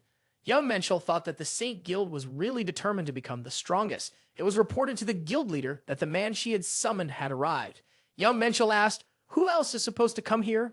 Jiang said, we know each other. A sister entered the room and asked, what is Jeon Minchul doing here? Minchul asked, did my brother really get an S rank? Jeon Minchul showed his sister his hunter's license and coincidentally a black card. Minchul said, with this card, brother, you would be welcomed with open arms everywhere. Jeon Minchul was surprised. Is that really all you care about? Jeon Minchul smiled and said, I am ready to give you a gift on the occasion of my promotion to bring you joy. Our hero told Mr. Martin that he needed to make a gift from Jeon, a custom-made personalized armor. Mr. Martin was surprised. Is this really Jeon Minchul's sister? Jeon Minchul added that he still needed the 10 blades he lost in the tower. Martin said that he was willing to do anything. The hunter said that he would pay by card as he had enough money in his account. He thought he had made a good fortune during his adventures. Ellie stated that the order had been accepted and everything would be done within the agreed-upon time frame. Min Jun asked her brother what he was going to spend all his money on. Young Cole replied that he would probably invest it in something like cryptocurrency. Min Jun stated that it was necessary to buy gifts for her parents. So they are heading to the store now. His sister dragged our hero to the mall, and he bought his parents a watch and a ring with fire protection and a healing function. Minjun picked out a gift and asked if it would be suitable for his girlfriend. Young Mensch wondered, who are we talking about? The people he went to university with? Minjun said she was talking about the Alliance girl. Young Minchul thought, if I'm at the mall, why not buy a gift for Ellie? After all, she has done so much for me. He thanked his sister for the idea and apologized for not thinking of it earlier. After purchasing the gifts, the young people went to a restaurant. Minjun thought free food is the best. Jung Mensch thought his sister ate a lot. As night fell, the protagonist decided to meditate for the first time in a long while. Unlike other martial artists, he draws his strength from his memories and past life experiences. Recently, he had significantly increased his level. The Heaven's Vault technique was now ready to be taken to the next level. The protagonist had reached enlightenment in his past life. All that remained was to subdue the energy and expand the boundaries of his inner world. The universe is an infinite world full of stars. Until now, our hero had been holding it back, but now it was time to break the shackles and break free. Young Menschel has obtained the skill, Universe Flow, and he can use 5 more constellations. Now our hero is not afraid of any battle, and he will never be without energy. Temporary amplification was a new trump card up Jung Mencho's sleeve. Thanks to the passive effect, his senses are sharpened, and his perception radius is increased to 300 meters. In combination with the skill Super Sensitivity, the possibilities of the hero are almost limitless. Jung Mencho can finally use the new constellations, all thanks to his accomplishments on the 6th floor. Hung Mencho decided that the sooner he tried them out, the better. It's time to add more stars to the sky. With the 7th level of the Celestial Vault technique, our hero's inner world has become even more expansive, and he can now utilize 5 more constellations. The constellation of the Lord of Light adds chaos energy and increases angel development speed. The constellation of Doom allows you to move despite severe wounds and keeps you lucid in bleeding, poisoning, and other dangerous conditions. The Mythic Hunter constellation allows you to absorb the divine essence of defeated enemies and suppresses the magical ability of the enemy. So far, our hero can only use these 3 constellations. All of them are good in their own way, but Myth Hunter is probably the most useful. Suppressing magic comes in handy when fighting demons and maybe even members of the Black Order. However, Curse of Darkness is useless for our hero because he uses chaos energy. The Army of the Eternal skill resonates with the constellation of Doom. The understanding of the hero's doom grows. Young Mensch wondered, did the might resonate with the constellation? Maybe it's all about his power being linked to controlling the Eternals.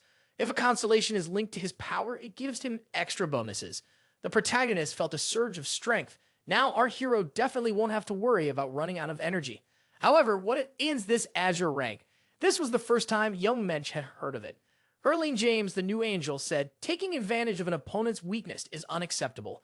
After all, they are knights. A knight will not fight dirty. Phineas, the angel in charge of training the newcomers, said it was necessary to defend the honor of the angels. He stated that sometimes you have to teach a youngster a lesson. His master was right. Phineas said he would show them how to fight and use the plum blossom technique. Young men noticed that Fian was fighting very fiercely. Fenrir noticed that his master was the same way. Young Mensch thought that these new recruits didn't have any experience. He asked, is someone else supposed to come? Fenrir replied, judging from the smell, the first end has arrived. Verdi bowed and asked, how is my master doing? Verdi and Fenrir greeted each other and exchanged pleasantries. Young Mensch wondered when they had become friends. Verdi said, I brought gifts for my master. Among the gifts was a game console and various gadgets. Verdi noticed that the gentleman liked the screenshots from the game, so he decided to give it as a gift. Young Mensch wondered if Fenrir was on social media. The dog replied, my sister gave me a tablet, so I started playing. Young Mensch wondered if Verdi had brought him anything. The boy replied, I have a gift for the master as well. The gift turned out to be every man's dream, a sports car. Jung Mincho thanked him for such a valuable gift and thought that he would now need to purchase a driver's license. Verdi said, I have a request to make to the master. He asked his guild's permission to participate in the expedition. Verdi added, this expedition is a real chance for us.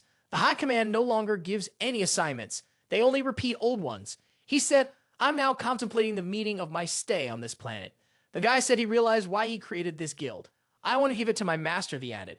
Verdi continued, I will enlist the support of Pandemonium, expand my guild, and help conquer the world. Young Mensch wondered, does Verdi really think he wants to conquer this world? In that case, he would take everything he had built. Jung Menschel stated, I will inform the Alliance. Verdi reiterated, I will create an army worthy of the Lord. Young Mensch asked, what's the news in Pandemonium? Verdi replied, everything is quiet. The Black Order isn't showing any signs of life either. Verdi added, I will continue to follow up with them. The professor requires especially close attention. He creates chaos shards from the tower's energy and uses them to summon demons. It's never happened before. Our hero couldn't let them take him by surprise. Verdi said he would hook Mr. Dog up with a game console. Fenrir agreed. Our hero thought that this time he should be ready for anything, even a clash with the Northern Army. And with the forces of Pandemonium, 2 weeks had passed. Jong and Cho was surprised. 10 medium guilds and 30 small guilds. Young Mensch wondered, how come there are so many people? Ellie replied that that wasn't all. The formation of the expedition team was complete. There were over 1,500 people there. Are they really all going on an expedition? Young Mensch was surprised. Are they really going to war? Ellie replied that they were going to fight the Northern Army in Pandemonium. Young Mensch asked again. Ellie wouldn't mind if Demonic joined them. They are very eager to join, and they sent more people than ever, except for the Holy Order. Jeon Minchul said he didn't give them permission until Verdi asked. He probably has his reasons for that. During the raid on the Chongjo Gate, the demonic head openly mocked him. Ellie said, I remember everything because that hunter dared to challenge Young Mensch. How could I forget?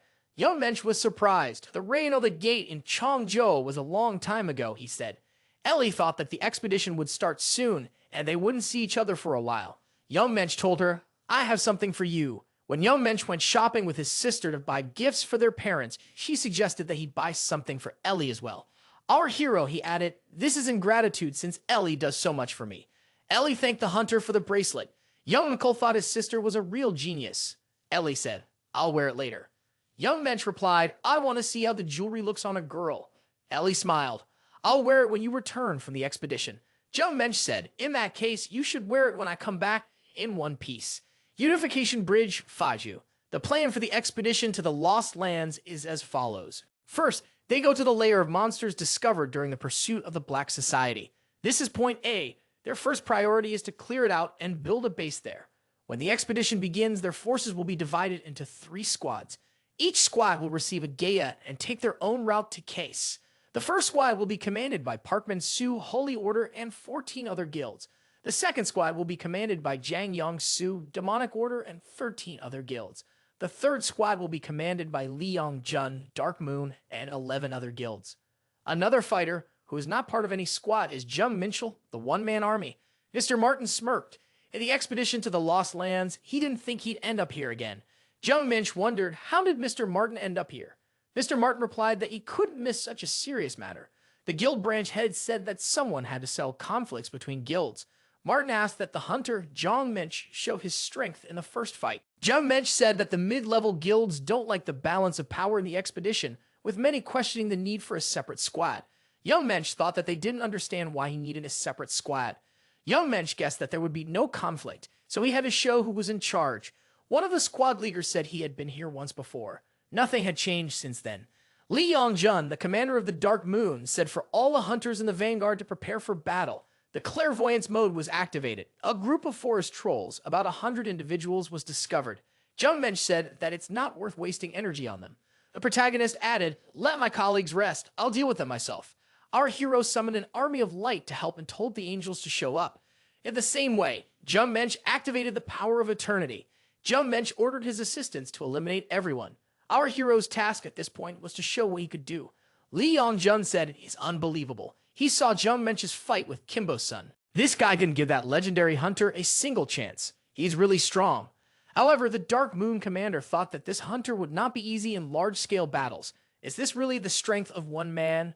How could anyone doubt his squad? It was a mistake. Park Minsu, the deputy head of the Sacred Order and an S-rank hunter, was also impressed by what he saw. Incredible was too mild a word, he thought. As for his summoned creatures, each one was stronger than an A-rank hunter, and he summoned dozens of them with a single flick of his hand. Although he was an incredibly strong fighter in his own right, a true monster, Parkman, who didn't understand previously why their master admired this hunter so much, could see it now. 5 minutes after the battle began, the bloodthirsty orc was destroyed. Jung Mensch thought that after he had destroyed 100 forest trolls, all the hunters were looking at him with admiration and envy. Park Ben-Su says he wants to distract Hunter Young Men for just 1 minute. Doesn't Jeon Minchul want to fight him? Our hero thought the fellow was a gambling man. He replied that he was more than happy to do so.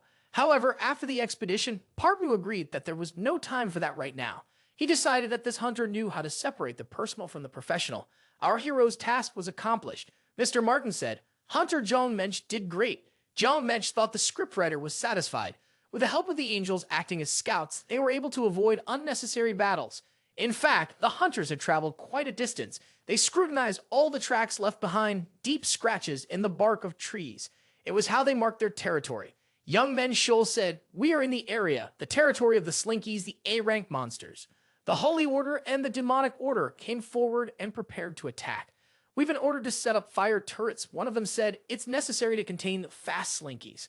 The Holy Order installed magical turrets, which our heroes had seen during the raid on Devilsaurus.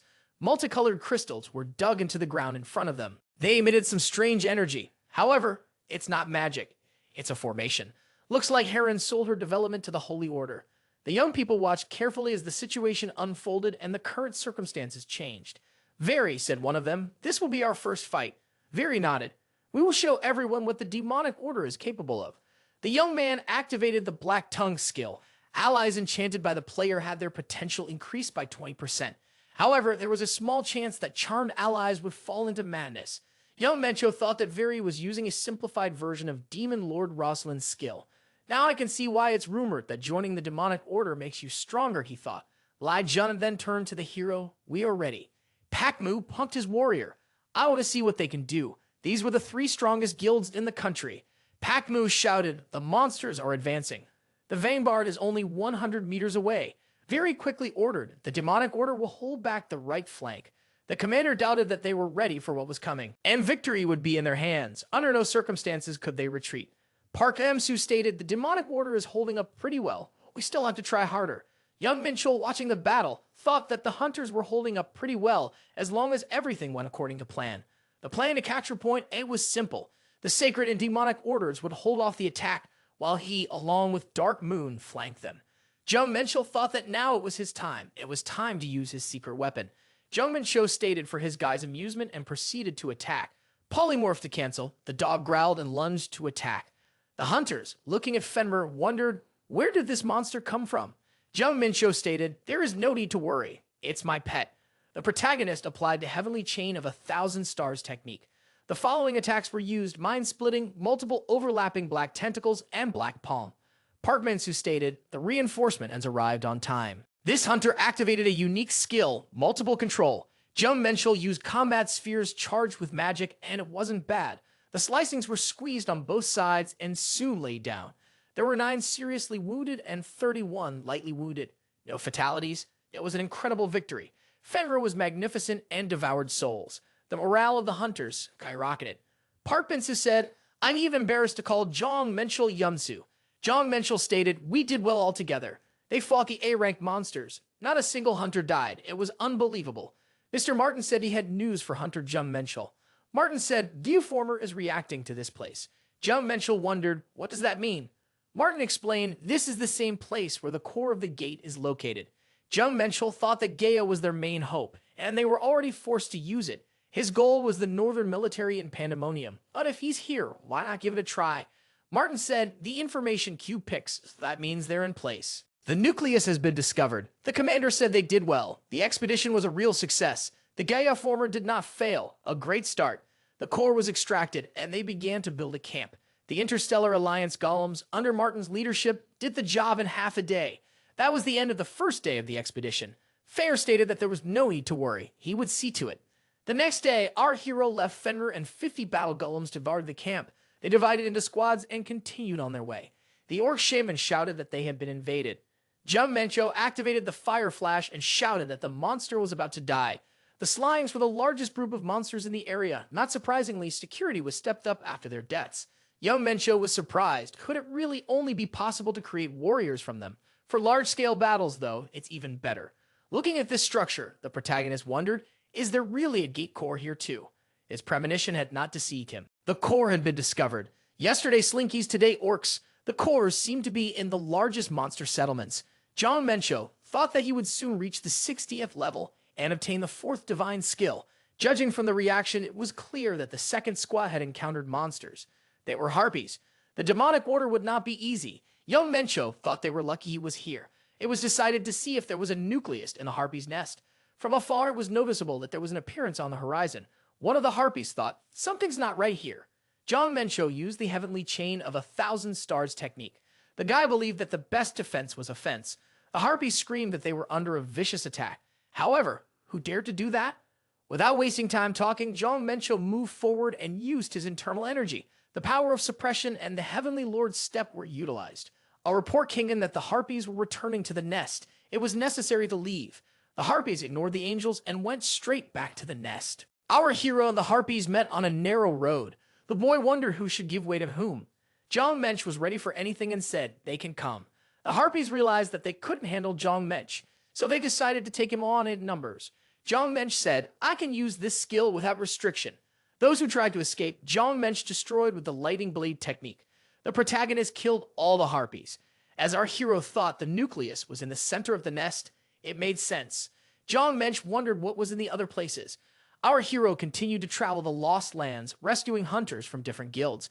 Jeon Minch received not only experience but also gratitude for it. It was a great experience to level up and gain authority. The hunters scored the areas and retrieved the cores with the Gaia former. The guilds began to share experiences and resources. The Holy Order even provided everyone with the latest equipment at a reduced price.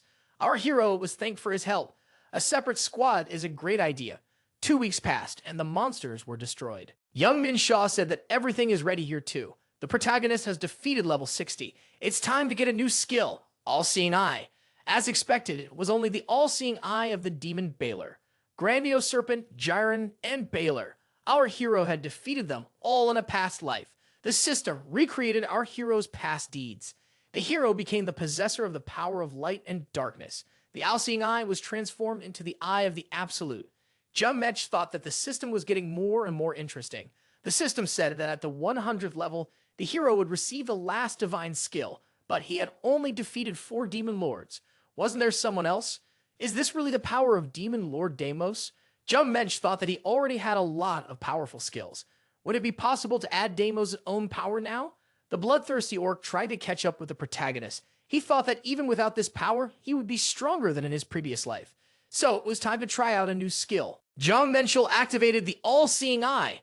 The hunter thought that at level 60, he had mastered a new skill and was now done with the orcs. The professor was asked about his opinion. The interlocutor added that he did not like it. The professor clarified, what exactly? The military officer said he would be frank. They pulled troops here to turn a neighboring country into ashes, and here they are again. That was Kim Mong, the leader of the group in Juano. The professor thought they were going to attack the capital and get the world's attention. However, someone betrayed them. Alissium intervened and took almost all of the shards. Fortunately, the demon Verdi sent by Pandemonium was able to save some of the shards. They tried to perform the ritual of incorporation, but someone interrupted them. That someone turned out to be a hunter named Jeon Minchul, the master of Femmer. Zat had done nothing but brag and ended up losing. The professor thought that if he fell again, Soius would destroy him. The professor asked, is Comrade General refusing their help? The general wondered, did they really think he would work for free? The professor thought that this general was very greedy. This he still dared to point. However, he knew he must calm him down and move on. The professor said, let the general state his demands. There was a phone call. The military man asked, what's wrong? He was busy right now, having an important conversation. The general was informed that there had been an invasion in Kes. It was organized by the southern niggers. It's been 2 weeks, the report continued. All the areas around Point A have been cleared. A series of brilliant victories without a single casualty, and the successful work of the Gaia had done their job. 64 cores were destroyed, and 500 billion worth of trophies were collected. All of this had raised the morale of the hunters to the sky.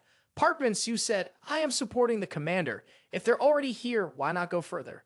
Many were supportive and said they had faith in the commander. In the end, everyone agreed. Without further ado, Young Mensch thought that perhaps he should ask Verde to stop calling him commander. At that moment, Li Yongjun reported that they needed to halt. Young Mensch asked what was wrong.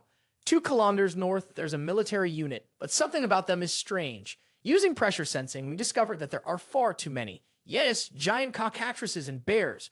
But why are monsters appearing alongside soldiers? Jung Bin Shaw realized that encountering these troops wasn't part of the plan. He wondered what might happen next. One of the soldiers called out, what are representatives from the south doing here? You should return to your own territory. Jung Min Shaw asked, and what if we choose not to leave? Young Mensch didn't care much for exchanging words with the officer. His attention was on the leader of the group. The officer replied, "This area, Hango, is under General Kim Mong's command. That means outsiders should withdraw."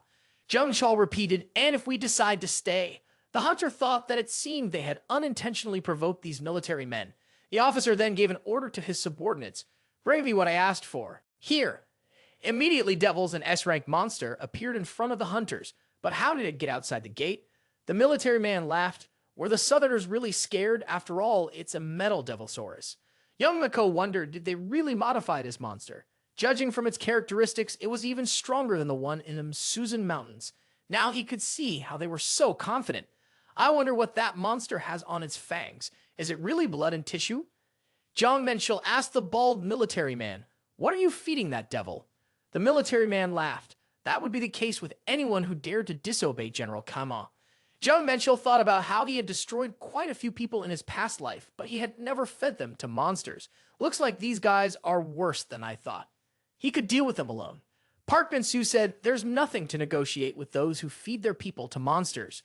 The military man replied, "If the Southerners don't want to obey me, the soldiers will open fire on my orders." Park Bin-soo stated that he would take care of those opponents himself. He applied the prismatic wall. The ball general commanded that the metal devils destroy the opponents. Jeon Minchul sent Fenrir into the attack. The dog shouted that he could handle it. Fenrir pounced on the monster and said that these devils would be his toy. Conventional weapons had no effect on monsters, but they were still a threat to humans. Jeon Minchul pulled out his sword and shouted that he would cover his coworkers.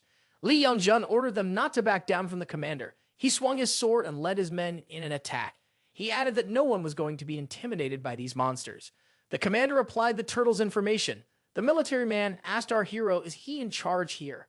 Jeon Minchul heard the military man say, "Prepare," and began to release his demonic energy intensely.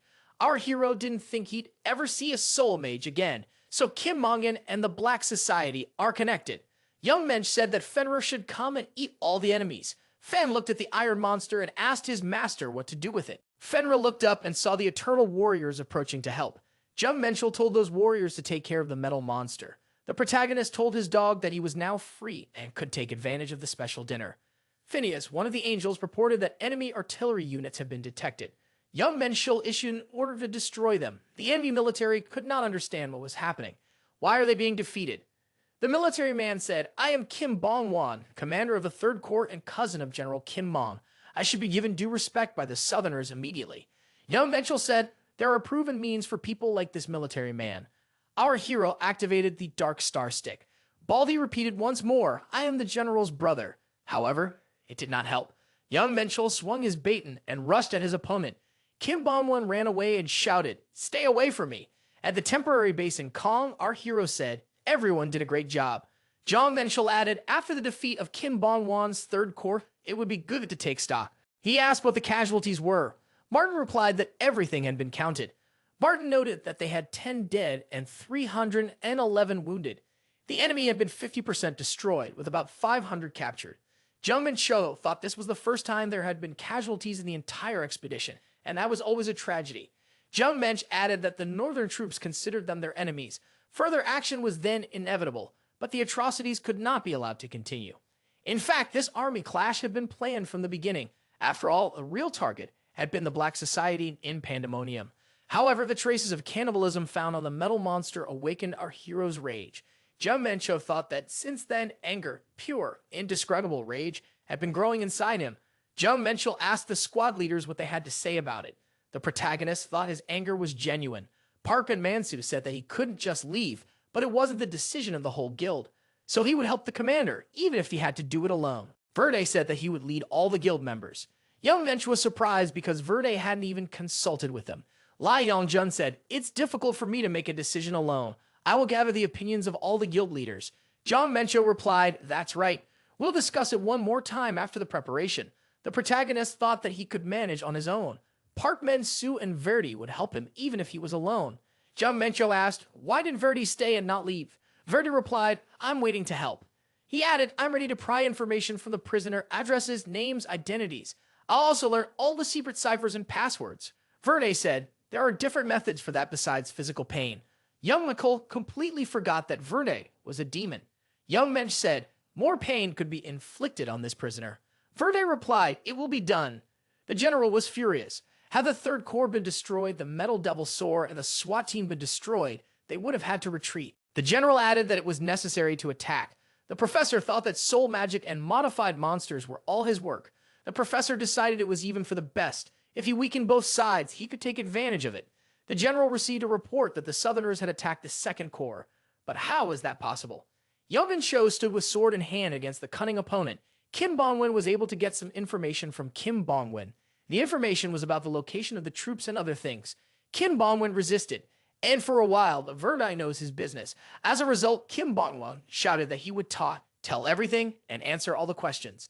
Kim Bong-win said that the Northern Army has 5 corps and that all but Kim Bong-win's personal corps are the same sides. During the Cataclysm, Kim Bong-win gained the ability to control monsters and used it to take control of Juanet. He mostly used civilians as fodder for the monsters. Anyone who disobeyed or resisted him was destroyed. Jeon Minchul said that Fenrir did a good job, and he did well. Our hero thought it was time to go back. He promised to buy his dog lots of ruby fish. Jeon Minchul thought as they defeated the Third Corps and almost immediately the Second Corps, the opponents must be in shock. As long as they come to their senses, they won't have a chance to mobilize quickly. Hunter said all the guilds have decided to continue the expedition. Jeon Minchul was surprised had they changed their minds so quickly. After all, not long ago they were still hesitating. Lee Young-jun stated, "We want to help the commander. We can't leave now when things are going so well." Lai Young-jun added, "We see this man as a light." Mr. Martin said, "Hunter Jeon Minchul is overlooking the obvious." Shorty said, "Jeon Minchul saved the oppressed and everyone admires him." Jeon Minchul thought he was mad at them, but he attacked Kim Moon-gom's army to strike it as modious. However, it's not something to be flaunted. In the end, our hero decided it was for the best. Next, it was necessary to relocate the camp to Kwazing Wharf. The main unit would defend the captured territories. The squad leader said, "Defense is a disadvantageous position." Jeon Minchul replied, "If we could establish a stable supply of supplies at the wharf, it would also be convenient to observe the enemy's movements from here. Our hero wasn't going to sit idly by. We'll be sure to strike with pinpoint accuracy. There are still a lot of infested areas in Juano," he continued, "but those people don't care about them right now." Park Min-soo said, "Our tactic is a quick lightning strike. Did Jeon Minchul calculate everything?" Our hero responded, "I just decided to deal with the enemies quickly." Jeon Minchul stated, "Everything is ready. The real battle is only starting now." Changjong told her father, "The stocks of all the companies associated with the expedition have skyrocketed." The guild leader, smiling, said, "It was the right decision to invest in this matter." Jung Kwang-won, head of the Sinsum group, asked, "Is Jung getting too excited?" The man said for his daughter to invest even more money in the expedition. And after the expedition, "I want to meet this man." Jung thought that her father had always been so cold. And now, he approved of her investment. Ali thought that this VIP hunter was always the center of attention. Because of that, she had a lot of work to do. The bro thought the most important thing was that everything ended well. She hoped they would return home safely. The Rosenberg family, Great Britain. After the Gaia formula proved its effectiveness, many countries began placing orders. Mr. Fitzgerald said the investment had paid for itself. He believed Jeon Minchul could properly utilize the Gaia formula, as he had proven he could. Everyone recognized that his sister had been right. The head of the Rosenberg family, Jared, said they couldn't miss this chance. It was time to act.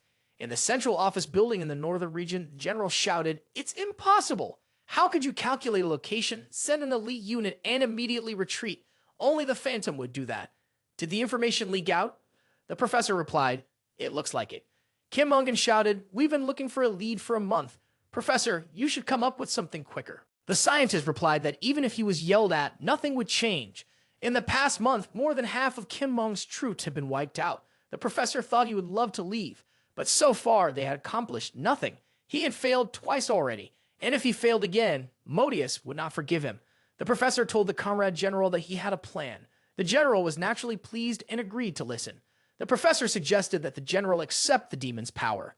Hunter said, "I don't want to appear weak in front of Jeon Minchul," so he came. Our hero didn't expect this man to come here himself. The second squad arrived from the capital. Experienced agents of the association, the best hunters. A total of 2,000 fighters had arrived here. Kim Boson personally led the second squad. Earlier, he said that if no one went, he would go alone. He couldn't be left out. Kim Boson's noble goal was to save people. She impressed everyone. The association, parliament, and government quickly formalized all the documents for the second squad. The department head said that this person could depart. Jeon Minchul said, "I have a request for Kim Boson." Jeon Minchul offered the S-rank hunter to be the commander of the entire expedition. Kim Bosun replied, I am already in charge of the second squad. Jeon Minchul clarified, I'm talking about the entire expedition. Jeon Minchul then announced to the squad leaders, Kim Bosun will take command from now on. He told the other commanders, you will be joining the main squad. The reaction to this was not the same. For the past month, the hunters have been traveling around Juan-Hito without rest, fighting both armies and monsters. Because of the constant trekking, the commanders began to tire. Jeon Minchul told the expedition commander, Martin will be your assistant. Jeon Minchul thought to himself, in my previous life, I fought for a month without sleep. Now these guys are complaining too much. Our hero thought he wasn't cut out for command. He felt better when alone. Fenra, as always, was our hero's secret trump card. First, Sho went to Hayu, the main city of Kim Mongan's faction. Fenrir wondered why just them. Jeon Minchul replied, it's a long way from Hayu, because they need to save people. There are a lot of monsters here. At least the military was holding them back, but now they're gone. We need to find and destroy the gate cores and help the humans. Jeon Minchul thought that this village was not far from Hayu. It should be safe here, but there was no one. The protagonist saw signs of life nearby. There were no monster tracks here, only human tracks. Our hero determined that these tracks led to Hayu. So that's where everyone went. Why did that happen? Fenrir suggested they might have been taken somewhere. Could it really be a sacrifice? Jeon Minchul said to Fenrir, hold on tight. Our hero sped up and said, we're going to Hayu. Jeon Minchul was angry at himself. Why hadn't he thought of this before? The Black Society was behind them, and they were connected to the Pandemonium. Did they capture people to sacrifice them to the demon? But even with such sacrifices, they were unlikely to summon a truly powerful demon. Our hero was very angry. With a bird's eye view, the protagonist assessed the city and realized that before him was a sanctuary of darkness. It's an S-rank magic circle, he muttered. Jeon Minchul thought that this magic circle could only be used by a demon of the Overlord level. They had already started the ritual, the air thick with the smell of sulfur. The Shrine of Darkness distorted mana flow, making it impossible to use invisibility skills. In addition, there were guards around the perimeter. Fader asked his host, what will we do? Jung Skulls replied, we will directly attack. The enemy soldiers noticed the approach of the Southerners, and the commander ordered them to open fire. The protagonist rushed at the enemy faster than a bullet. He activated protective magic and became out of reach of their attacks. Jeon Minchul turned to Fenrir. Get ready. There will be work for you now. However, this attack also involved the professor with his magic. The enemy shouted, the Southerner has destroyed our magic barrier. Jeon Minchul growled, I don't have time for petty things, and unleashed the flames of hell. The Sanctuary of Darkness distorts reality, and now our hero's powers are also under its influence. Jeon Minchul thought that the angels were weakening and the Eternal Army was getting reinforced. Our hero thought that the mana of darkness had intensified and the flames of hell had become even more powerful. For those who are not demons, this is not easy. Fenrir knows his job and does it perfectly. Jumcall thought that Fenrir wasn't so much affected by the Shrine of Darkness. In any case, he would cover the rear. Jeon Minchul thought that they should destroy the shrine first. This powerful energy is coming from there, from the center of the city. The protagonist thought something was wrong.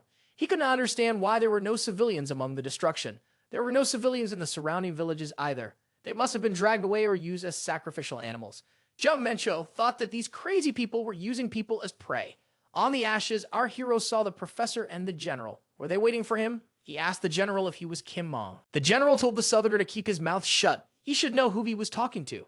Our hero took on a demonic appearance and said he had nothing to say to this rascal. Jeon Minchul wondered what kind of aura did this general have. Jeon Minchul asked the second person, is he the scientist? The professor asked, is the one in front of him the one who helped them in the Lost Lands? Jeon Minchul asked the professor what he had done. Why was he sacrificing civilians? The professor wondered, haven't they still not realized it was to lure them here? Jeon Minchul prepared his blades. The professor said that he was ready to move on to the next stage. Jeon Minchul wondered, had the ritual already started? The protagonist decided that this was impossible, for a deity could not simply descend into this world. Even he only used his shadow. The flow of the universe was activated. Junch wondered, did the flow of the universe sense something? Could it really be the sky of the Pandemonium? Our hero realized that they had breached the breach between dimensions and connected the Pandemonium to Earth. Can you do that too? Our hero was asked. So he is the one who was chosen, the voice added. It had been a long time since he had been in this world. A demon appeared in front of the protagonist and called himself Modius. As Modius spoke, he said, I have heard much about this mortal. If he swears an oath, he will be forgiven of all his sins. Jeon Minchul thought it was funny. Modius, the third strongest demon lord, was as strong as our hero's shadow. The professor said, This man is interfering with their plans. Why is the master talking to him? Modius, growing angry, thought as he let the professor speak. He repeated, "Is this man willing to swear allegiance to me?" Jeon Minchul thought that Modius was not inferior in strength to the god of thunder. However, our hero had a plan. In response, the protagonist showed Modius the middle finger of his right hand. Modius, furious, said, "This man has chosen the wrong drink." Spreading his wings, Modius ascended and declared, "This man is a fool." Jong then asked Fenrir, "Can't you handle this demon?" Fenrir growled and said he could handle it. Young Mensch replied that he was counting on the dog in that case. As Modius asked our hero, "What kind of creature is this?" Young Mensch was surprised. Could this demon really feel the power of his skills? Jong Mensch said that if Asodius could defeat him, that's when he'd know. Our hero knew how Asodius fought, thanks to memories from a past life. The system reported that a deity had been detected. The constellation God Hunter has been activated. As Modius wondered, how dare a man defy God? Young Mensch said there's no need to jump to conclusions because this was just the beginning. Our hero used the Heaven Master Step and suppressive power. Strength and experience were his main trump cards. As Modius wondered, was this really all that man was capable of? As Modius added that his opponent was overconfident, the demon activated the red pentagram. Jeon Minchul thought he couldn't dodge it. He needed to block the blow. He must use all of his strength. As Modius said that the mortal would be punished for his behavior. He raised the Spear of Justice. Jeon Minchul evaded and said, Asmodeus is the only one who can hurl a spear. The hunter wielded the Dark Star Unicorn Horn Spear. Fenrir overwhelmed his rival with strength, determination, and keen intellect. Asmodeus remarked with a grin, "Not bad for a mortal. You certainly know how to make this battle interesting." The protagonist was confident that his opponent would underestimate him. An ordinary spear would never withstand his strike, but the Dark Star Spear was indestructible. Nothing could shatter it. Jeon Minchul activated the circle of flame and waves of searing energy spread across the field. Asmodeus observed that his rival was amplifying his energy through a unique technique. "Now this is intriguing," he said. Jeon Minchul recalled Aegis, the shield of the Celestials. It drew upon the power of the White Knight to transmute dark magic into divine force. Still, unless the flames were magnified tenfold, they would not be able to overcome that shield. At last, the protagonist awakened the all-seeing eye. Asmodeus had not counted on such a rebuff and was terribly angry at this mortal. Had some man forced him to stoop to such a level? Jung Min-sho activated Dimension Freeze and Spatial Transition. Asmodeus wondered, would the power of sin be used against him? But it was not for mortals like his rival. Or had he used the mirror illusion? Jeon Minchul used a satin glove in battle attraction. Asmodeus said, with anger, "How dare this man insult me?" Our hero responded to the demon's many attacks with holy flames. The demon wondered, how is this possible? After all, this power was used by his older brother. Asmodeus sincerely wondered how this mortal could have gotten hold of such power. Jeon Minchul stated that he would keep it a secret so that Asmodeus would suffer. Junkel said, "When you think too much, you should just go ahead." Two powerful forces were about to collide. In this 5-minute battle, our hero expended half of his energy. If Asmodeus had fought at full strength, the protagonist wouldn't have lasted a minute. But he was too busy with Hellfire, and so he couldn't use his full power. Our hero took advantage of this. Asmodeus said confidently that these pathetic tricks wouldn't work on him. Jeon Minchul asked his opponent, isn't everything going according to plan for him? Our hero realized that now everything depended only on his endurance. Further, the Imperial Blade, the single lightning technique, and the lightning-destroying fists were used in this fight. Asmodeus said that this man was very agile, he added. Well, now he will show what true strength is. Young Minchul said that he wouldn't be intimidated as Asmodeus remarked that he had already encountered something like this before. Asmodeus added, I have met the Demon Lord Dios before, though he was probably better known as the Demon Lord. Young Mencho said that the Demon Lord had died a long time ago. Our hero didn't see the point in telling his rival about his past life. Asmodeus said that Deimos was the one who was killed by his weapon. The hunter said that Caliph was a hero's weapon. Was the Demon Lord in league with him? Asmodeus said, a mortal could never understand. Caliph is a weapon capable of destroying Deimos' soul. This weapon could not have originally belonged to the human world. Asmodeus added that he and this wingless lowlife were on the same side. Deimos was arrogant. His defeat was part of the plan. Young Mensch thought that's why Deimos was so arrogant and they fought all the time. But he always won, leaving Asmodeus alive every time, only breaking his wings and all because of pride. Jeon Minchul asked his opponent, what's your next plan of action? Asmodeus said he was talking too much, so he wouldn't say anything else. Jeon Minchul retorted, you don't know your place, and attacked Asmodeus. The demon's mouth was bleeding. Jeon Minchul thought it looked like the Yorgamon's poison had begun to take effect. The protagonist had poisoned his rival while chopping his wings, and the poison had already spread through his body. In addition, he had deprived Asmodeus of his divine power, so the poison would have an even stronger effect. Our hero regretted that he had never learned anything about his mother, but at least he had learned something. Asmodeus recognized the power of this mortal. The demon declared that this man was an obstacle to his plans, so he would show all his power. The villain activated the countdown. The sacred flame resisted the curse, but to no avail. All the misfortunes of the world fell upon our hero. It was a curse using the power of the word. Asmodeus said in 20 days his rival's story would come to an end. If he did not break the curse within that time, he would suffer a severe defeat and the disappearance of his soul. A curse bound by an oath to the power of Asmodeus is a powerful curse that changes the laws of the world. Jeon Minchul was sentenced to death. Asmodeus asked the man, "Do you now understand what fear is?" The demon then asked, "Does a man feel his doom approaching?" But even if he wanted to deceive himself, it would not work. Jeon Minchul realized that if nothing was done, he would die. But why was he so calm? Asmodeus wondered how this was possible. It was unlikely that an elixir could be found in such a wretched world. Jeon Minchul said that he received this elixir as a reward for passing the tower. The elixir is a legendary potion that heals all wounds and breaks curses. It's his only chance. Asmodeus said this potion would not undo his curse. The elixir revealed the seal of the curse on the hero's soul. The energy of life counteracts the curse. The countdown has been canceled. The demon said it was impossible. The seal of doom is gone. He was poisoned by Yorgamon's poison and had used up all his strength. Jeon Minchul made a decisive rush forward and stabbed Asmodeus through and through with his sword. Blood rushed out in different directions. Jeon Minchul said that Asmodeus could go back in. The battle in Hue has become a legend. Our hero gained a lot of experience and increased his level. The constellation Hunter of Gods, the Cloak of Yorgomund, and memories from his past life. If it wasn't for all of this, our hero wouldn't have survived. Fenrir inquired of his master. Had he defeated that monster? Fenrir added, the mere sight of him gave him goosebumps. Could it be that the hunter was able to handle him? Jeon Minchul said that when the dog regained his strength, he would be able to do it too. The hunter said there was a man there and he needed to be found. Fenrir replied that he had already done so. Jeon Minchul praised the poodle and said, I will feed him a ruby fish for it. The system reported that the hero received divine power from a defeated enemy, the God Hunter constellation. It stole some of Asmodeus' divine power. The hero's soul was filled with divine power. He overcame the fetters of the soul and reached a new level. Fenrir inquired, has his master become a god in this world? The system reported that a wielder of divine power had appeared in the Earth dimension. Jeon Minchul replied, he doesn't become a god. Divine power is the result of being honored, and he received it as a reward. This is an exception to the rule. Our hero received the power of Asmodeus, and that's it. The system reported that a hero may appoint one apostle.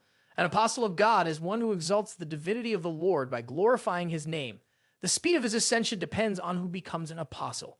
Therefore, the choice of an apostle is very important for those who have divine power.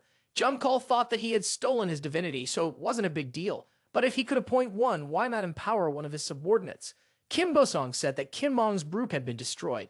The squad leader wondered, what do you mean the demon lord has appeared? As soon as our hero came to his senses, he returned to the camp and explained the situation. The expedition canceled all plans and began preparations for an attack on Hu. Verde told the demon lord that they needed an association check. Verde said that his master defeated Asmodeus himself, even though it was his avatar. Jeon Minchul said he had a gift. Veri knelt down and said that he served his lord with all of his heart. You don't give gifts every day. At first, our hero wanted to make Fenrir an apostle. But on second thought, Verdi would fit better. The candidate's soul was ready to receive divine power. Veri's stats doubled, with some skills gaining S rank. Veri wondered, what kind of power was this? Randy said, it's great. He's the first young man apostle. But why is his skill called Young Mensch Apostle? Verdi asked Jeon Minchul if the latter knew he was human. Jeon Minchul replied that Veri was not Ural. Veri objected because Jeon Minchul said he was Ifrit. Our hero recalled that he had never once called himself Ifrit. Verdi himself swore allegiance to Ifrit. He had no tongue in cheek. It was all his own speculation. Verdi thought it was unbelievable. How could he have gotten to this point? After Kim Moonong's death, the army collapsed in an instant, and the hunters wiped out every last one of them. That was the end of the War of Liberation. 3 months later, our hero was home again. This expedition had initially attracted a great deal of attention. The rescue of Huano was a great achievement. However, word came that the hero had stopped another demon lord. The name Demon Lord, which had taken hold in people's minds after the appearance of the demos, instilled terror once again, just like before. The incident occurred in the same place where the truce between Pandemonium had been made earlier. The news traveled across the earth and even to other dimensions. Asmodeus holed up in Pandemonium, even though he was only in his body, our hero had wounded his soul and stolen some of his power. The expedition was still in Juano. They must find all the gate cores, restore the infrastructure, and help the locals. Jeon Minchul had no more reason to stay in Juano, so he decided to go back with Martha. But why was Jeon Minchul doing this? After all, he defeated Asmodeus himself. Why should they attribute this victory to the entire expedition? Jeon Minchul replied, "I don't need the extra attention." Our hero added, "I'm going back to the tower. I'll leave the rest to the commander." Jeon Minchul defeated Asmodeus and immediately rose to the 89th level. At this rate, he would soon reach the 100th level and obtain the last skill. In addition, he had obtained divine power. He needed to become stronger to deal with it. Jeon Minchul asked Mr. Martin if they were changing the leadership. The short man replied, "It's not official yet, but soon the Yongan branch will have a change of manager. It's quite unexpected."